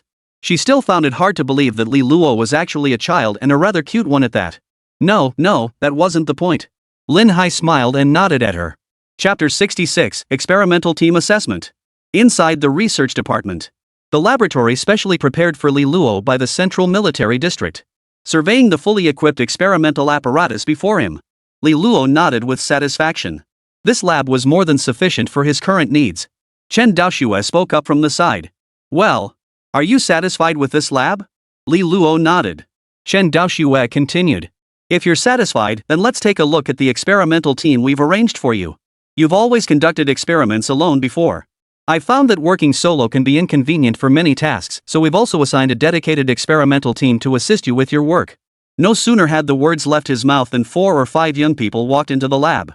If you happened to glance around, you'd notice that a girl named Intao, the one who had taken advantage of him earlier outside, was also among them. Seeing Intao, Li Luo instinctively frowned. It wasn't that he held a grudge against her for taking advantage of him. He was simply puzzled. He hadn't expected this girl to be part of this experimental team. After all, she didn't exactly look like a professional researcher. Chen Daoxue noticed the change in Li Luo's expression and quickly explained. Don't mind her, Li Luo. And Tao's just a bit scatterbrained. She didn't recognize you outside earlier either. But when it comes to research, she's quite serious, you can rest assured about that. He shot Intao a meaningful glance as he spoke. Seeing this, Intao quickly spoke up. Then, that Li. Senior Li Luo, I'm sorry about earlier outside. It was my fault. Please don't hold it against me. Looking at the girl before him, Li Luo couldn't help but think of Yumu. He felt the two were quite similar, both had that carefree, easygoing nature. But Li Luo didn't take Tao's apology to heart. He hadn't taken the incident outside seriously to begin with. After all, it was just a couple of touches, nothing major. Seeing that Li Luo wasn't upset, Tao finally relaxed. Chen Daoxue, observing the scene, decided to introduce Li Luo to the others. Alright, let me introduce you to the others. But before he could finish, Li Luo cut him off. No need. Chen Daoxue looked at Li Luo with utter confusion. Dean Chen, you know I've always conducted my research alone, so regarding this experimental team. Li Luo trailed off without finishing his sentence. But Chen Daoxue understood his meaning. Considering what he'd learned from Li Luo's lectures, he steeled himself and whispered to Li Luo. Li Luo, I know you've always conducted your research independently. But could you just guide these students a little? They're the youngest geniuses in the Dragon Science Academy. You don't need to deliberately teach them, just mentor them casually during your daily research. Hearing this, Li Luo realized the so-called experimental team was just a pretext. This was clearly an attempt to get him to mentor students. Yet, seeing this luxurious laboratory and considering the considerable time he would spend here going forward, Li Luo nodded in agreement. He did, however, state one condition. They can stay, but it depends on how much they know about fighter jets. Otherwise, keeping them here would be a waste of resources. What do you think? Chen Daoxue nodded in agreement. He hadn't expected Li Luo to bring people so easily in the first place. Now it was just a matter of adding one more assessment. What was that compared to the bigger picture? Besides, this was precisely a reflection of Li Luo's responsibility, wasn't it? Teaching according to individual aptitude. Turning to Tao and the others, Chen Daoxue spoke. I warned you before I came. Joining this experimental team would be challenging. Now you face your first hurdle. You must pass Li Luo's assessment. Li Luo looked at them and began. Tell me what you know about stealth fighter jets. Tao spoke first. Stealth is designed to evade sensors, primarily categorized into three types: radar countering radar detection, infrared countering electro-optical detection, and radio frequency countering electronic countermeasure interceptor detection. Therefore, researching stealth requires a thorough understanding of the characteristics of these corresponding sensors. Li Luo nodded. Now explain the external illumination characteristics. External illumination characteristics refer to an aircraft's radar stealth performance against active detection by enemy radar sensors. Radar stealth is a property that manifests only under external illumination. Radar detects targets through secondary scattered power, making radar stealth fundamentally a low observability LO issue. Li Luo looked at Tao in surprise. He had assumed this girl wouldn't know much about fighter jets. To his surprise, she actually knew quite a bit about fighter jets.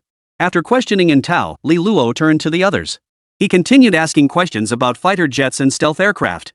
He was quite satisfied with their answers. At the same time, Li Luo realized these individuals were likely handpicked by the Dragon Academy. Even if they hadn't previously specialized in fighter jets, they must have undergone specialized training. Otherwise, they wouldn't possess such in-depth knowledge of fighter jets. Nodding to Chen Daoxue to signal that everyone could stay, Li Luo then entered the laboratory. Chen Daoxue watched this unfold, a satisfied smile spreading across his face. Though they appeared young, these individuals were the top talents of the Dragon Science Institute. Otherwise, there wouldn't be only 5 of them. They had been carefully selected. Inside the laboratory, Tao watched Li Luo writing something and asked curiously. Hey, Senior Li Luo, what are you doing? Li Luo glanced back at Tao before saying. Just call me Li Luo.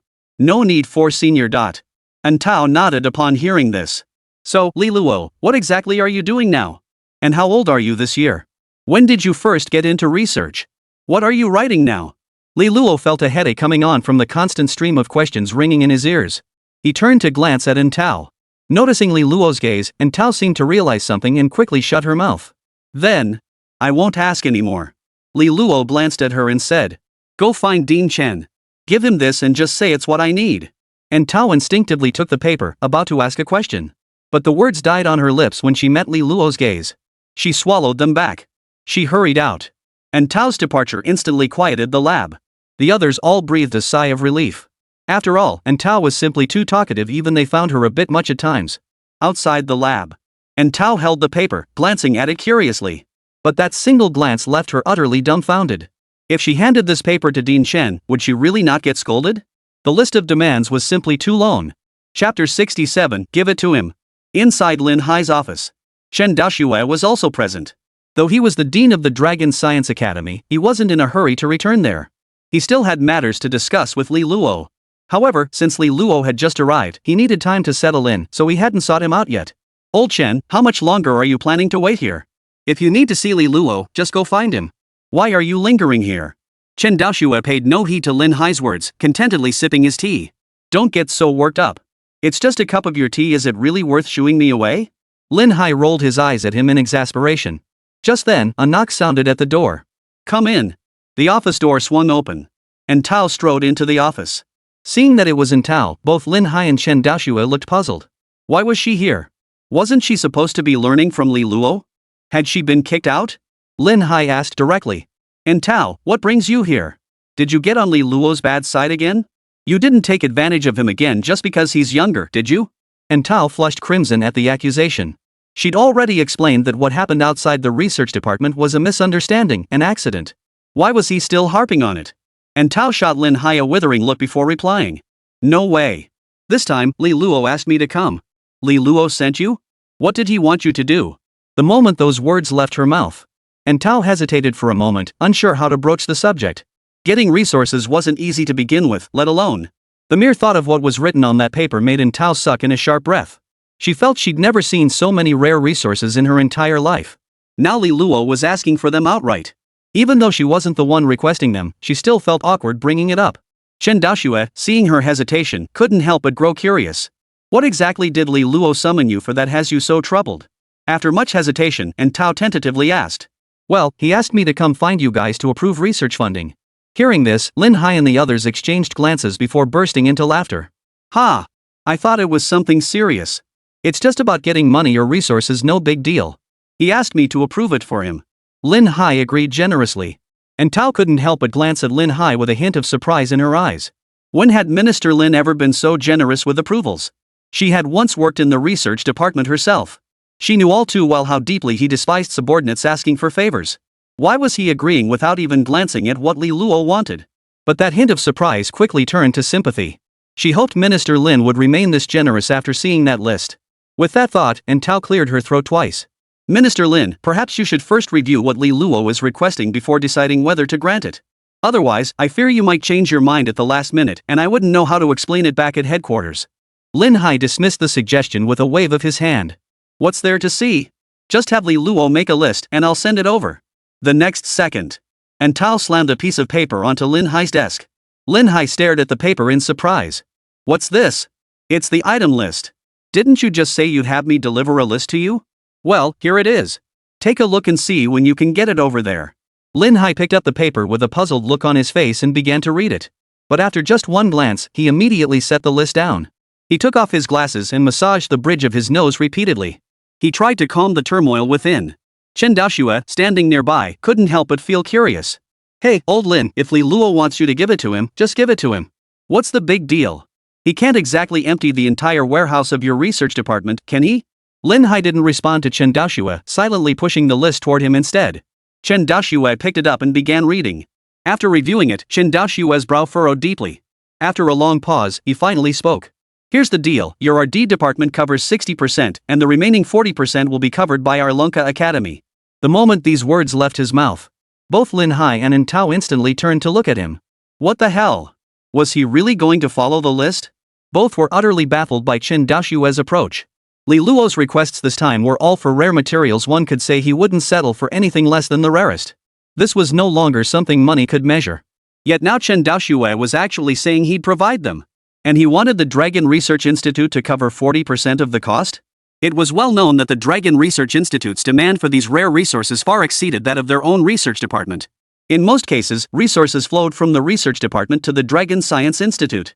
Why has everything changed now that Li Luo has arrived? Lin Hai looked at Chen Daoxue in astonishment. Old Chen, you must be out of your mind. While we agreed to prioritize resources for Li Luo, this is simply too much. Chen Daoxue shook his head at Lin Hai. You can't catch a wolf without sacrificing the lamb. Besides, I'm not giving these resources to Li Luo for free. He turned to Tao beside him. You can go back now. Tell Li Luo I've approved this batch of resources for him. Tao nodded blankly before turning to leave. As soon as Tao was gone, Lin Hai asked again. Wait, I still don't get it. What exactly are you trying to say? Chen Daoxue spoke slowly. Do you think that radioactive element Li Luo discovered is important? Lin Hai nodded. Of course it's important. Then don't you want to study it? Wait. Old Chen, what are you implying? Chen Daoxue chuckled. Well, that settles it. I've been wondering how to get some samples from Li Luo for research. Now I have the perfect excuse. Do you still think we shouldn't hand over this batch of materials? Lin Hai lowered his head, deep in thought.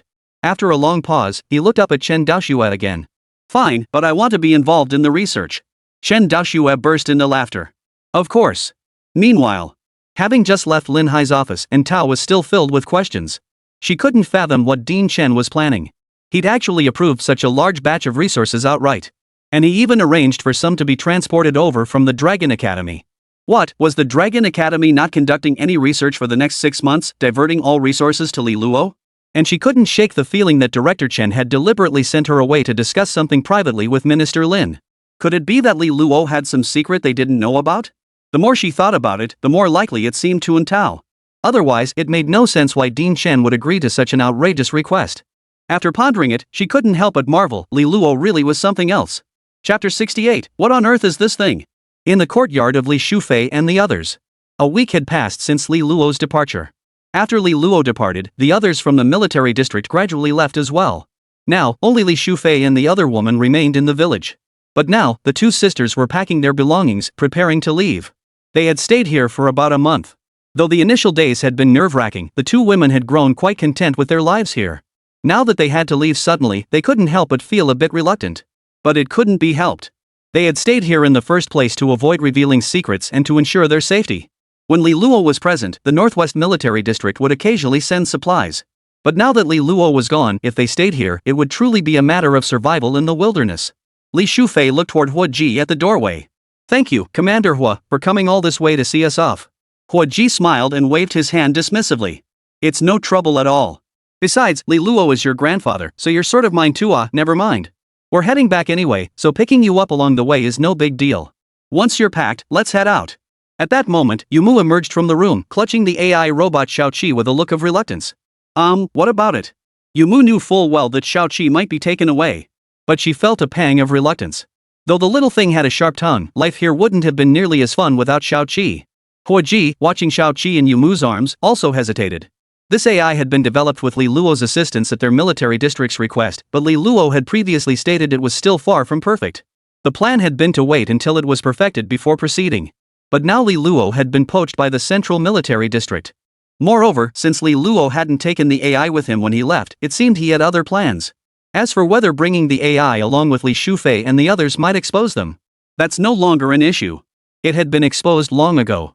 After a moment's thought, Hua Ji sighed and said, "This little fellow will stay with you all." Upon hearing this, Yumu's face instantly lit up with a smile. Great news, Xiaoqi. You won't be taken away for research. How about it, happy? A look of disgust appeared on Xiaoqi's electronic screen. Second niece, I was created by my master specifically for research purposes. Besides, he's the only one who could possibly treat me as a research subject. Meanwhile, the resources Li Luo requested had arrived several days prior. Li Luo's research had already commenced. Yet the laboratory was eerily quiet at that moment. Several members of the research team stood by in thick protective suits, observing. Li Luo sat before the test bench, observing the small, pitch-black tower. Most aspects of Li Luo's research into the stealth drone fighter had already been largely completed. Both the aircraft's exterior design and other aspects had been finalized. Only the selection of materials for the aircraft's outer shell remained. Element 119's magnetic field possessed intense corrosive properties. For days, Li Luo had been searching for a material that could withstand element 119's corrosion while also serving as the fighter's hull. However, after searching for several days, he still hasn't found a suitable substitute. Without resolving this issue, he couldn't integrate element 119 into the fighter. Just as Li Luo was at a complete loss. And Tao, standing nearby, was also filled with confusion. These past days, they had been following Li Luo, ostensibly to learn, but in reality, they were just assisting him. Although Li Luo did teach them some things, much of it went over their heads. Watching him was even more baffling. The group exchanged glances before leaving the lab together. Once outside, they all shed their bulky protective suits. One of the boys blurted out, "Seriously, I can't take this anymore. What was Dean Chen thinking, making us study under this Li Luo? What exactly are we supposed to be learning? They said we'd be researching fighter jets, but here we are, nearly a week later, and I haven't even seen 2 engines, let alone a fighter jet. All we do is wear these suits and watch him fiddle with his tower." Listening to her comrades' complaints, and Tao felt utterly helpless inside. After observing Li Luo for this period, she couldn't detect any signs of fighter jet research. It felt more like he was conducting some kind of chemistry experiment otherwise. Why would he insist they wear protective gear? She had tried reporting this to Chen Daoxue and Lin Hai. But both men had told them to simply obey Li Luo. After a moment's thought, Tao sighed. Alright, let's just follow orders. After all, this is an arrangement made by Dean Chen and the others. Meanwhile, inside the Dragon Science Institute laboratory, Chen Daoxue and Lin Hai stared at the palm-sized black cube preserved within a special apparatus. Both men's brows were deeply furrowed. Old Chen, how the hell did Li Luo even make this thing? We've spent so much time on this and still haven't figured it out. We've tried every possible combination of the other 118 elements, but we just can't replicate it. Chen Daoxue's gaze remained fixed on the cube. Earlier, using the resources at hand, Chen Daoxue had obtained this 119th element from Li Luo, intending to study it. He wanted to see what exactly was in it. For this purpose, Chen Daoxue had summoned several other senior academicians from the Dragon Academy to study this thing together. Yet, days had passed. They still hadn't figured it out. Not only had they failed to decipher it, but the inherent corrosiveness of element 119 had also damaged a significant amount of research equipment. Yet they weren't entirely without gains. They discovered a highly corrosive substance within element 119 that they had never encountered before. They suspected this was the reason behind the corrosive properties within element 119's magnetic field. Later, they attempted to isolate this peculiar substance from element 119. But they failed. Logically, such artificially created elements are composed of multiple natural elements. If they could be combined, it should be possible to separate them. Yet Chen Daoxue and his team tried every method without success. Moreover, they found no trace of the 118th element within the 119th element. What did this imply? It meant element 119 existed independently, much like natural elements. It was not artificially synthesized, yet it was undeniably created by Li Luo. Moreover, they found no comparable substance in nature. Chapter 69, Just Give Me Their Share. Dragon Academy, Chen Daoxue's office. Chen Daoxue and Lin Hai were sipping tea together. Old Chen, if all else fails, we should go back and ask Li Luo about this element 119. What's the deal with it? Chen Daoxue set down his teacup. Alright. Have someone contact Li Luo to see when he's available. Upon hearing this, Lin Hai immediately reached for the phone to call the research department and inquire about Li Luo's availability. But before he could make a move, a knock sounded at the office door. A researcher pushed open the door and announced, Dean, Li Luo, the staff member, is here to see you. Tell him to wait a. Mid-sentence, Chen Daoxue suddenly snapped to attention. He sprang from his seat and turned to the person at the doorway. Who said they were here to see me? Li Luo. Put. Lin Hai, sitting beside him, spit out a mouthful of tea. What the hell? Li Luo came? Are you kidding me? Just a moment ago, they were thinking about asking Li Luo when he'd be free so they could ask him some questions. And now you're telling them Li Luo came looking for them? This. Shocked they were. The two quickly composed themselves. Go fetch him. The staff member promptly left upon hearing this. An eerie silence now hung over the office. Old Chen, do you think we should call those old guys over too? Aren't they also curious about how that thing was made? It'd be perfect for Li Luo to explain it to us. It'll save us from having to explain it to them later. Chen Daoxue considered the suggestion and found it reasonable. He immediately sent someone to fetch them. When Li Luo arrived at Chen Daoxue's office, the office was filled with everyone who had previously participated in the research on element 119. Li Luo was somewhat surprised to see so many people present. However, he didn't dwell on it. Chen Daoxue, noticing Li Luo's arrival, addressed him directly. Li Luo, why are you here? Is there something you need? Without hesitation, Li Luo replied. Well, I've run into some trouble with my research and need some special materials. I couldn't find Director Lin at the research department, so I came straight to you. The moment these words left his mouth, the office fell into a deathly silence once more. For a moment, no one could process what had just been said. He's here to ask for something? The looks on everyone's faces as they turned to Li Luo were filled with astonishment and confusion. Especially Chen Daoxue and Lin Hai. They had just recently approved a large batch of research resources for Li Luo. Why was he now coming to ask them for resources? What the hell is going on? Just then, an elderly man couldn't hold back any longer. No way. They all knew that not long ago, his Dragon Research Institute had lost a large batch of materials. Upon inquiry, they learned it had been given to Li Luo for his research. They were already deeply dissatisfied, but when Chen Daoxue showed them element 119, the others fell silent. It was worth it. But how much time had truly passed since then? Barely a week at most. And now Li Luo was coming to the Dragon Science Academy asking for resources again? Are you kidding me?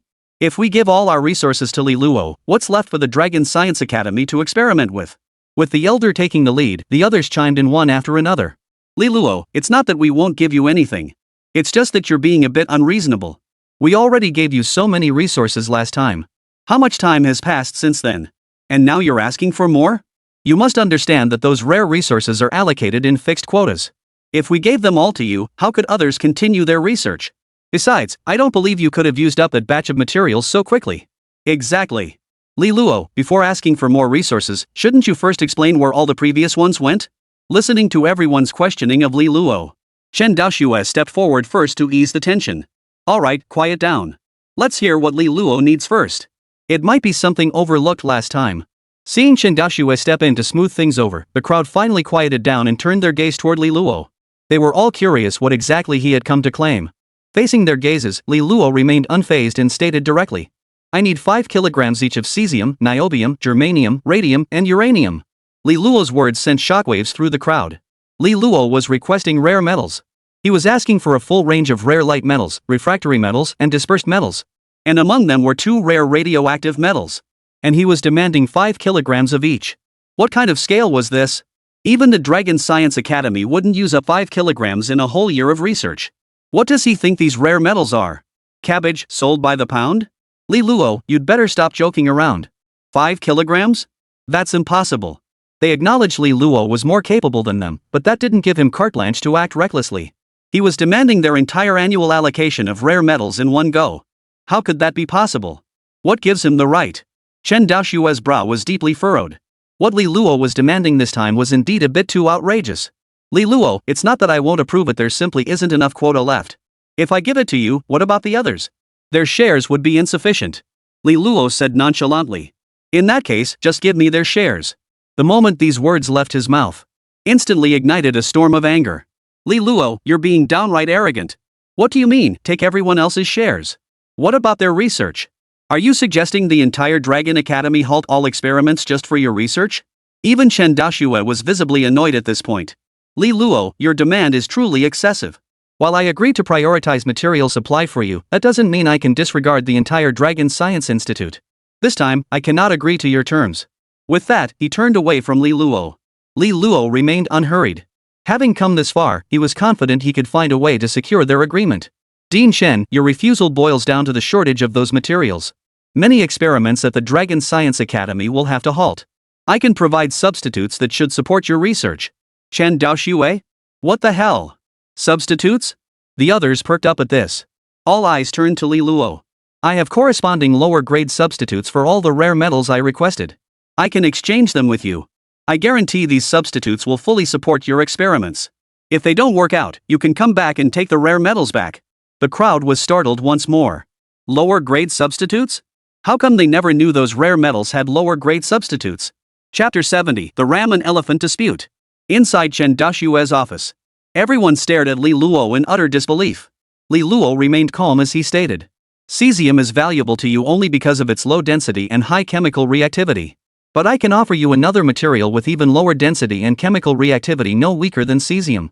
How about that?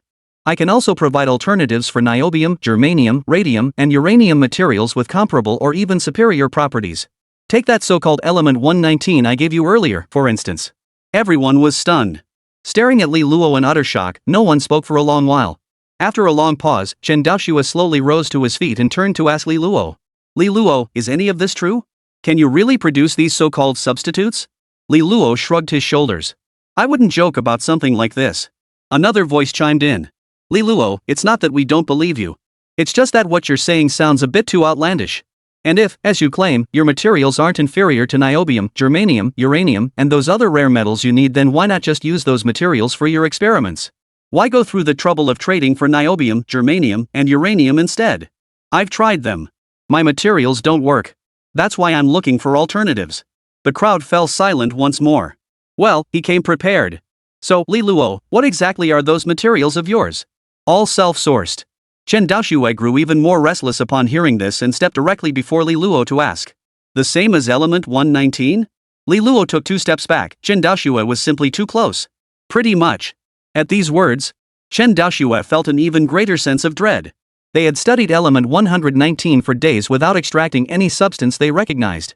Back then, they had wondered how Li Luo had managed to create this element 119. Now he had some idea.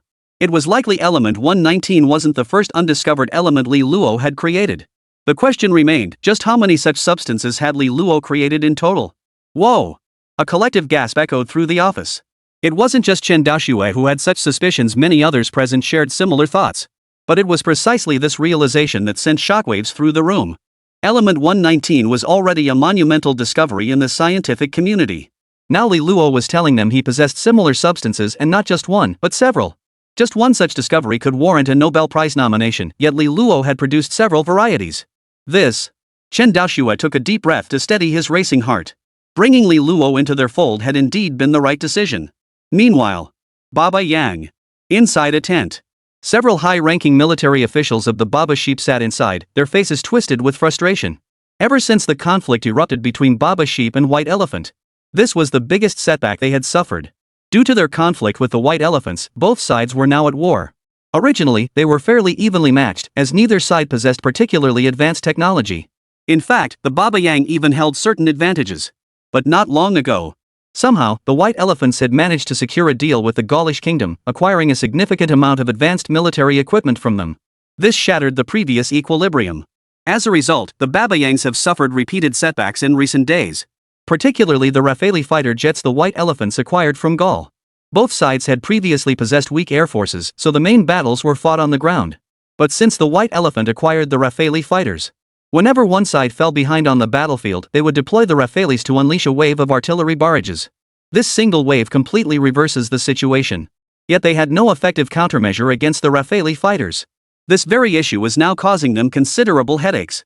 As the commander-in-chief of Baba Yang's forces in this conflict with the White Elephant, General Patton, a Baba Yang lieutenant general. Should the conflict with the White Elephant fail, he would bear the brunt of the blame. Therefore, a solution for the Rafale must be found immediately. Glancing at the officers seated below him, Patton spoke up. Gentlemen, the White Elephant is growing increasingly arrogant with the Rafale fighters they acquired from Gaul. What are your thoughts? The officers below him all lowered their heads in silence. What else could they do? Stand and watch? Sit and watch? Or what else could they do? Surely they couldn't be expected to confront the Rafales head-on with their bare hands. Seeing the collective silence, Patton's brow furrowed deeply. This can't go on. At that moment, someone below spoke up. General Patton, I have an idea. But it might not work. Hearing this, Patton instantly turned to the man. What is it? Speak quickly. At this moment, Patton couldn't afford to be picky. Anything that could resolve their current predicament was worth trying. He couldn't afford to be picky now. Any glimmer of hope was worth pursuing. If the White Elephant faction can secure Gaulish backing to purchase Rafale fighters, why can't we? The moment these words left his mouth, everyone turned to look at him, and soon someone spoke up in objection. Do you really think Gaul would sell to us? Though there was no conflict between them and Gaul, now that Gaul had already sold to the White Elephant, they certainly wouldn't sell to them. The man persisted. We don't have to rely on Gaul. Why not approach the Dragon Kingdom? Our relations with them have always been favorable. We should definitely try reaching out to them. At this suggestion, everyone felt a flicker of interest. Indeed, their relationship with the Dragon Kingdom had always been solid. But another voice quickly countered. True, but the Dragon Kingdom has always maintained neutrality. They rarely intervene in such disputes. And if they did get involved, the Eagle Nation would inevitably step in too. After all, their relations with the Dragon Kingdom aren't exactly friendly. So what do you suggest? We can't go this way, and we can't go that way. Are we just supposed to stand by and watch the White Elephant run rampant? I'm not saying it's impossible, but we need to consider this carefully. Sitting at the head of the table, Patton listened to the heated back and forth, his brow furrowing deeper with each exchange. Bang! Enough! Patton slammed his fist on the table and roared. I've decided we're going to Dragon Nation, he said, turning to face the person who had voiced the suggestion. You're absolutely right. If the White Elephants can seek out Gaul, why can't we turn to the Dragon Kingdom? Whether the Dragon Nation agrees or not, and whether the Eagle Nation meddles later, we'll worry about that later. If we don't come up with a plan soon, we'll just be at the mercy of the White Elephant. If that happens, none of us will fare well. With that, he strode out of the meeting tent. Chapter 71, Aid or No Aid? Dragon Nation. Central Military District. Longjin hung up the phone and stared at the computer screen displaying the conflict between Baba Sheep and White Elephant, his brow furrowed. Lin Hai, seated beside him, wore an equally troubled expression. Just moments ago, the Baba Sheep had sent them a distress signal. They also hoped Dragon Nation would sell them a batch of military supplies. Manhwa had always maintained a neutral stance, never getting involved in international disputes. They adhered to the principle of non-aggression unless provoked. According to Baba Yang's proposed support plan, they only needed to sell a batch of strategic materials. If possible, it would be best to sell them a batch of fighter jets. After all, their current disadvantage stemmed from the White Elephant purchasing a batch of Rafale fighters from Gaul. Yet this seemingly straightforward request proved exceedingly difficult for the Dragon Nation. While the Dragon Nation has sold strategic materials before, but those sales were conducted under the guise of large-scale exhibitions or similar events. This was the first time the Dragon Nation had ever privately sold strategic materials to another country. That's precisely why Longjin was being so cautious. After all, if word got out, it would reflect poorly on the Dragon Nation. The nation had pledged neutrality, yet privately sold arms abroad. If those with ulterior motives got wind of it, a public relations storm would inevitably erupt. While they might not care, it's better to avoid trouble than invite it. Moreover, the recent online uproar about the Babayan people treating their dragon country compatriots like suckers had significantly diminished Longjin's goodwill toward them. At that moment, Lin Hai spoke up. "Old Long, maybe we should just drop this matter. While we have good relations with the Babayan people, it's not worth taking this risk for them. And you know what's been happening online lately. A lot of people back home have lost a lot of goodwill toward them." Longjin frowned at the suggestion. This very point was his current source of distress. After a long moment of contemplation, Longjin shook his head. "We probably can't just ignore it, but how to handle it, that's the question. First off, we can't actually sell them weapons like they're suggesting, especially fighter jets. The moment our fighter jets hit the battlefield, anyone could tell they were ours. We're not like Gaul and the others. They can openly support the White Elephant, but we can't." Hearing this, Lin Hai's brow furrowed even deeper. If we can't sell arms and can't openly intervene, what options remain? We couldn't just launch a long-range bombing raid. That would truly escalate the situation. Suddenly, Lin Hai seemed to recall something. "Old Long, isn't it enough as long as we don't expose our involvement?" Longjin nodded at the suggestion. "True enough, but the problem now is how to avoid exposure." "What? You have a solution?" Lin Hai smiled. "I actually do have a way, though I'm not sure if it worked." "Longjin? Who?" "Research Department." Longjin looked at the RD department's lab building with suspicion. "Seriously, Old Lin, are you sure this will work? You know Li Luo has only been researching that thing for a few days, how could he possibly have something like this ready?" Lin Hai shook his head. "Old Long, don't worry. From what I understand, most aspects of this stealth unmanned fighter are actually quite similar to a standard unmanned fighter. The most critical stealth component? Li Luo finished that ages ago. He just needs to solve the material issue. You could say it's just the final push. Or do you have another solution?" Longjin shook his head. If he had other options, why would he have followed Lin Hai all the way to the RD department? Meanwhile, research building. Inside Li Luo's laboratory. Li Luo stared at the signal transmission tower on the lab bench, now transformed into a silvery white structure. A smile gradually spread across his lips. And Tao and the others beside him watched the scene with blank expressions. Over the past few days, they had indeed learned some things. But Li Luo's current research remained a complete mystery to them. Before arriving, Chen Daoxue and Lin Hai had both told them that Li Luo was researching fighter jets. But forgive them for failing to see it, this was hardly fighter jet research. With protective suits and model towers involved. To the uninitiated, it looked like he was dabbling in both mysticism and chemistry. Li Luo carefully placed the silver-white miniature tower into a box. Then he picked up the design blueprints beside it. These were the fighter jet blueprints he had prepared long ago. But now they needed further revisions. And Yao, who had been watching, was curious to see Li Luo set aside the tower and start drawing. She leaned in closer, eager to learn. Neat, orderly lines appeared on the blueprint. His strokes showed not a hint of hesitation. In just over 20 minutes, a fighter jet unlike any currently in service in Dragon Nation took shape on the blueprint. Li Luo set down his pen and turned to find Tao practically pressing her face against the freshly completed blueprint. The other members of the experimental team had also gathered behind Li Luo, scrutinizing his blueprint. Their eyes were now fixed on the blueprint, shining with excitement. "A masterpiece. Genius. Li Luo, you truly are a genius." And Tao snapped back to reality, her face brimming with excitement as she looked at Li Luo. Li Luo shot him a disdainful glance before striding purposefully toward the laboratory exit. And Tao was momentarily bewildered by the look Li Luo had just given him. She turned to the others, her expression filled with confusion. What was that look on his face just now? Did he just roll his eyes at me? Did he? The others exchanged glances before nodding in unison. And Tao was furious. Then nothing happened. No matter how furious she got, she could only vent her anger for a moment. She couldn't do anything to Li Luo. She walked out of the lab. Li Luo had intended to head downstairs for a meal. But just as he reached the elevator door. Ding! The elevator doors opened. Lin Hai's Longjin appeared before him. Seeing the two men, Li Luo instinctively greeted them before turning to enter the elevator. But before his foot even crossed the threshold, Longjin called out to him. Li Luo, wait a moment.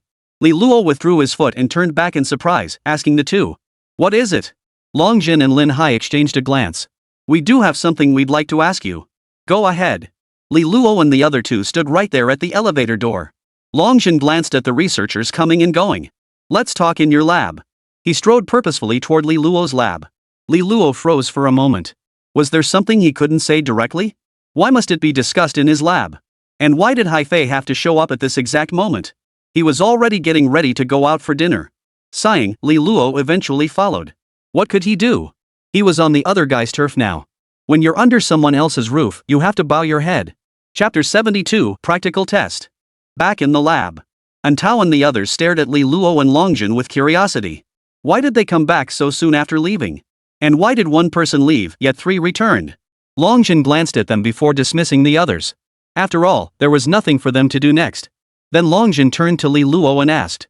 Li Luo, we came to ask about the progress of your stealth unmanned combat aircraft research. When can we expect results? I heard you're just a step away from completion. Li Luo pointed to the design blueprints on the table. It's already finished. Just a few final details on the design drawings need tweaking. Longjin froze upon hearing this. Already finished? He then looked in the direction Li Luo had indicated. There, Lin Hai had picked up the blueprint and was examining it. Longjin froze, then glanced back to confirm it was indeed Lin Hai, who should have been behind him. He was completely dumbfounded. No way, dude, it's Lu Xiang. Before he could even process it, you'd already set your sights on him?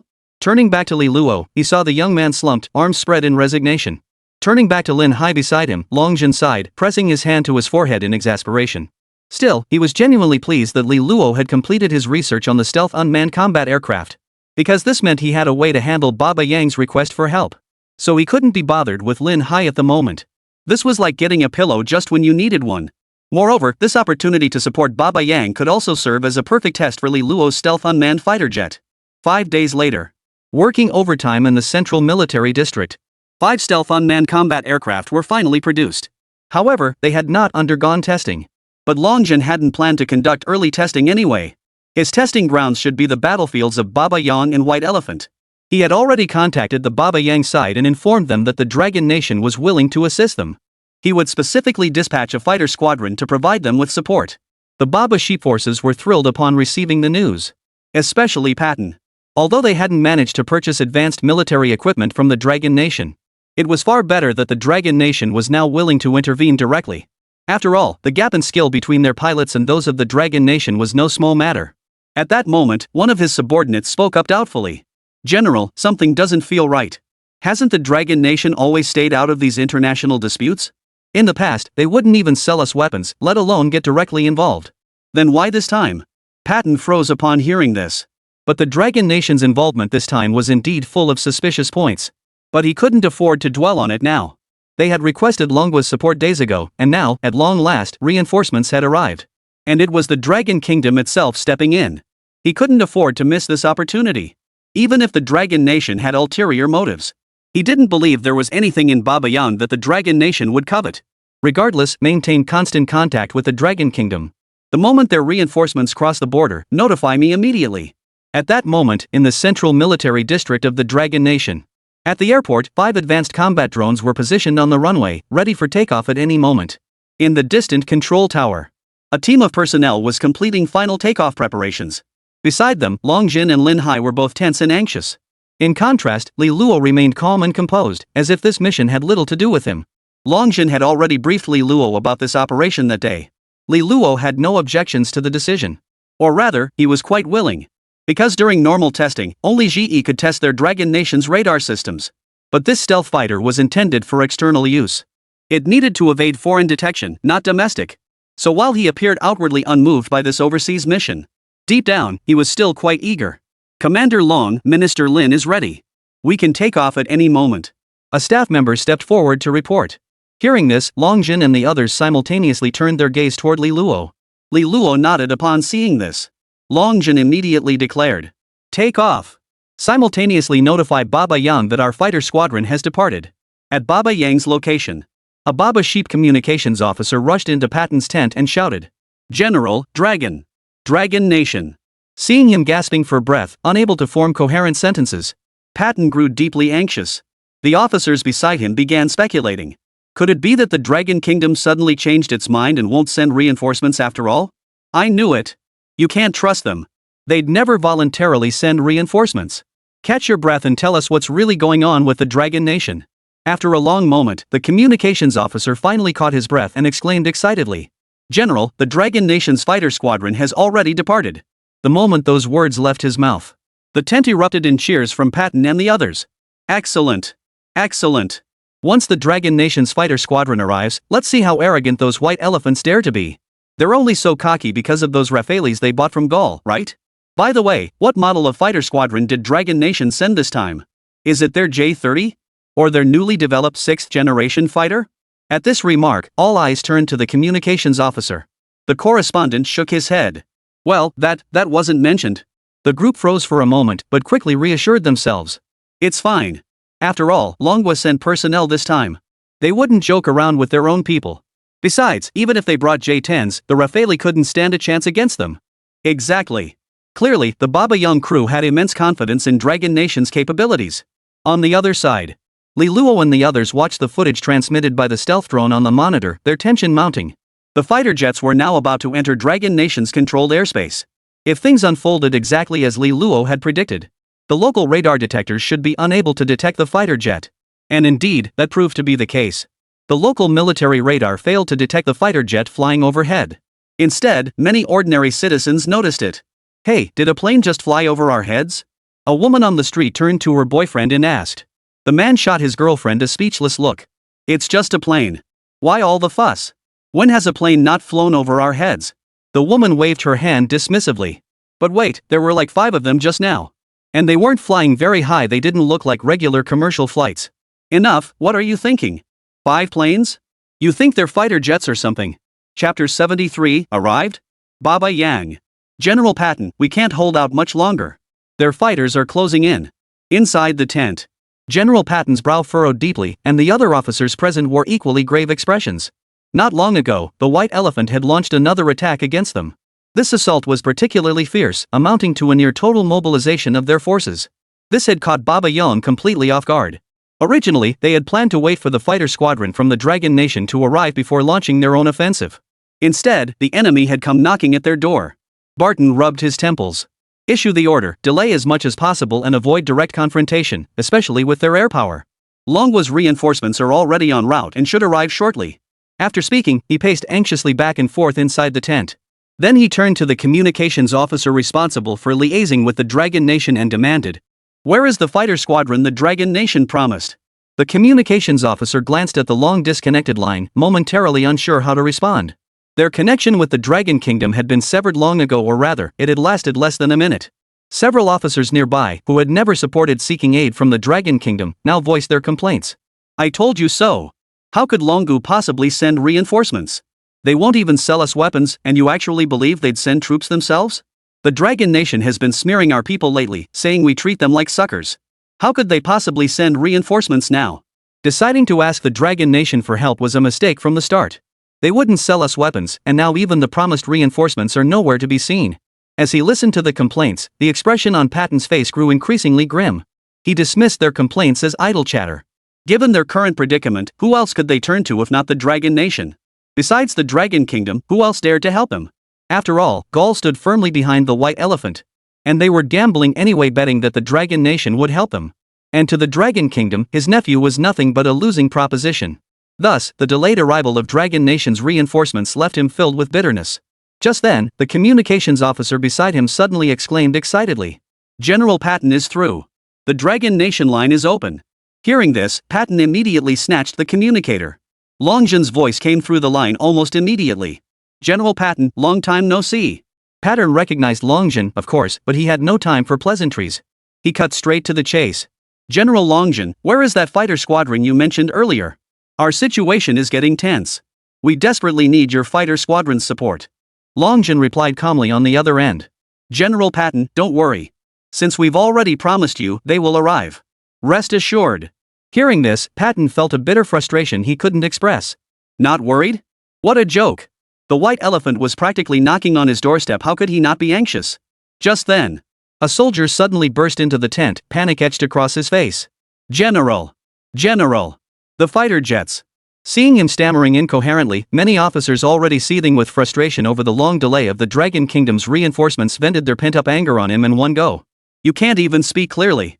What fighter jet? Spit it out clearly. Is it the White Elephant's Rafale fighters that have already arrived? Patton's face darkened. When it came to fighter jets, the only possibility he could think of was that the White Elephant's fighters had arrived. He hadn't even considered the possibility that Dragon Nation's fighters might have arrived. After all, their personnel hadn't detected any other fighters crossing the border. Just then, Longjin's voice came through the phone in Patton's hand once more. General Patton, our reinforcements are on their way. The moment those words were spoken, Patton froze in disbelief. Almost here? Where? He had no idea none of them had detected any other fighter jets entering the airspace. But just as he was about to ask for their location, Longjin hung up the phone.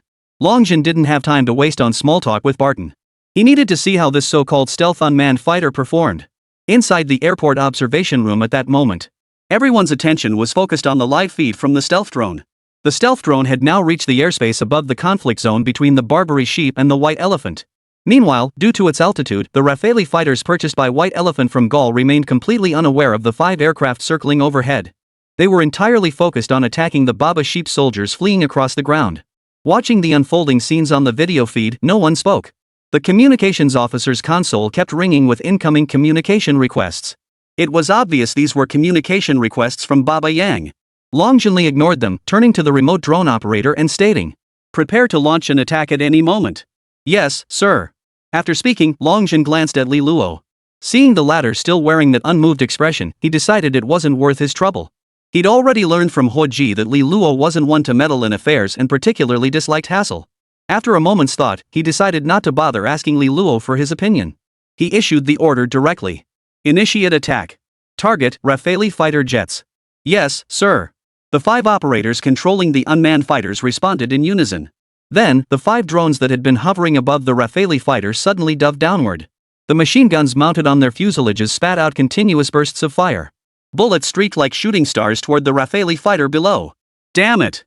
Baba Yang has ambushed us, they're attacking with fighter jets. Damn it, where did they get these fighters? Organize your teams to take them down first. After suffering their first setback, the White Elephant side quickly recovered and immediately organized a counterattack against the drone squadron. But at that very moment, Dragon Nation.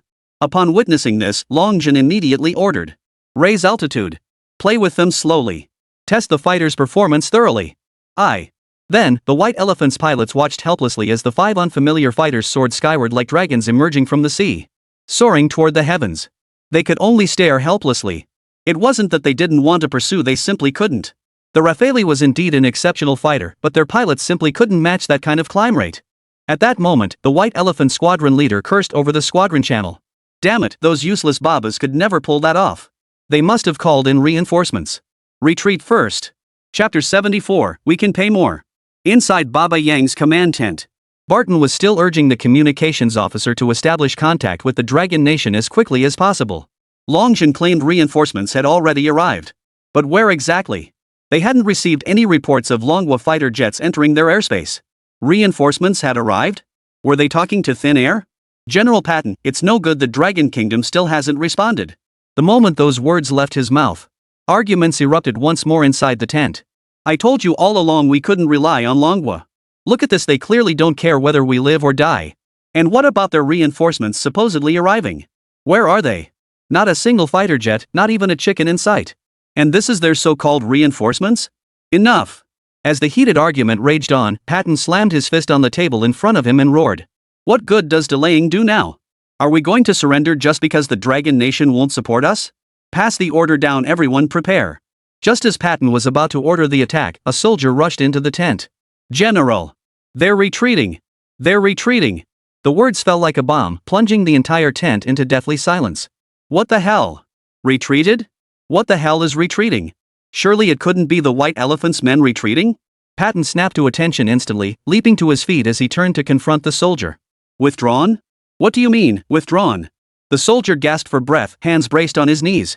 The White Elephant's men have retreated. What? Hearing this news, several people inside the tent jumped to their feet, staring at the soldier in disbelief. Retreated? Why would the White Elephant forces retreat at this critical moment? At that moment, Patton calmed his inner turmoil. He turned to the soldier and asked sternly, "What exactly happened? Why would the White Elephant forces suddenly retreat?" The soldier looked at Patton in confusion upon hearing this. "General, didn't you say reinforcements were coming? They're here now." This statement left everyone even more bewildered. Reinforcements? The Dragon Nation had indeed promised to send reinforcements.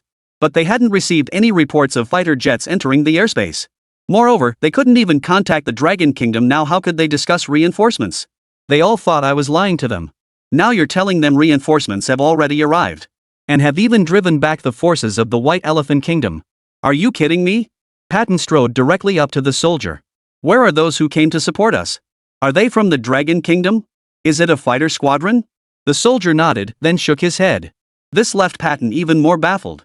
Wait, if it's not, then it's not. Why nod and shake your head at the same time? General, it was indeed a fighter squadron that arrived, but we have no idea if they were from the Dragon Nation. We didn't even get a clear look at their aircraft models. After taking care of the White Elephant in the air, they just left. Sigh. Hearing this, Patton let out a heavy sigh. His frustration stemmed from the weight lifted after the White Elephant's retreat. And the disappointment of not seeing the Dragon Nation's reinforcements. This was a communication initiated by the Dragon Nation, which had been unreachable until now. Barton immediately answered the call. The moment the connection was established, Longjin's laughter rang out from the other end. "Ha ha ha, General Patton, how are our reinforcements?" After a moment's pause, Patton replied. "General Long, your reinforcements are truly formidable. My men had already taken care of things before you even knew they were here. But General Long, I'm still curious which Air Force unit exactly is this that's arrived? They're incredibly formidable." Faced with Patton's question, Longjin could not possibly provide an answer. After all, this stealth combat drone was something they'd only just developed. They were merely using this opportunity for testing. How could they possibly reveal that? That's precisely why they deployed the fighters without notifying the Baba Young faction. Wasn't the whole point to test the fighters' stealth capabilities? This was meant to be their trump card. If they revealed it now, what kind of trump card would it be? General Patton, this isn't your concern. I've resolved the issue for you now. I trust you'll honor your previous agreement and deliver on your promises. This outcome didn't surprise Patton. He hadn't expected Longjin to reveal the fighter squadron's information to him in the first place. It had merely been a passing inquiry. General Longjin, rest assured. Since I've agreed to it, it's yours. Dragon Nation. With the White Elephant's retreat, the stealth unmanned fighters began their return flight. At that moment, many fighter jet researchers in the observation room and high-ranking officers from the Central Military District's Air Force Division all looked at Li Luo with gleaming eyes. The researchers were driven by curiosity about the stealth fighters' underlying principles. The stealth unmanned fighters' performance had been nothing short of dazzling. Not a single military district had detected the stealth unmanned fighters' presence. It could be said that their radar detectors were as useless as decorations in the face of the stealth drones.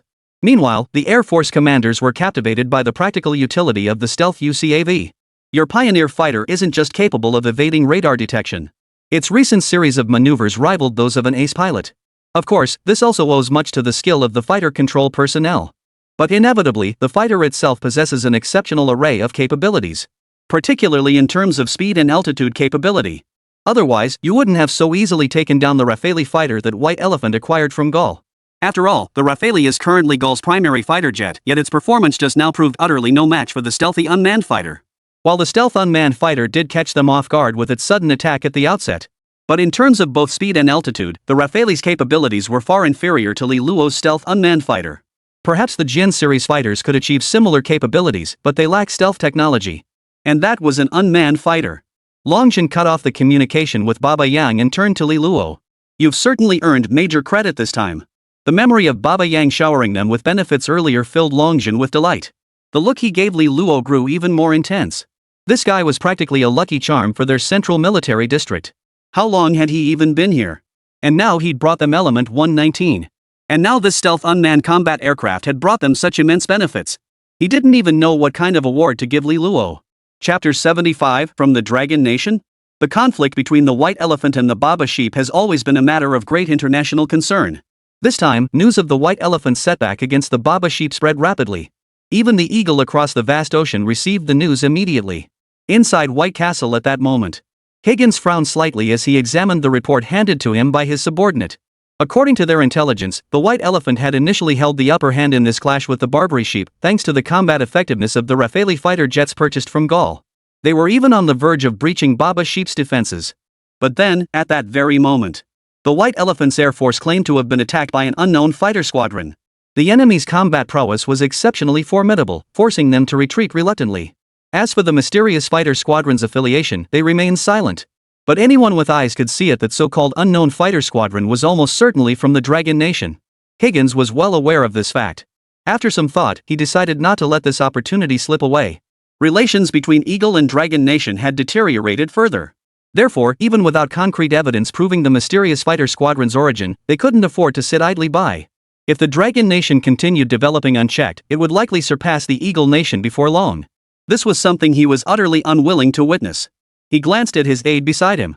"Get the Secretary of State over here. Dragon Nation." Ever since testing the stealth unmanned combat aircraft, Li Luo hadn't had a single day of peace. During this period, numerous members of the research department kept coming to him with questions. Even some members of the Dragon Academy had made their way over. On top of that, the Air Force kept hinting that he should develop new fighter jets, leaving him with more headaches than he could count. Now he couldn't even stay in his own lab anymore. He'd retreated to Lin Hai's office seeking some peace and quiet. Lin Hai felt helpless about this turn of events. But he couldn't really say anything after all. The man was being driven to this state by his own subordinates. Inside the office, Li Luo's gaze toward Lin Hai was filled with resentment. Li Luo finally understood agreeing to come to the Central Military District had been like boarding a pirate ship. Here, he not only had to deal with the researchers from the Military Region's Science and Technology Department, but also with people from the Dragon Science Academy. Now, more people came looking for him every day than when he was at his own home. If he'd known this would happen, he never would have followed Lin Hai and Chen Daoxue to the Central Military District.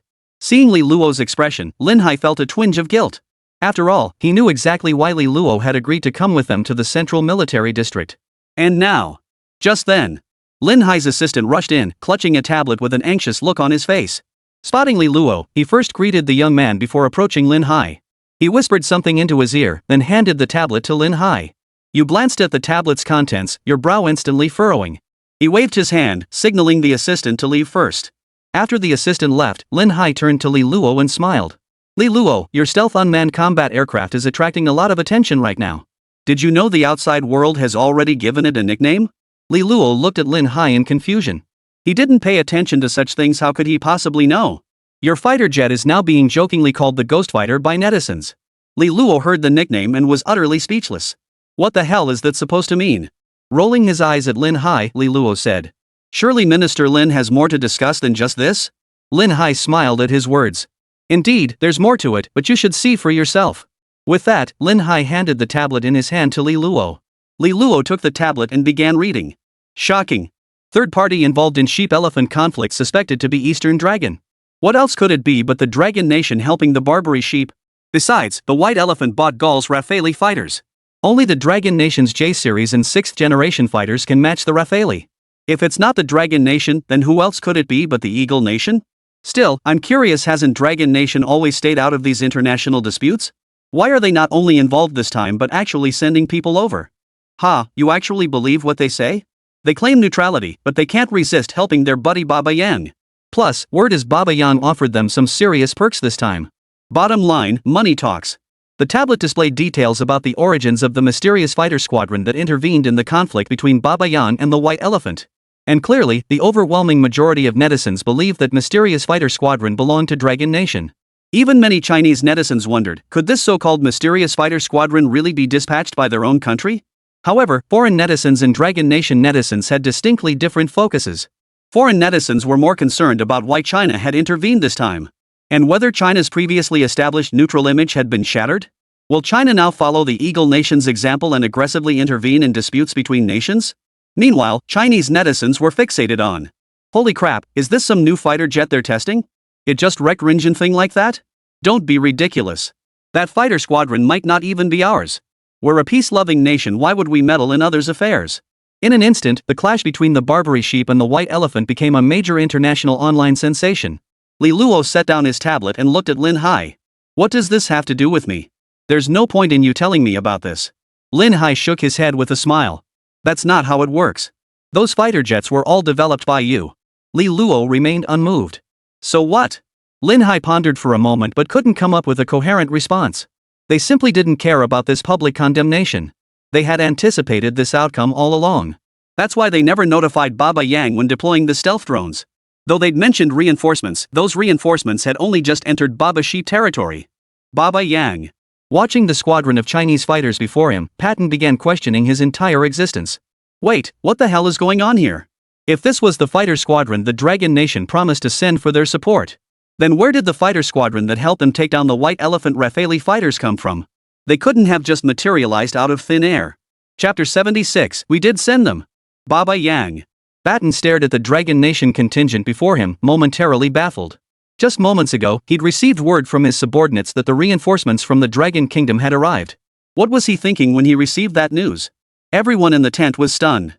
Fixing his gaze on the leader of the Dragon Nation's contingent, Barton inquired. Did your Dragon Nation send 2 separate reinforcements? At this question, the Dragon Nation forces exchanged puzzled glances. General Patton, we are the only contingent dispatched to mediate the conflict between you and the White Elephant. There is no such thing as another force. I understand you're referring to the mysterious fighter squadron, General Patton, but that does not belong to our Dragon Nation. We will clarify this matter later, and we hope you, General Patton, will vouch for us. Patton nodded instinctively. But he quickly realized a new problem. If those fighter squadrons weren't from the Dragon Nation, then whose were they? In this situation, who else besides the Dragon Nation would come to their aid for no apparent reason? You must understand, even the Dragon Nation only agreed to help after they requested assistance. And the squadron they sent. Although it included a fighter squadron, he could barely discern any significant armament on this particular squadron. It's safe to say this wasn't intended for combat at all. The Dragon Nation representative spoke again. General Patton, due to this mysterious little squad, the conflict between you and the White Elephant has temporarily ceased. It's unlikely to erupt again anytime soon.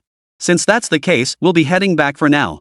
While the process may not have much to do with us, the current outcome is that the conflict between you and the White Elephant has been alleviated. Therefore, we hope General Patton won't forget what he promised us earlier. Upon hearing this, Patton instantly understood. The notion that the fighter squadron wasn't from Dragon Nation was laughable. He hadn't fully processed it earlier and had actually believed that fighter squadron wasn't from the Dragon Nation. It was likely just a ploy by the Dragon Nation to deflect the current online backlash. Sighing, Patton chuckled. Of course. We've always been Dragon Nation's best friends, haven't we? Since we've agreed, we'll certainly follow through. Back to Li Luo. He handed the tablet back to Lin Hai. So then, how do you plan to handle this? Lin Hai took the tablet and smiled, asking with a hint of confusion. Handle?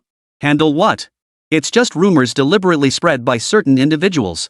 We did send a team to Baba Yang, but it was to mediate the conflict between the two sides. Besides, our team has only just arrived in Baba Yang. What does that fighter squadron have to do with us? Hearing this, Li Luo visibly froze. He glanced at Lin Hai, his eyes filled with confusion. Lin Hai explained with a smile. Before the fighter squadron departed, we also dispatched another diplomatic team to Baba Yang.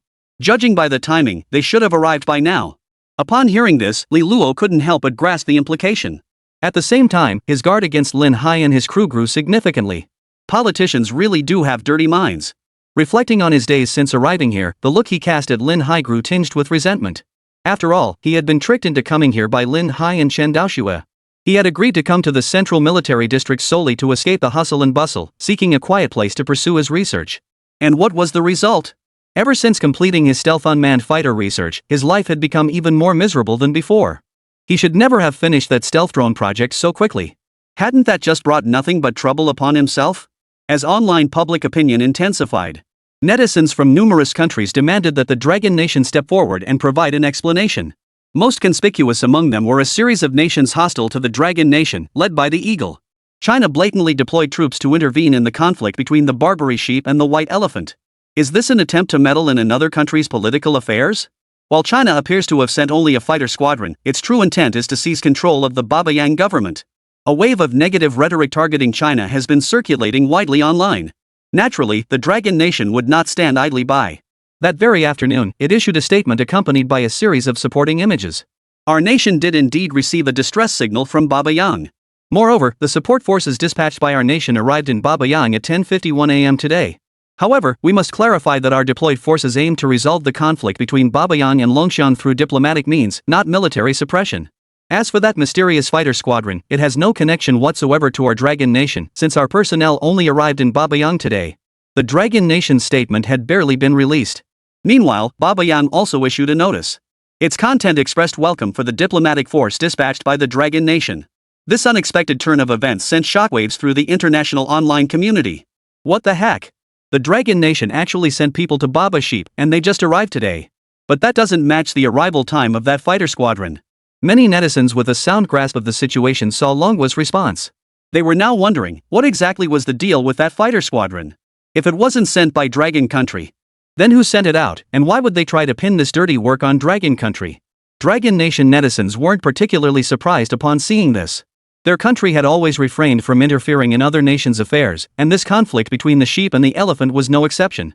I told you so. That fighter squadron has absolutely nothing to do with us. I reckon it's just certain parties deliberately framing Zheng. Exactly.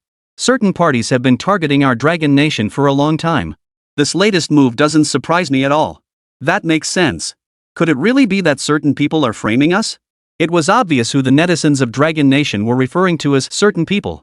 Consequently, many netizens from other countries began to wonder if the Dragon Nation had truly been framed. If it really was a setup, then who could be behind it? When these reports reached Higgins within the White Castle, Higgins' right hand, clutching the wine glass, suddenly tightened with force. The glass shattered instantly.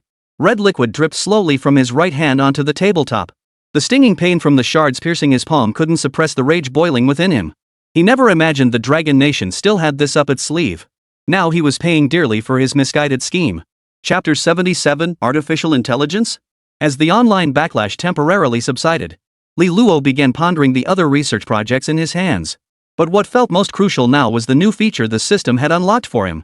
This system had always been remarkably quiet, unlike the ones he'd read about in novels that would occasionally assign him tasks. For 8 years, it hadn't assigned him a single task. The newly unlocked features? He had no idea what had triggered their activation. Today, he discovered some newly unlocked content. And the content was precisely related to his recently concluded fighter jet research. The only difference was that his research focused on stealth unmanned fighters, while the system had unlocked high-altitude fighters. Moreover, this high-altitude fighter differed significantly from any currently existing models worldwide. According to the system's description, this high-altitude fighter could even break through the atmospheric constraints of Blue Star. If that's truly the case, it might not even be called a high-altitude fighter anymore. It should be called a space fighter instead. Just as Li Luo was still pondering this so-called high-altitude fighter, a knock suddenly sounded at his door. Li Luo looked toward the door in surprise. Who would come looking for him at this hour? This was his designated rest period. Opening the door, Li Luo found Chen Daoxue standing there, his face etched with impatience. Recognizing Chen Daoxue, Li Luo furrowed his brow, his face filled with confusion. It had been quite some time since he last saw Chen Daoxue, back when he went to the Dragon Academy to request resources. Now, seeing Chen Daoxue suddenly come looking for him, he couldn't help but wonder. Could it be that he had come to ask him to teach a class? He distinctly remembered agreeing that once he arrived here, he would teach a class once a month.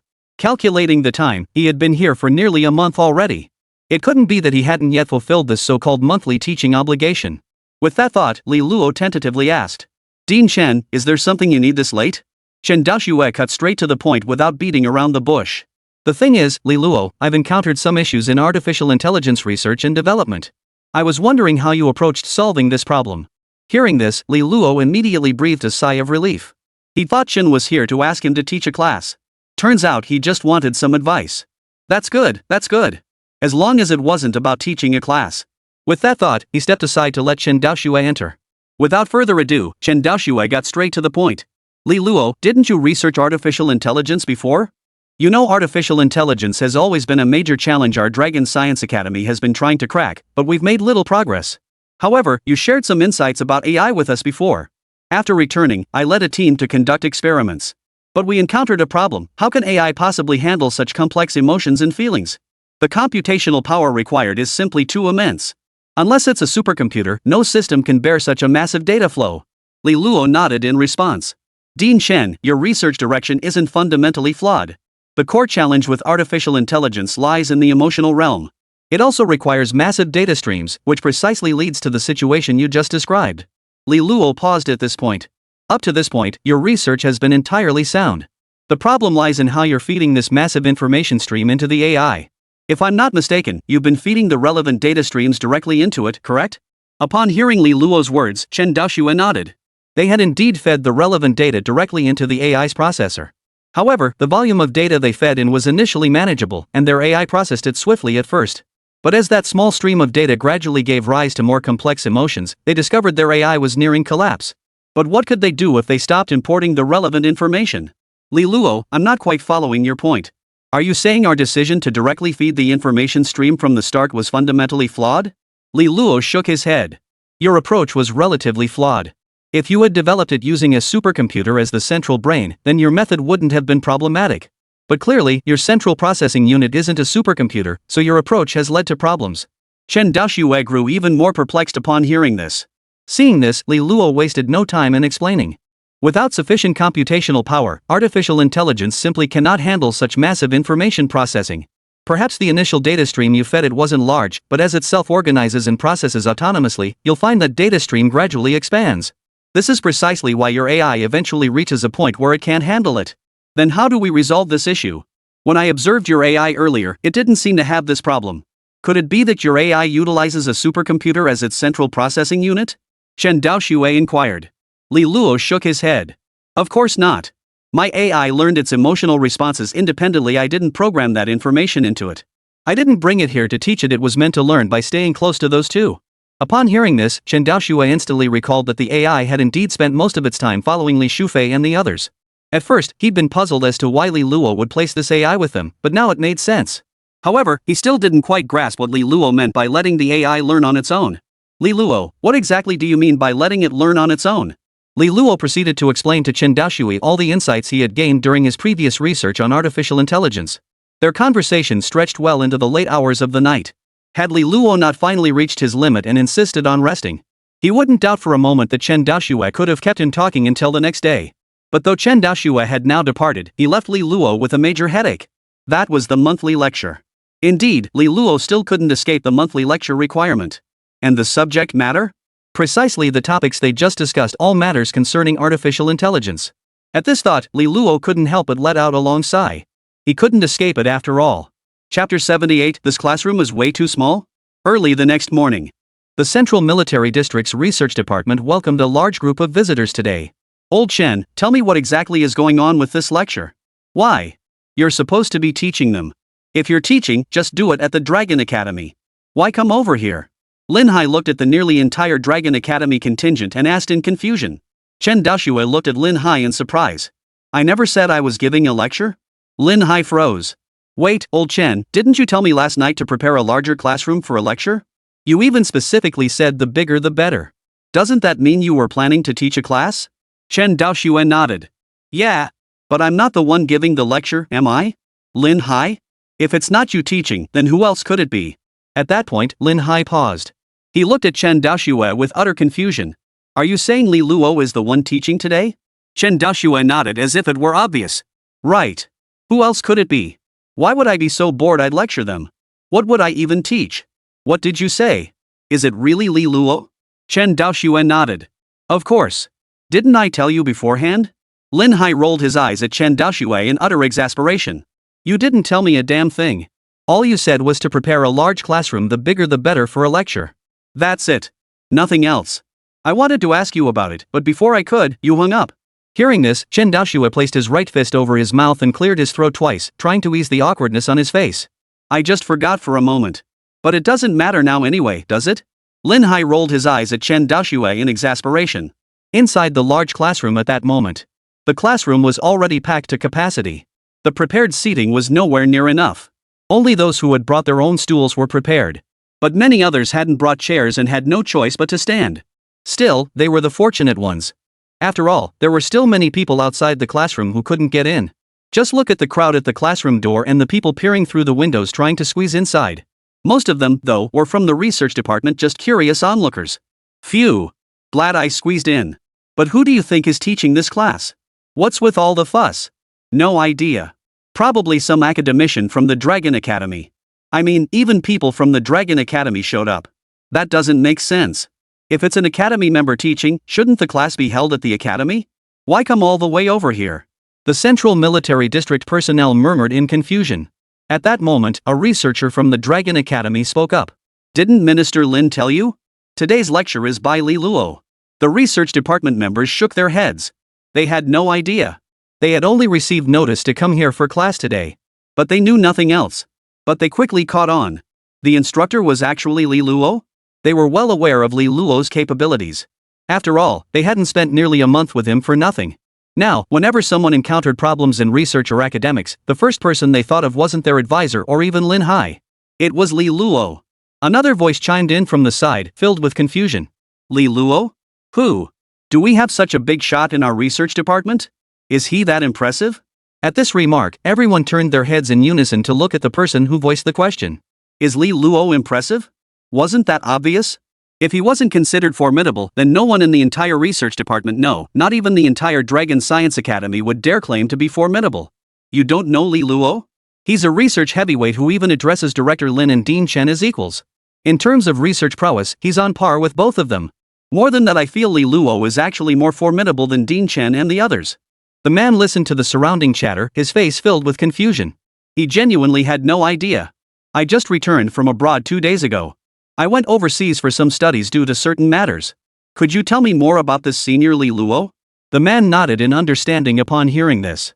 So he just returned, no wonder he didn't recognize Li Luo. He then proceeded to explain.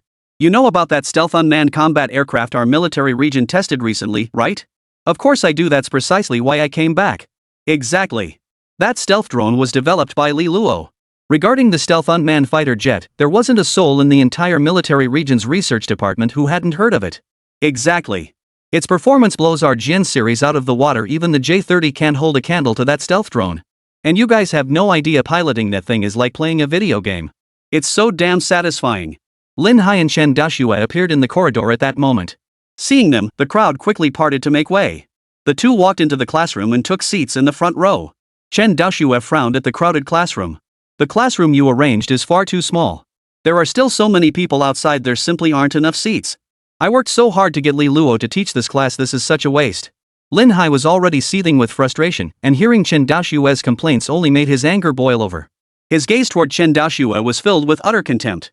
And you have the nerve to say that? If you just told me clearly last night that you needed a makeshift classroom, I would have built one for you. But did you even tell me? Chen Daoxue turned away again, embarrassed. Lin Hai grew even more furious at his reaction. This is the largest space our research department can spare at present. If you find this place too small, then why don't you just take your people back to your Dragon Academy? After all, Li Luo is also part of our research department, and this space is perfectly sized for accommodating just our department. And do you realize that even now, I still haven't notified everyone? If they find out Li Luo is teaching here and I haven't informed them, who knows what kind of trouble they'll cause me later? And you're complaining already? I haven't even said anything yet. Lin Hai was truly speechless. Could it really be his fault there wasn't enough space? It's clearly Chen Daoxue's fault for not notifying everyone properly. Seeing Lin Hai like this, Chen Daoxue was momentarily at a loss for words. After all, this whole situation was indeed his oversight. Alright, Li Luo's here. Let's get ready for class. Chapter 79, Look at Yours. Outside the classroom. Li Luo trudged toward the classroom, his face a picture of reluctance. So this is Li Luo? I knew he was young, but no one told me he was this young. What's the fuss? Li Luo may be young, but he's genuinely talented. We don't care about age as long as he's skilled enough, that's all that matters. Exactly. Word is even Dean Chen and the others sought him out when they hit roadblocks. Looks like today wasn't a wasted trip after all. Even though we're late and couldn't get inside, listening from outside isn't so bad. Li Luo listened to the murmurs of discussion, his face a picture of helpless resignation. He had anticipated a large turnout today. He never imagined it would be this many. Back at his own place, the crowd hadn't even reached half this size. This thought only deepened his conviction that Chen Daoxue had tricked him into coming. Coming to the Central Military District had been a mistake. Entering the classroom, Li Luo didn't bother with small talk and got straight to the point. You should all be familiar with artificial intelligence, but I still need to explain it to you. The core of AI lies in simulating human intelligence, including perception, reasoning, learning, and decision-making. It's not mere automation, but complex algorithms and models enabling machines to handle intricate tasks like image recognition, natural language processing, and autonomous driving. But let me add this, at its core, artificial intelligence is merely an information relay station, a stream of data that can manifest in any form. It encompasses the theories, methods, technologies, and application systems that utilize digital computers or machines controlled by digital computers to simulate, extend, and augment human intelligence. Listening to Li Luo's eloquent discourse, everyone pulled out their notebooks to take notes. Then, someone in the crowd spoke up. Senior Li Luo, I recall you developed an artificial intelligence system. Might we have the opportunity to examine your work? The moment these words were spoken, Chen Daoxue was about to speak up. After all, he knew that Li Luo hadn't brought that AI with him, he'd left it with Li Shufei and Yumu. But just as he stood up, before he could utter a word, Li Luo spoke first. Sure. He pulled out a USB drive and plugged it into the computer. Then Li Luo tapped a few keys on the keyboard. Immediately, a string of code appeared on the large screen. As the code executed, a virtual chibi character materialized on the display. Seeing this, everyone was completely baffled. Weren't we just talking about artificial intelligence? Why are we suddenly dealing with virtual avatars? Could it be they were setting up a virtual livestream? Amidst the collective bewilderment, Chen Daoxue, who remained standing, also wore a look of confusion. Wait, isn't the AI supposed to be in Li Shufei's hands? What on earth is this now? Lin Hai shot a surprised glance at Chen Daoxue, who had risen to his feet. What's up, old Chen? Something wrong? Old Chen? Seeing Chen Daoxue didn't respond, Lin Hai called out a few more times. Only then did Chen Daoxue snap out of it. He hurriedly sat back down. Nothing. At that moment, Li Luo also explained. As I mentioned earlier, artificial intelligence is merely an information relay station, a stream of data that can manifest in any form. The code you're seeing now is just one of its forms. At that moment, the chibi-style figure on the large screen bowed in a gentlemanly gesture toward everyone in the classroom before speaking. Hello everyone, I'm the first-generation AI developed by my creator. You can call me Xiao Qi. Upon hearing this, everyone's attention immediately turned to the chibi character on the screen, their faces filled with confusion. Is this thing really artificial intelligence? Isn't it a bit too simplistic? Isn't this just a virtual avatar?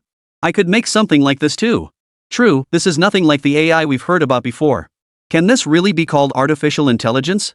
Honestly, I don't see any trace of artificial intelligence in this thing. Listening to the murmurs around him, Li Luo showed no reaction whatsoever. Lin Hai, however, was puzzled. He turned to Chen Daoxue beside him and asked, Old Chen, what's going on here? What exactly did you ask Li Luo to present this time? They had attended Li Luo's lectures before, which naturally included sessions on artificial intelligence. But he hadn't covered this stuff back then. Moreover, this thing didn't seem to have much to do with artificial intelligence at all. The AI they'd seen back then was clearly just a box-like device. How could it now be a program running from a string of code? As the group murmured in confusion, the virtual chibi character on the big screen suddenly displayed an annoyed expression and said, So you're saying I'm not artificial intelligence? The moment those words left its mouth, everyone in the classroom instantly turned to stare at the little figure on the screen, their expressions filled with shock. At that moment, Xiao Qi pointed at the person who had spoken first and said, Since you don't consider me an AI, then what do you think qualifies as one?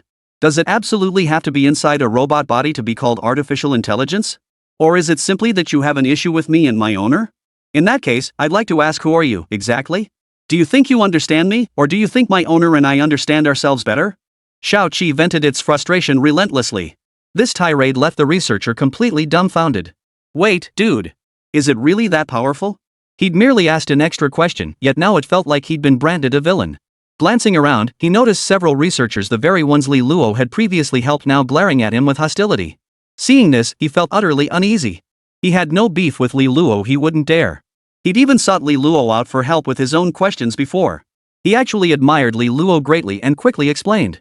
No, that's not what I meant. How could I possibly have any grievances against Senior Li Luo? I'm just curious after all, you're nothing like any artificial intelligence we've encountered before. Xiao Qi rolled her eyes at him. Of course I'm different from those cheap knockoffs. Otherwise, how could I showcase the uniqueness of your excellency, Xiao Qi? She finished with her hands on her hips, not a trace of embarrassment in sight. Everyone burst into laughter at the sight. This was the first time they'd ever encountered such an entertaining AI. But deep down, they were mostly stunned. Just the fluidity of that conversation alone put this AI leagues ahead of any they'd encountered before. Chapter 80, Taking on Students? All right. Li Luo cut off the laughter, pointing at Xiao Qi on the large screen as he explained. This is what I mentioned earlier. The artificial intelligence I envision can manifest in any form. Whether it's code, data streams, physical entities, or virtual avatars, these are merely external manifestations of AI. What matters most is its processing power and how well it simulates human emotions. The class ended quickly. Li Luo ended the class almost precisely on schedule. Chen Daoxue and Lin Hai, who had taken their seats, were still eager for more. They didn't press Li Luo. After all, they had agreed to just one lesson with Li Luo. However, after the lesson ended, Li Luo didn't leave. Instead, Chen Daoxue kept him behind. Joining him were several members of the experimental group, including Intao. Once everyone else had departed, Li Luo turned to Chen Daoxue with a puzzled look. Dean Chen, is there something else? If it's about taking on students, then there's no need to mention it. Li Luo deliberately glanced at Intao and the others standing nearby as he spoke. This made Intao and the others feel deeply insulted. They were members of the Dragon Academy, after all, and now they were being looked down upon by a mere child. Yet they couldn't even argue back. After all, this kid was Li Luo. Forget them if word got out that Li Luo was accepting students, even senior members of the Dragon Science Academy would be lining up. Still, they couldn't help but feel bitter. Chen Daoxue heard this and shook his head with a smile. Hear me out first before deciding.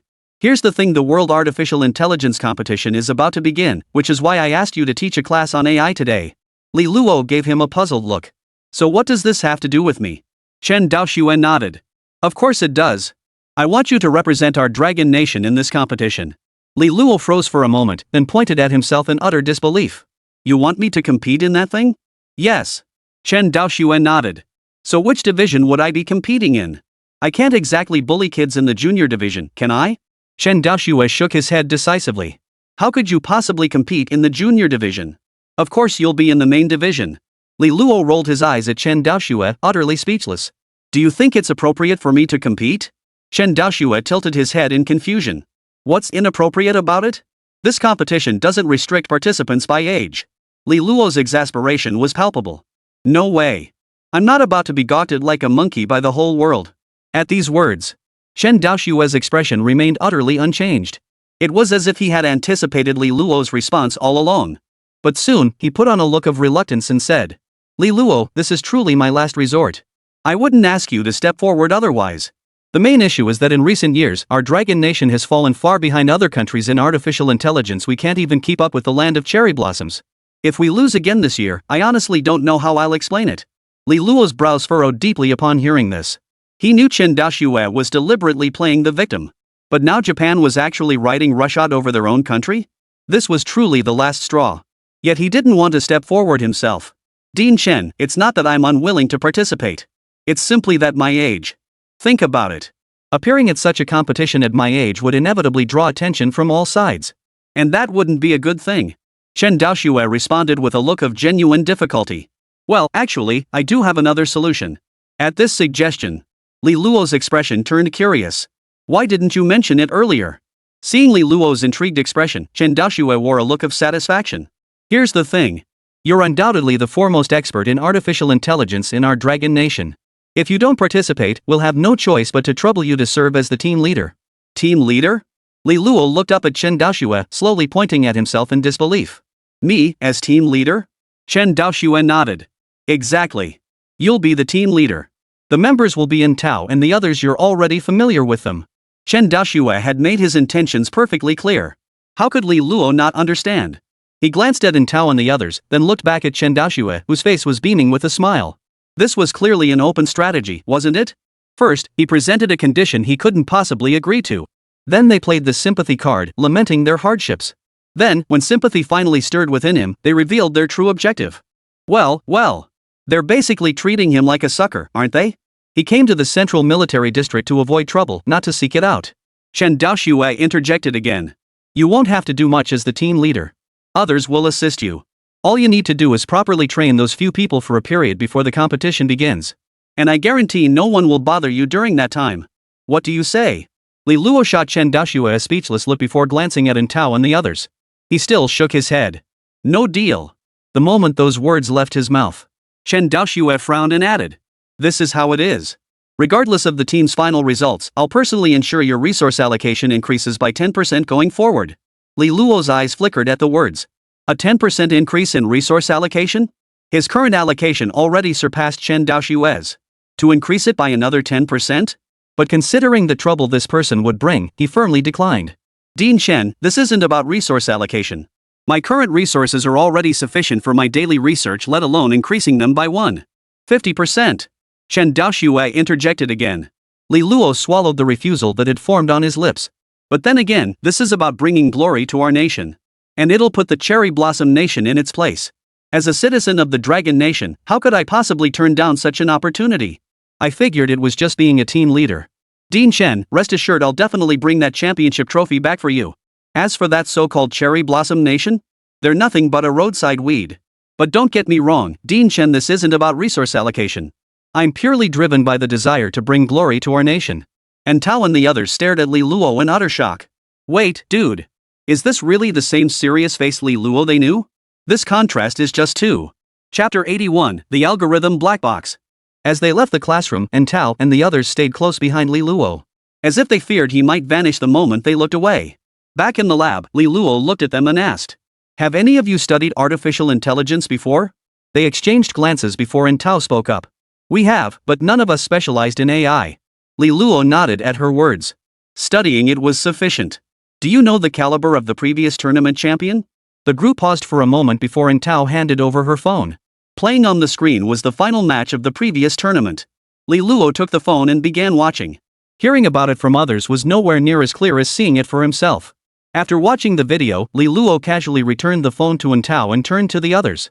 Artificial intelligence primarily consists of 5 major areas: natural language processing, machine learning, computer vision, swarm intelligence, and smart chips. But since there are only 4 of you, we can skip the swarm intelligence part.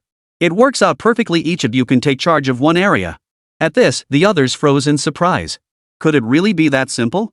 But if we don't need swarm intelligence, won't that affect the AI we're developing? Li Luo nodded. There will definitely be an impact.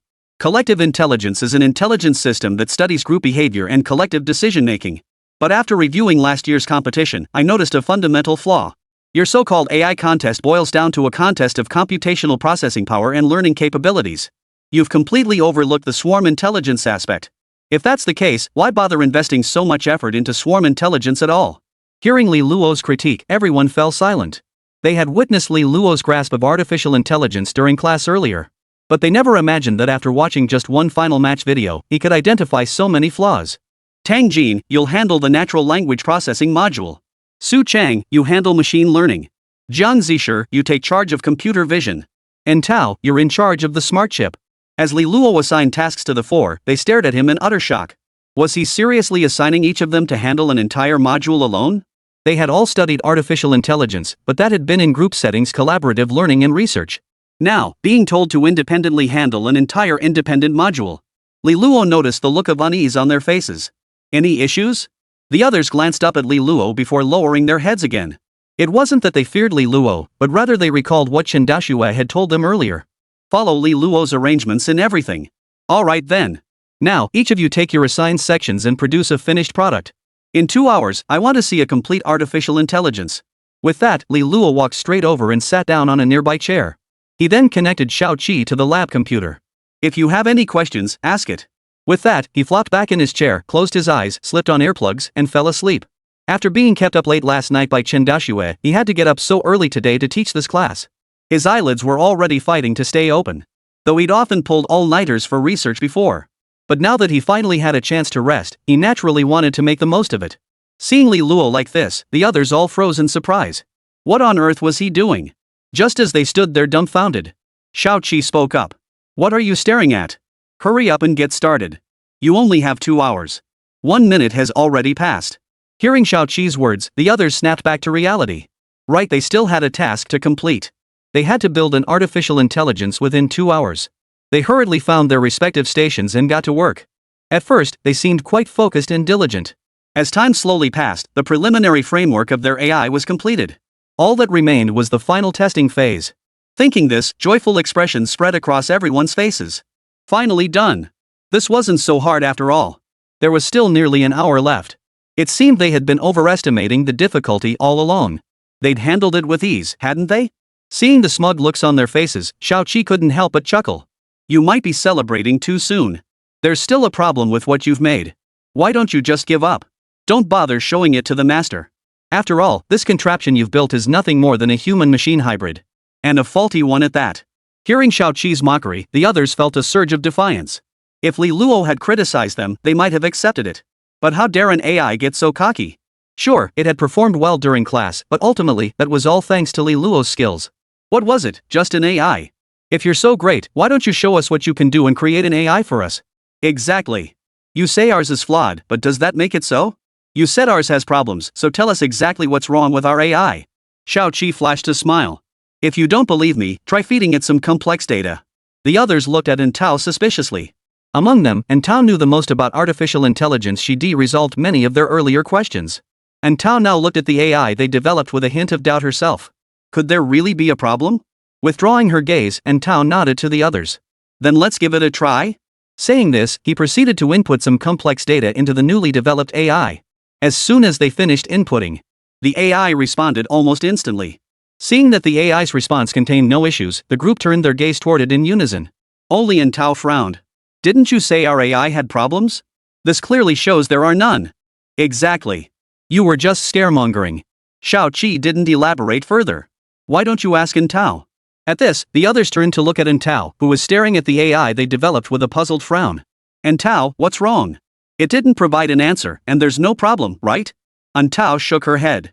There is a problem. This is a classic algorithmic black box. Algorithmic black box? The others instantly caught on. Right. This is exactly what an algorithmic black box looks like. Chapter 82, I'll only mock you for a little while. Inside the lab. Everyone looked at Shao Qi with puzzled expressions. They were all curious how it had deduced that the AI they were developing would exhibit algorithmic black box behavior. Shao Qi explained. An algorithmic black box refers to an algorithmic system whose internal workings are opaque or difficult to understand. The inputs and outputs of these systems are clear and observable, but their internal decision-making processes, computational logic, or data processing methods remain opaque to users or external observers. In other words, an algorithmic black box is like a sealed container. People can only see what inputs it receives and what outputs it produces, but they cannot understand how it processes those inputs internally. The algorithms you use aren't developed in-house, are they? The group nodded. Though they had studied artificial intelligence, developing an algorithm themselves was nothing short of a pipe dream. Exactly. You lack understanding of these algorithms, and the complexity of the ones you use prevents you from grasping their objectives or intentions. That's the primary reason for the algorithmic black box phenomenon. You could say you've been wrong from the very beginning. The group froze upon hearing this. Were they wrong from the very beginning? Someone spoke up. So what if there's an algorithmic black box? We don't need the process. As long as the result is correct, that's all that matters. The AI competition only looks at the outcome. Upon hearing this, the others snapped to attention. Exactly. Even the AI champion from last year's competition had issues with algorithmic black boxes. Yet they still won the championship. It seemed to have made no difference. At that moment, Yin Tao spoke up. I'm afraid not. At this remark, several pairs of eyes instantly turned toward her. Why not? Last year they did it. Before Yin Tao could explain, Shao Qi spoke up first. Because the emergence of algorithmic black boxes often spawns a series of intelligent garbage. Intelligent garbage? Virtual Shao Qi nodded. Exactly, intelligent garbage. For instance, when training data exceeds human review capacity, irrelevant information dilutes the model's capabilities, and outputs become a mix of truth and falsehood. Take historical responses contaminated with internet memes as an example. Everyone was stunned by Shao Qi's explanation. This could happen? Then why didn't this issue arise last year? That was just luck. It doesn't happen 100% of the time. Or maybe they didn't exceed the limits of human review back then. While everyone here was struggling to figure this out, online discussions were also heating up simultaneously. The World Artificial Intelligence competition is about to begin. Wonder who'll take the crown this time? That's a no-brainer. Didn't you see last year? Eagle Nation crushed Sakura to take the championship. Seriously, do you think Sakura stands a chance against Eagle Nation this year? True. Even if they could win, I doubt Sakura would dare to take the crown, huh? Our Eagle Nation always advocates fair competition. If the cherry blossoms have the strength, the championship is theirs. Online, fans from various countries began debating which nation's team would claim this year's championship. Supporters of the defending champion Eagle Nation team were the most numerous, followed by fans of last year's runner-up, Cherry Blossom Nation. In contrast to the excitement among foreign netizens, Chinese netizens were conspicuously absent from the comments section. No wonder. It's not that netizens from the Dragon Nation are introverted, it's that they simply haven't achieved anything noteworthy in the field of artificial intelligence. This was especially evident in the previous competition. They were eliminated by Japan in the very first round. This led to the team that participated last year being harshly criticized by countless netizens. But there's nothing they can do about it. Their capabilities are what they are, and they did try their best. Seeing no response from Dragon Nation netizens, a Sakura Nation netizen commented. Where are the netizens from the Dragon Kingdom? Why aren't you joining the discussion? Let's see what progress your country has made in artificial intelligence this year. As soon as this comment appeared, the entire internet instantly erupted. Yeah, where are the Dragon Country folks? Aren't they too embarrassed to show up? Come on, it's not like they got knocked out in the first round last time, right? It's okay, just give it your all this time and aim to make it to the second round, huh? Hey, don't be so hard on the netizens from Dragon Country. They gave it their all, especially last year's team. But you gotta understand, after all, Dragon Country relies on farming. We're different. Do you think China might just skip this year's tournament altogether? That would be such a letdown. Countless people on foreign forums began mocking China. Among them, users with Eagle Land and Cherry Blossom IPs were the most vocal. Chinese netizens were so enraged by these mocking comments they could have crawled through the internet cables to fight these people. But they couldn't really argue back. The insults were all true, especially regarding the previous tournament. Getting knocked out in the first round was bad enough, but what really stung was being eliminated by Japan. This was utterly unacceptable. They could lose to anyone, anyway, but they absolutely could not lose to Japan. Yet not only did they lose to Japan, they lost in the very first round. Now, they can only pin their hopes on this year's team to redeem the honor. Otherwise, their Dragon Nation would truly lose its standing in the field of artificial intelligence. Back to Tao and the others. After Xiaoqi's explanation, everyone understood the implications of algorithmic black boxes. They were now gathered together, pondering how to tackle this problem.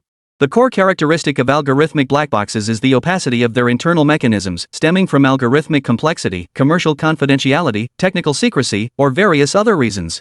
The primary risk, as Chi pointed out, lay in users facing potential dangers such as unfair decisions or data privacy breaches due to their lack of understanding about the algorithm's inner workings.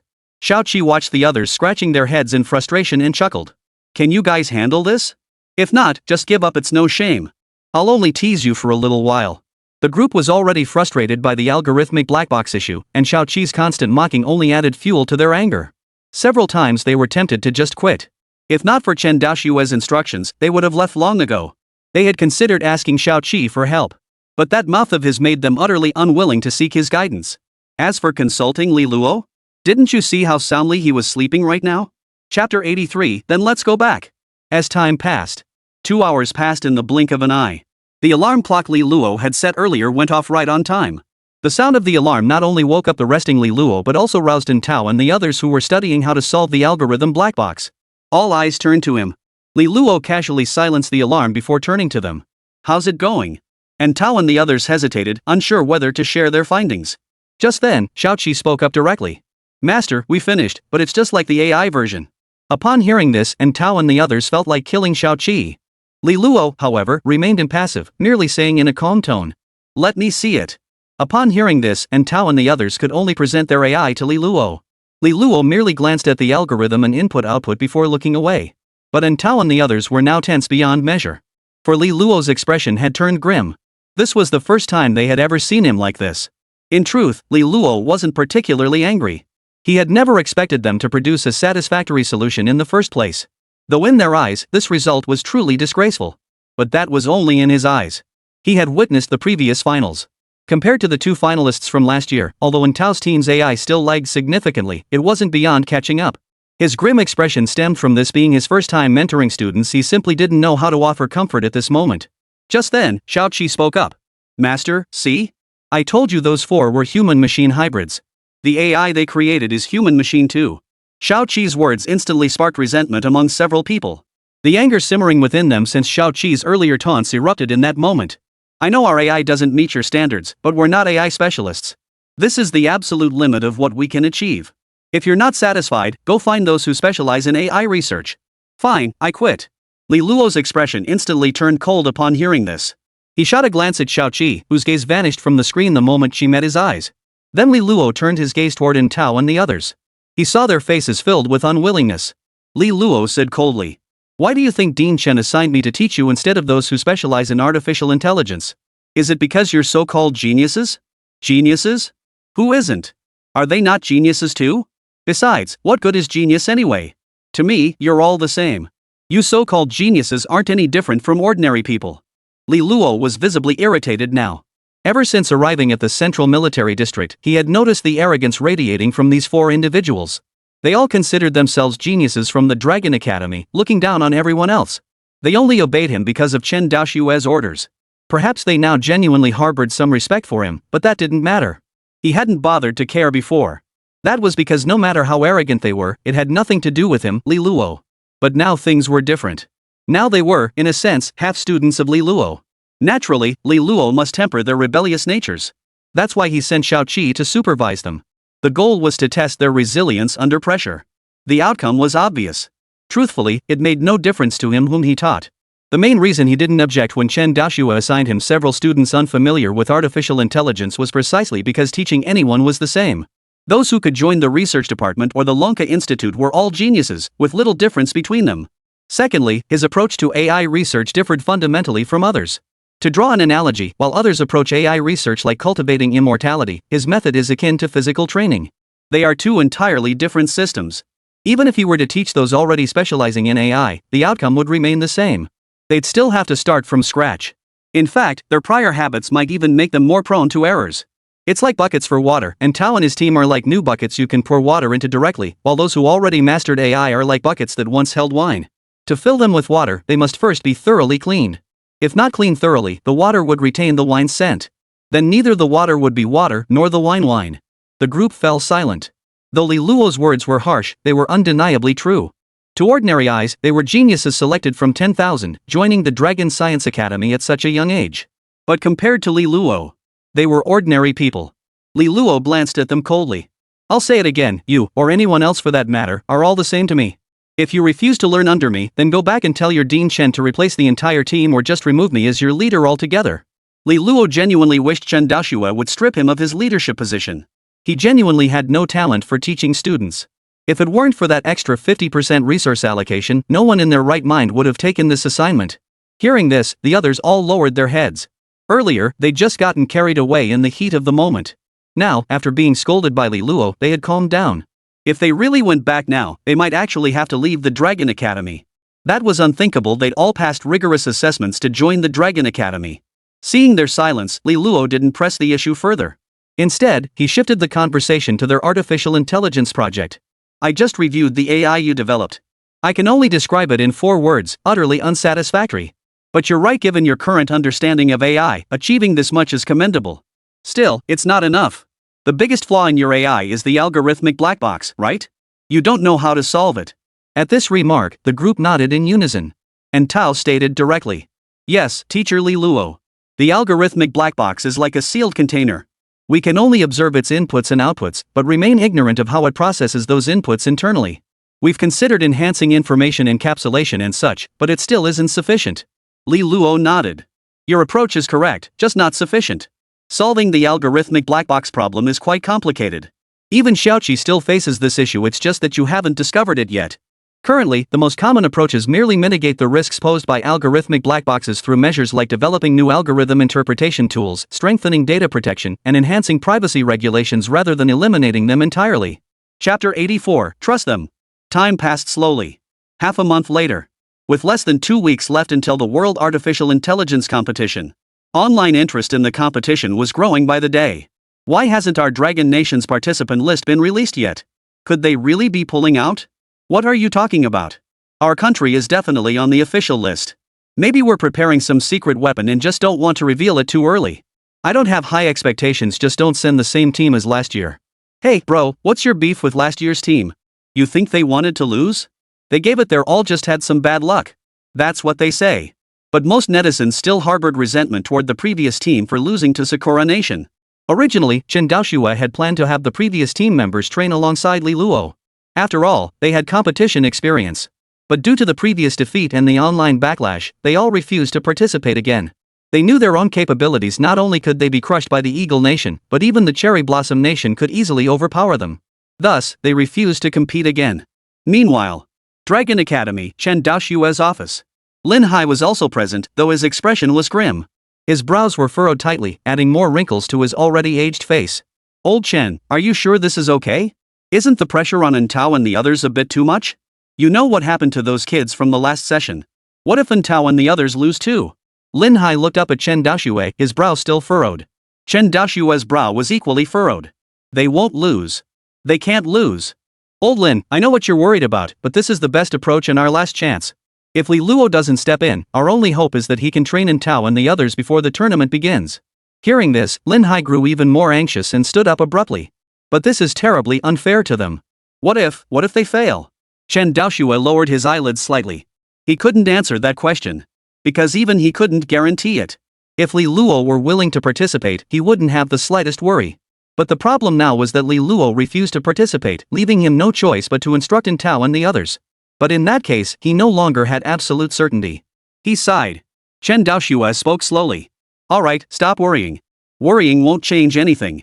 All we can do now is choose to trust him, to trust them, right? This is the decision we all made together. There's no turning back now. Lin Hai sighed deeply upon hearing this. Yes. Things had come to this point. What else could they do? Worrying wouldn't change anything. Meanwhile, Li Luo's laboratory. After half a month of study, Antao and the others had gained a much deeper understanding of artificial intelligence than when they first started. Looking at the artificial intelligence they had collectively created, satisfaction spread across their faces. This was their most satisfying achievement in the past fortnight.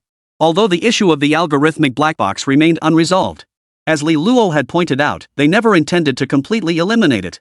Instead, they employed specialized technical methods to minimize its occurrence. And Tao approached Li Luo, who was resting nearby, and said, "Professor Li Luo has finished." After this period of learning, Tao and the others now held Li Luo in the highest regard. They now addressed him as teacher. Li Luo slowly opened his eyes. He rose from his chair. He approached the experimental platform. He observed the latest artificial intelligence they had developed, his expression betraying no emotion. It was as if this AI had nothing to do with him at all. Although Tao and the others had seen Li Luo in this state more than once over the past fortnight, but seeing it again still made them feel a bit afraid.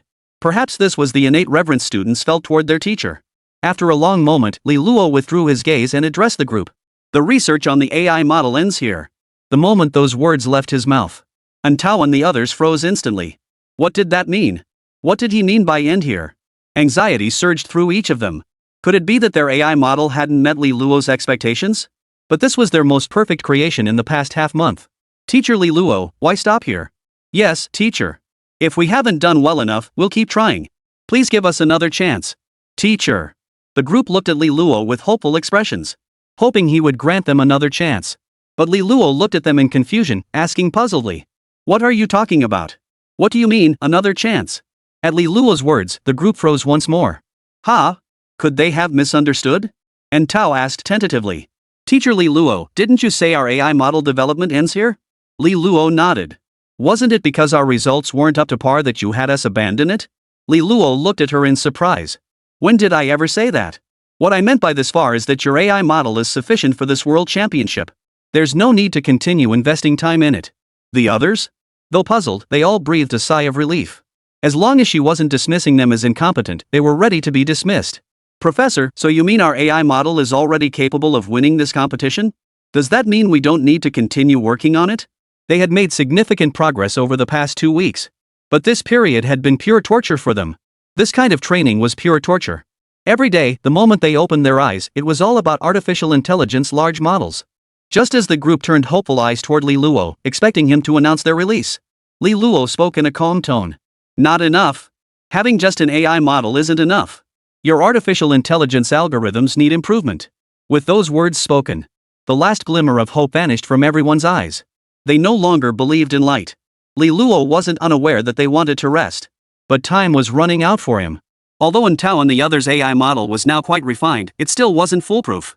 Therefore, he needed them to refine the artificial intelligence algorithms. Chapter 85, His Own Algorithms. Inside the laboratory. A deafening silence hung in the air, broken only by the faint sound of breathing. Tao and the others had just breathed a sigh of relief upon learning their termination wasn't due to their incompetence. They were even wondering if they could finally take a break. But now Li Luo had delivered such a huge surprise, or rather, shock. An AI algorithm? Was this something they could even access? While there were many AI algorithms in the world today, the most significant ones could be counted on one hand. The rest simply weren't worth mentioning. It's not that other algorithms are inadequate, but their limitations are simply too severe. They simply can't compare to the 10 most mainstream algorithms. The algorithm they used for their AI research was one of these 10. Li Luo nodded at the others and said, "Exactly, artificial intelligence algorithms. Currently, compared to teams from other countries, you fall short in every aspect except AI models. Relying solely on AI models won't be enough for you to win the championship. Therefore, you need a new type of algorithm." At this statement, Tao and the others froze once more. A new algorithm? Although they had anticipated Li Luo would provide them with a different algorithm, they had assumed it would be another one from the 10 great algorithms. But now he was saying he'd switch to an entirely new algorithm? What did that mean? Li Luo dropped another bombshell. "This algorithm requires you to develop it yourselves." Tao and the others were stunned into silence. They were supposed to develop a new AI algorithm to compete with Yomanli and the current top 10 mainstream algorithms? What qualifications did they have for such a task? And Tao and the others stared at Li Luo in utter disbelief. Teacher Li Luo, isn't this a bit too much to ask of us? We've only been studying for half a month at most, and we've never even touched algorithms before. Right. We have less than half a month left. Even if we started learning now, it'd be too late, wouldn't it? Li Luo shook his head slightly. This algorithm doesn't need to be particularly advanced. It just requires some improvements and upgrades to the algorithm you're currently using. Of course, if you could develop a brand new, cutting-edge AI algorithm before the competition starts, that would be even better.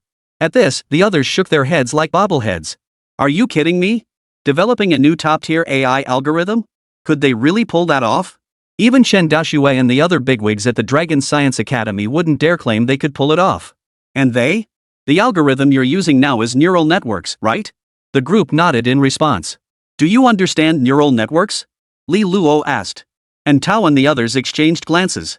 After a long pause, and Tao finally spoke. Neural networks mimic the structure of the human brain, composed of multiple neurons.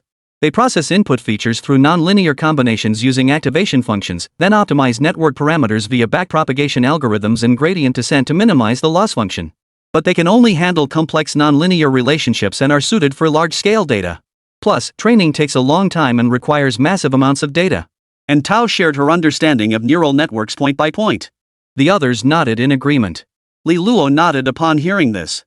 He was quite satisfied with Tao's response. Li Luo walked to the whiteboard and drew 9 circles, 3 on the left, 4 in the center, and 2 on the right. He then drew numerous arrows pointing from one circle to another. As you can see, these circles represent individual artificial neurons within an artificial neural network. These neurons interact with each other through specific connections, simulating the working principles of biological neural networks. The arrows indicate connections from the output of one neuron to the input of another. Through these connections, signals can propagate through the network, passing from one artificial neuron to another. As you mentioned earlier, the drawback of neural networks lies in their requirement for extensive training periods and large datasets. I can provide both of these elements. Your task is to complete the training as thoroughly as possible before the competition begins. Li Luo possessed precisely what this part required most abundantly. Xiaoqi required vast amounts of data for training, which was why he hadn't retrieved that box back then. On one hand, the box was merely one of Xiaoqi's many hosts. On the other, it still required extensive training. Compared to the training Xiaoqi required, the neural networks of Tao and the others needed only a fraction of that. Therefore, Xiaoqi's prior training could fully compensate for Tao and the others' deficiencies. Upon hearing this, Tao and the others gaped in astonishment, staring blankly at Li Luo. Their eyes were dull and lifeless. They only grasped fragments of what Li Luo had just explained. They had little understanding of artificial intelligence algorithms to begin with, let alone such specific details. Even Tao was somewhat perplexed now. But what puzzled her was Li Luo's final remark. How could extensive training possibly compensate for that? Just as the group remained in a daze, Li Luo plugged a USB drive into their AI system. Soon, a familiar yet irritating chibi character appeared on the screen, none other than Xiaoqi. Seeing Xiaoqi appear only deepened their confusion. This computer was specifically designed for AI research. Its cybersecurity measures were exceptionally stringent. Yet now, it had been breached so effortlessly? And what about their AI? And Tao pointed at Xiaoqi in astonishment. This. Before Tao could finish her stammering sentence, Li Luo spoke up first. Transfer all your training records into the AI system on this computer. Xiaoqi smiled and nodded upon hearing this. Yes, master. Then, to the astonished gazes of Tao and the others, the computer began operating on its own. The AI program they had developed now began operating in a manner they had never witnessed before. A torrent of data then began pouring into their AI system. 5%. 23%. 42%. The group stared dumbfounded at the rapidly advancing progress bar. However, when the progress bar reached 63%, it abruptly halted. Seeing the progress bar halt, everyone grew tense. Could their AI have malfunctioned? No. This was the result of their painstaking efforts over the past 2 weeks. If it malfunctioned now, they'd be finished. Chapter 86, this is exactly what I used. Inside the lab. Tao and the others stared at Li Luo with extreme tension. They feared he might say something they couldn't bear to hear. But Li Luo remained silent. Instead, Xiaoqi spoke up. Master, it's full. This computer's storage is nearly maxed out. Inputting more data might cause it to crash. We need to organize these data first before continuing. At these words, everyone was stunned. What the hell? Storage full? How enormous must this data volume be? This computer was custom built with a whopping 3 terabytes of storage. And now it's telling them the storage is full? The group approached the computer in disbelief. A glance at the storage status revealed nothing but red. Originally, the 3 terabytes drive had over 2 terabytes left due to the AI's operations, but now it shockingly showed only a single GB remaining. The sight left everyone utterly stunned. Could it really be full? Li Luo spoke up at that moment. Since it's full, let's first organize and import all this training data into your AI systems. Li Luo's words snapped everyone back to reality. Facing nearly 3 terabytes of training data, they felt overwhelmed. Even before starting, they sensed this undertaking would be far more massive than anything they tackled before. A few days later, Antao and the others had already completed the sorting and import of the first batch of training data. They were now in the midst of transferring the second batch of training data. However, their current state was nothing short of pitiful. When they first arrived, it was their AI creation that was unsightly. Now, the ones looking utterly wretched were themselves. Each of them sported dark circles so pronounced they could audition for Kung Fu Panda. Even Antao's hair was disheveled at the moment. As for Li Luo, it wasn't in the lab at the moment, it had returned to its quarters to rest. The lab was temporarily handed over to them. After all they needed to do next was tedious data collation. He wasn't needed there. When will we ever be free of this? This is worse than when I first joined the Dragon Science Institute. I can't take this grind anymore. Every time I close my eyes, all I see is data. I'm scared to even sleep now. Xiao Qi couldn't help but chuckle at their wretched expressions. Young people these days. I've been through this grind with you for so long, how come I'm fine? At this remark, the others didn't even bother to acknowledge her. How could you be fine? You're just an AI. What could possibly happen to you? If something did happen to you, that would be the real oddity. Just then, a knock sounded at the door. The sound instantly perked them up. They all assumed it was Li Luo coming to check on their progress. However, when the lab door opened, it was Lin Hai who stepped inside. Seeing it was Lin Hai, everyone instantly breathed a sigh of relief. Simultaneously, several people rushed forward, clinging to Lin Hai's legs and wailing pitifully. "Old Lin, you finally came to save us. We were about to collapse. Look at these dark circles under my eyes. If I don't rest soon, I'll drop dead." One person wailed, pointing at his own dark circles. The others followed suit, playing the victim. Even Antao now stared at Lin Hai with pitiful eyes. Lin Hai was utterly dumbfounded by their antics. What on earth was going on? Wasn't he supposed to have them follow Li Luo to learn artificial intelligence? How did these kids end up looking like this?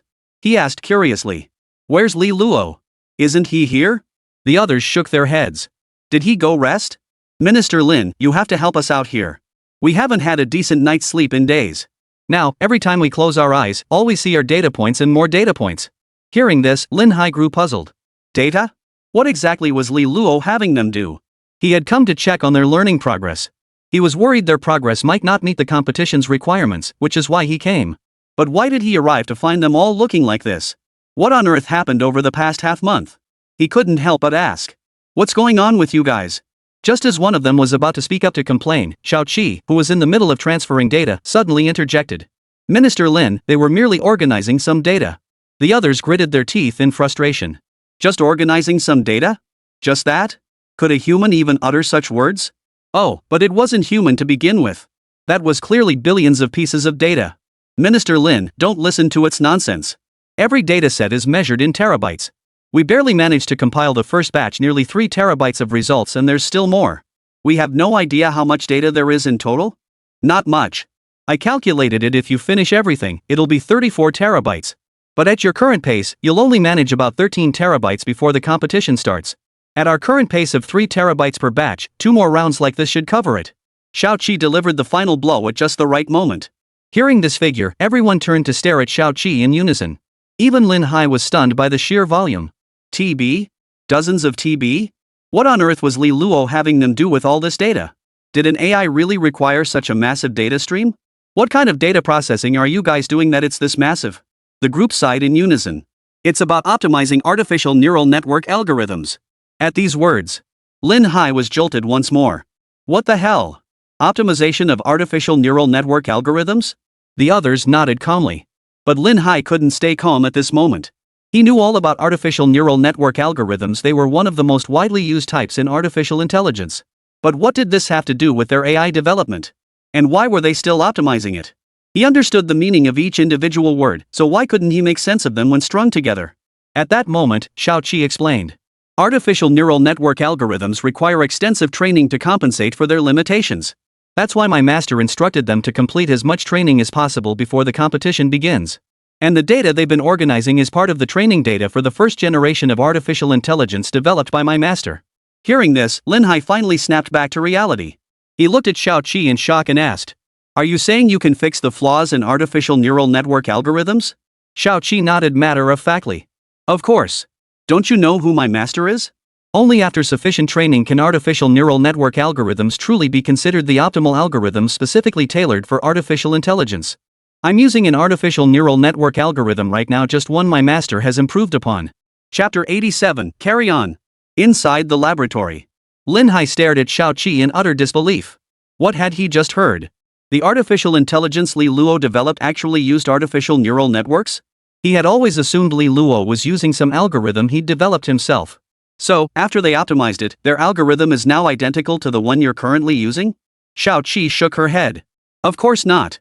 It's just a simplified version. And I haven't even finished this optimization yet, so I don't know what the final result will look like. Upon hearing this, once again stunned Lin Hai. The AI before him was still only a half-finished product? Are you kidding me? Based on Xiaoqi's current performance, it was far beyond what existing artificial intelligence could match. And yet, even so, it was still unfinished? What terrifying level of capability would it reach once fully completed? Whoa! Lin Hai stopped himself from dwelling on it. His admiration for Li Luo only deepened. On one hand, he admired his technical prowess, on the other, he was struck by his willingness to share everything he knew with Tao and the others. This technique was clearly no ordinary skill, otherwise, why would Li Luo use it himself? To teach even this technique to Tao and the others? At that moment, Tao spoke up. "Minister Lin, could you please speak with Li Luo and arrange for us to have 2 days off? Just 2 days, even 1 day would be fine. This data is overwhelming." Tao couldn't care less about anything else right now. Her mind was fixated on just 2 words, time off. If she didn't get a break soon, she'd cause a scene. Even the most ruthless capitalists wouldn't exploit their workers like this, especially when they weren't even getting paid. It was pure exploitation. Lin Hai snapped back to reality at Tao's words, glancing at the deep dark circles under everyone's eyes. A faint pang of pity and reluctance welled up in his heart.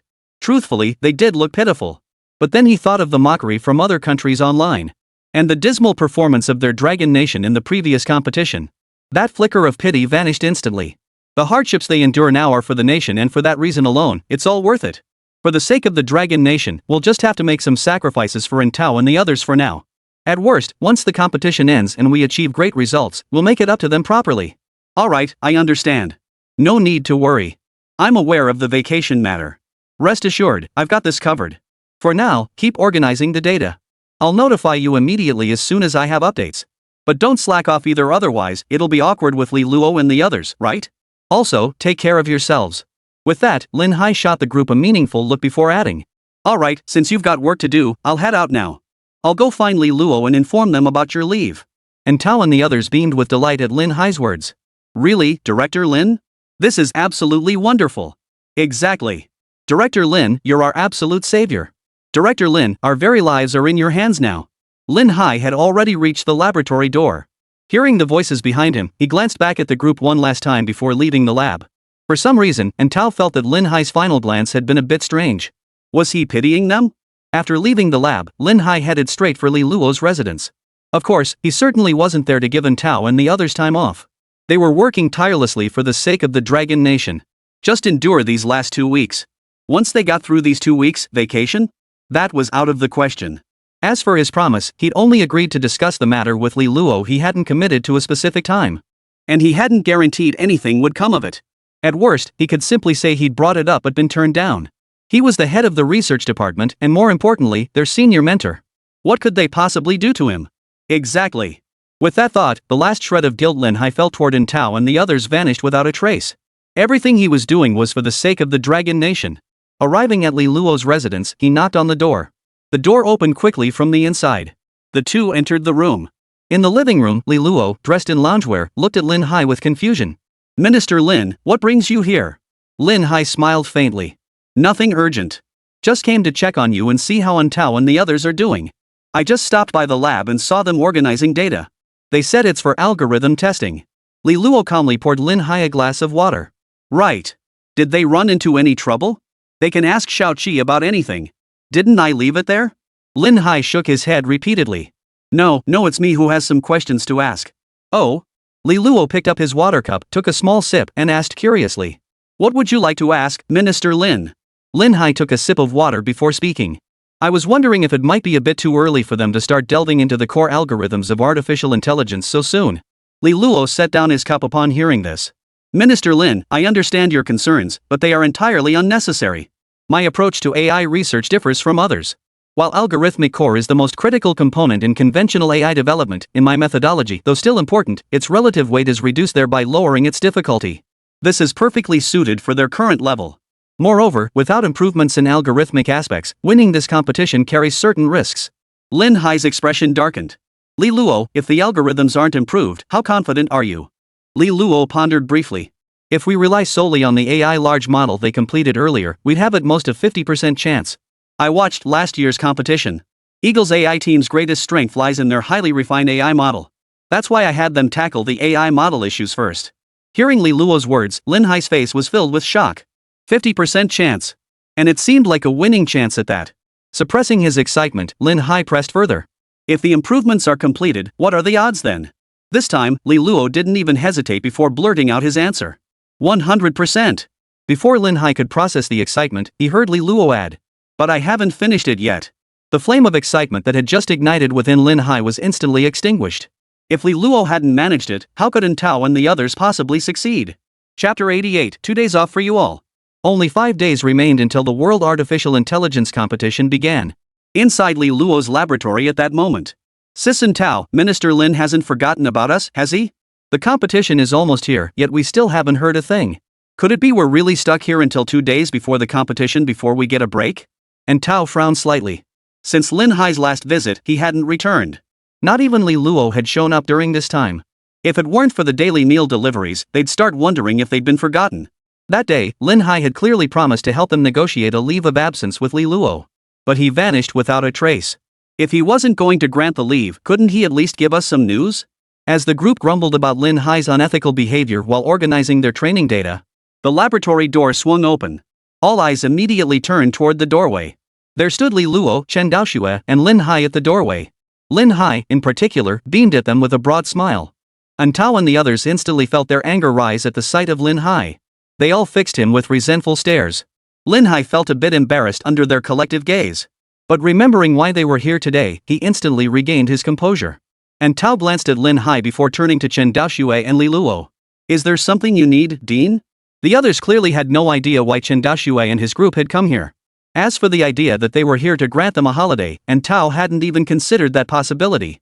It wasn't that she didn't want the break, but if it was just about granting leave, there was no need for all 3 of them to come. Instead, it seemed more like they were here to inspect their work progress.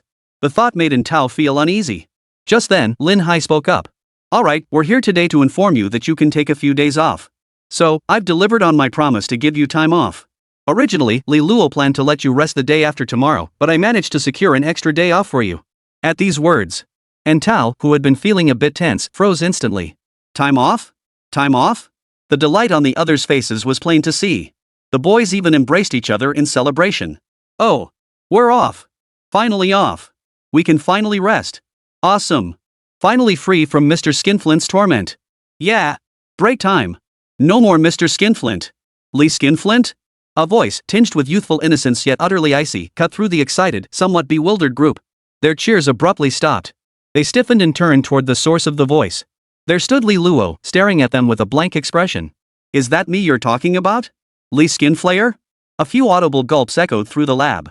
The group was now visibly flustered. Damn it! Why did I blurt out Li Skinflayer in my excitement just now? And he heard it. This is bad. They're not going to make us work overtime again, are they? No way. Chen Daoxue, standing nearby, was also a bit dumbfounded. Li Luo, Li Skinflayer? What the hell was going on? Did they really harbor that much resentment toward Li Luo? He glanced over at Lin Hai beside him. But Lin Hai was covering his mouth, stifling a chuckle. He knew exactly what was going on. But if it were him, his resentment would likely be even stronger.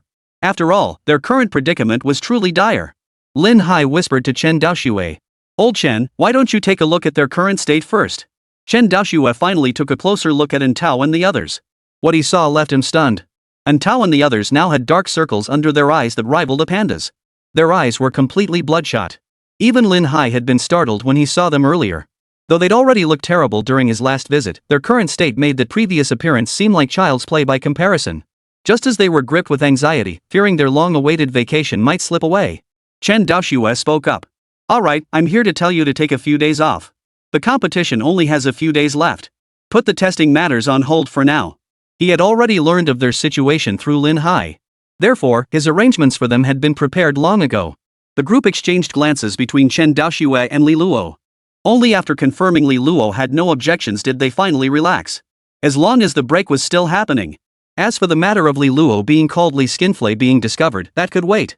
After all, any reckoning would come only after the competition ended. With this thought, they all couldn't help but breathe a sigh of relief. Just then, Li Luo spoke again. How much training data have you guys compiled these past few days? The moment those words left his mouth, instantly made the group, who had just relaxed, tense up again. They all lowered their heads, unable to meet Li Luo's gaze. Chen Daoxue frowned slightly at the scene. His gaze fell on Entao, the leader of the group, filled with scrutiny. Meeting Chen Daoxue's gaze, Entao lowered her head even further. These past days, prolonged sleepless nights had slowed their data processing progress day by day. Initially, 3B took just over 3 days to process, but now they'd spent 4 days on 3 terabytes and still had nearly a terabyte left. So far, they had only processed less than 10 terabytes of training data. This outcome was unsatisfactory not just to Li Luo, but even to themselves. Seeing their silence, Li Luo didn't bother to pry further. He simply stepped forward to examine the data himself. Chen Daoxue and the others, seeing this, approached with grave expressions to examine the situation together. After all, this matter concerned the entire Dragon Nation. No room for carelessness. If Entao and the others performed too poorly, the holiday might very well be delayed by another 2 days. Entao and the others grew tense upon witnessing this scene. After a long while, Li Luo finally rose from his seat. He looked at Entao and the others again, but said nothing. But his expression was far from pleasant. Chen Daoxue and Lin Hai, unaware of the specifics, remained silent. Yet from the expression on Li Luo's face, they could tell he was far from satisfied with Entao and the others' results.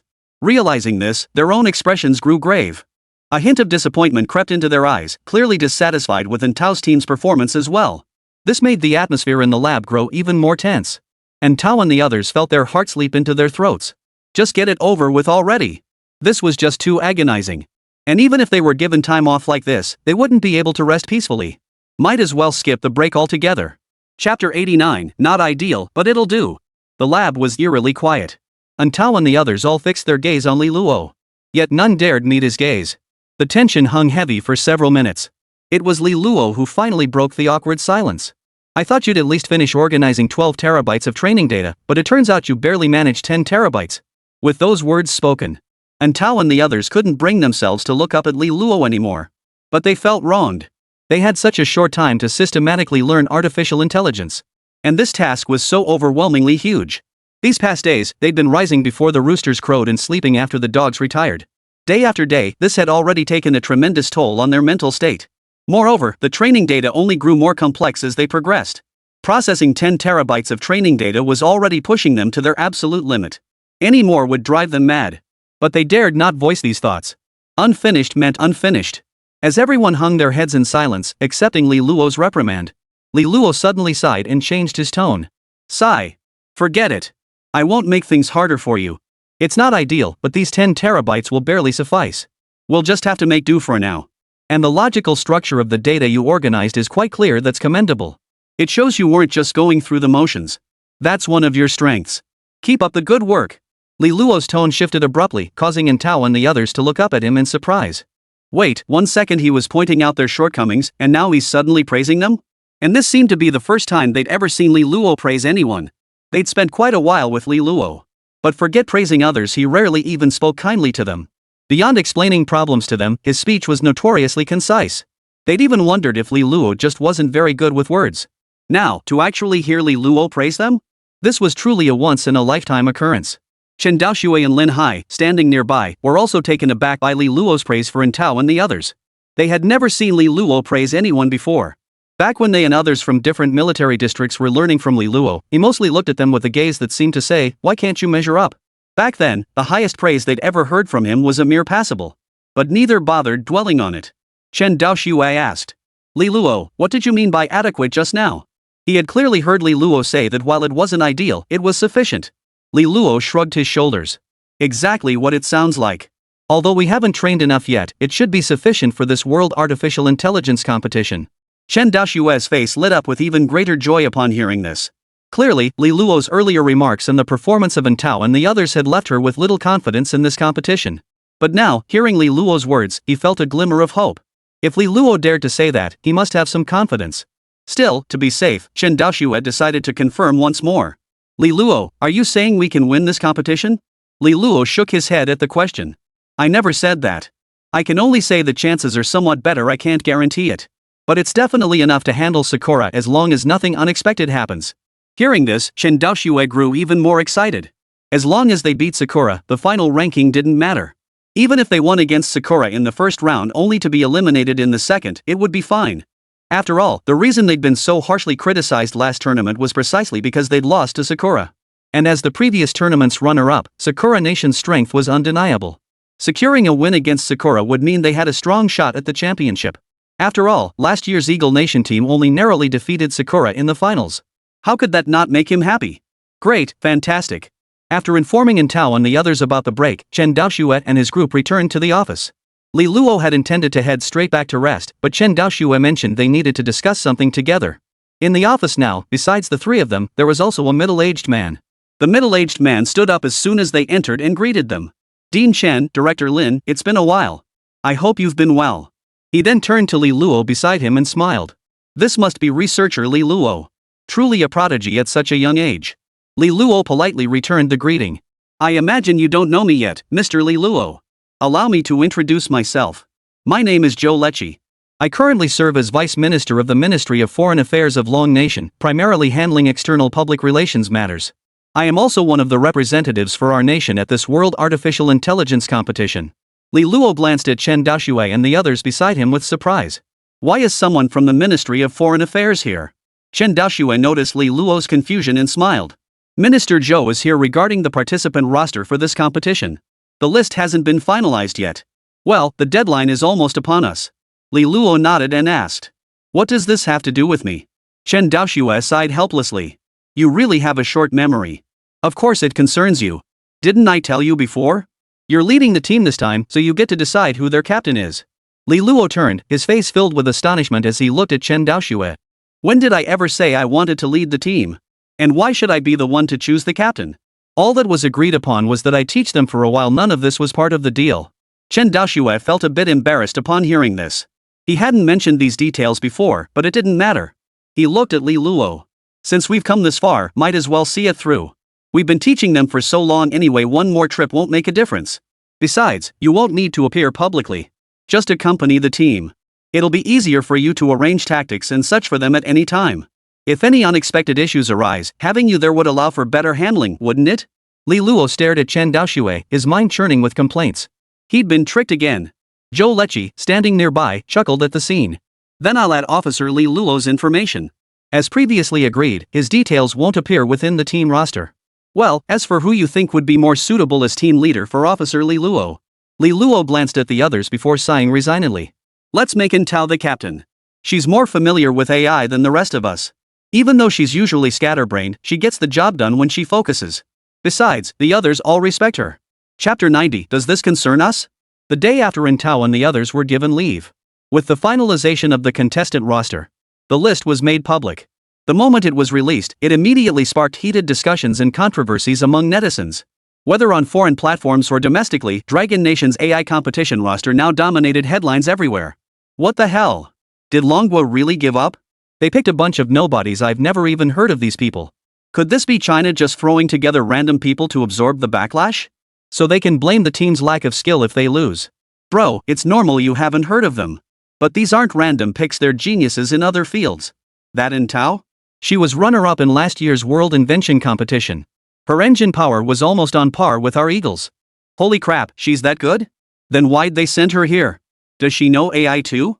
Reading these foreign comments about the Dragon Nation team on the official forum, many Dragon Nation netizens were equally puzzled. Some recognized names like Entao. Hailed as Longguo's youngest prodigy, she joined the Longwei Academy of Sciences at just 23. Moreover, she secured a strong second place in her very first world-class competition. Each of these achievements highlights her exceptional talent. Yet this very person now faced intense online scrutiny. Does she even really know AI? I heard she only studied physics. This is artificial intelligence, it's not just about being smart. Why not just send last year's team members? They're definitely better than this bunch. These guys are either nobodies or not even AI researchers. This is ridiculous. Exactly. Sending this team to an international competition is just asking to embarrass ourselves. If we're sending this group, we might as well not compete at all. They'll get knocked out in the first round anyway, why waste the time and effort? At that very moment, in the office of Lin Hai, head of the Military Region's Research Department, as he scanned the online commentary, Lin Hai's frown was so deep it could trap a mosquito. He had anticipated that the release of this list would inevitably spark discontent among many netizens. He never imagined the backlash would be this intense. After all, Tao and the others were still young. Moreover, they were rising stars in the new generation of China's scientific research community. If online backlash caused them psychological distress, the cost would far outweigh any benefit. Realizing this, he immediately contacted Chen Daoxue to check on Tao and the others. This matter demanded his full attention. Half an hour later, Chen Daoxue rushed into the office of Lin Hai, the head of the research department. He looked at Lin Hai with confusion. What's the urgency in summoning me here? Lin Hai's expression was grim as he turned his computer screen toward Chen Daoxue. Take a look for yourself, old Chen. Chen Daoxue, puzzled, turned the computer screen to look. The moment he saw it, his expression darkened considerably. His fists clenched tightly. Anger simmered beneath the surface. Didn't Tao and the others see it? Lin Hai shook his head solemnly. We don't know for sure, but they probably did. After all, they've been off work these past couple of days. Once they go online, they're bound to see this. Chen Daoxue's expression darkened instantly. He hadn't anticipated the sheer volume of malicious comments online targeting Tao and the others for participating in this competition. Sigh. He sighed. Chen Daoxue said in a low voice. Bring them over. Lin Hai nodded upon hearing this and asked again. Should we bring Li Luo along too? Chen Daoxue pondered briefly before shaking his head. Forget about Li Luo. He probably won't get involved in this sort of thing. We'll handle this matter ourselves. Alright. Sometime later, Tao and the others entered the office, yawning and sporting dark circles under their eyes. Seeing their exhausted state, Lin Hai immediately guessed they hadn't gotten any rest. And the reason for their lack of rest was undoubtedly the online backlash. At this thought, Lin Hai's expression darkened further. Even Chen Daoxue beside him now wore a solemn expression. When Tao and the others entered and saw the expressions on their faces, they instantly grew tense. Wait, what's going on? Why did these two suddenly call them over? What could they possibly want? But now that they're here, why does everyone look so grim? They hadn't done anything wrong. Sure, they hadn't organized much training data, but that was all in the past now. Li Luo said it was sufficient, didn't he? Surely they wouldn't scold them again? We didn't do anything wrong, did we? Didn't you guys do anything? Tao and Lin Hai spoke simultaneously. The two exchanged a suspicious glance before speaking in unison again. No. Both of them froze in disbelief. What the hell was going on? Especially Tao. What did she mean, nothing was wrong? If anything was going on, it should be with Lin Hai and his group.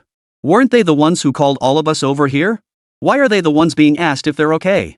Lin Hai sensed things were taking an unexpected turn. Shouldn't Tao and the others be reeling from the online backlash, unsure of what to do? Why did they seem fine, aside from looking a bit tired? Puzzled, Lin Hai turned to Tao and asked. Shaoan, have you guys been online lately? Tao and the others exchanged glances before shaking their heads in unison.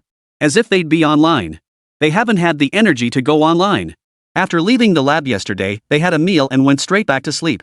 If someone hadn't just come to tell them that Lin Hai was looking for them, they'd still be asleep right now. Where would they find time to surf the web? They're dead tired, how could they possibly surf the web? Seeing this, Lin Hai breathed a slight sigh of relief before continuing. Here's the thing, Shaoan. As you know, the list for this World Artificial Intelligence competition has been announced. Right now, quite a few netizens have strong opinions about your participation. So I'm just giving you a heads up. Upon hearing this, Tao looked at Lin Haidao with confusion. Minister Lin, I'm afraid I don't quite understand what you're saying. Wasn't this list released ages ago? And what's this about netizens having strong opinions about us? If they have opinions, so be it, what's it to us? It's none of our business, right? Lin Hai froze upon hearing this. He hadn't expected Tao to react this way. Chapter 91, This is nothing yet? Inside the office. Lin Hai stared at the others in surprise. He tried to catch a flicker of change on their faces. But he failed. They all looked at him with puzzled expressions. Clearly, they hadn't taken his earlier words to heart. This should have been a good thing. It showed that Tao and the others had strong mental resilience. But considering they hadn't seen the actual public opinion yet, Lin Hai still felt some concern. To prevent them from being overwhelmed once they saw it later, he decided to let them see it for themselves. Sigh. He sighed deeply, turning the computer screen toward them. See for yourselves what netizens are saying about you now. And Tao and the others crowded around to look. And Tao glanced at them before pulling out her own phone to read. She had no desire to huddle with those guys. They were still wearing the lab clothes from yesterday. It was obvious they'd gone straight to sleep after leaving the lab yesterday. Disgusting. The group raised their eyebrows slightly as they scanned the online comments. It wasn't because the insults were particularly harsh. Rather, and Tao and the others felt completely indifferent to them. In their eyes, this was like children bickering, utterly harmless. Lin Hai was taken aback by their unflappable expressions. Wait, are they all this resilient? Did they genuinely not care about what these netizens were saying? Aren't you even a little upset? Chen Daoxue asked from the side, equally puzzled. Even he felt angry after reading it. How could the people directly involved seem completely unfazed? After reading the comments, and Tao and the others looked at Lin Hai and Chen Daoxue with unchanged expressions. Upset? What's there to be upset about? We've heard far more insulting things than this. What's the big deal? Don't worry, Dean Chen, Director Lin. This is nothing to us. We won't be affected. Seriously, if they got upset over a few random insults from netizens, they would have gone mad long ago while sorting data in the lab. They wouldn't have lasted this long. Remember, while they were organizing that training data in the lab, they had Shao-Chi, the most toxic AI ever, constantly breathing down their necks. That's precisely why they only processed so little data. Without Shao-Chi's interference, they could handled at least another terabyte. Seeing the group genuinely unconcerned, Lin Hai felt a mix of puzzlement and relief. As long as they weren't swayed by the public outcry, that was all that mattered. Nothing else was important. Is there anything else, Minister Lin and Dean Chen? If not, we'll head back. We're still sleep-deprived. And Tao rubbed her bleary eyes. Lin Hai and the other exchanged glances before waving them off. That's all. Go get some rest. Rest well and prepare for the upcoming competition. After seeing them off, the two exchanged glances, their eyes brimming with curiosity. Weren't Tao and the others really that resilient? They weren't even upset. But that was a good thing, too. Meanwhile, Eagle Nation. Higgins looked at the young people before him with admiration. Hawthorne Burton, as our team captain for this tournament, I expect you to lead our Eagle Nation squad to victory just as our previous captain, Erica, did last season. I won't let you down, Mr. President. Senior Erica has always been someone I deeply admire and strive to emulate. What she achieved, I believe I can too. As he spoke, Burton's gaze shifted to the woman beside him. Higgins nodded with satisfaction, then glanced at the woman who had remained silent throughout. She was the Erica they spoke of. Originally, Burton wasn't supposed to be captain. That role belonged to Erica, the previous team leader. But Erica had declared the competition utterly pointless and refused to participate. With no other choice, the original deputy captain, Burton, was promoted to captain. Here are the participant lists for the other nations. You can familiarize yourselves with the opponents. An assistant handed several stacks of intelligence files on the competing teams to Burton. Burton took the documents, glanced at them, then casually tossed one stack aside. Higgins shot Burton a puzzled look, clearly baffled by this action. Burton explained. Sir, you may not be aware, but I discarded the Dragon Nation team's roster. They pose the least threat to us in this tournament. You might not know this, but in the last tournament, the Dragon Nation team was eliminated outright by the Cherry Blossom Nation in the first round and suffered a crushing defeat at that. This time, Dragon Nation seems to have given up entirely. Their entire roster consists of unfamiliar faces. The only recognizable name isn't even from the AI field. So I'm convinced they're just here to make up the numbers. They'll be out in the first round again, guaranteed. Higgins frowned slightly upon hearing this. He had heard about Dragon Nations lagging behind in AI. After all, it had been quite the hot topic online recently, even he was aware of it. But based on his understanding of Dragon Nation, they would never resort to such self-sabotage. Yet this roster couldn't be faked, it had already been submitted. Even if their Eagle Nation wanted to change participants last minute, it wouldn't be easy. And especially not for Dragon Nation. Don't forget this competition was being held right here in their own Eagle Nation. After some thought, Higgins decided to give Burton a gentle reminder. Ahem. He cleared his throat and turned to Burton with a serious expression. Burton, this competition carries immense significance. I expect you to deliver a satisfactory result. Burton nodded solemnly in response. Yes, sir. Leaving White Castle, Burton looked at Erica with brimming confidence. Erica, I'll prove to you that what you can do, I can do too. Only I am worthy of you. So, if possible, after we win this championship, would you consider dating me? Erica turned to look at Burton and sneered. Burton, do you know why I've always looked down on you? Burton looked at Erica in confusion. You're too arrogant, just like how you're looking down on the Dragon Nation team this time. Dragon Nation has always been our Eagle Nation's greatest adversary. Even the president dares not underestimate them. What gives you the right to look down on them? Do you truly believe Dragon Nation is that backward? True, their performance last tournament was unimpressive, and this time they're fielding newcomers. But newcomers are often the most unpredictable. I hope you don't crash and burn when the real competition begins. Chapter 92, That Aggressive? The day before the World Artificial Intelligence competition arrived, Li Luo and his team had already arrived in Eagle Nation. The competition venue was traditionally held in the country of the previous champion team. Since Eagle Nation won last year, this year's venue was also set in Eagle Nation. However, since its inception, this competition had always been hosted in Eagle Nation. Firstly, the World Artificial Intelligence Association was headquartered in Eagle Nation. Secondly, Eagle Nation had dominated the championship title without exception. Much like their nation's unchallenged supremacy in table tennis, they had never tasted defeat. At this moment, Li Luo was being supported down by Tao. He couldn't help it, he suffered from motion sickness. Tao had initially considered carrying him down. After all, this was the first time she'd seen him in such a state. Though Li Luo was usually strict with them, his age was undeniable. He was just a kid, and Tao simply couldn't stay mad at him. Right now, Li Luo glared at Lin Hai, who had accompanied the team, his eyes filled with resentment. He knew Li Luo got airsick and couldn't fly, yet Lin Hai insisted on bringing him along. Meeting Li Luo's resentful gaze, Lin Hai instinctively looked away. To be fair, they insisted on bringing Li Luo along only to have him serve as a last-minute backup. As for his motion sickness, they genuinely forgotten about it. After leaving the airport, the group headed straight for the hotel arranged by the organizers. Li Luo just wanted to get to the hotel and rest properly. By the time they arrived at the hotel, teams from other countries had also started arriving. At the entrance, Lin Hai bumped into an old acquaintance. It was the team from Bear Country. Their leader, Roski, had maintained good relations with Lin Hai, Chen Daoxue, and other veteran Chinese researchers. Roski greeted Lin Hai upon seeing him. "Old Lin, long time no see." Lin Hai smiled back at Roski. "Roski, it has indeed been quite a while since we last met. What brings you here?" Lin Hai knew Roski well enough. How to describe this fellow? While not quite Chen Daoxue's caliber in research, he was still on par with him. But then, the Bear Nation was generally weak in this field. Roski was already the top figure in the Bear Nation's scientific community. Yet this guy was just like Li Luo, no, even more extreme than Li Luo. Li Luo simply didn't want to deal with administrative matters, but he still had genuine interest in research. Roski was different. The guy had no interest in anything. His sole ambition was to lie low and be a slacker. If it weren't for the Bear Nation occasionally forcing him to act, he might not set foot in a lab even once a year. Yet despite this, his research level still didn't fall short of Lin Hai's. This was precisely what Lin Hai envied. Roski sighed. "Lin, cut it out. I was planning to visit your White Dragon River in Longwa, but you know what? Before I even got there, they snatched me to be their slave labor." Lin Hai couldn't help but chuckle at this. Just then, Roski noticed Li Luo and scratched his head curiously. "Lin, why'd you bring a kid along?" Lin Hai smiled at the question. "Just brought him along for fun. The kid kept throwing tantrums at home, so I had no choice but to bring him." Li Luo couldn't care less about Lin Hai taking advantage of him right now. All he wanted was to rest. But he knew this kind of socializing was unavoidable. For now, he could only lean against Tao with a face that said he'd rather die than endure this. Just as the two were chatting animatedly, a sarcastic voice cut in from the side. Well, isn't this last year's tournament champion and third-place finisher? Are you two exchanging tactics here? Ha ha ha. Ah, Mr. Kim Junhan, you're mistaken. They're probably discussing where to go play the day after tomorrow. After all, their matches should conclude tomorrow. Ha ha ha ha.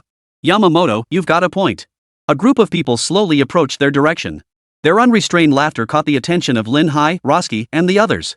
Turning toward the sound, they saw two teams walking over. The two teams were officially the Sakura Nation team and the Bamboo Nation team. Roski couldn't help but curl his lip at the sight of the two leading figures. He didn't want to acknowledge them at all. Lin Hai felt the same way, not giving the pair a second glance. They were nothing but two clowns. But precisely because of their indifference, the two men interpreted it as Lin Hai and Roski backing down, emboldening them to push their advantage further. "Minister Lin, we hope you won't face the big Sakura team in the first round again this time. Otherwise, if it turns out like last season, we'd be in a bit of a pickle. Speaking of last season, we really do owe your Dragon Nation team an apology.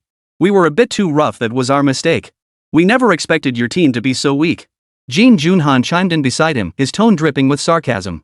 "Yamamoto-kun, no need to rub salt in the wound. What if they get upset?" The moment those words left his mouth, the teammates behind them all burst into loud laughter. Amidst this raucous environment, even though Li Luo was exhausted, he felt no trace of sleepiness now. Tao noticed Li Luo's slightly furrowed brow and frowned herself. Partly because Li Luo was being disturbed, partly because these two were just too annoying. Just as she was about to speak, several other teammates nearby spoke up first. Oh, I was wondering who it could be. Turns out it's the cherry blossom country living the good life and the Koreans who want everything.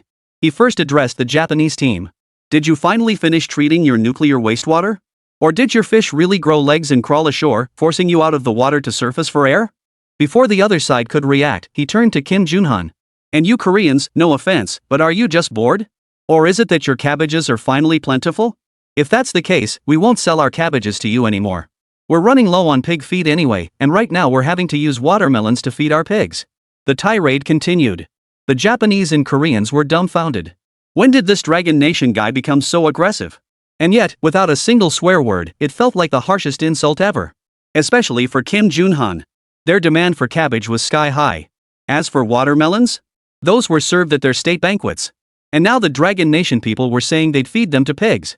Roski, watching the scene unfold, stared at Lin Hai with wide eyes, his mouth agape. His expression silently asked what was going on. Lin Hai gave Roski a smile but said nothing. He was baffled too. Ever since these people started learning artificial intelligence from Li Luo, they'd completely changed. Chapter 93, Deploying Troops? Hotel Entrance. The teams from Sakura Nation and Bamboo Nation were both stunned into silence by the verbal assault. For a moment, they didn't know how to respond. Why aren't you saying anything? Are you naturally taciturn? As these words were spoken again, Kim Junhan and his team finally snapped out of it. Faces flushed crimson, they glared viciously at the Dragon Nation team. Dragon Nation, you'd better hope you don't face us in the first round. Oomph. With that, they marched straight into the hotel.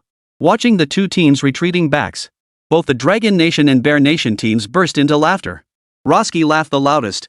He slung his arm around Lin Hai's shoulder and chuckled. Old Lin, your team members are something else. I like it, ha ha ha. Lin Hai's lips also curved into a smile. He hadn't expected Tao and the others to be so aggressive now. No wonder they'd been completely unfazed by the online backlash earlier. If they'd cared, they might have stormed online to confront those netizens directly. Though the annoying people had left, Lin Hai and Roski's original plans for conversation had been thoroughly ruined. They didn't continue talking and instead headed to their respective rooms. After returning to their rooms and tidying up briefly, Tao and the other team members received a message from Lin Hai asking them to come to his room. Inside Lin Hai's room. As the team leader, his room was undoubtedly the largest and the only one equipped with a small meeting area. He sat at his desk, waiting for Tao and the others to arrive. Opposite him, slumped in a chair with a thoroughly disinterested expression, sat Li Luo. All Li Luo wanted right now was to rest. He shared a room with Lin Hai, which naturally had 2 bedrooms. He had already collapsed onto his bed when Lin Hai forcibly pulled him up, insisting on strategizing and deploying tactics. He was speechless. What tactics? What deployments? After such a long flight, everyone was exhausted. Why not rest instead of messing with this nonsense? But Lin Hai paid no heed. Knock knock. A few knocks sounded, and soon Tao and the others appeared at the door of the small conference room. Lin Hai nodded at them and gestured toward the empty seats. Sit wherever you like. I called you here mainly to explain some rules and arrangements for this competition. Since this is your first time participating, you might not be familiar with the rules. The World Artificial Intelligence Competition's scoring criteria primarily focus on 3 aspects: intelligence level, learning capability, and autonomy. I won't go into detailed explanations, you should all be aware of these. Beyond that, I just wanted to discuss the main arrangements with you. By the time Tao and the others left the small conference room, several hours had passed. Li Luo finally felt liberated. The next morning, bright and early, Lin Hai dragged Li Luo out of bed once more. They arrived at the competition venue. The area outside was already packed with people. Without security personnel, the participating teams might have struggled to enter. Hey, who do you think will win this time? That's a no-brainer. Eagle Nation, of course. They've dominated the top spot for ages. Hard to say. Last time, Sakura lost by a hair. Maybe this time they can challenge Eagle Nation. You joking? If Sakura dares challenge Eagle Nation for first place, they must be tired of living. Inside the venue, all teams had arrived. 16 teams in total. Beyond the 5 major UN nations and the previous tournament's top 3, 8 additional spots were available. However, since Eagle Nation also placed in the top 3 last time, they received an extra slot awarded to a small allied nation. On stage, the host was introducing each team's members one by one. First to appear were the members of Eagle Nation. Ladies and gentlemen, please welcome our number 1 seed Team Eagle Nation. Under the spotlight, Burton, representing Team Eagle, walked from the players' area to the center of the stage. Hello everyone, I'm Hawthorne Burton, captain of Team Eagle. Clap clap clap. Burton's entrance instantly sparked murmurs and enthusiastic applause from the crowd. Where's Erica? Is she really not participating this time? No way. If Erica isn't here, doesn't that mean Eagle Nation's championship isn't secure? Burton's performance last year was just average, right? How did he become captain? At the Dragon Nation's preparation area. And Tao and the others were also puzzled by Burton's appearance. After learning they'd be competing in this tournament, they'd researched the teams from various nations. Besides Sakura, they'd scrutinized the Eagle Nation team the most. According to their intelligence, the Eagle Nation team's strongest player was a girl named Erica, not this Burton fellow. The group turned to Lin Hai with puzzled looks. Lin Hai shook his head. He too was unaware why Erica from the Eagle Nation wasn't participating this time. Center stage. Burton's expression darkened as the host announced directly. Alright, both teams, prepare yourselves. The contest begins immediately. 2 staff members promptly handed a USB drive containing 20,000 image sets to each team. Simultaneously, the giant screen displayed 20,000 images, each specially enlarged. Holy crap! 20,000 images sounded daunting enough. But seeing them all appear before everyone's eyes now made their vision blur. Thank goodness this was an AI competition. If they had to memorize and analyze this with their own eyes, even a deity descending to Earth wouldn't be able to pull it off. The entire screen was densely packed with images of varying colors, making it impossible to make out any details. Quiet, everyone. The contest begins now. The scenic spot we selected in advance is Victoria Falls. As the host's words fell, the entire venue fell silent. They all understood this was the most critical moment. Any noise from them could ruin everything. Even the audience felt an intense tension, despite not being on stage and having little connection to the contestants. Yet they all held their breath involuntarily, afraid to disturb the focus of those competing. Both teams immediately began processing and analyzing the images upon receiving the USB drives. Even the Korean team, fully aware they likely couldn't finish, didn't give up. They strained to analyze and process the 20,000 images. Their analysis, however, was purposeful. Since Victoria Falls was the chosen landmark, water-related elements were likely key. Thus, both teams prioritized images clearly showing water. And Tao's team, meanwhile, proceeded methodically with their image processing. Watching the team's choices, the live stream audience once again held their breath for the Dragon Nation. Prioritizing water-related images was undoubtedly the correct strategy. After all, neither team could realistically analyze all 20,000 images within 5 minutes. What is Dragon Country doing? Didn't they say the target was Victoria Falls? Since it's a waterfall, they should be looking for water first. What are they up to? Looks like they plan to compare every image sequentially, starting from the very first one. Are they out of their minds? What if the answer is buried deep in the pile? They're doomed. Who knows? But I'm still rooting for Korea. Even if they might not finish, their approach is undoubtedly the right one. This sentiment wasn't limited to the online livestream audience. Even the numerous live audience members watching both teams' choices shared this view. Even Lin Hai thought so. While he didn't believe Tao's approach was wrong, Korea's current strategy could potentially allow them to finish ahead of Tao's team. Of course, it was only a possibility. After all, no one stipulated that the captured image of the waterfall must contain water. Along with the quiet atmosphere at the venue came the rapidly passing time. The timer on the big screen had already ticked down 2 minutes, leaving only 3 minutes remaining before the 5-minute deadline. Chapter 119, found it. Bang! With just 2 minutes left, someone pressed the buzzer. All eyes turned toward the sound. There stood the Korean team captain, brimming with confidence at the answer station. His hand still hovered over the buzzer button. The audience erupted in a roar of astonishment. They themselves felt 5 minutes was barely enough. Yet Korea had chosen to submit an answer after only 3 minutes? Was this genuine confidence, or a ploy to unsettle the Dragon Nation team? Even Lin Hai stared in shock at the Korean team captain seated at the answer station. His gaze brimmed with disapproval. Why the rush? Couldn't you analyze it a bit more? Did you even finish analyzing all those pictures before blurting out an answer? What are you trying to prove? What's the harm in waiting a little longer? As Korea pressed the buzzer, the countdown timer on the big screen froze. And Tao and the others were now tense because of Korea's decision. They didn't know if the other team had actually found the correct answer. Regardless of whether they had, this interruption had disrupted their rhythm even if their answer was wrong.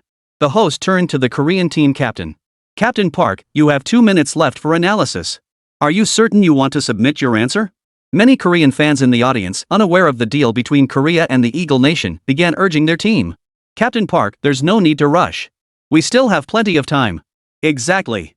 Captain Park, Dragon Country won't finish anyway. We can take our time. There are still so many images left to process and analyze. Better to play it safe. Faced with the kind words of the Kimchi Nation fans and the host, the Kimchi Nation captain showed not a shred of hesitation and confirmed immediately. I confirm. Seeing this, the host said nothing more. Alright, let's see which image the Kimchi Nation team chose and if it's correct. As the host finished speaking, a cropped image instantly appeared on the large screen. It was a distinctly recognizable image of a water surface. The waves were large and clearly formed by water cascading down from a height. This perfectly matched the characteristic of a waterfall. Seeing this, everyone held their breath. Even Lin Hai and Erica were tense. Lin Hai was worried, while Erica was surprised. The live audience watched intently. As the image gradually restored and completed, the first thing appearing before everyone was the outline of a waterfall. Clearly, the landmark in this image was indeed a waterfall. Every spectator felt intense anxiety. Especially those from Kimchi Nation and Dragon Nation. If they got it right, Kimchi Nation would set a new record. For Dragon Nation, however, it would be a devastating blow. If Kimchi Nation succeeded, it would mean Dragon Nation's elimination.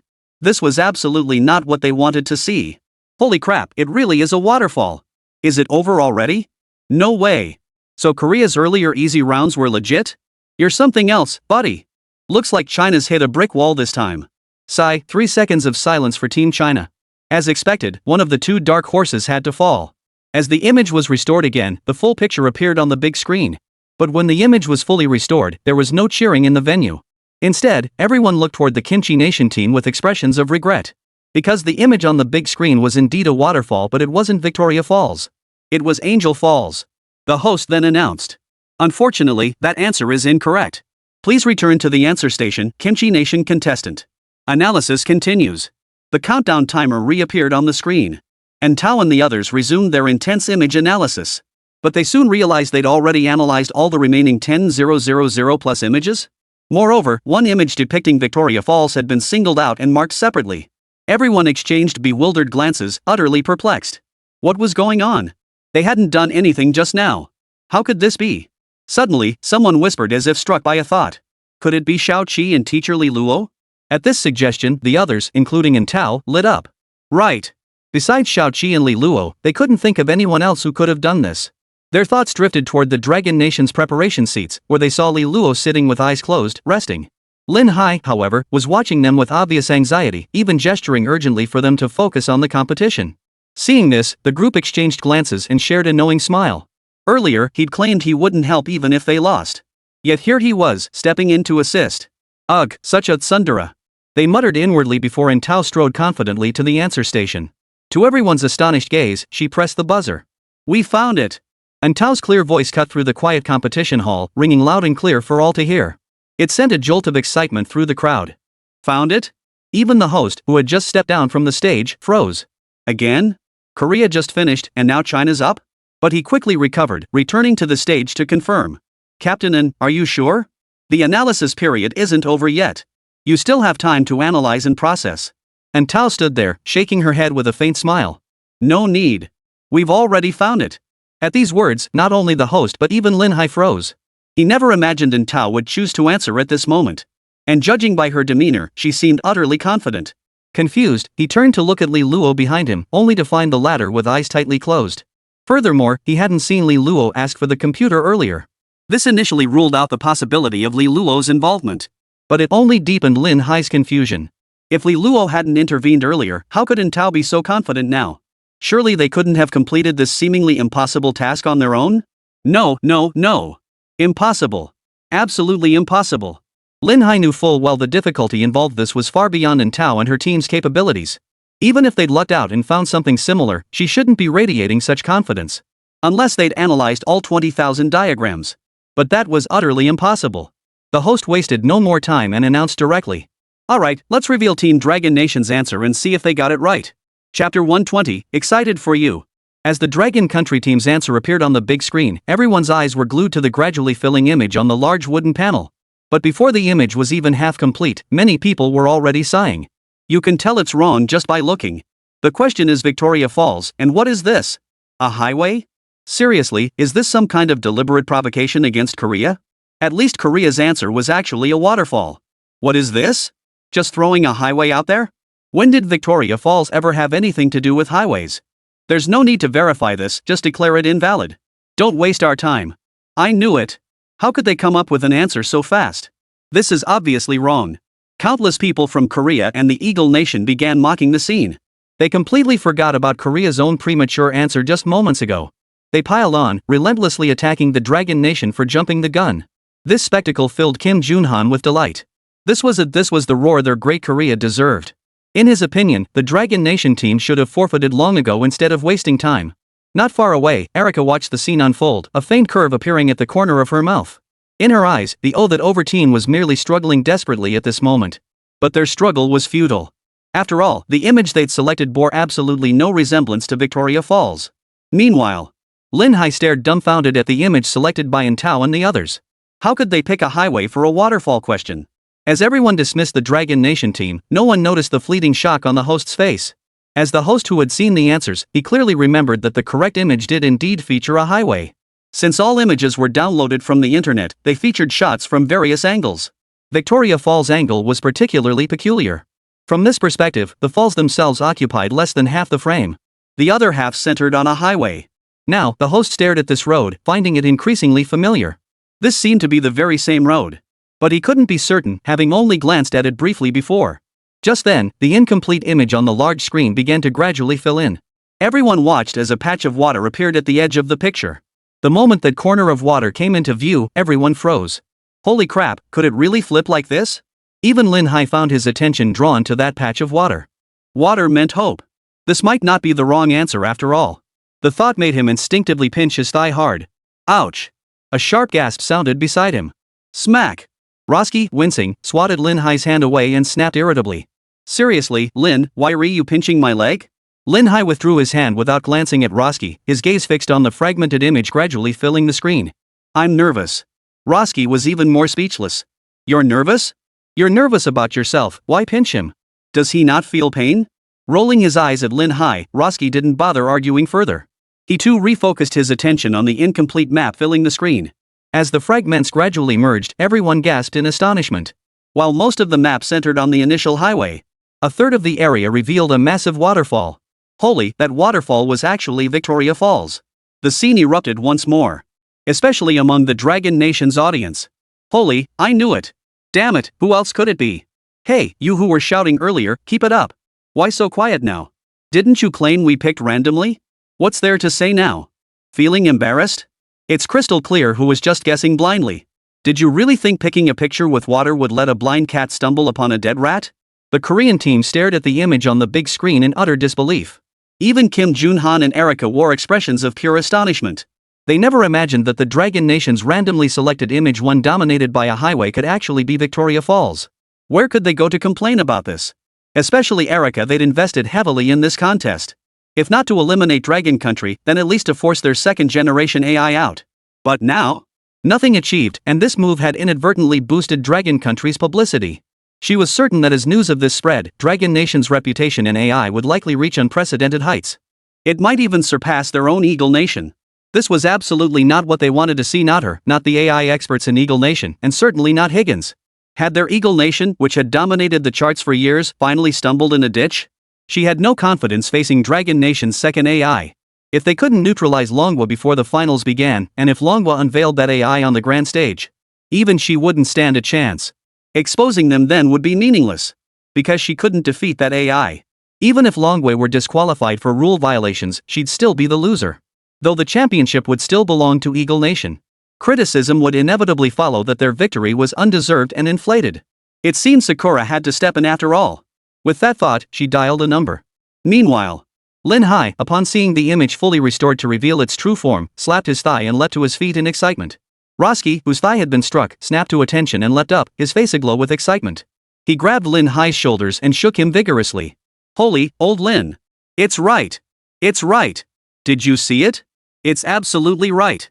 Roski's frenzied reaction left Lin Hai utterly bewildered, and he rolled his eyes at him. What the hell? Aren't we buddies? Our Dragon Nation team won. Why are you, a Russian team leader, so hyped?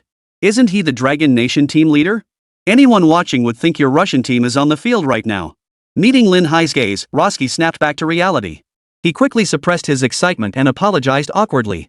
Ahem, I was just excited for you. Chapter 121, It's Not That Hard. As the image on the big screen was fully completed, the host recognized it. His gaze toward Intao was filled with shock. He took a deep breath, waved his hand toward the audience below the stage to signal for quiet, then looked back at Intao. Contestant Intao, are you certain this is the image? Without a moment's hesitation, Intao replied. I'm certain. Truthfully, Intao had been a bit worried at first. But they had no other options. Since that was the case, they might as well trust Xiao Qi and trust Li Luo. Congratulations to Team Dragon Nation, correct answer. As the host's words fell, the venue erupted once more into deafening noise. Only this time, the clamor was fueled by cheers and shouts of excitement. Holy crap, this is why we're the Dragon Nation. Damn, I'm uncultured, just gotta say awesome for everything. Honestly, don't know what else to say. I was genuinely scared stiff at first, but who knew we'd actually get it right? Dragon Nation rocks. Did we just set a record? Is this a world record? At this moment, Tao and the other team members felt much the same as the live audience. Only, they didn't show it. The host stepped up to the competition platform. Truthfully, no country had ever completed this challenge before today. I believe everyone here can attest to its difficulty. So I have a question for the Dragon Nation team, and I suspect not just me, but everyone present is dying to ask it. At this point, the host deliberately paused, causing the audience to grow restless. Why stop mid-sentence? What's the question? The host smiled faintly. Captain Tao, did you truly analyze all 20,000 images to arrive at this answer, or was it just luck? After all, luck is part of skill, don't you agree? The moment these words were spoken, the Dragon Nation audience, who had been cheering and shouting moments ago, fell instantly silent. Every pair of eyes fixed intently on the host. Meeting that intense gaze, the host instinctively took a step back. Those stares were genuinely terrifying, each one seeming capable of devouring him whole. But one couldn't blame the Dragon Nation viewers. His earlier words were simply too inviting for speculation. What did he mean by luck is part of skill? Was he implying that the Dragon Nation team had just gotten lucky, that they'd stumbled upon the correct answer by sheer chance? How could this not infuriate the Dragon Nation audience? They knew full well how difficult this challenge was. They'd been on edge the entire time. Now, after finally winning, he was suggesting it was all down to luck. How could they possibly swallow that? Even Lin Hai, who had been utterly ecstatic moments ago, now wore a dark expression. But before he could speak, Tao on the stage beat him to it. Host, are you implying we won this challenge purely by luck? The moment those words left her mouth, the host's face instantly drained of color. What could he possibly say? He couldn't admit that. If he did, he'd likely be torn to shreds by Longwa's people the moment he stepped outside, even here in Eagle Sauce Nation. Thinking this, he hastily shook his head in denial. No. Captain Tao, please don't misunderstand. I'm just curious, how did you manage to process and analyze these 20,000 diagrams in such a short time? Seeing the host's tone shift, Tao shot him a disdainful glance. Isn't that perfectly normal? This challenge wasn't particularly difficult to begin with. It's just that you all thought completing it within 5 minutes was hard. Don't forget, this was our own request. If we couldn't do it, why would we have asked for it in the first place? Tao's words sent shockwaves through the crowd once more. Arrogant. So incredibly arrogant. Yet not a single person in the venue dared to contradict Tao. Because it was true. Tao and her team had succeeded. And they'd even finished 5 minutes early. Roski watched the girl standing on the competition platform, his eyes filled with admiration. He recognized Tao, of course. He'd initially thought she was merely a genius on par with his student Hank, just specializing in a different field. But now it was clear he'd underestimated this girl from the Dragon Nation. For someone who had never formally studied artificial intelligence before to reach this level within a year was nothing short of astonishing. It also highlighted just how terrifying Tao's learning ability truly was. Thinking this, Roski glanced at Hank beside him, his eyes instantly filling with disdain. Hank froze under his teacher's disdainful gaze. Wait, what? Why was he being looked at like that? Tao remained unaware of the tension between teacher and student. Had she known, she might have felt embarrassed. After all, this competition had nothing to do with them. How many images had they actually analyzed?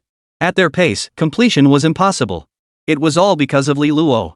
Thinking this, Tao instinctively glanced toward the Dragon Nation's preparation area. Li Luo remained seated with his eyes closed, leaning back in his chair. He'd been in this position since the match began, leading Lin Hai and the others to assume he'd fallen asleep. Watching the Dragon Nation team members radiating confidence on stage, the competitors from other nations could only offer admiration. The original challenge analyzing and processing 10,000 diagrams in 10 minutes had been adjusted by Korea to 10,000 diagrams in 5 minutes.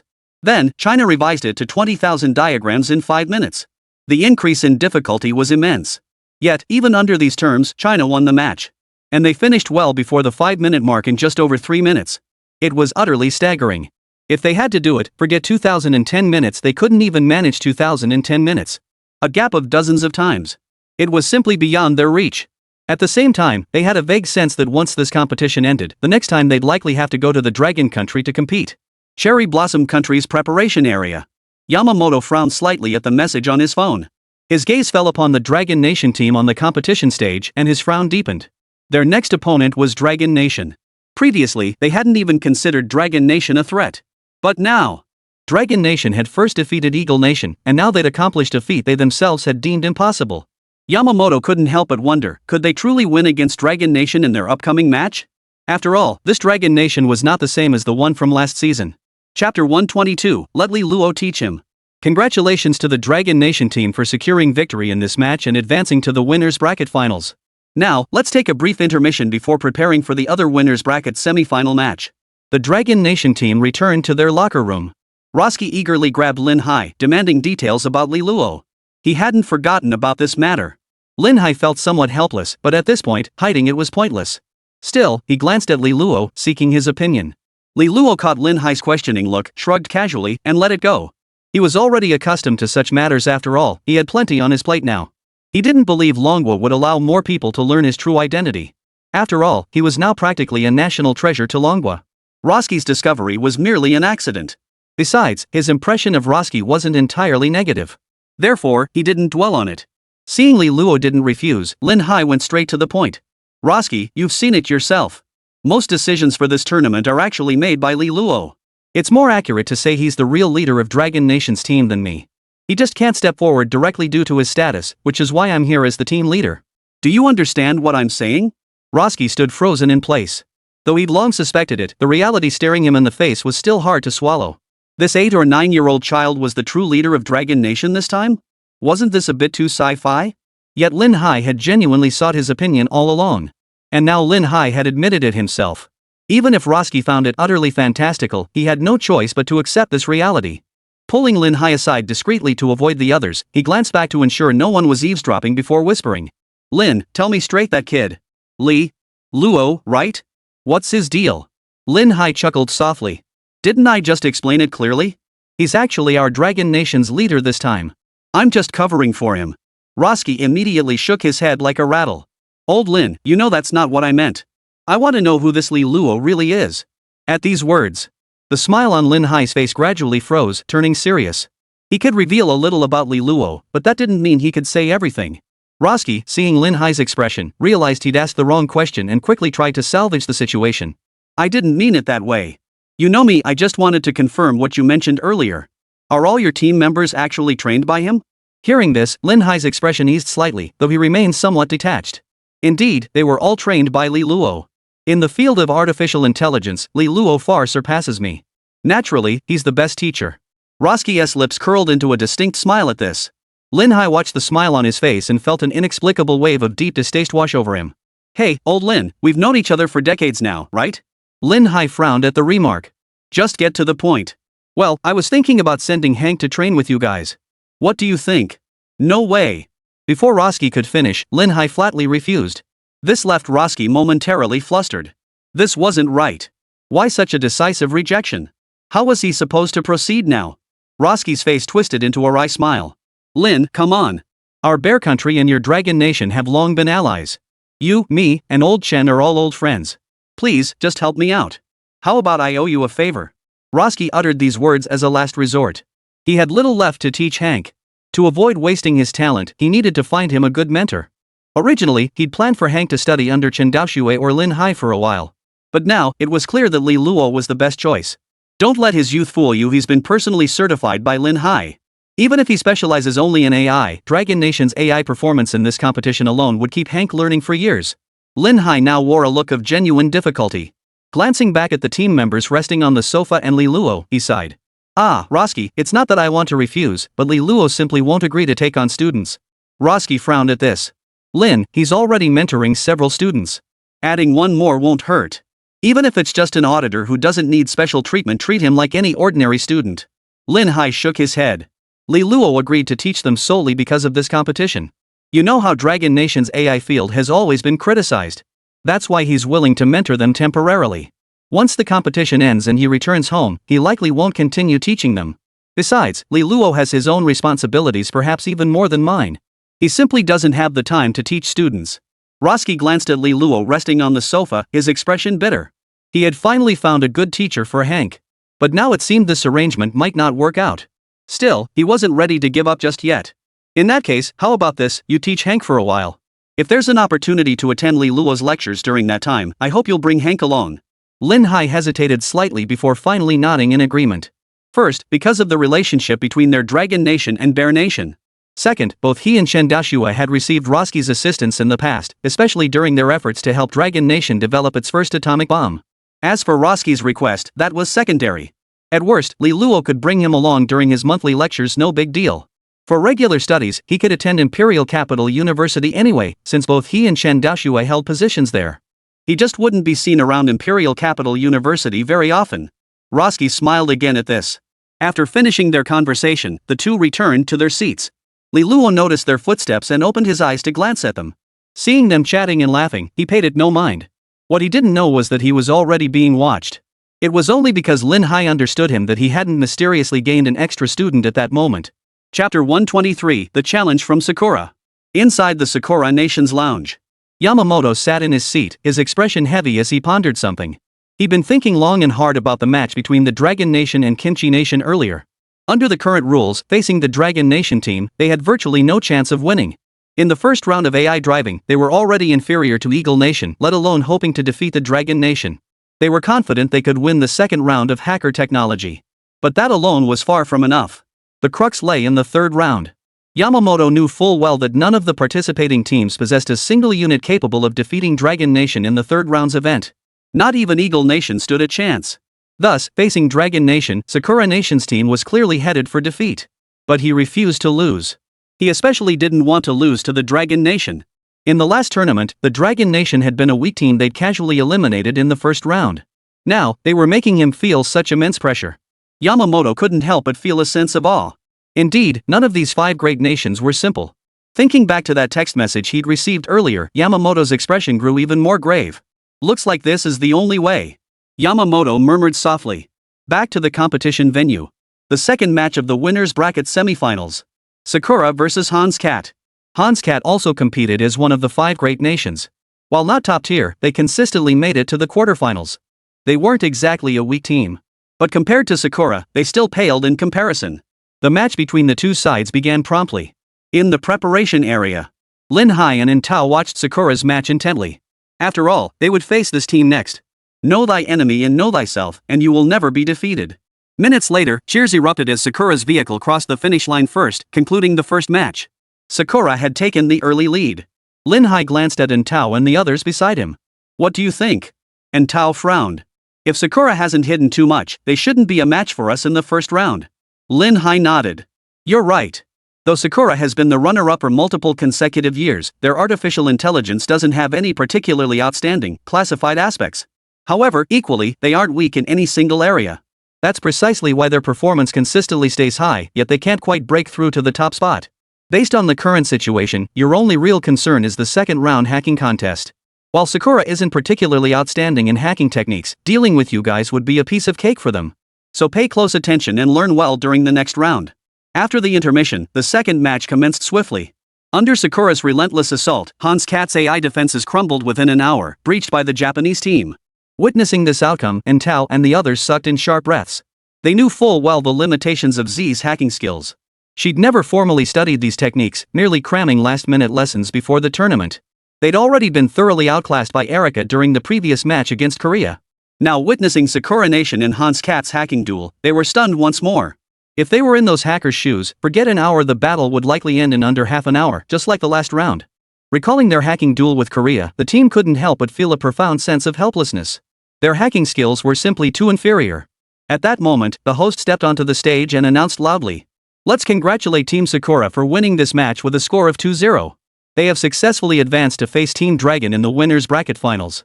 Next up is the showdown between the two teams in the winners bracket. Both the Dragon Nation and Sakura Nation teams have fought their way through 16 teams without a single loss. But now, one team's undefeated streak must end. Will Dragon Nation continue its dark horse run to the finals and face Eagle Nation once more? Or will Cherry Blossom Nation defend their top-tier status and meet Eagle Nation in the championship? Let's find out." The host's words ignited the crowd's fervor. Many spectators were now cheering and shouting in support of their respective national teams. On the Dragon Nation side, In Tao and the others now had their eyes filled with fighting spirit. Though they weren't a match for Sakura Nation in hacking skills, that didn't mean they would lose. On the contrary, their chances of victory were high. Just as Lin Hai was about to lead In Tao and the others back to the lounge to prepare for the upcoming match, Yamamoto, the team leader of Sakura Nation, suddenly appeared on stage.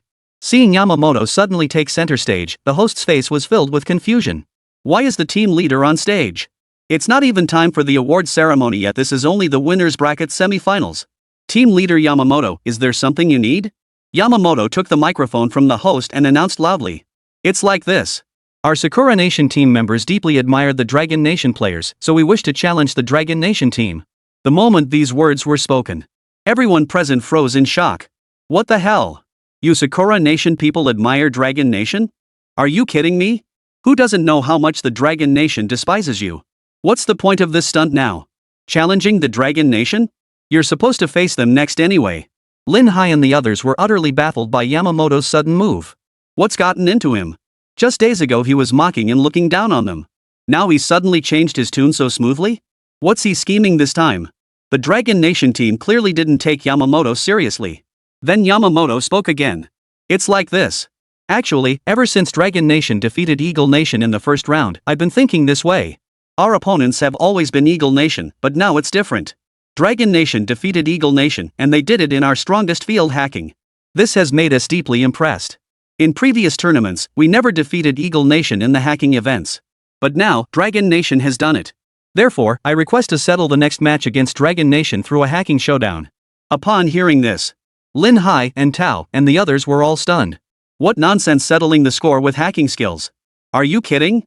They knew full well how their own hacking skills measured up. There was no way they could challenge Sakura using hacking techniques.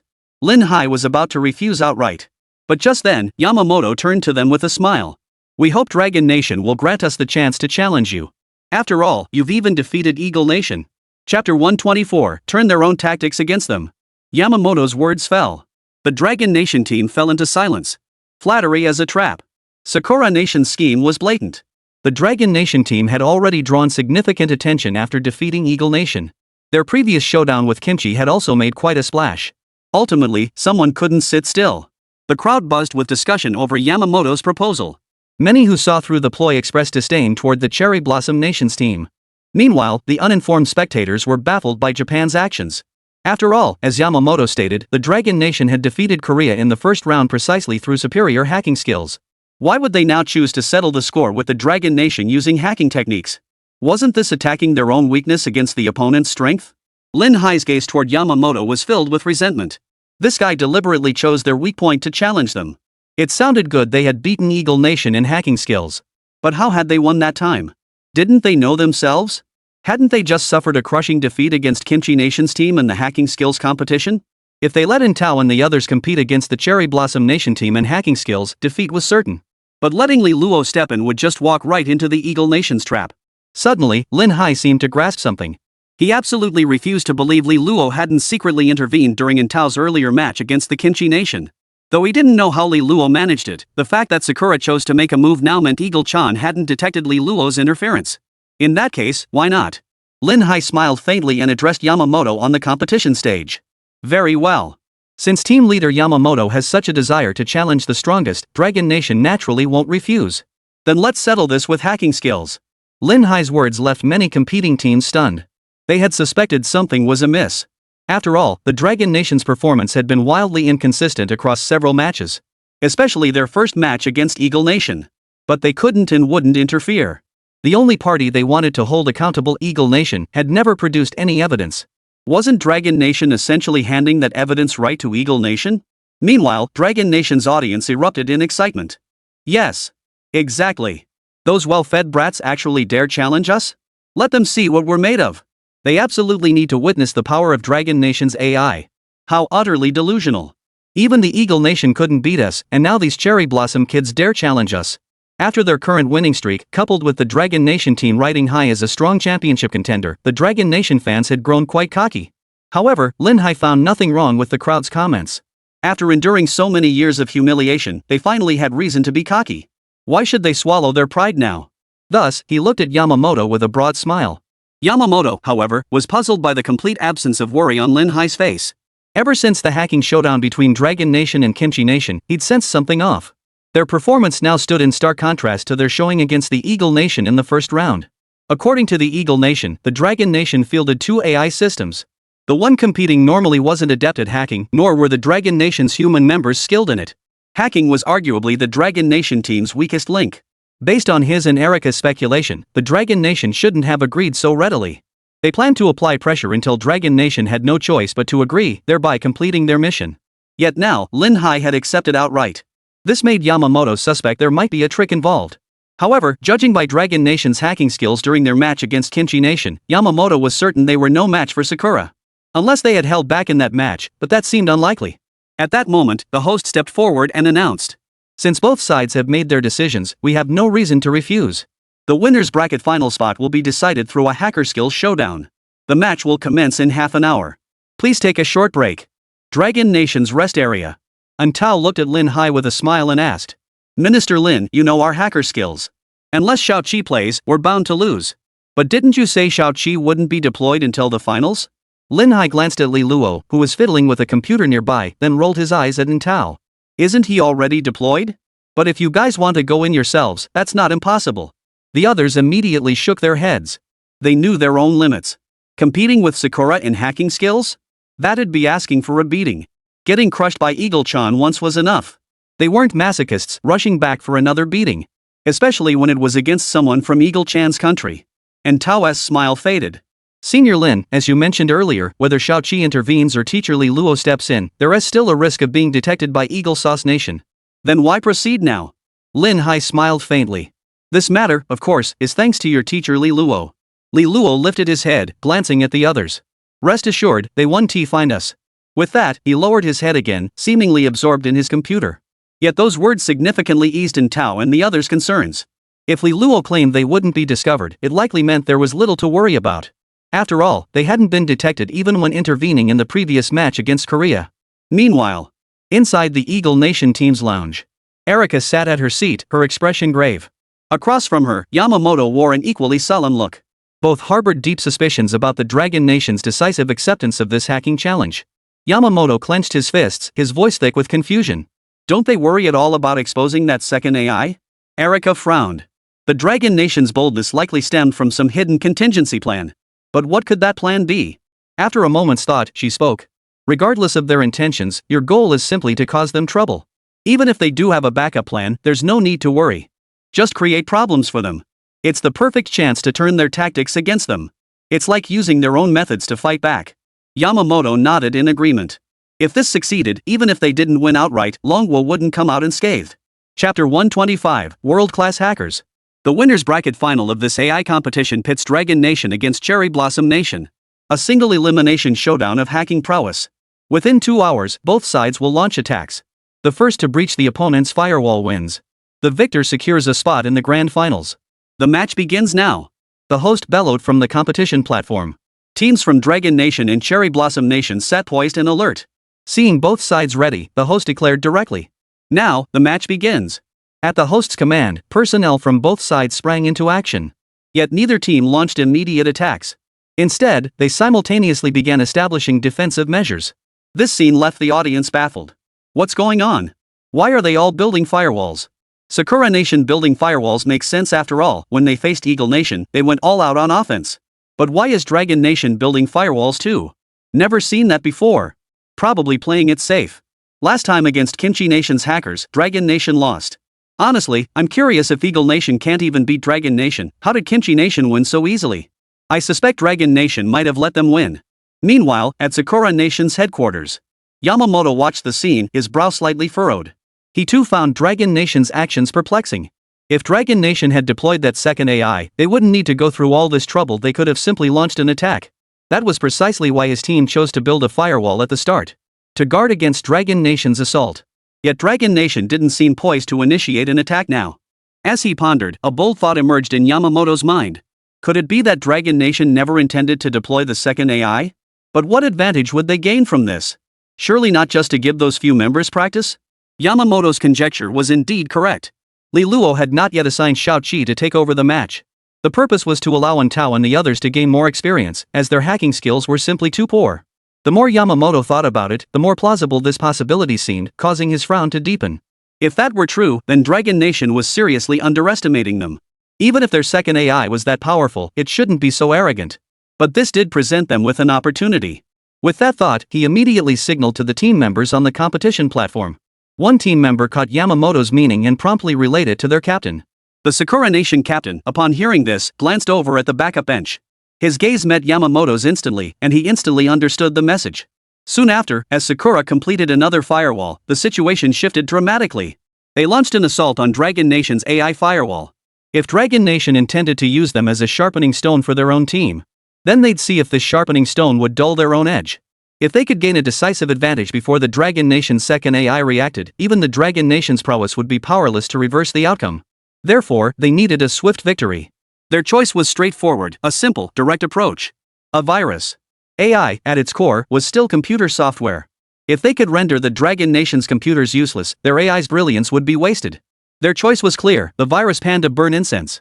Unlike other computer viruses, Panda Burning Incense possessed self-propagation capabilities, the ability to automatically infect hard drives, and formidable destructive power. It could infect not only system files like exe, COM, PIF, src, html, and ASP, but also terminate numerous antivirus software processes and delete files with the .go extension. All executable .exe files in an infected user's system were altered to display an image of a panda holding 3 incense sticks. Though Panda Burning Incense is an outdated virus, it remains their best current option. Even if they fail to directly disable the Dragon Nation's computers, resolving this virus won't be simple. Dragging it out until the deadline expires would be ideal. Even if that fails, it's far beyond the capabilities of their small team. Their second AI unit will inevitably have to intervene, at which point their mission will be considered complete. Of course, if they could prevent the Dragon Nation's AI from catching up altogether, that would be ideal. No time to waste. Sakura Nation's assault on the Dragon Nation began instantly. The speed of Sakura Nation's team members' fingers surged, a steady clatter of keys echoing across the room. On the large screen, the Sakura Nation team's interface began shifting rapidly. Countless programs appeared and vanished as tiny windows. Often, before one program fully closed, another window would pop up. In just a few minutes, the Sakura Nation screen was entirely covered by a sea of small windows. The live audience watching this scene felt their scalps tingle. Yet, a sense of anticipation also began to build. Finally, someone launched an attack. Meanwhile, on the other side, facing Sakura Nation's assault, Tao and her team remained unhurried in their defense. It was as if they weren't the ones under attack at all. This scene left the entire audience baffled. What are the Dragon Nation folks doing? Waiting to die? No idea. With defense like that, Sakura will break through in under 10 minutes. Stop messing around. I bet 50 cents on Dragon Nation winning. If this keeps up, my 50 cents will go down the drain. Many were utterly perplexed by Tao and her team's actions. After all, continuing like this meant certain defeat for Dragon Nation. Yet Tao and her team showed not a hint of panic, their faces serene instead. Why? Even Erica couldn't fathom Dragon Nation's strategy. Did they truly believe that second AI could turn the tide? The reason Tao and her team remained so composed was Xiaoqi. On the surface, it appeared they were under attack by Sakura Nation. But in reality, Xiaoqi had already hacked into Sakura Nation's AI system from the very start. She had merely held back to give Tao and the others more practice honing their hacking skills. They were indeed nearing their breaking point, but when they finally faltered, the defeat wouldn't be theirs. Because Xiaoqi would completely replace Sakura Nation's AI the instant they couldn't hold on any longer. Ultimately, this competition was about AI prowess. What did it matter if their computer firewalls were breached? With Sakura's AI gone, the winner was obvious. Chapter 126, The Fish Has Taken the Bait. Time ticked away, second by second. The firewall Tao and her team had built was gradually breached. This scene had the audience on edge. Especially some of the Dragon Nation spectators, who now wished they could jump into the fray themselves. Of course, that was just wishful thinking after all, the contestants on stage were their own countrymen. Meanwhile, the Sakura team members were all incredibly excited. Almost there. Just a little more. Almost. Off stage. Yamamoto watched the unfolding situation, his smile impossible to hide. He turned to Lin Hai beside him and chuckled. Team leader Lin, it looks like we've won this match. But don't be too discouraged. Maybe next time, or the time after that, you'll win it back. After all, hasn't your Dragon Nation always been known for fighting 100 battles and losing 100, yet persisting relentlessly? I hope to see your Dragon Nation team again in the next tournament. I'm really looking forward to it. Faced with Yamamoto's taunting words, Roski beside him couldn't hold back at all. He wasn't exactly known for his temper, and now the taunts were hitting him right in the face. Even though the insults weren't directed at him personally, he still felt a surge of anger and indignation. It was Lin Hai who stepped in to restrain him. With a smile on his face, he turned to Yamamoto and spoke softly. Mr. Yamamoto, are you so certain your team will win? What if you lose? After all, anything can happen. It's best not to be so absolute. Just like when we competed against the Eagle Nation, no one believed we could win either. But in the end, we still won. So, Mr. Yamamoto, it's best not to jump to conclusions until the very last moment. What if things go south? Yamamoto snorted coldly upon hearing this and turned his gaze to the situation on the field. At this moment, Entao and her team's firewall had dwindled to its final layer. And even that last line of defense was barely holding on under their desperate efforts. Witnessing this, Yamamoto's conviction only deepened. This match was already in Sakura Nation's hands. Given the current state, even if Dragon Nation's so-called second AI stepped in now, it would be too late. Thus, he faced Lin Hai's aggressive stance without a shred of fear. His gaze toward Lin Hai was filled with contempt as he sneered coldly. You really won't give up until you're at the end of your rope. But it won't last much longer. With that, he walked straight back to his seat and sat down. After Yamamoto left, Roski glanced at the current state of the battlefield. His brow instantly furrowed. The Dragon Nation team was now in a massive disadvantage, on the verge of losing the match at any moment. Lin, what's going on? Why aren't you moving? We're about to lose. If you don't act now, it'll be too late. Roski's voice was filled with urgency. Lin Hai glanced at the current situation upon hearing this. He knew Entao and the others could lose at any moment. But what could he do? Control over Shaoqi wasn't in his hands. He couldn't take the field himself. At most, he could seek out Li Luo. Thinking this, he turned directly to Li Luo, and Roski beside him also looked over. Both men spoke in unison. Li Luo, what should we do now? Li Luo glanced up at the large screen before lowering his head again, uttering only 3 words. Almost won. Those 3 words left both Lin Hai and Roski dumbfounded. Almost won? What did that mean? Who was about to win? Right now, they were being thoroughly dominated by Sakura. Surely Li Luo couldn't mean Sakura was about to win? They genuinely saw no hope of turning this defeat around.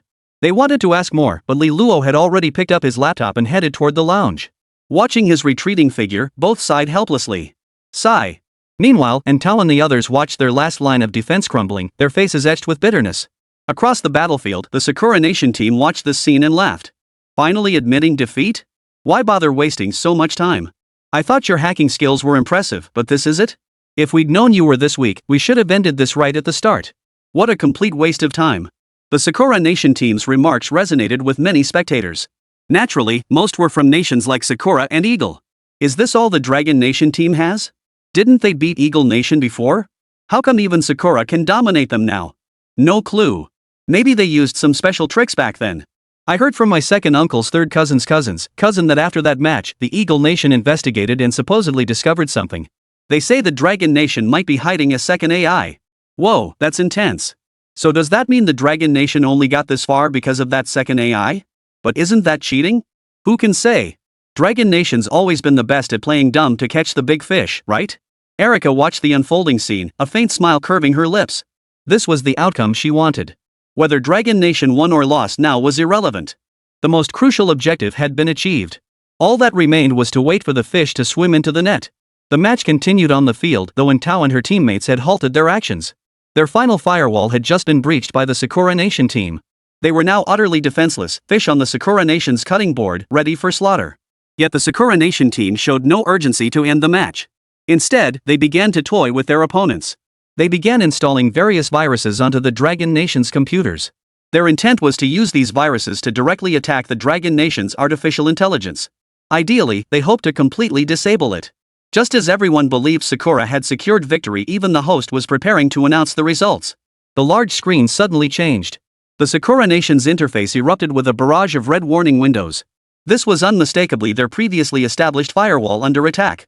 The abrupt shift left everyone on-site stunned. Even the live audience watched the scene with expressions of utter shock. Clearly, the sudden assault on Sakura Nation had everyone completely baffled. Only Erika showed no trace of surprise or shock. Instead, her face lit up with delight. The bait had taken the hook. Her plan had succeeded. This was clearly the second AI from Dragon Nation making its move. Now, if she could seize this leverage, Dragon Nation's results would be invalidated. With that thought, she grabbed the computer that had been prepared nearby. Chapter 127, They're cheating. Erika powered up the computer and began furiously typing away. Her goal, pinpoint the 2 distinct AI systems operating for the Dragon Nation. Meanwhile, every pair of eyes in the room was glued to the massive screen. The Dragon Nation's counterattack erupted like a beast unleashed after years of suppression, ferocious and deadly. Meanwhile, the Sakura Nation team, which had already infiltrated Dragon Nation's systems, had just finished sabotaging their computers. But just as they were about to breathe a sigh of relief, they were stunned to discover Dragon Nation's attacks against them were still ongoing. This moment left them all dumbfounded. Wait. Dude, we hacked your computers. How are you attacking us now? This scene also sparked astonishment among the audience. Holy crap, what's going on? Dragon Nation's computers were all black screened, so who's attacking Sakura Nation now? No idea. Could it be external hackers trying to disrupt the competition? You gotta be kidding me. At a world-class event like this? Only someone tired of living would dare cause trouble. Then how are they supposed to judge the results? Erika, who had been tracking the Dragon Nation AI nearby, heard the murmurs and curiously glanced up. How could anyone launch attacks with their computers blacked out? But that single glance made her jump to her feet. Her laptop, resting on her lap, crashed to the floor unnoticed as she gasped in shock. This can't be possible. Meanwhile, our unfortunate victims. The Sakura Nation team members were desperately trying to reinforce their defenses. But they discovered that no matter how much they fortified their firewall, it had absolutely no effect on the attacks. It was as if the attacks weren't coming from outside the firewall at all, but from within? What on earth was going on? Soon, the Sakura Nation team members also halted their actions. A massive dragon emblem materialized on the large screen. It was the emblem of the Dragon Nation team. Its symbolism was unmistakable. Everyone present was stunned by the dragon emblem. Could this truly be the work of the Dragon Nation? But how had they done it? Their screens were black and their team members hadn't done anything. What on earth was happening? This question took root in everyone's minds. Especially the Japanese team. They still hadn't grasped what had just transpired. Victory had been within their grasp, yet at that moment, their hands refused to obey. Not only did they refuse to swallow the cooked duck, they instead delivered 2 sharp slaps to their own faces. In the end, they practically handed the victory to the Dragon Nation on a silver platter. What the hell just happened? Where did that attack even come from? Question after question swirled in their minds.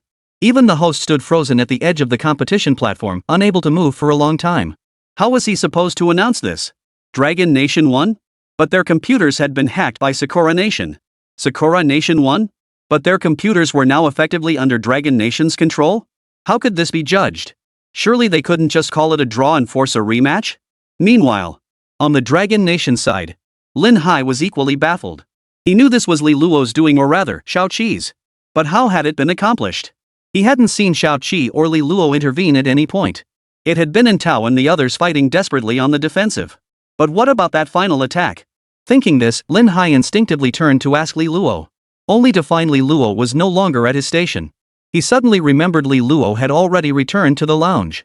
And it seemed he'd taken his computer with him. Recalling this, a possibility suddenly dawned on Lin Hai.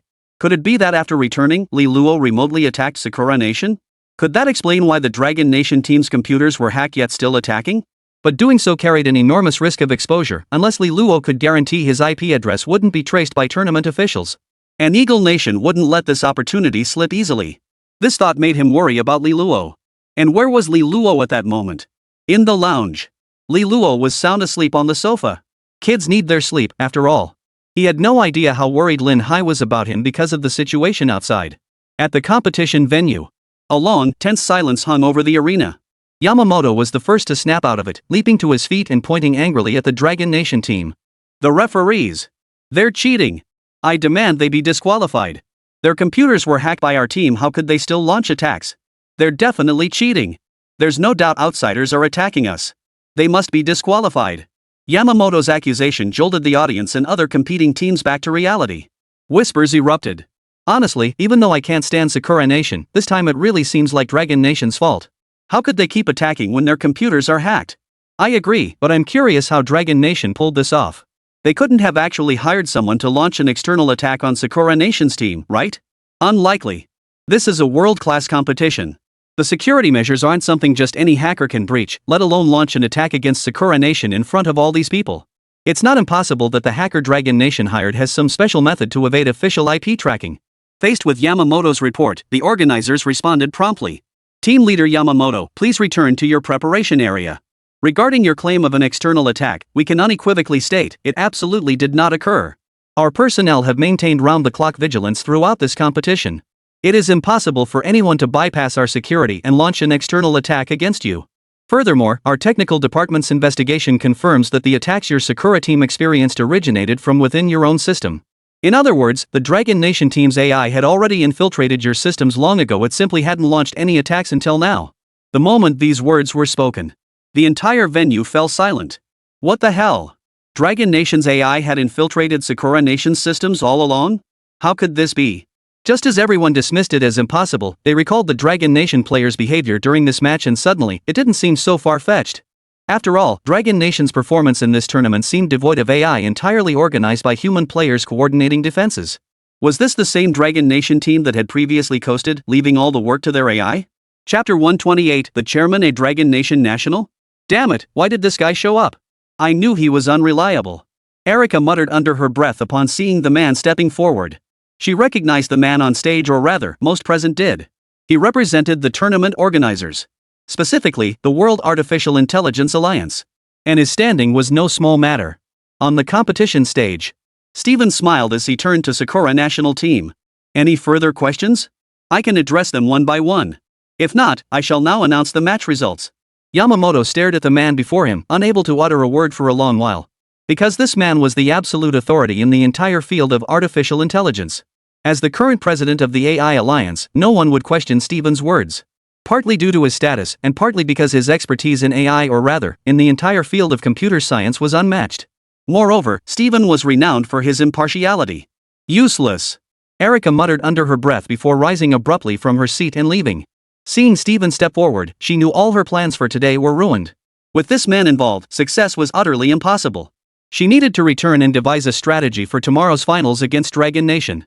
Relying on Dragon Nation's second AI to attack them now seemed unrealistic. There was simply no way to secure evidence. Take just now, for instance. If it had been obvious that invading Sakura country was achieved by using a second AI, she wouldn't have a clue when Manhwa had actually made their move. Not a single trace was left behind. This pressure was crushing her. And now Steven was stepping in to help him.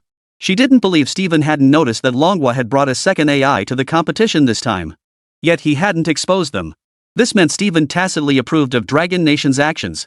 Meanwhile, as Steven explained the match's details, everyone finally grasped what had truly transpired. Turns out Dragon Nation had been toying with Sakura Nation from the start. They could have ended the match any time, but they didn't. Instead, it was Sakura Nation's team, the training house members, whose hacking skills were exposed. Yet Sakura Nation had remained utterly convinced of their victory. Alright, let us congratulate the Dragon Nation team on securing this match. Thus, the ultimate victor of the winner's bracket has emerged, Dragon Nation. Let's give them a round of applause. A wave of enthusiastic applause and cheers erupted in the venue. Yet every Dragon Nation spectator cheered for their team. This marked their nation's first ever outstanding achievement in the World AI Championship. The finals? In previous editions, such a feat would have been unimaginable. But now they'd done it. Though considered the least favored newcomers, they accomplished what many predecessors couldn't. This tournament placement would undoubtedly secure them a solid standing in the AI field. Team Hotel. Returning to the hotel from the competition venue, the excitement still lingered on Entao and the others' faces. Awesome! We finally made it to the finals. Now we won't have to worry about online bullying back home. You're absolutely right. That's exactly how it is. But that's just the beginning. Our goal is the championship. The teammates bantered and chatted among themselves. Lin Hai didn't bother with the players at this moment. The recent matches had just concluded, letting them enjoy themselves for a while was perfectly fine. After all, the most challenging matches for them were already over. Now, only the final match against this Cherry Blossom Nation remained. But that was no longer something that troubled him greatly. It wasn't that Lin Hai looked down on the land of the rising sun.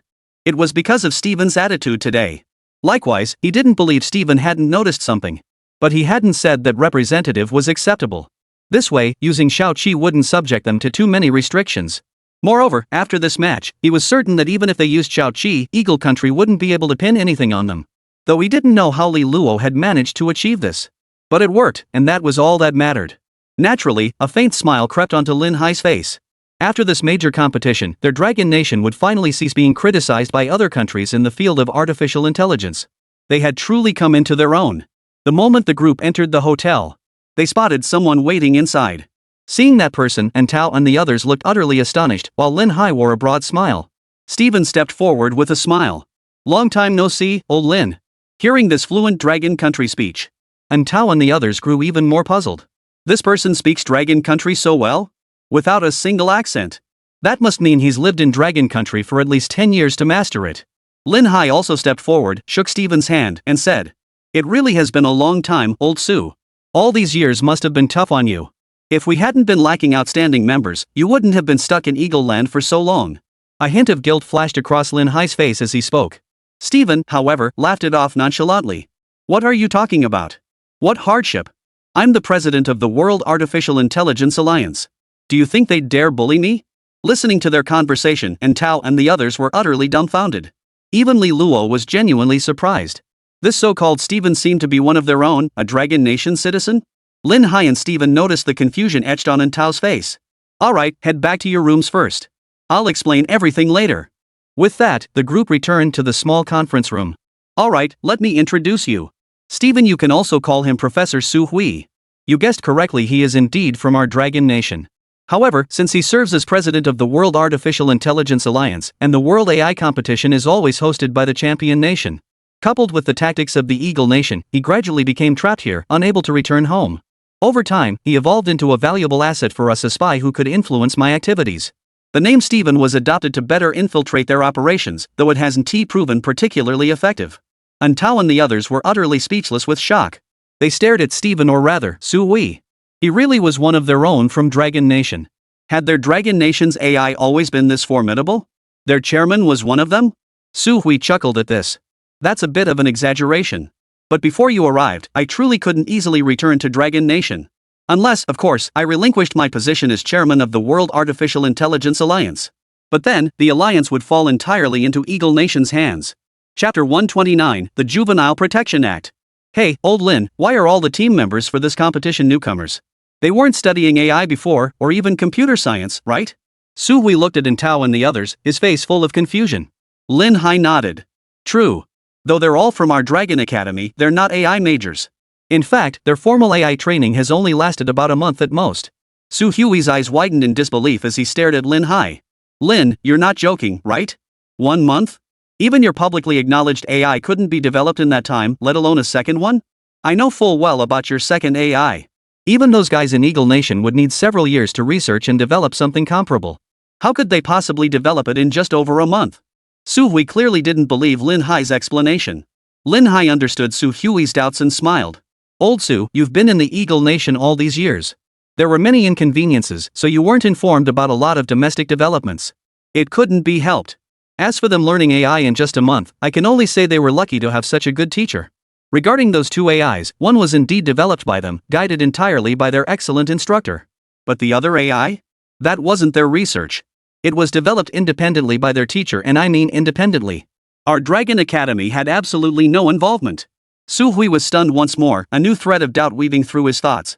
What was really going on here? He scanned Tao and the others, then shifted his gaze to the rest of the conference room. Besides a few team members, only he and Lin Hai remained, along with a child? Only then did Su Hui notice Li Luo, who had been silent the entire time. His face instantly lit up with curiosity. Su Hui had known about this minor account before the tournament began. Back then, however, he hadn't been aware of the Dragon Nation's current situation. So not only did he not inquire about specifics, he hadn't even contacted Lin Hai. It was only after seeing the Dragon Nation's chance at victory today that he chose to reveal himself. If the Dragon Nation could win this championship, then Eagle Nation would naturally lose its reason to keep him detained and prevent his return home. He'd grown thoroughly weary of his years in the Eagle Nation. Glancing at Li Luo seated before him, Su Hui shook his head. He felt he'd overthought it, just an 8 or 9-year-old child. How could it be possible? He turned to ask Lin Hai. Wonder who their teacher is, that old codger Chen Daoxue? Or that fellow Shi Ning? Or perhaps some rising star? Lin Hai chuckled at the question, deliberately playing coy. It's actually a rising star, and he's far younger than any of us. You've probably never heard his name either. His name is Li Luo. Su Hui showed no trace of shock at this news. Instead, his face lit up with delight.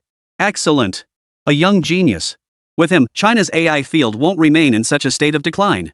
In a few years, he might even take over the responsibilities we've shouldered. But honestly, I've never heard of Li Luo. And I haven't seen any investigations into someone named Li Luo in Eagle Country either. Your secrecy measures are pretty solid. Hearing Su Hui's words, Li Luo glanced up at him briefly before quickly averting his gaze. He thought to himself. Take over your responsibilities? Are you kidding me? Who in their right mind would want that? Why would anyone voluntarily invite such misery? He was already fed up to the brim. Impossible. Absolutely impossible. Lin Hai, standing nearby, couldn't help but smile at Su Hui's words. You've heard of him? That's the real surprise. At best, how long had he even known Li Luo? Excluding the time spent in that village, it was barely 2 months. You're absolutely right. We do want him to take over our responsibilities, but... Lin Hai paused, then sighed. The problem is, he's not interested. We practically begged him just to take on these few students. Expecting him to take over our entire burden? That's going to be tough. And even if he were to take over, we'd have to wait at least 7 or 8 more years. Ha? Su Hui looked utterly bewildered. Forget whether Lin Hai mentioned willingness or not. Why the need to wait another 7 or 8 years? What, was the Dragon King supposed to return after 7 or 8 years? And from what Lin Hai implied, this Li Luo seems to be just as useless as Roski. Roski? That makes things even trickier. But what puzzled him more was Lin Hai's mention of 7 or 8 years. Su Hui looked at Lin Hai in bewilderment. Old Lin, I don't quite follow your logic. His willingness is one thing, but why must it be 7 or 8 years? Lin Hai chuckled at this, and Tao and the others nearby also flashed smiles. All eyes turned to Li Luo sitting beside them.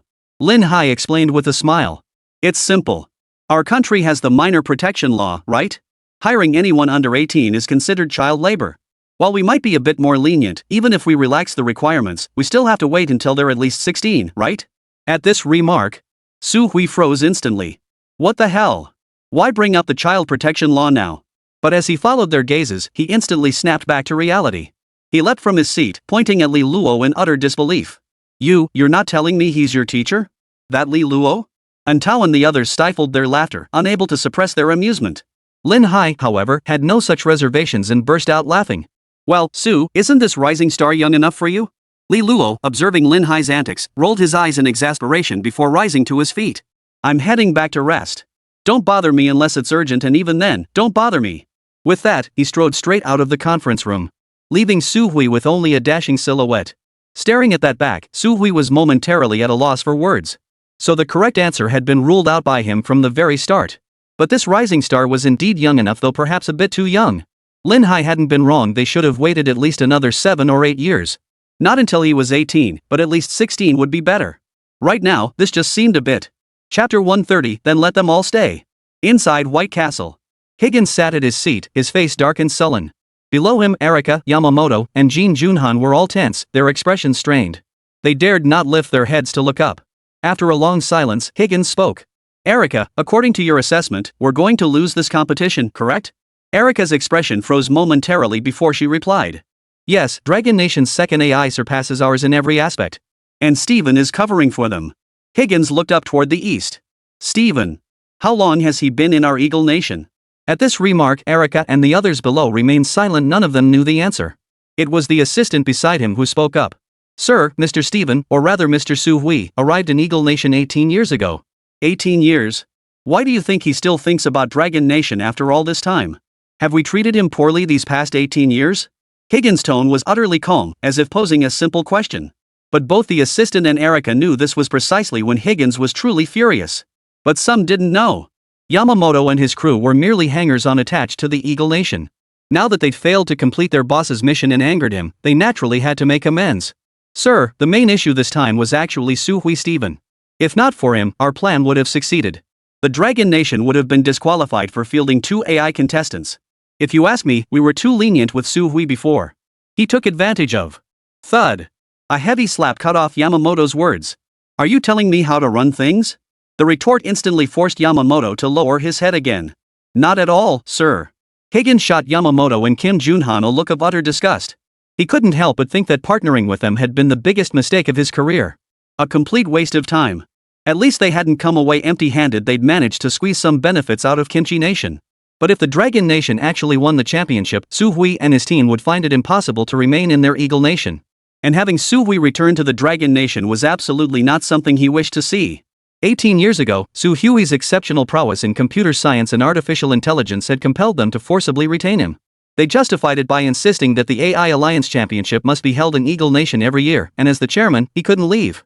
But if Dragon Nation won the championship, the next competition would have to be held there. Then Dragon Nation could use the tournament's location as an excuse to bring the chairman back home. Moreover, he was certain that once Su Hui returned to Dragon Nation, he would never come back. After all, Su Hui already possessed profound expertise in computer science and artificial intelligence. Add to that 18 years in Eagle Land, where Higgins granted his every request and provided him with top-tier research resources. They have no idea how far Su Hui's AI research has progressed now. But one thing is certain, it's absolutely terrifying. After all, they've been using an AI developed 8 or 9 years ago all this time. This alone shows just how terrifying Su Hui's expertise in AI has become. If such a figure were to return to the Dragon Nation, it would pose a significant threat to their Eagle Nation's international standing. Moreover, the Dragon Nation had already sent someone with deep knowledge of artificial intelligence this time. Thinking of what Erika had said, Higgins' frown deepened. He dismissed Yamamoto and Jin Junhan, keeping Erika behind, then turned to his assistant and asked, "Is that all the intel you gathered on China's contestants?" The assistant lowered his gaze, avoiding Higgins' eyes, and could only mutter a yes. "Erika, who among China's delegation do you think could be that unknown master?" Higgins refused to believe the AI pioneer wouldn't be listed on China's team roster. Erika frowned slightly at the question. She truly didn't know. She had scrutinized every member of the Dragon Nation team multiple times, yet found nothing unusual except for one child. But that child's information yielded nothing but useless details. Then again, what could an 8 or 9-year-old possibly uncover? What could he possibly do? "Still," she replied, "I haven't found that, but if we're talking about the strangest person among Longwa's delegation this time, I do have one in mind." "Oh? Who?" Higgins instantly perked up, his face brimming with curiosity as he looked at Erika. "Li Luo." "Li Luo?" Higgins tried to recall anyone named Li Luo among Longwa's delegation. But after thinking for a long time, he still couldn't remember who Li Luo was. So he began flipping through the files on the desk with growing curiosity. It took him a while before he found Li Luo's records. Li Luo, 8 years old? Seeing the age listed, Higgins froze in place. He looked at Erika with utter bewilderment. 8 years old? That's just a child.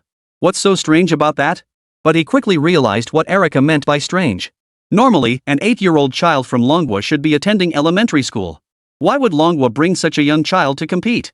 Even if it was for exposure, this seemed excessive. Yet to suggest this child named Li Luo was the second artificial intelligence developed for Longwa seemed absurd. He frowned at Erika. "Is there any other information regarding this Li Luo?" Erika shook her head. "Sir, this Li Luo appears to be an ordinary child. Nothing particularly unusual about him. But I saw him holding a computer on site, doing something with it. And that was right before the second Dragon Nation AI made its move." Higgins's brow furrowed deeply at this.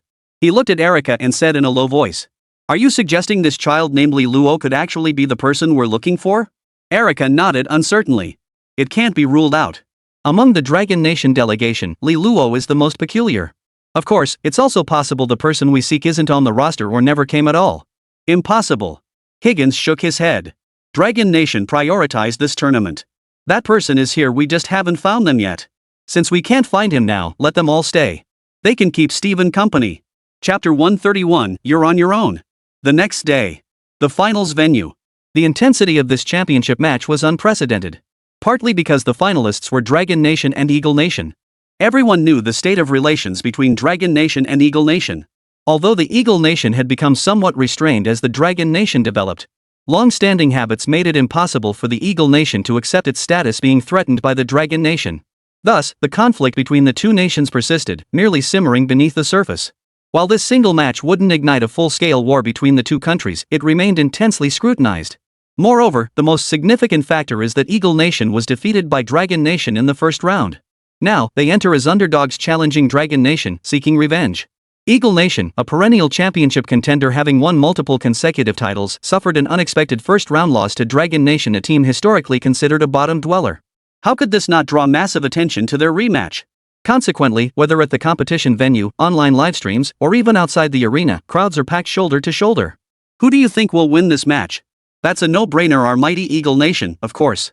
Could it possibly be Dragon Nation? They've always been near the bottom before, this time they just got lucky. Not necessarily.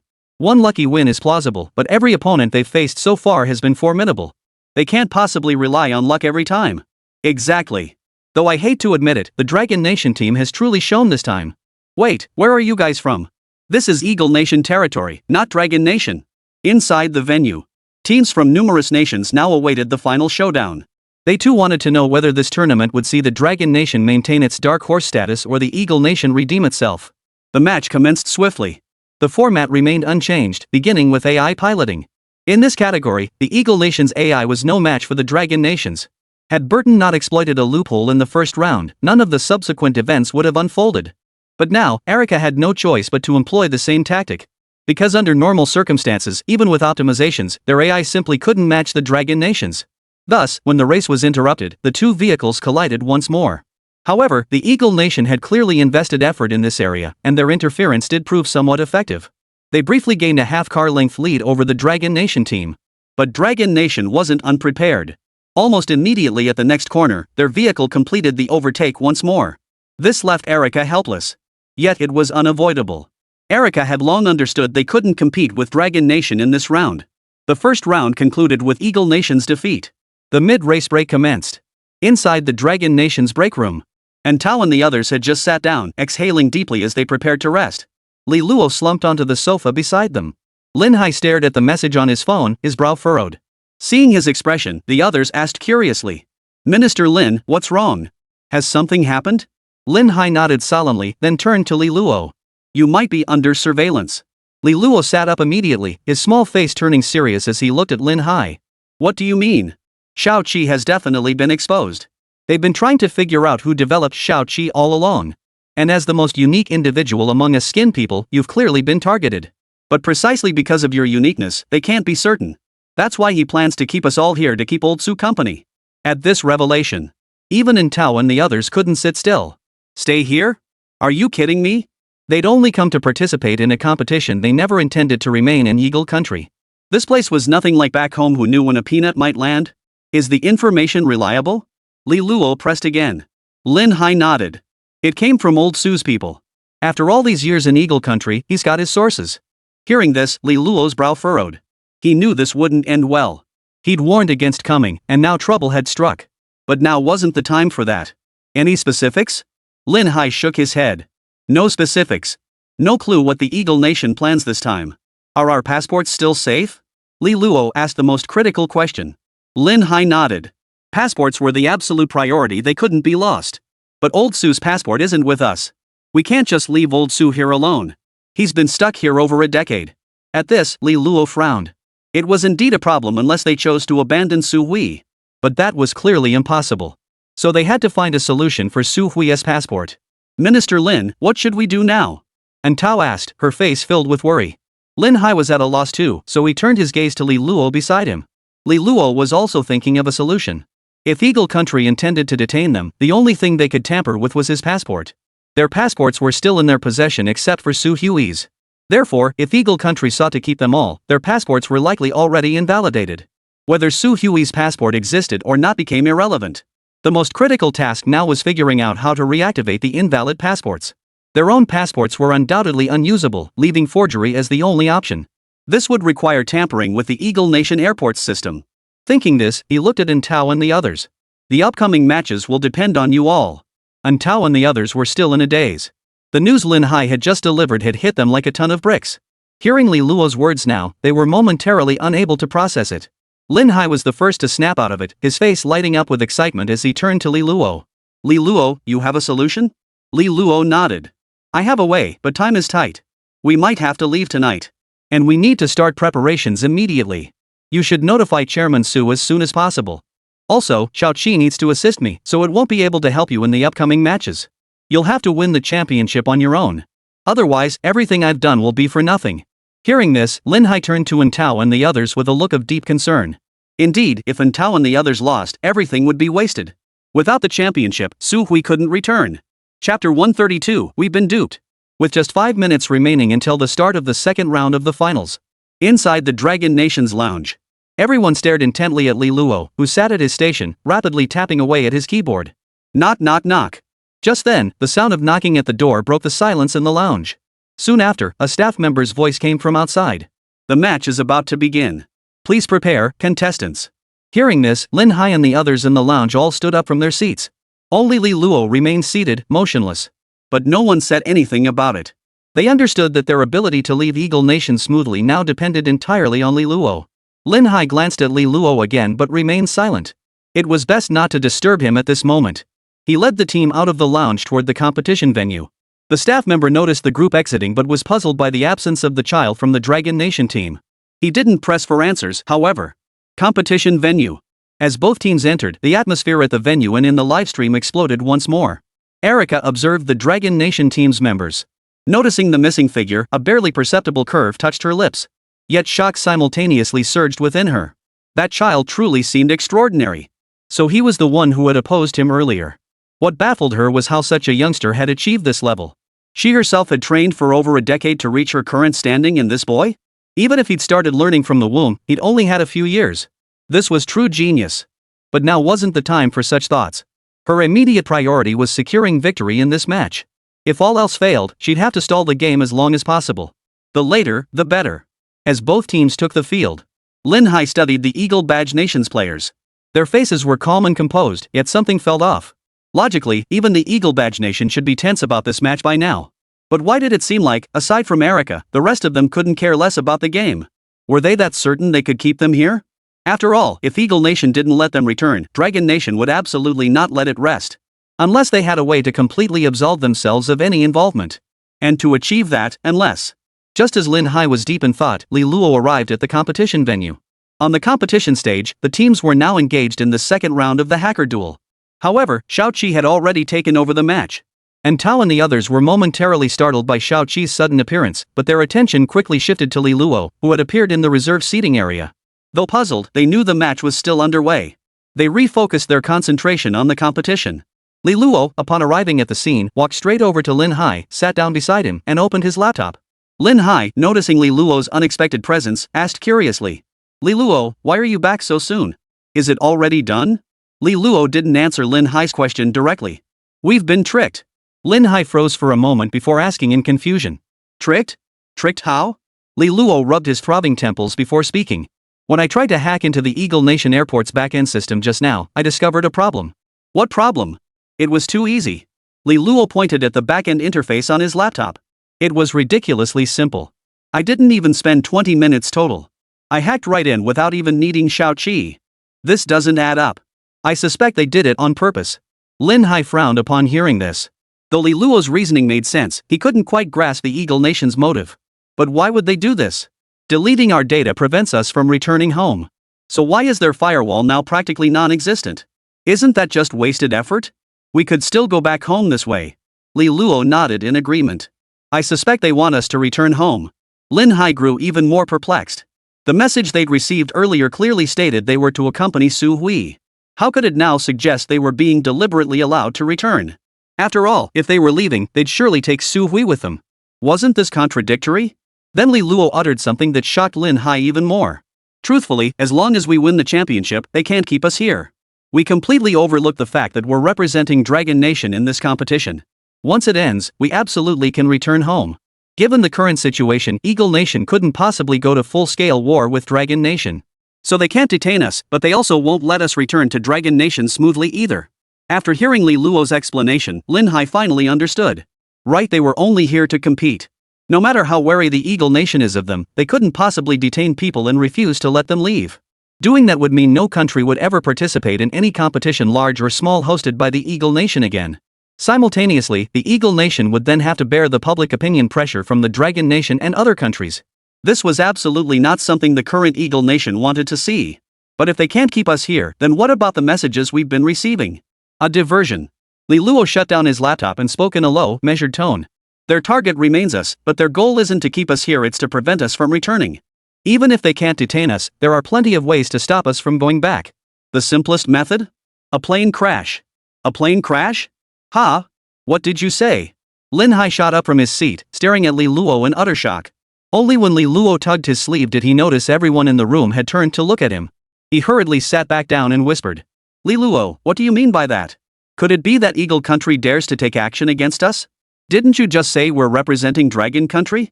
They wouldn't dare touch us." Li Luo shook his head. "They just won't dare do it openly. But plane crashes, while not guaranteed to happen, they're also not impossible. Ultimately, a plane crash is an accident. Eagle Nation could easily wash their hands of it. And then even Dragon Nation wouldn't have a single recourse." Chapter 133, We Can't Leave. Lin Hai frowned at Li Luo. "So we can't leave now?" Li Luo nodded, then shook his head. "We can still leave, but we have to do it quietly and avoid their flights. This time, we'll need someone to come pick us up." Lin Hai fell deep in thought. Indeed, Eagle Country couldn't openly detain them. The only way to prevent their return to the Dragon Nation was to sabotage them on the plane. That would eliminate them while clearing their own suspicion. Even if the Dragon Nation authorities knew full well it was the Eagle Nation's doing, what could they do? No evidence. So relying on the Eagle Nation to leave was out of the question. But Li Luo's suggestion was baffling. What did he mean by send someone to pick us up? Was this a joke? China and the Eagle Nation were separated by nearly half the planet. And their only way back was by plane. Beyond regular commercial flights, what other options did they have? They couldn't exactly send an army across the border to retrieve them. That would be declaring war outright.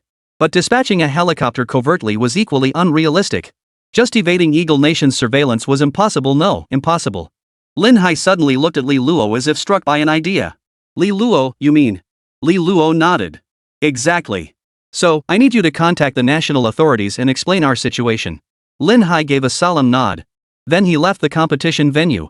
The Eagle Nation team was completely dumbfounded by Lin Hai's abrupt departure. What was going on? The competition was still underway. Why would the team leader just casually walk off like that? Did he not plan to watch the rest of the match? And why leave a kid behind? This wasn't kindergarten or elementary school, after all. Li Luo watched Lin Hai's receding figure and instinctively started to follow, but after taking just a few steps, he turned back, realizing something. Wait, what? Why would he leave? Negotiating with the national authorities was Lin Hai's job. He might as well just watch the match. Time passed quickly. The second round of hacking techniques finally concluded. However, neither side emerged victorious.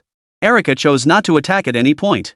Instead, she consistently yielded ground, allowing the entire match time to run out. The firewall she constructed remained intact. As the countdown ended, Erica finally exhaled in relief. But when she looked up, she spotted Li Luo's figure appearing in the Dragon Nation's preparation area. This puzzled her. Wasn't this kid supposed to be in the rest area? Moreover, why was Dragon Nation's team leader, Minister Lin, nowhere to be seen? Meanwhile, far away in Dragon Nation, when Chen Daoxue received Lin Hai's call back in the middle of the night, upon learning of their situation, he immediately went to the central military district to find Longjin. After relaying the news to Longjin, the latter was furious. Damn it! He dares to touch our people. I'll personally go fetch them.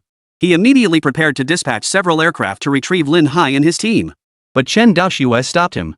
Confused, Longjin looked at Chen Daoxue. Why can't we go get them back? Chen Daoxue shook his head solemnly. This isn't as straightforward as it seems. It involves the Artificial Intelligence Alliance. If Old Lin's team wins the championship this time, Old Su might just come back. After all, according to Old Lin, the information came from them. And if it weren't for Su Hui, they probably would have been eliminated by Korea and Japan during the group stage for using multiple AI units. Hearing this, Longjin slumped back into his seat. So what should we do? We can't just let them stay in Eagle Country, can we? Li Luo and Old Lin are involved too, not to mention Tao and the others. Chen Daoxue was well aware of the gravity of the situation. We definitely need to go get them, but we have to do it quietly. They absolutely can't find out. Then what do we do? Longjin asked curiously. Chen Daoxue frowned. For now, we can still evade Eagle Country's radar detection methods. Longjin frowned upon hearing this. Doesn't that thing Li Luo developed work either? Chen Daoxue chuckled softly at the remark. Seems we old-timers still have some tacit understanding. Old Lin's plan was also to send Li Luo's stealth unmanned combat aircraft to retrieve them. But there's a problem. Li Luo and his team are undoubtedly under surveillance now. While our stealth drones can evade Eagle Nation's radar monitoring, they still need to land eventually. That will inevitably draw Eagle Nation's attention. We can't afford exposure. What if Eagle Nation decides to go all out and destroys the drones along with the people inside? Upon hearing this, Longjin's brow furrowed deeply. This was indeed a problem. While radar evasion was possible, they were essentially infiltrating covertly. If discovered during the pickup, given Eagle Nation's modus operandi, they might very well go all out and eliminate both the personnel and the aircraft. They could then claim some illegal organization had attacked Li Luo's group. Then their Dragon Nation would truly suffer a silent loss. After all, they couldn't admit those fighters belonged to them unless Dragon Nation confessed to secretly dispatching fighter jets into Eagle Nation's airspace. But doing so would subject Dragon Nation to immense public pressure. Unauthorized deployment of fighter jets into another nation's airspace was no trivial matter. Now Longjin was caught between a rock and a hard place. Sending reinforcements wasn't an option, but neither was doing nothing. He couldn't just stand by and watch Lin Hai and Li Luo get trapped in Eagle Country, could he? Wouldn't they become the second, or even third, Su Hui? Absolutely not. Old Chen, is there any other way? Longjin asked anxiously. Chen Daoxue nodded. There is a way, but it involves exposing quite a bit. Longjin shrugged it off. It's just revealing some things. People are more important. What's the plan? Chen Daoxue picked up the water on the table, took a sip, and then said. The risk of sending people to rescue them now is that they lack the ability to protect themselves. So we just need to give them some means to defend themselves. Then what should we do? Eagle Nation, World AI Championship Finals, Round 3. Dragon Nation's preparation area. Exoskeleton suits? Li Luo nodded. Exactly. If we want to return safely, we need both stealth fighters and exoskeleton suits, not one can be missing. Otherwise, we can't leave. Chapter 134, Someone Coming to Pick Us Up? Lin Hai stared at Li Luo with confusion, seemingly unable to grasp his earlier words. But after careful thought, he quickly understood why Li Luo had said that. Given Eagle Nation's current situation, it was nearly impossible for them to completely evade Eagle Nation's surveillance and meet up with Dragon Nation's personnel. Once the stealth fighter arrived, if they were detected, there was a high risk of the Eagle Nation seizing the opportunity to attack. After all, the Dragon Nation hadn't officially announced the existence of stealth fighters yet. Although they had deployed one during the previous intervention between the Babayang and White Elephant nations, no concrete evidence had been left behind. So, while many nations knew it belonged to the Dragon Nation, as long as the Dragon Nation didn't acknowledge it, it wasn't official. What Lin Hai hadn't anticipated was that this very fact would now cause them trouble. But perhaps it was for the best. If the stealth fighters were explicitly identified as Dragon Nations, that would actually be inconvenient. After all, if they were discovered, accusations of Dragon Nation fighter jets unjustifiably violating their airspace would inevitably follow. With exoskeleton devices, they at least gained some additional security. Back to the competition stage. The third round had already commenced. It was still the initial 1 out of 1,000 challenge. This posed little difficulty for either side. Before the full 10 minutes of analysis time had elapsed, someone had already rushed to answer. Unfortunately, the responder wasn't from Dragon Nation but Eagle Nation. Dragon Nation's responder was merely a step away from that position. Eagle Nation, please answer first. The host stepped in promptly. Wugong Mountain. The Eagle Nation contestant blurted out the name of a scenic spot. The host immediately announced. Eagle Nation's answer is Wugong Mountain. Let's see if it's correct. A large image slowly appeared on the screen. Many Dragon Nation viewers sighed inwardly at the sight. For the image displayed was indeed Wugong Mountain. Congratulations to Eagle Country for answering correctly and securing the first point. Now moving on to the second round, 1 in 10,000. I won't repeat the rules, let's proceed directly. Hold on, we request a timeout. Just as the second round was about to begin, Erica stood up. Everyone froze upon hearing Erica's request. A timeout? Why pause now, and especially when it's requested by Eagle Nation? What's Eagle Nation up to? Why did they call for a timeout? Who knows? Probably strategizing. They're trailing now, and Dragon Nation's performance in the 1 in 10,000 segment last time was undeniably strong. How could Eagle Nation not take that seriously? True. Dragon Nation's last performance was downright terrifying. But even if Eagle Nation strategizes endlessly, it won't matter. Their raw power is undeniable. As the timeout began, Erica immediately led her team off the stage and straight back to the break room. Seeing this, Tao also brought her team and Lin Hai back to the break room. They had already learned of the current situation after the second match concluded. However, they still didn't know how Li Luo and Lin Hai planned to resolve this matter. Back in the lounge, the heavy atmosphere clearly unsettled everyone. Lin Hai sat on the sofa with a frown, while Li Luo sat silently at his station, tapping away at his keyboard. And Tao remained completely silent, not daring to speak. Finally, Lin Hai broke the quiet. The next 2 matches are crucial, especially the final one because this third match format has never been seen before. No one knows the exact rules, and Eagle Country will undoubtedly try to manipulate them. So you must pay special attention to this. But don't worry too much with Xiaoqi here, problems should be minimal. As for returning home, don't fret. We've already arranged everything. The country will send people to pick us up. We'll just head straight back, Eagle Country can't stop us. And Tao and the others clearly looked puzzled upon hearing this. They were curious about what Lin Hai meant. Someone coming to pick them up? Was a special aircraft being sent? But even a special aircraft could still get intercepted, right? Senior Lin, even if someone comes to pick us up, won't Eagle Nation still try to take action against us? One teammate asked in a low voice. Lin Hai nodded. If they only sent a commercial flight, trouble would indeed arise. We need stealth, we can't let them pinpoint us easily. As for the specifics, you'll understand when the time comes. They still need a bit more time to prepare. Therefore, after the competition ends, we'll need to stay in Eagle Country for a few more days. For now, your most crucial task remains winning this finals. Victory is non-negotiable. Otherwise, all our preparations will be wasted. At these words, Tao and the others' expressions turned grave. Indeed, ultimately, they had to secure the championship. Hei's words instantly weighed heavily on them. Though Xiaoqi was present, Lin Hai had just mentioned that Eagle Nation might employ some trick in the third round. They couldn't afford to be complacent. Meanwhile, inside Eagle Nation's locker room, Erica studied the intelligence report on her phone, her brow furrowing slightly as she murmured under her breath. Have we been discovered? According to their infiltrators' report, someone had indeed breached the airport's back-end system not long ago. However, the intruder had left without accomplishing anything. They hadn't even restored the data Erica's team had deliberately deleted. This left Erica somewhat disappointed. It seemed they should have caused more trouble for the Dragon Nation team. Too smooth an operation had actually alerted the enemy. Shaking her head, she sighed. Never mind. She then turned to a staff member nearby and asked, "Any recent movements from our chairman?" The staff member shook his head. "Nothing since we leaked that information. He likely hasn't grasped the current situation yet." Erica nodded coldly. "Keep a close eye on our chairman. If he escapes, forget about you, I won't be able to run either." "Yes, ma'am." Soon, the timeout ended and both teams returned to the competition stage. "Alright, let's begin the second round, 1 in 10,000. Please welcome the big screen." As the host's words fell, 10,000 specially enlarged and cropped images instantly appeared on the large screen. Though it wasn't the first time they'd seen this, even 20,000 images had been displayed before. Viewing them again still left many spectators in awe. This wasn't a problem humans could conceive. Only the geniuses on stage could answer it. Chapter 135, They're Stalling. The 10-minute analysis period commenced swiftly. Both teams began processing the 10,000 images. Barely 5 minutes had passed when Entao made her move. The moment Entao made her move, the Eagle Nation team reacted. They pressed the buzzer a split second before Entao could. Seeing this, Entao froze. Wait, what was that about? She had clearly seen them only move after she had already started. And they hadn't even been analyzing the images, they'd been watching them the whole time. What was this? Not participating in the analysis, yet rushing to answer? This was ridiculous. Wasn't he this deliberately sabotaging them? Alright, Team Eagle has claimed the first answer. Let us hear their response. After a moment's thought, the team member replied. Mount Everest. The words hung in the air, stunning everyone present. Mount Everest? Are you kidding me? No way, you gotta be kidding me. If that's Everest, I'll eat it right now. Don't be so quick to set yourself up for failure. What if it really is?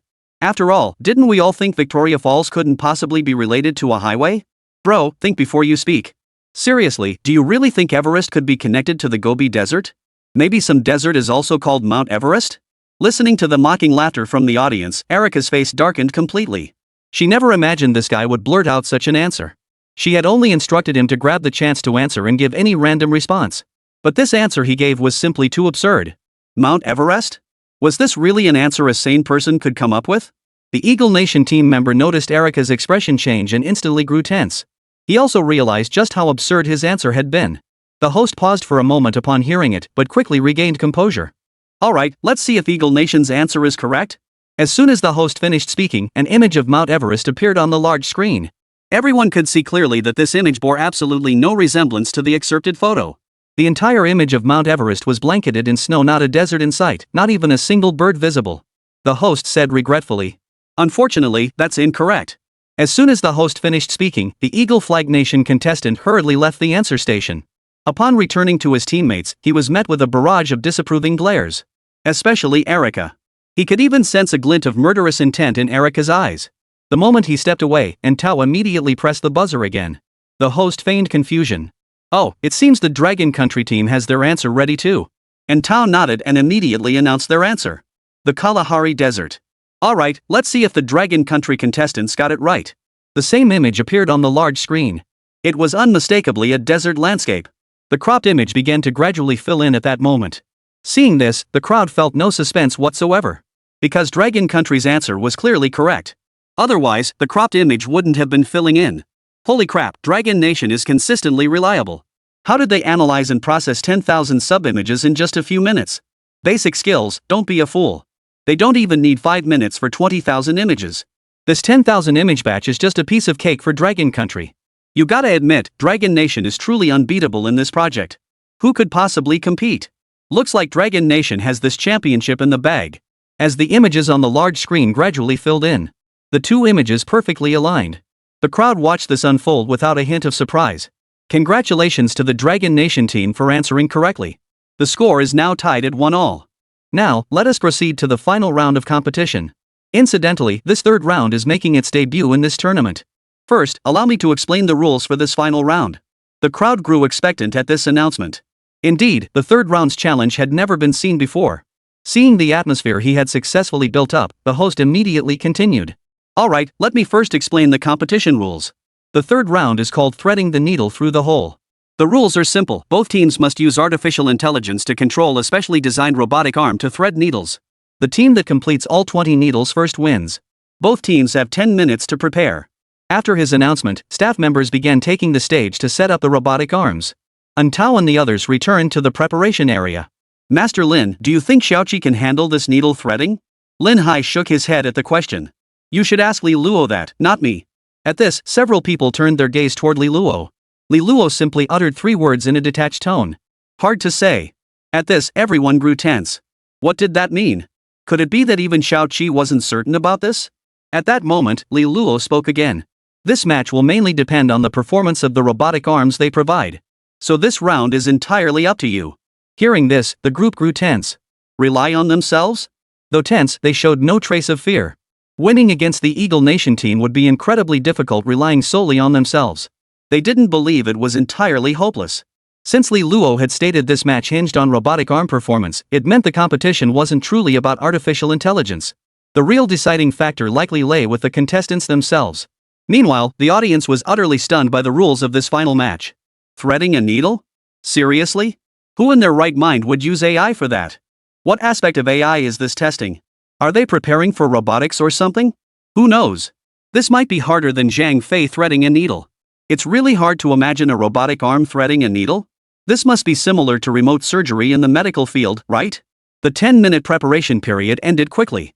The robotic arm had been set up by the organizers. The host then took the stage and announced. Alright, let's anticipate what kind of spectacular performance both teams will deliver in the third round. Tao and the others rose from their seats, glancing toward the Eagle Nation team not far away. They noticed Erica staring right back at them. But what she was looking at was Li Luo. Chapter 136, The Spy. Dragon Nation vs Eagle Nation. The third match of the third round begins now. As the announcer's words fell, both teams on the competition stage began to move. 2 thick mechanical arms began to move. Tao took a deep breath before carefully guiding the robotic arm to thread the needle. But even the first task, picking up the needle and thread from the tray, proved problematic. Manipulating the robotic arm to grasp the needle and untangle the thread seemed simple enough, yet proved incredibly difficult for both teams at this stage. Even Erica found herself stuck at this very first step.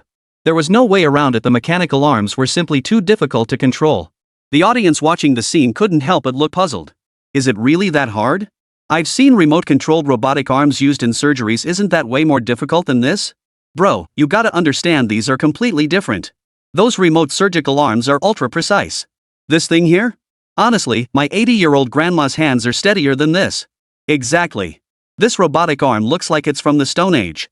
It might be okay for moving stuff around, but expecting it to thread a needle? That's pure fantasy. Then what's the point of this competition? It's just about the robotic arm. What does that have to do with artificial intelligence? At the Dragon Nation's preparation table, even Li Luo found himself frowning deeply, a rare occurrence. She couldn't quite grasp the Eagle Nation's motives behind this. This was likely heading for a draw, but why settle for a draw? If they had a surefire method to win the contest, they should have brought it out by now. Why choose this particular method? This was nothing but a waste of time. Unless they had no confidence in winning at all, which is why they came up with this method. But even if it goes into overtime, they'll still lose. After all, overtime randomly selects one event from the previous matches. And the same event won't be selected more than once. Yet Erica's gaze before taking the stage was etched in his memory, a look of absolute certainty. As if they'd already won this match. Therefore, a draw was absolutely not their objective. Their goal had always been the championship. But now, he couldn't see any possibility of Erica winning this match. Lin Hai beside him also frowned deeply. If things continued like this, they truly had no way to win this match. He couldn't help but glance at Li Luo, only to find him equally troubled. Li Luo, what should we do now? This is likely heading for a draw. Li Luo remained silent, deep in thought about the meaning behind Erica's actions. The biggest problem now was that they had no idea what the Eagle Nation's true objective was. But he knew all too well that allowing the match to proceed smoothly like this would bring them absolutely no benefit. He needed to find a way to break this deadlock. But how? The only potential breakthrough lay in that mechanical arm, but... Meanwhile, Northwest Theater Command, Dragon Nation.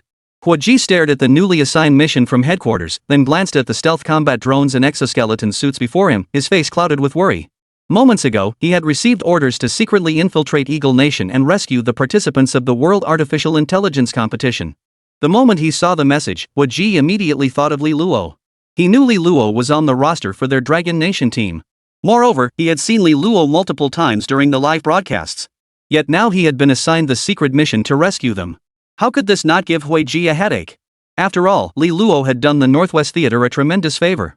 Now that he was in danger, the Northwest Theater naturally felt duty-bound to help. But the rescue plan handed down from headquarters was downright absurd. They were to send just one person to accompany an invisible drone carrying several sets of exoskeleton devices. Weren't rescue operations typically conducted by a full squad? But he didn't question it further. A soldier's duty is to obey orders. Dai Gaojian. Present. After observing Dai Gaojian fully outfitted in the exoskeleton, Wu Ji reiterated the instructions before authorizing his departure. Several dozen minutes earlier.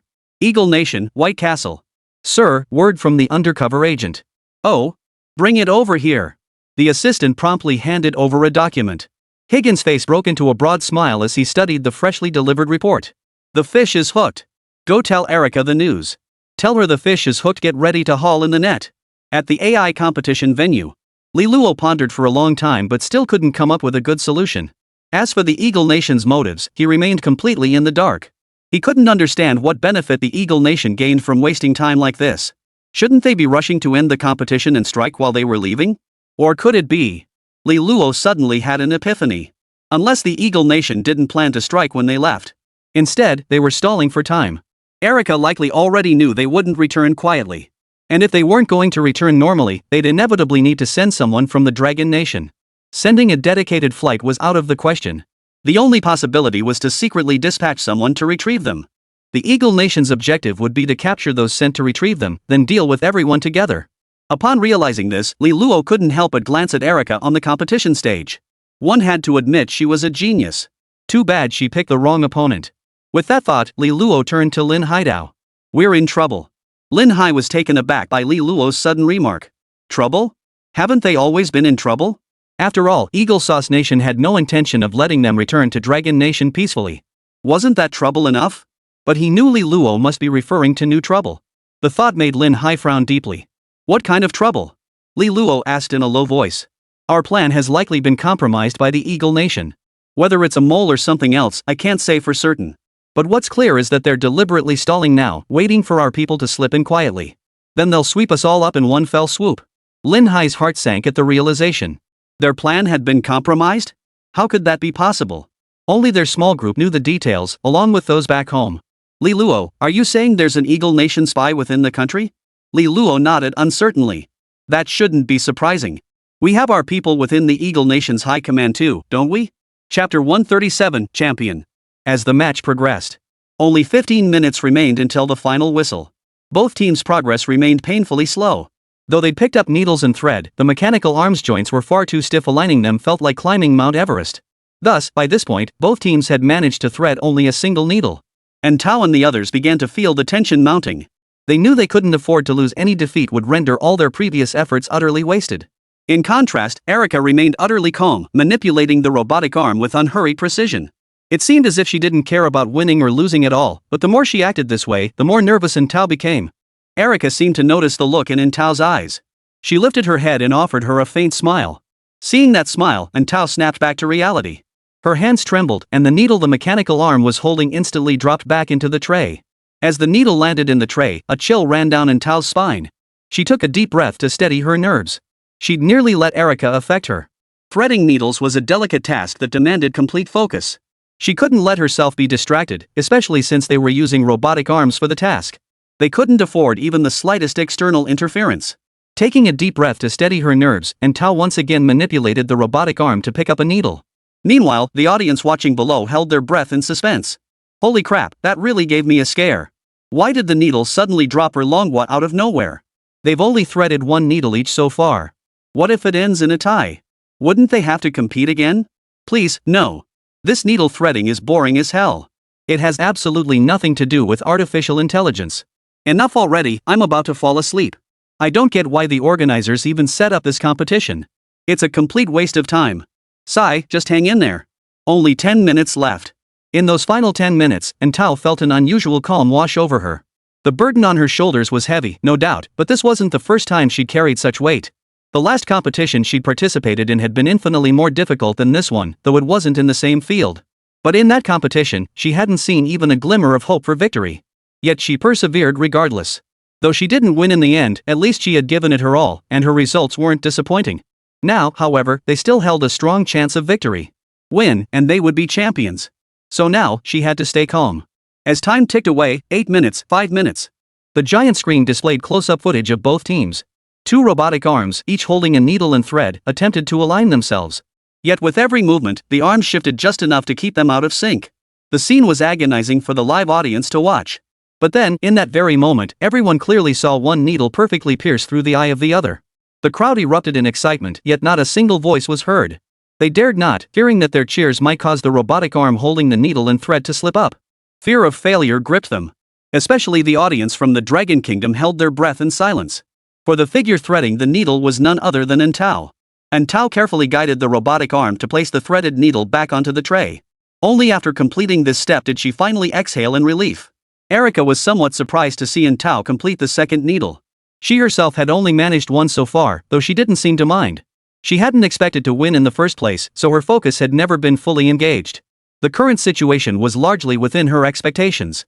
She had expected overtime, but it seemed unnecessary now. Glancing at the time, Erika flashed another smile at Entao. Enough. They should be on their way by now, right? Erika murmured softly. For the remaining minutes, Erika didn't focus on threading the needle, so by the end of the competition, the Eagle Nation's tray still held only one threaded needle. The host observed this and announced. Alright, in the third round of the Dragon Nation vs Eagle Nation finals, Dragon Nation has threaded 2 needles, while Eagle Nation has threaded 1. Therefore, I declare Dragon Nation the winner. The third match score is 2-1, and the overall score is 2-1. Let's congratulate Dragon Nation on winning this match and claiming the championship title of this year's World Artificial Intelligence competition. Let's give them a round of applause. Awesome. Dragon Nation rocks. I knew you guys could win. Finally over. It's our turn for Dragon Nation to rise. Looking forward to the next tournament. It'll be held on our home turf in Dragon Nation. Who were those doubters saying Dragon Nation couldn't do it? Now they're silent. So what if they're newcomers? Newcomers can still take the championship.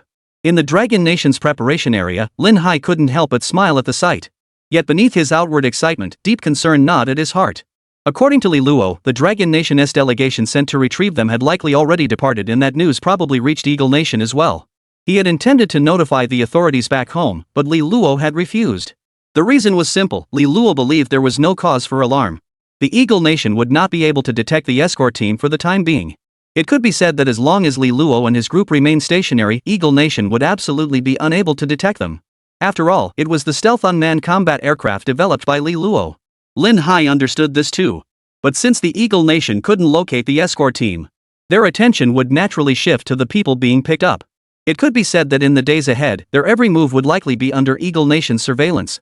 Any attempt to leave their quarters would be monitored from start to finish. This was extremely disadvantageous for them, as they still needed to obtain the exoskeleton devices before evacuation to ensure their safety. Otherwise, the moment they reached the stealth fighter's landing site would be the end of them. This development made Lin Hai lose most of his interest in the championship. Li Luo, meanwhile, remained utterly bored. Once he'd grasped the Eagle Nation's true intentions, he'd stopped dwelling on it. With both the stealth fighter and exoskeleton already en route, he had little left to worry about. As for acquiring the exoskeleton suit, he naturally had his methods. After all, one such suit was his own meticulous creation.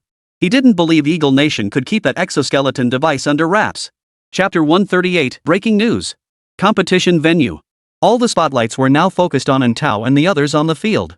Likewise, every pair of eyes in the venue was fixed on them. Before the competition began, no one had given them a chance. Even the Dragon Nation spectators believed that Entao and her team were merely dabbling in this world-class competition by crossing disciplines. No one imagined they could win the championship. Initially, their only hope was that the Dragon Nation team wouldn't be eliminated in the first round again. Everyone doubted them, yet they proved the most determined. Not only did they snatch the winner's bracket spot from the Eagle Nation, they went on to defeat the Eagles Nation once more in the finals, clinching the championship title of this year's World Artificial Intelligence competition. At that moment, they were undoubtedly the brightest stars on stage, though there was an even brighter one waiting in the wings. Su Hui, president of the AI Association, stepped onto the stage from the side. Under the gaze of the crowd, he accepted the championship trophy as symbol of honor from the hands of the hostess. He then walked over to Entao and the others, placing the trophy into their hands. This year's AI competition has been the most spectacular I've witnessed in my decade plus as president. This year saw newcomers emerge as dark horses, storming into the top 4 of the winners bracket. We also witnessed veteran teams, once struggling, rise from the ashes to claim the championship with unstoppable momentum. This represents progress for our AI association and for all of humanity. Let us once again applaud and congratulate the Dragon Nation team for winning the championship of this year's World Artificial Intelligence competition. Congratulations! As Su Hui concluded his remarks, the venue erupted once more in thunderous applause. This wave of applause surged on for nearly a full minute. Only when Su Hui raised his hand to signal for quiet did it gradually subside. Su Hui surveyed the crowd before striding to the front of the stage and clearing his throat. All eyes immediately focused on the elderly man. As president of the World Artificial Intelligence Association, Stephen, or rather, Su Hui remained a focal point of attention. His presence clearly signaled that he had more to say. Ladies and gentlemen, I trust you are all familiar with me. My name is Stephen, president of the Artificial Intelligence Association. But I also have another name, Su Hui. The moment these words left his mouth, many in attendance were stunned. However, their shock wasn't about Su Hui's identity. Rather, it was the timing of his revelation. Su Hui's true identity was no great secret to high-level officials in certain nations. Thus, many were aware of it.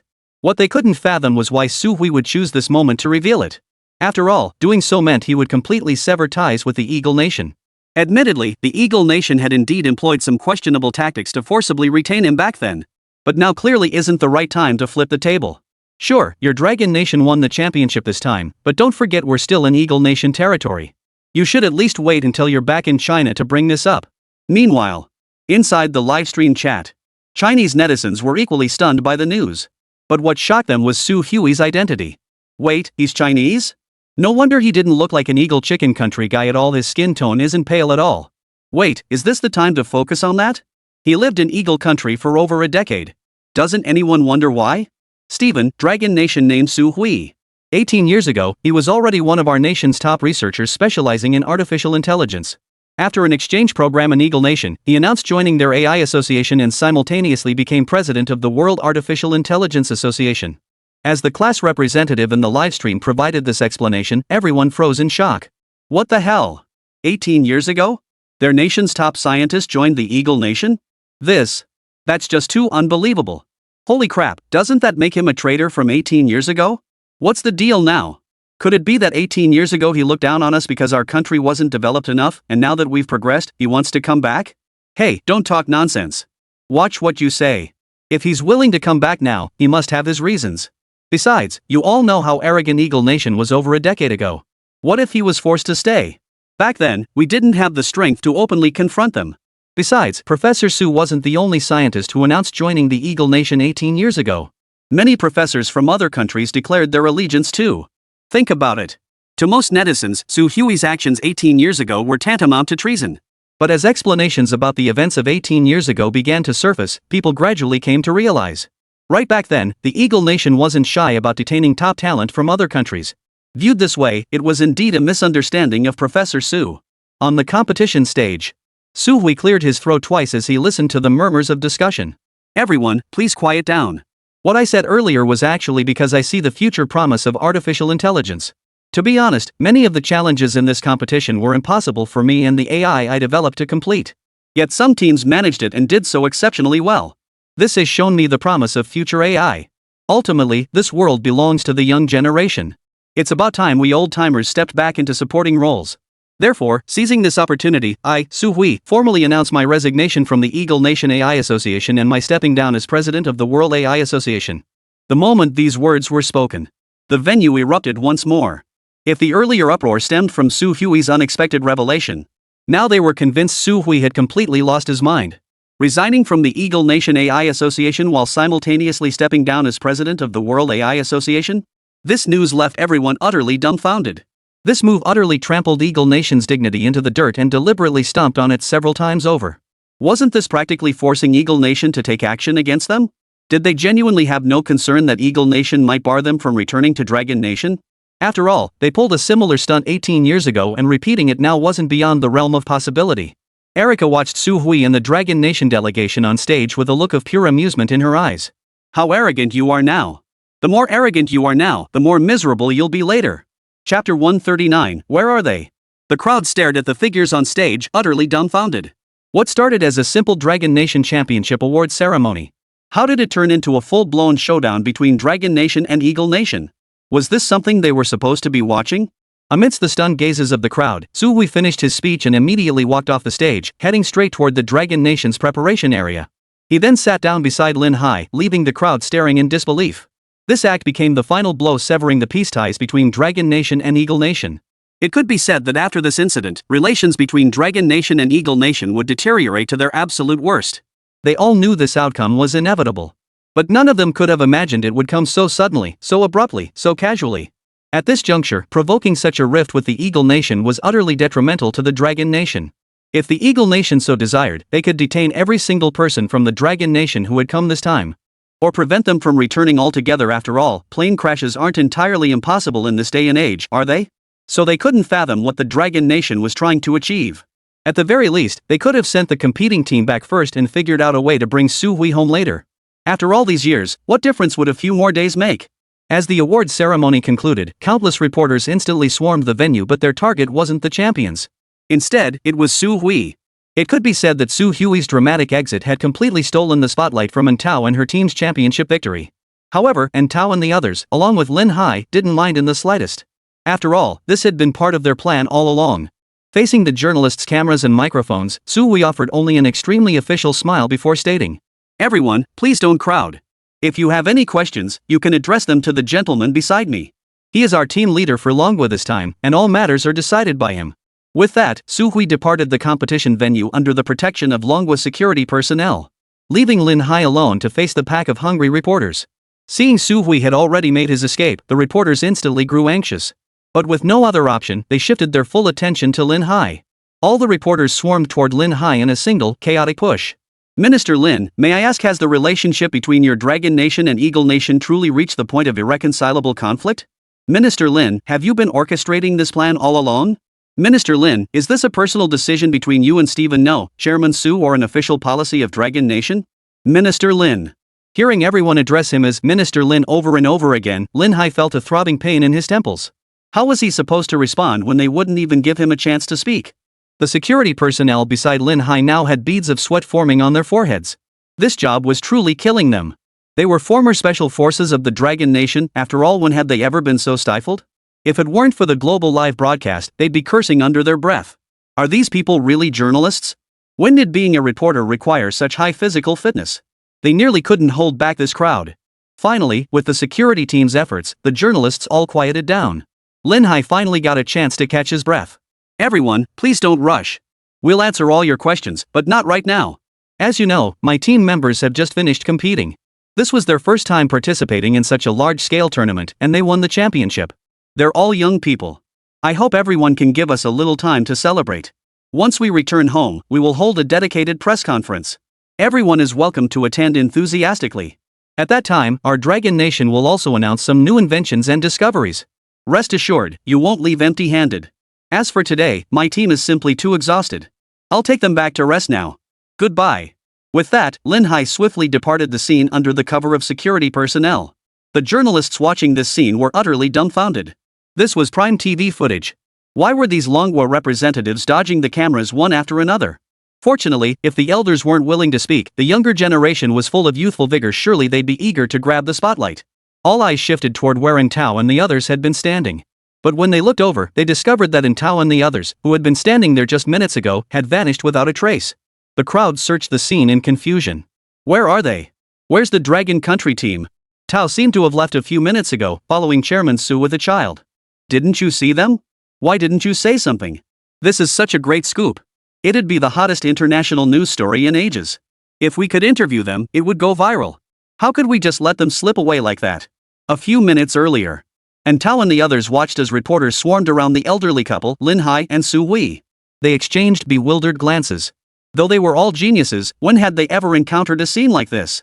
And even though this was all planned out, they were champions, for crying out loud. To be so blatantly ignored? But if they were the ones swamped by that press mob, their heads would probably explode. Hey, isn't it a bit awkward just standing here watching the show? What if old Lin and the others find out?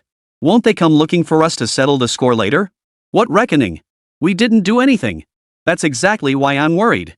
I don't know if anyone will come looking for you later, but I do know that if you'd stayed just a few minutes longer, you probably wouldn't have gotten away.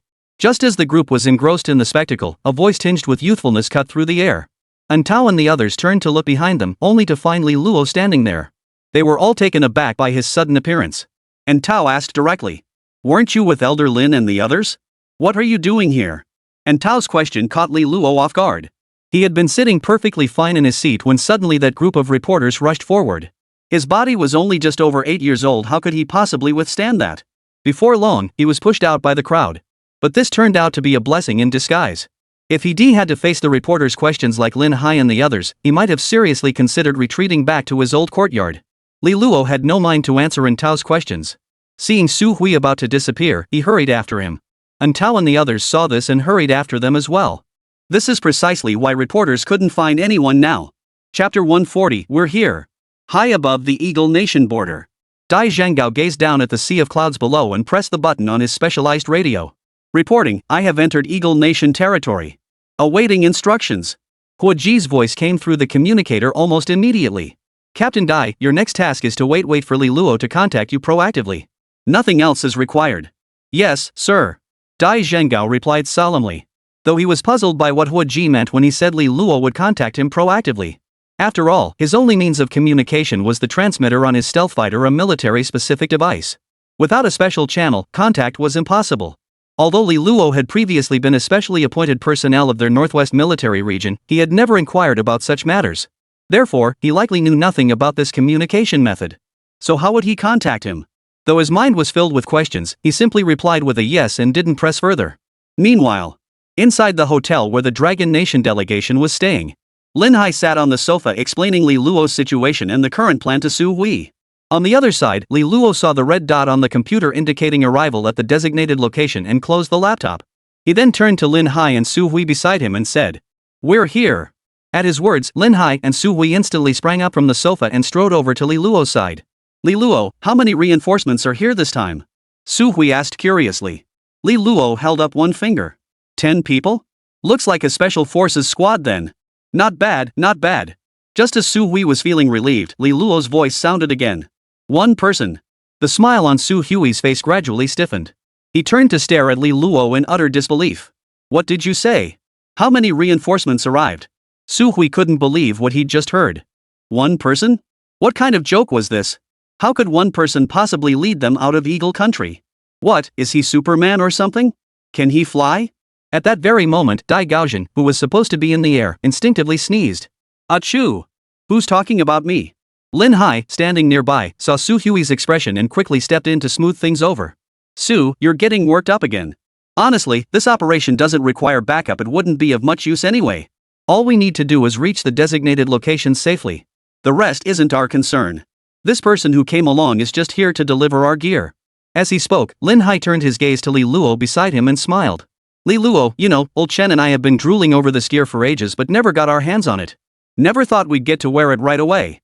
If old Chen finds out, he'll be green with envy. Ha ha ha. Watching this scene, Su Hui stood nearby, his face filled with question marks. What were they talking about?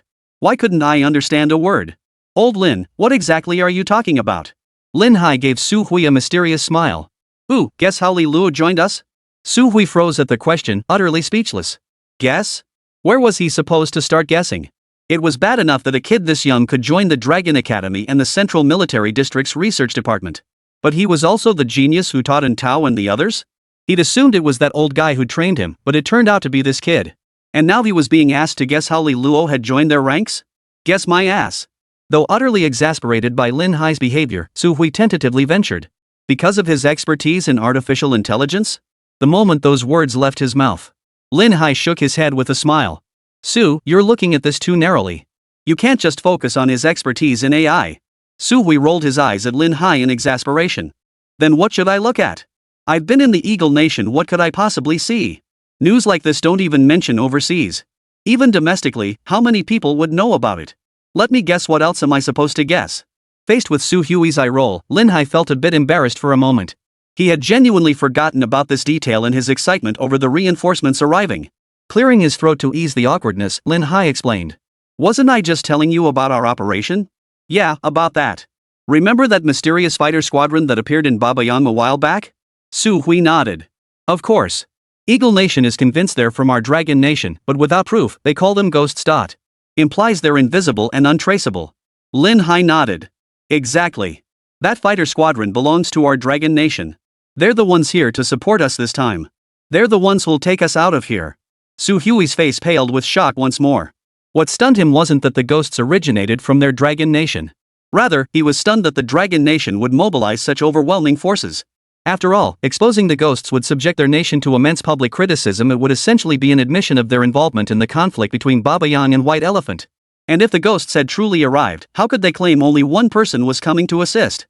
Surely it couldn't be that it was truly a ghost? Su Hui asked curiously. Old Lin, the ghost operatives aren't participating in this operation, right? They're only here for backup?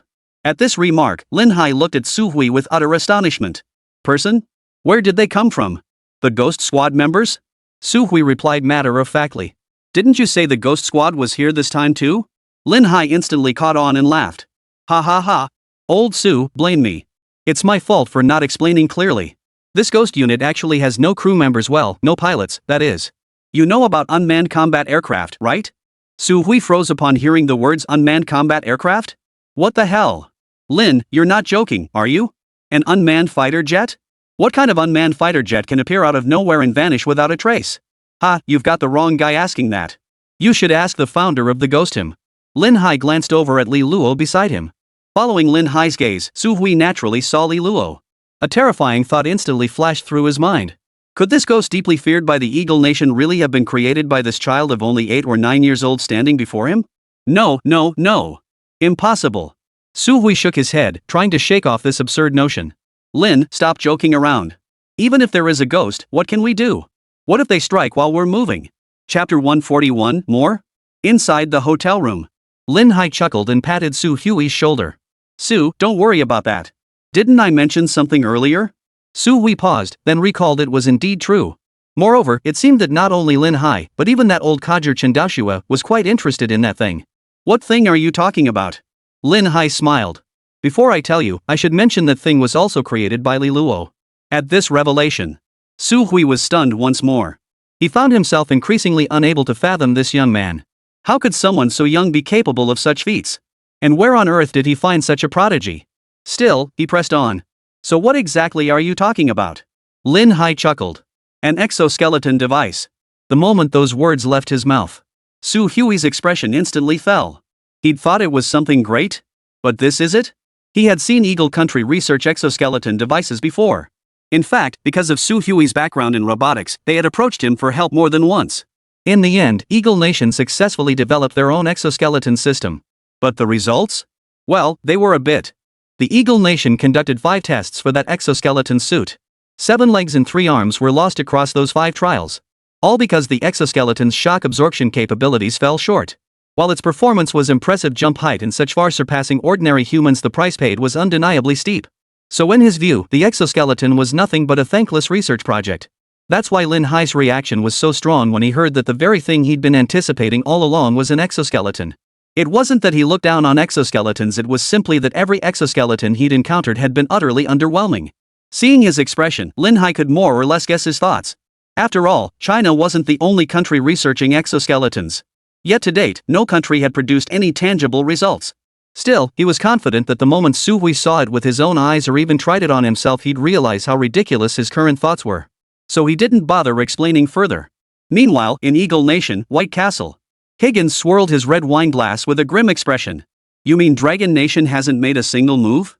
His assistant, head bowed, stammered nervously. Yes, sir. According to intelligence from our spies, the Dragon Nation did initially formulate a rescue plan for those people, but to this very moment, there has been absolutely no movement from their side. Forget about deploying special forces, not a single military district has shown any signs of activity. Moreover, our border informants haven't detected any illegal crossings. Higgins' expression darkened with each word of his subordinate's report. He refused to believe for a moment that the Dragon Nation had done nothing.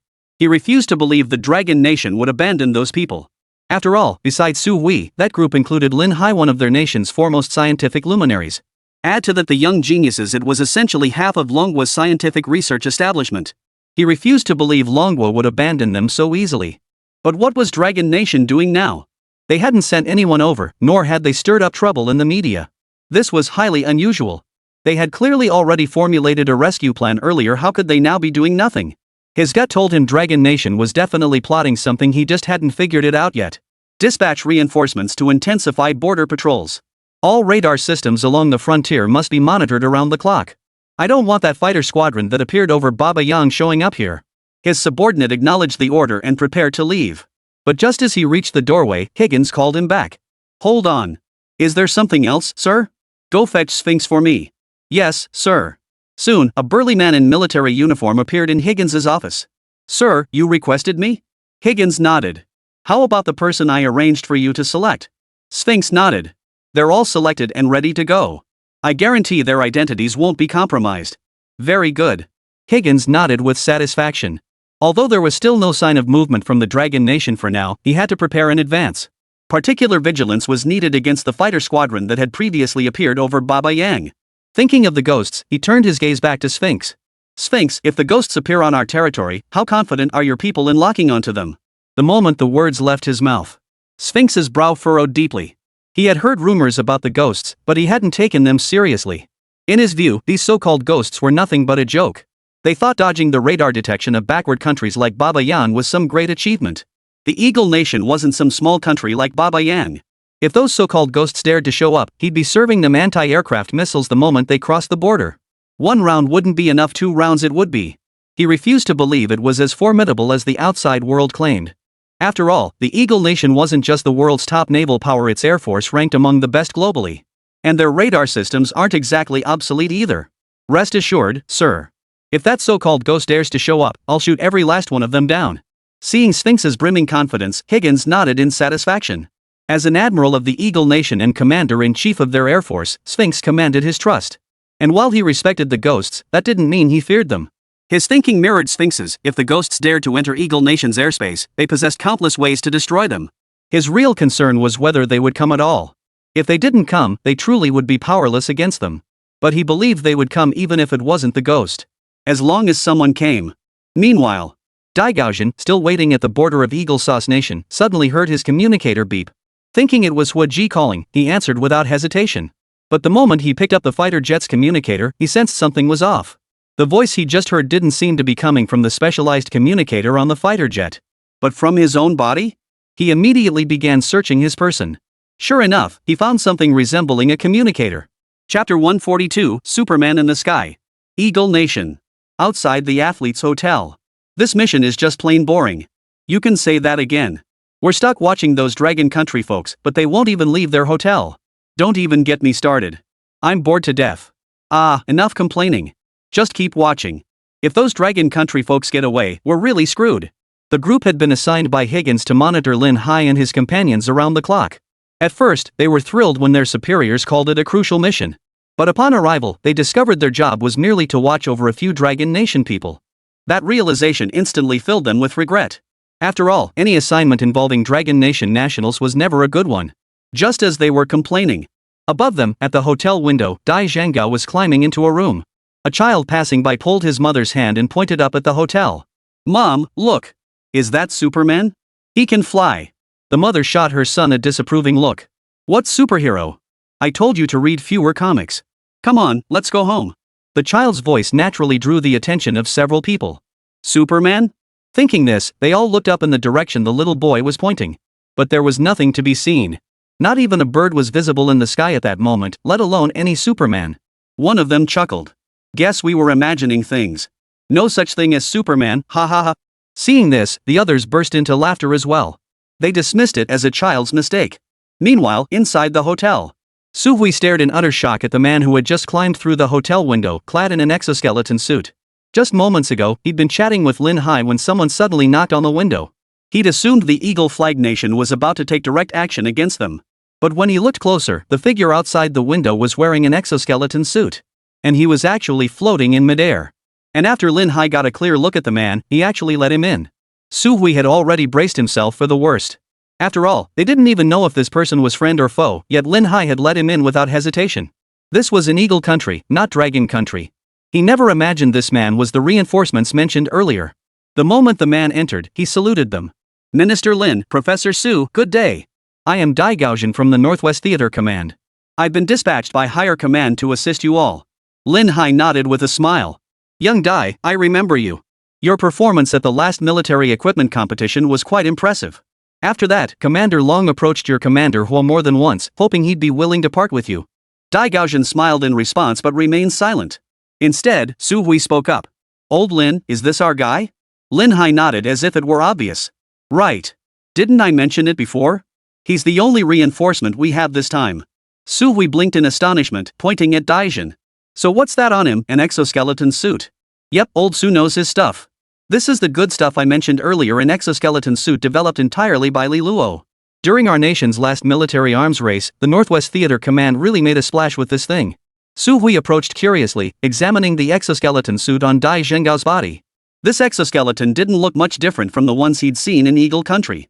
But why did it feel so strangely light? When he'd flown in through the window earlier, he'd landed without making a sound. The flying part didn't surprise him as much. But as he watched, he noticed something amiss. The material used at the joints of this exoskeleton was unlike anything he'd ever seen before. Puzzled, he turned to ask Lin Hai beside him. Lin, has China developed some new kind of material?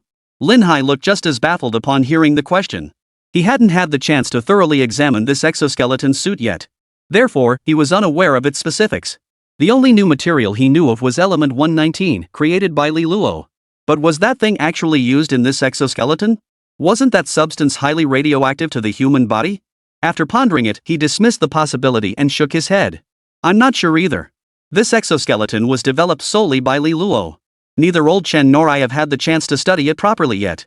Hearing this, Su Hui shot Lin Hai a look of utter disdain, like an old father gazing at his unambitious child.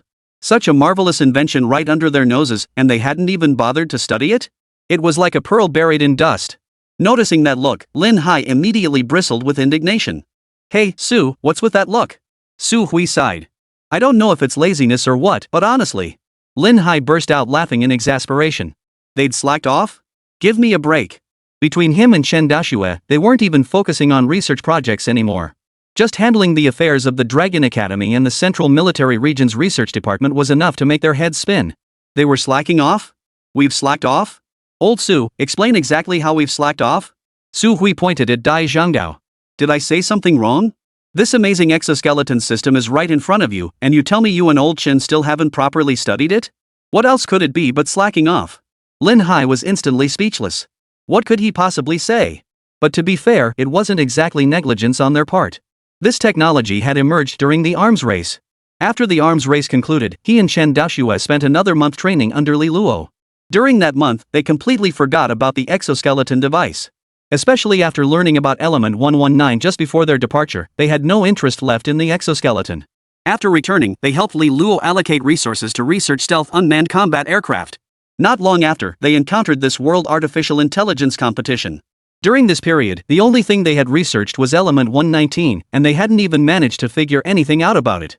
Truth be told, since the arms race ended, they seemed to have completely forgotten about that exoskeleton device. He shook his head with a bitter smile. Su, this really isn't our fault. Li Luo has brought us so many surprises lately that this exoskeleton project has become the least memorable one. No wonder we forgot about it. Chapter 143, Just Fly Over. Su Hui still looked utterly unconvinced. Seeing this, Lin Hai didn't bother explaining. He just let Su experience it firsthand when they got back. You can't teach someone through words alone, but actions speak louder than words. Once Su Hui returned to China, he'd learn the meaning of painful yet pleasurable. Then he'd see whether Su Hui would prioritize researching stealth fighters, Element 119, or artificial intelligence. He didn't believe that with those options on the table, Su Hui would still prioritize this exoskeleton device. After that, he couldn't be bothered with Su Hui anymore and turned his attention to Dai Gaoxian beside him. Dai Gaoxian finally breathed a sigh of relief when Lin Hai looked his way. Heaven only knew what he'd just been through. 2 big shots nearly came to blows right in front of him. His image was shattered, man. And was he even supposed to witness this? Xiao Dai, did you bring everything over? Dai Gaoxian snapped back to reality and shook his head. Reporting to Minister Lin, per Mr. Li Luo's instructions, the operation is scheduled for tonight. We were concerned about drawing too much attention, so we didn't bring it along this time. Lin Hai expressed a hint of disappointment. He had hoped to study this exoskeleton device a bit more this time. Who knew when he'd find the time again after returning? Sigh. Su Hui, standing nearby, wore a look of utter bewilderment. What? What thing? What else hadn't been brought over? But he didn't ask any further. He felt it was more important to study this exoskeleton device. He turned his gaze toward Dai Zhenggao beside him. Meeting Su Hui's gaze, Dai Zhenggao inexplicably shivered. He felt like a juicy piece of pork belly, as if that gaze was about to devour him whole. Plus, he'd heard all those rumors about how wild things got overseas. He instinctively swallowed hard and quietly took a small step backward, edging closer to the window. He swore that if Professor Su actually made any such demands, he'd take off without a second thought. After all, he'd only come to confirm their safety, and that objective was already accomplished. Professor Su, is there anything else? Su Hui tapped his hand. Ah, young Dai, could you please remove the exoskeleton device you're wearing so I can examine it? Dai Gaoxian felt as if he'd been granted a reprieve upon hearing this. Thank goodness he's interested in the exoskeleton, not me. He knew it. Professor Su was, after all, from their own country. How could he possibly be so easily corrupted by foreign influences? False alarm, false alarm. Lin Hai, standing nearby, chuckled and turned to Su Hui. Old Su, you shouldn't be so hard on young Dai. Su Hui instantly bristled at the suggestion. How am I giving him a hard time? We're not moving until tonight anyway. What's wrong with taking it off now to study it? Lin Hai chuckled at this. You're such a pain. What exactly are you going to study here? There's nothing here for you to examine. If you're really curious, you should just ask Li Luo directly. Otherwise, wait until we get back to China. But I doubt you'll even remember this thing once we're back home. Su Hui pondered the words. He realized there truly was nothing to study here. So he dropped the subject of research. But he completely dismissed what Lin Hai said afterward. Joking aside, the very first thing he'd do upon returning home would be to apply to his superiors to study this exoskeleton device. How could he not dive into studying such an amazing thing right away? Even without knowing its exact capabilities, the fact that it could fly and the new materials used in its joints alone made it worth studying. How could he possibly forget about this thing after returning home? That's ridiculous. Just then, Su Hui remembered the ghost unit that was supposed to come and pick them up. Right, Xiao Dai, didn't you say the ghost was coming too? Where is he? Dai Gaoxian froze upon hearing the word ghost. Ghost? What the hell? Seeing the look of utter bewilderment on his face, Su Hui asked. You don't know about the ghosts? Didn't you come with them? Dai Gaoxian looked to Lin Hai beside him for help. He genuinely had no idea what ghosts were. As for who had come with him this time, it was just a few stealth unmanned combat aircraft. Where would ghosts come from? He wasn't some Grim Reaper or ghost hunter, why would he be traveling with ghosts? Lin Hai, watching the scene unfold, couldn't help but burst out laughing. Ha ha ha ha, ugh. I can't. Ha ha ha, let me laugh it out. Lin Hai finally caught his breath after laughing for a good while and explained. Su, ghosts is just what they call them overseas. But honestly, back home, no one outside our circle even knows what's really going on. Of course Xiao Dai wouldn't know if you just told him that. He turned to look at Dai Gaoxian as he asked. The ghosts he's talking about are the fighter jets that came with you. Upon hearing this, Dai Gaoxian finally understood. They're parked right in the cloud layer above us now. Yeah, that's right. Lin Hai nodded, clearly satisfied with this arrangement. But Su Hui beside him couldn't sit still. Hanging in the clouds above them? Are you kidding me? That'd be like handing over a leverage point to the Eagle Nation on a silver platter. And their current location was right over the heart of Eagle Nation's city center. Even if they tried to hide in plain sight and the Eagle Nation didn't notice, how would they get on the fighter jets? They can't just land fighter jets in the heart of the Eagle Nation city center, can they? At that point, they'd be sitting ducks. Right now, the area outside the hotel is absolutely swarming with Higgins men. The slightest disturbance would be detected, let alone a fighter jet landing? Besides, with all these skyscrapers nearby, landing isn't even an option, it's not like they're helicopters. He couldn't help but ask outright. Old Lin, isn't this location a bit problematic? Forget about whether we'll be spotted, just boarding the plane is a huge problem. They can't even land here. How are we supposed to board the plane? Lin Hai, who had been in high spirits, turned to look at Su Hui upon hearing this. The disdain in his eyes was utterly unmasked. He stared at Su Hui unabashedly before saying, Su, sometimes I really don't know what to say to you. Did you forget how Xiao Dai got in just now? Su Hui paused, then answered instinctively. He flew in. Lin Hai nodded. Exactly, he flew in. So naturally, we'll fly up too. Fly up there. Su Hui's mind went completely blank. He recognized every single character, yet now he had no idea what they meant at all. Chapter 144, Everything Normal? Hey Lin, what does fly up even mean? He flew in because he has an exoskeleton suit. It can't be that he... Mid-sentence, Su Hui abruptly stopped. He turned to Lin Hai with a questioning look. We have one too? Lin Hai nodded with a smile. Of course. When I asked earlier if you brought anything, I was referring to the exoskeleton suits. This is our primary asset for leaving Eagle Country this time. Naturally, everyone gets one set, though the others aren't as advanced as the one he's wearing. His suit was custom made by Li Luo. The others were developed by the Northwest Military Region, but they're still quite impressive. Hearing this, Su Hui didn't know what to say. What else could he say? Having exoskeletons certainly made boarding the aircraft much easier. So what are we supposed to do now? Just sit here and wait? Lin Hai glanced at the time before speaking. There are no other arrangements for now. If you're free, you can go get some sleep, think of it as adjusting to the time zone early. Or you could go find those young folks next door, they've got more energy. He yawned and headed toward his own cabin. Seeing this, Dai Gaoxian headed straight for the nearby sofa to rest. Though he hadn't piloted the plane himself, the journey had still taken its toll. Now that he had time to rest, he naturally seized the opportunity. Su Hui, however, felt a bit helpless. His eyes gleamed as he watched Dai Gaoxian. He couldn't sleep. How could he possibly sleep? With an exoskeleton suit right before his eyes, how could he possibly sleep? Dai Gaoxian, feeling uncomfortable under that intense gaze, tentatively suggested. Professor Su, how about I let you study the exoskeleton for a while? Su Hu was about to agree, but then shook his head. He had no research equipment at all right now. Even if he wanted to study it, he couldn't. All he could do was stare at it. Sighing, he too left. Better to rest for a while. Meanwhile, inside White Castle, Higgins frowned as he addressed the reporting officer. You mean they're all asleep? The man nodded nervously. Yes, sir. Erica, standing nearby, asked in confusion. Did you go into their rooms to check? The man hesitated before replying. No, but all hotel rooms have special surveillance cameras. The footage shows them sleeping, except for those young people. Hearing this, Erica frowned and turned to Higgins. Sir, this is definitely not that simple. Why did the surveillance, which had been malfunctioning before, suddenly start working again? It's definitely the Chinese who tampered with the hotel's surveillance system. Before, they didn't want us to see anything, so we couldn't. Now, what they're showing us is only what they want us to see. Nothing could possibly have happened in those rooms. Higgins was thinking along the same lines. The hotel surveillance had always been operational. They had originally planned to monitor the Dragon Nation team throughout their stay. But from the very first day they checked in, the surveillance in the hotel stopped working and only in the rooms occupied by the Dragon Nation team. There was no way this could be a coincidence. Afterward, they even sent people posing as service staff to inspect and install new equipment, but none of it worked. This only further proved that the Dragon Country team had discovered and neutralized the surveillance devices. But now, if you tell him the surveillance showed everyone sleeping peacefully with no incidents whatsoever, how could he possibly believe that? Go. Check every surveillance camera around the hotel. Station people at every exit. Since we don't know what they're doing inside, we'll block every way out. I refuse to believe they can sprout wings and fly away. Yes, sir. While Eagle Sauce Nation was making frantic arrangements to deploy personnel for surveillance around the hotel. Inside the hotel, Lin Hai and his group had already retired for the night. With nothing to occupy themselves, the younger members like Tao gathered together and started playing cards. Li Luo, meanwhile, was in his room, deep in thought about something. This continued until evening, as darkness gradually fell.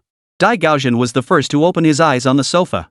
But the moment he did, he found Su Hui crouched before him, staring intently, more precisely, staring at the exoskeleton suit he wore. This left him genuinely speechless. Earlier, he had suggested removing the exoskeleton for study. But he hadn't wanted it then, and now he was pulling this stunt. If he hadn't been professionally trained and a soldier, any normal person waking up to find an old man crouched over them would probably have been scared to death. Professor Su, is something wrong? Su Hui shook his head and stood up.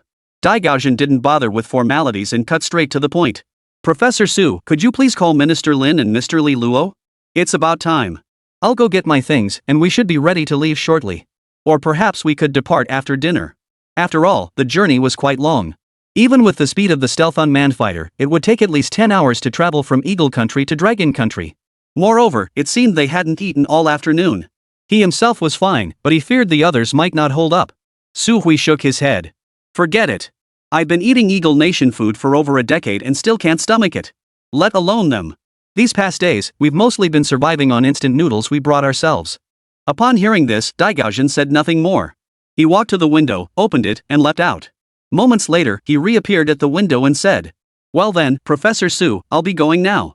He then transformed into a streak of light, soaring toward the upper clouds. The scene was strikingly vivid against the night sky. Below the hotel, several contestants from other nations noticed the streak of light streaking across the sky.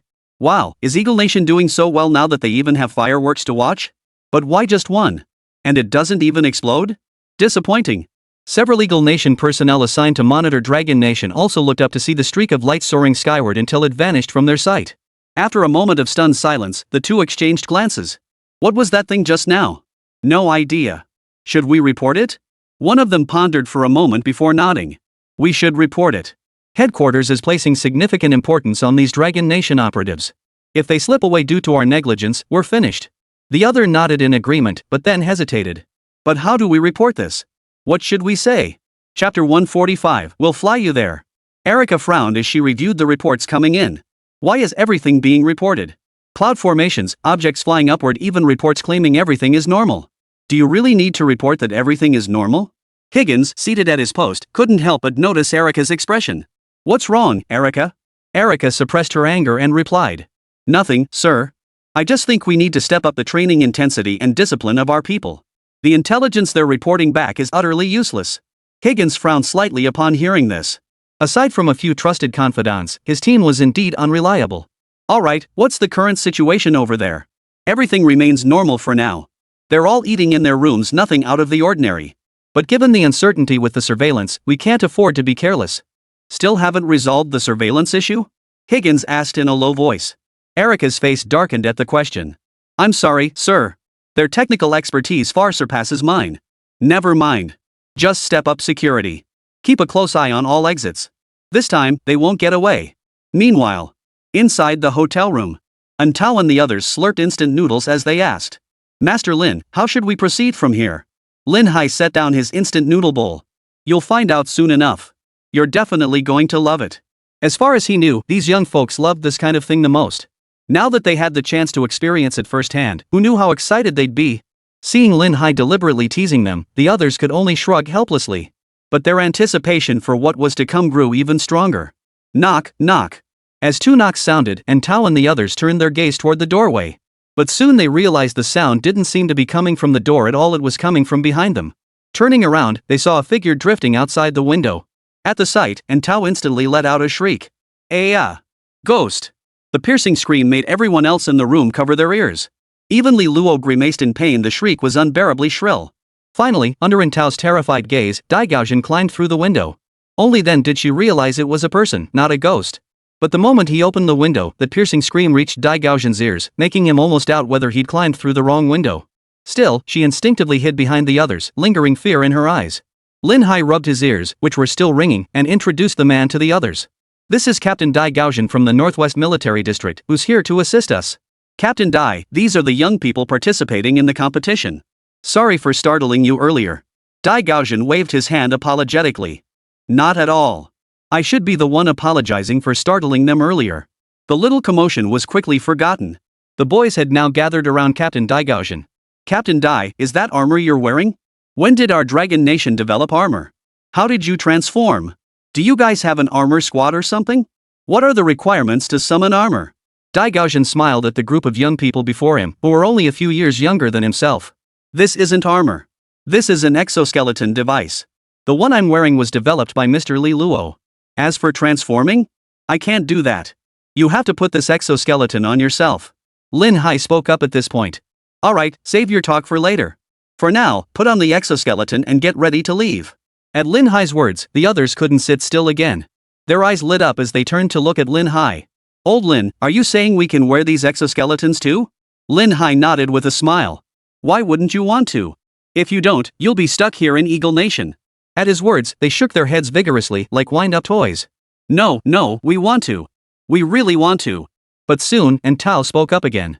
But old Lin, even if we wear them, we won't know how to use them, right? The moment those words left her mouth, the enthusiasm that had just been burning in the other boys was instantly extinguished. Right. Even if they could wear them, they'd never worn anything like this before, they wouldn't know how. And judging by Captain Dai's earlier demonstration, he'd flown over. If they were really expected to fly in these exoskeletons, they genuinely had no confidence they could manage it. Hearing this, Lin Hai instantly realized the problem. Right. They'd never worn them before, they probably couldn't control the flight properly. With that thought, everyone turned their gaze toward Dai Gaoxian. Seeing this, Dai Gaoxian explained. Minister Lin, there's no need to worry. All you need to do is put on the exoskeleton suits and activate the flight systems. Leave the rest to me and Mr. Li Luo. We'll pilot you through the flight. At this statement, everyone froze in shock. What? Fly them? How exactly would that work? Before anyone could ask more, Li Luo spoke up. Put on the exoskeletons first. You'll understand soon enough. Though filled with confusion, the others didn't press further. They all donned the exoskeleton suits. However, once Antao and the others had finished changing, they discovered to their surprise. The exoskeletons on their bodies seemed slightly different from those worn by Li Luo and the captain. Captain Dai, why do your exoskeletons and Li Luo's look different from ours? Is there something special about them? Captain Dai Gaoxian smiled at the question. The ones you're wearing were developed by our Northwest Military District, while Mr. Li Luo and I are wearing suits developed by Mr. Li Luo himself. And Tao asked instinctively. Then why are there only 2 sets? At this, all eyes turned to Li Luo. Li Luo sighed helplessly. Why only 2 sets? It was simply a matter of time. Originally, there was only 1 set, the one he was wearing. But because his current physique was smaller, that's why Dai Gaojian was wearing the other one. Li Luo didn't bother explaining further and simply said, "Since everything's ready, let's go." Saying this, he strode to the window and leaped out. Watching this, and Tao and the others stared wide-eyed, their faces filled with disbelief. Dai Gaojian, standing nearby, chuckled at the sight. Don't underestimate Mr. Li Luo. When it comes to mastery of exoskeleton control, even I might not be able to match him. At these words, the group was stunned once more. Even Lin Hai seemed taken aback. Li Luo possessed this skill too? He had assumed Li Luo excelled only in research. But judging by this display, their understanding of Li Luo was still far from complete.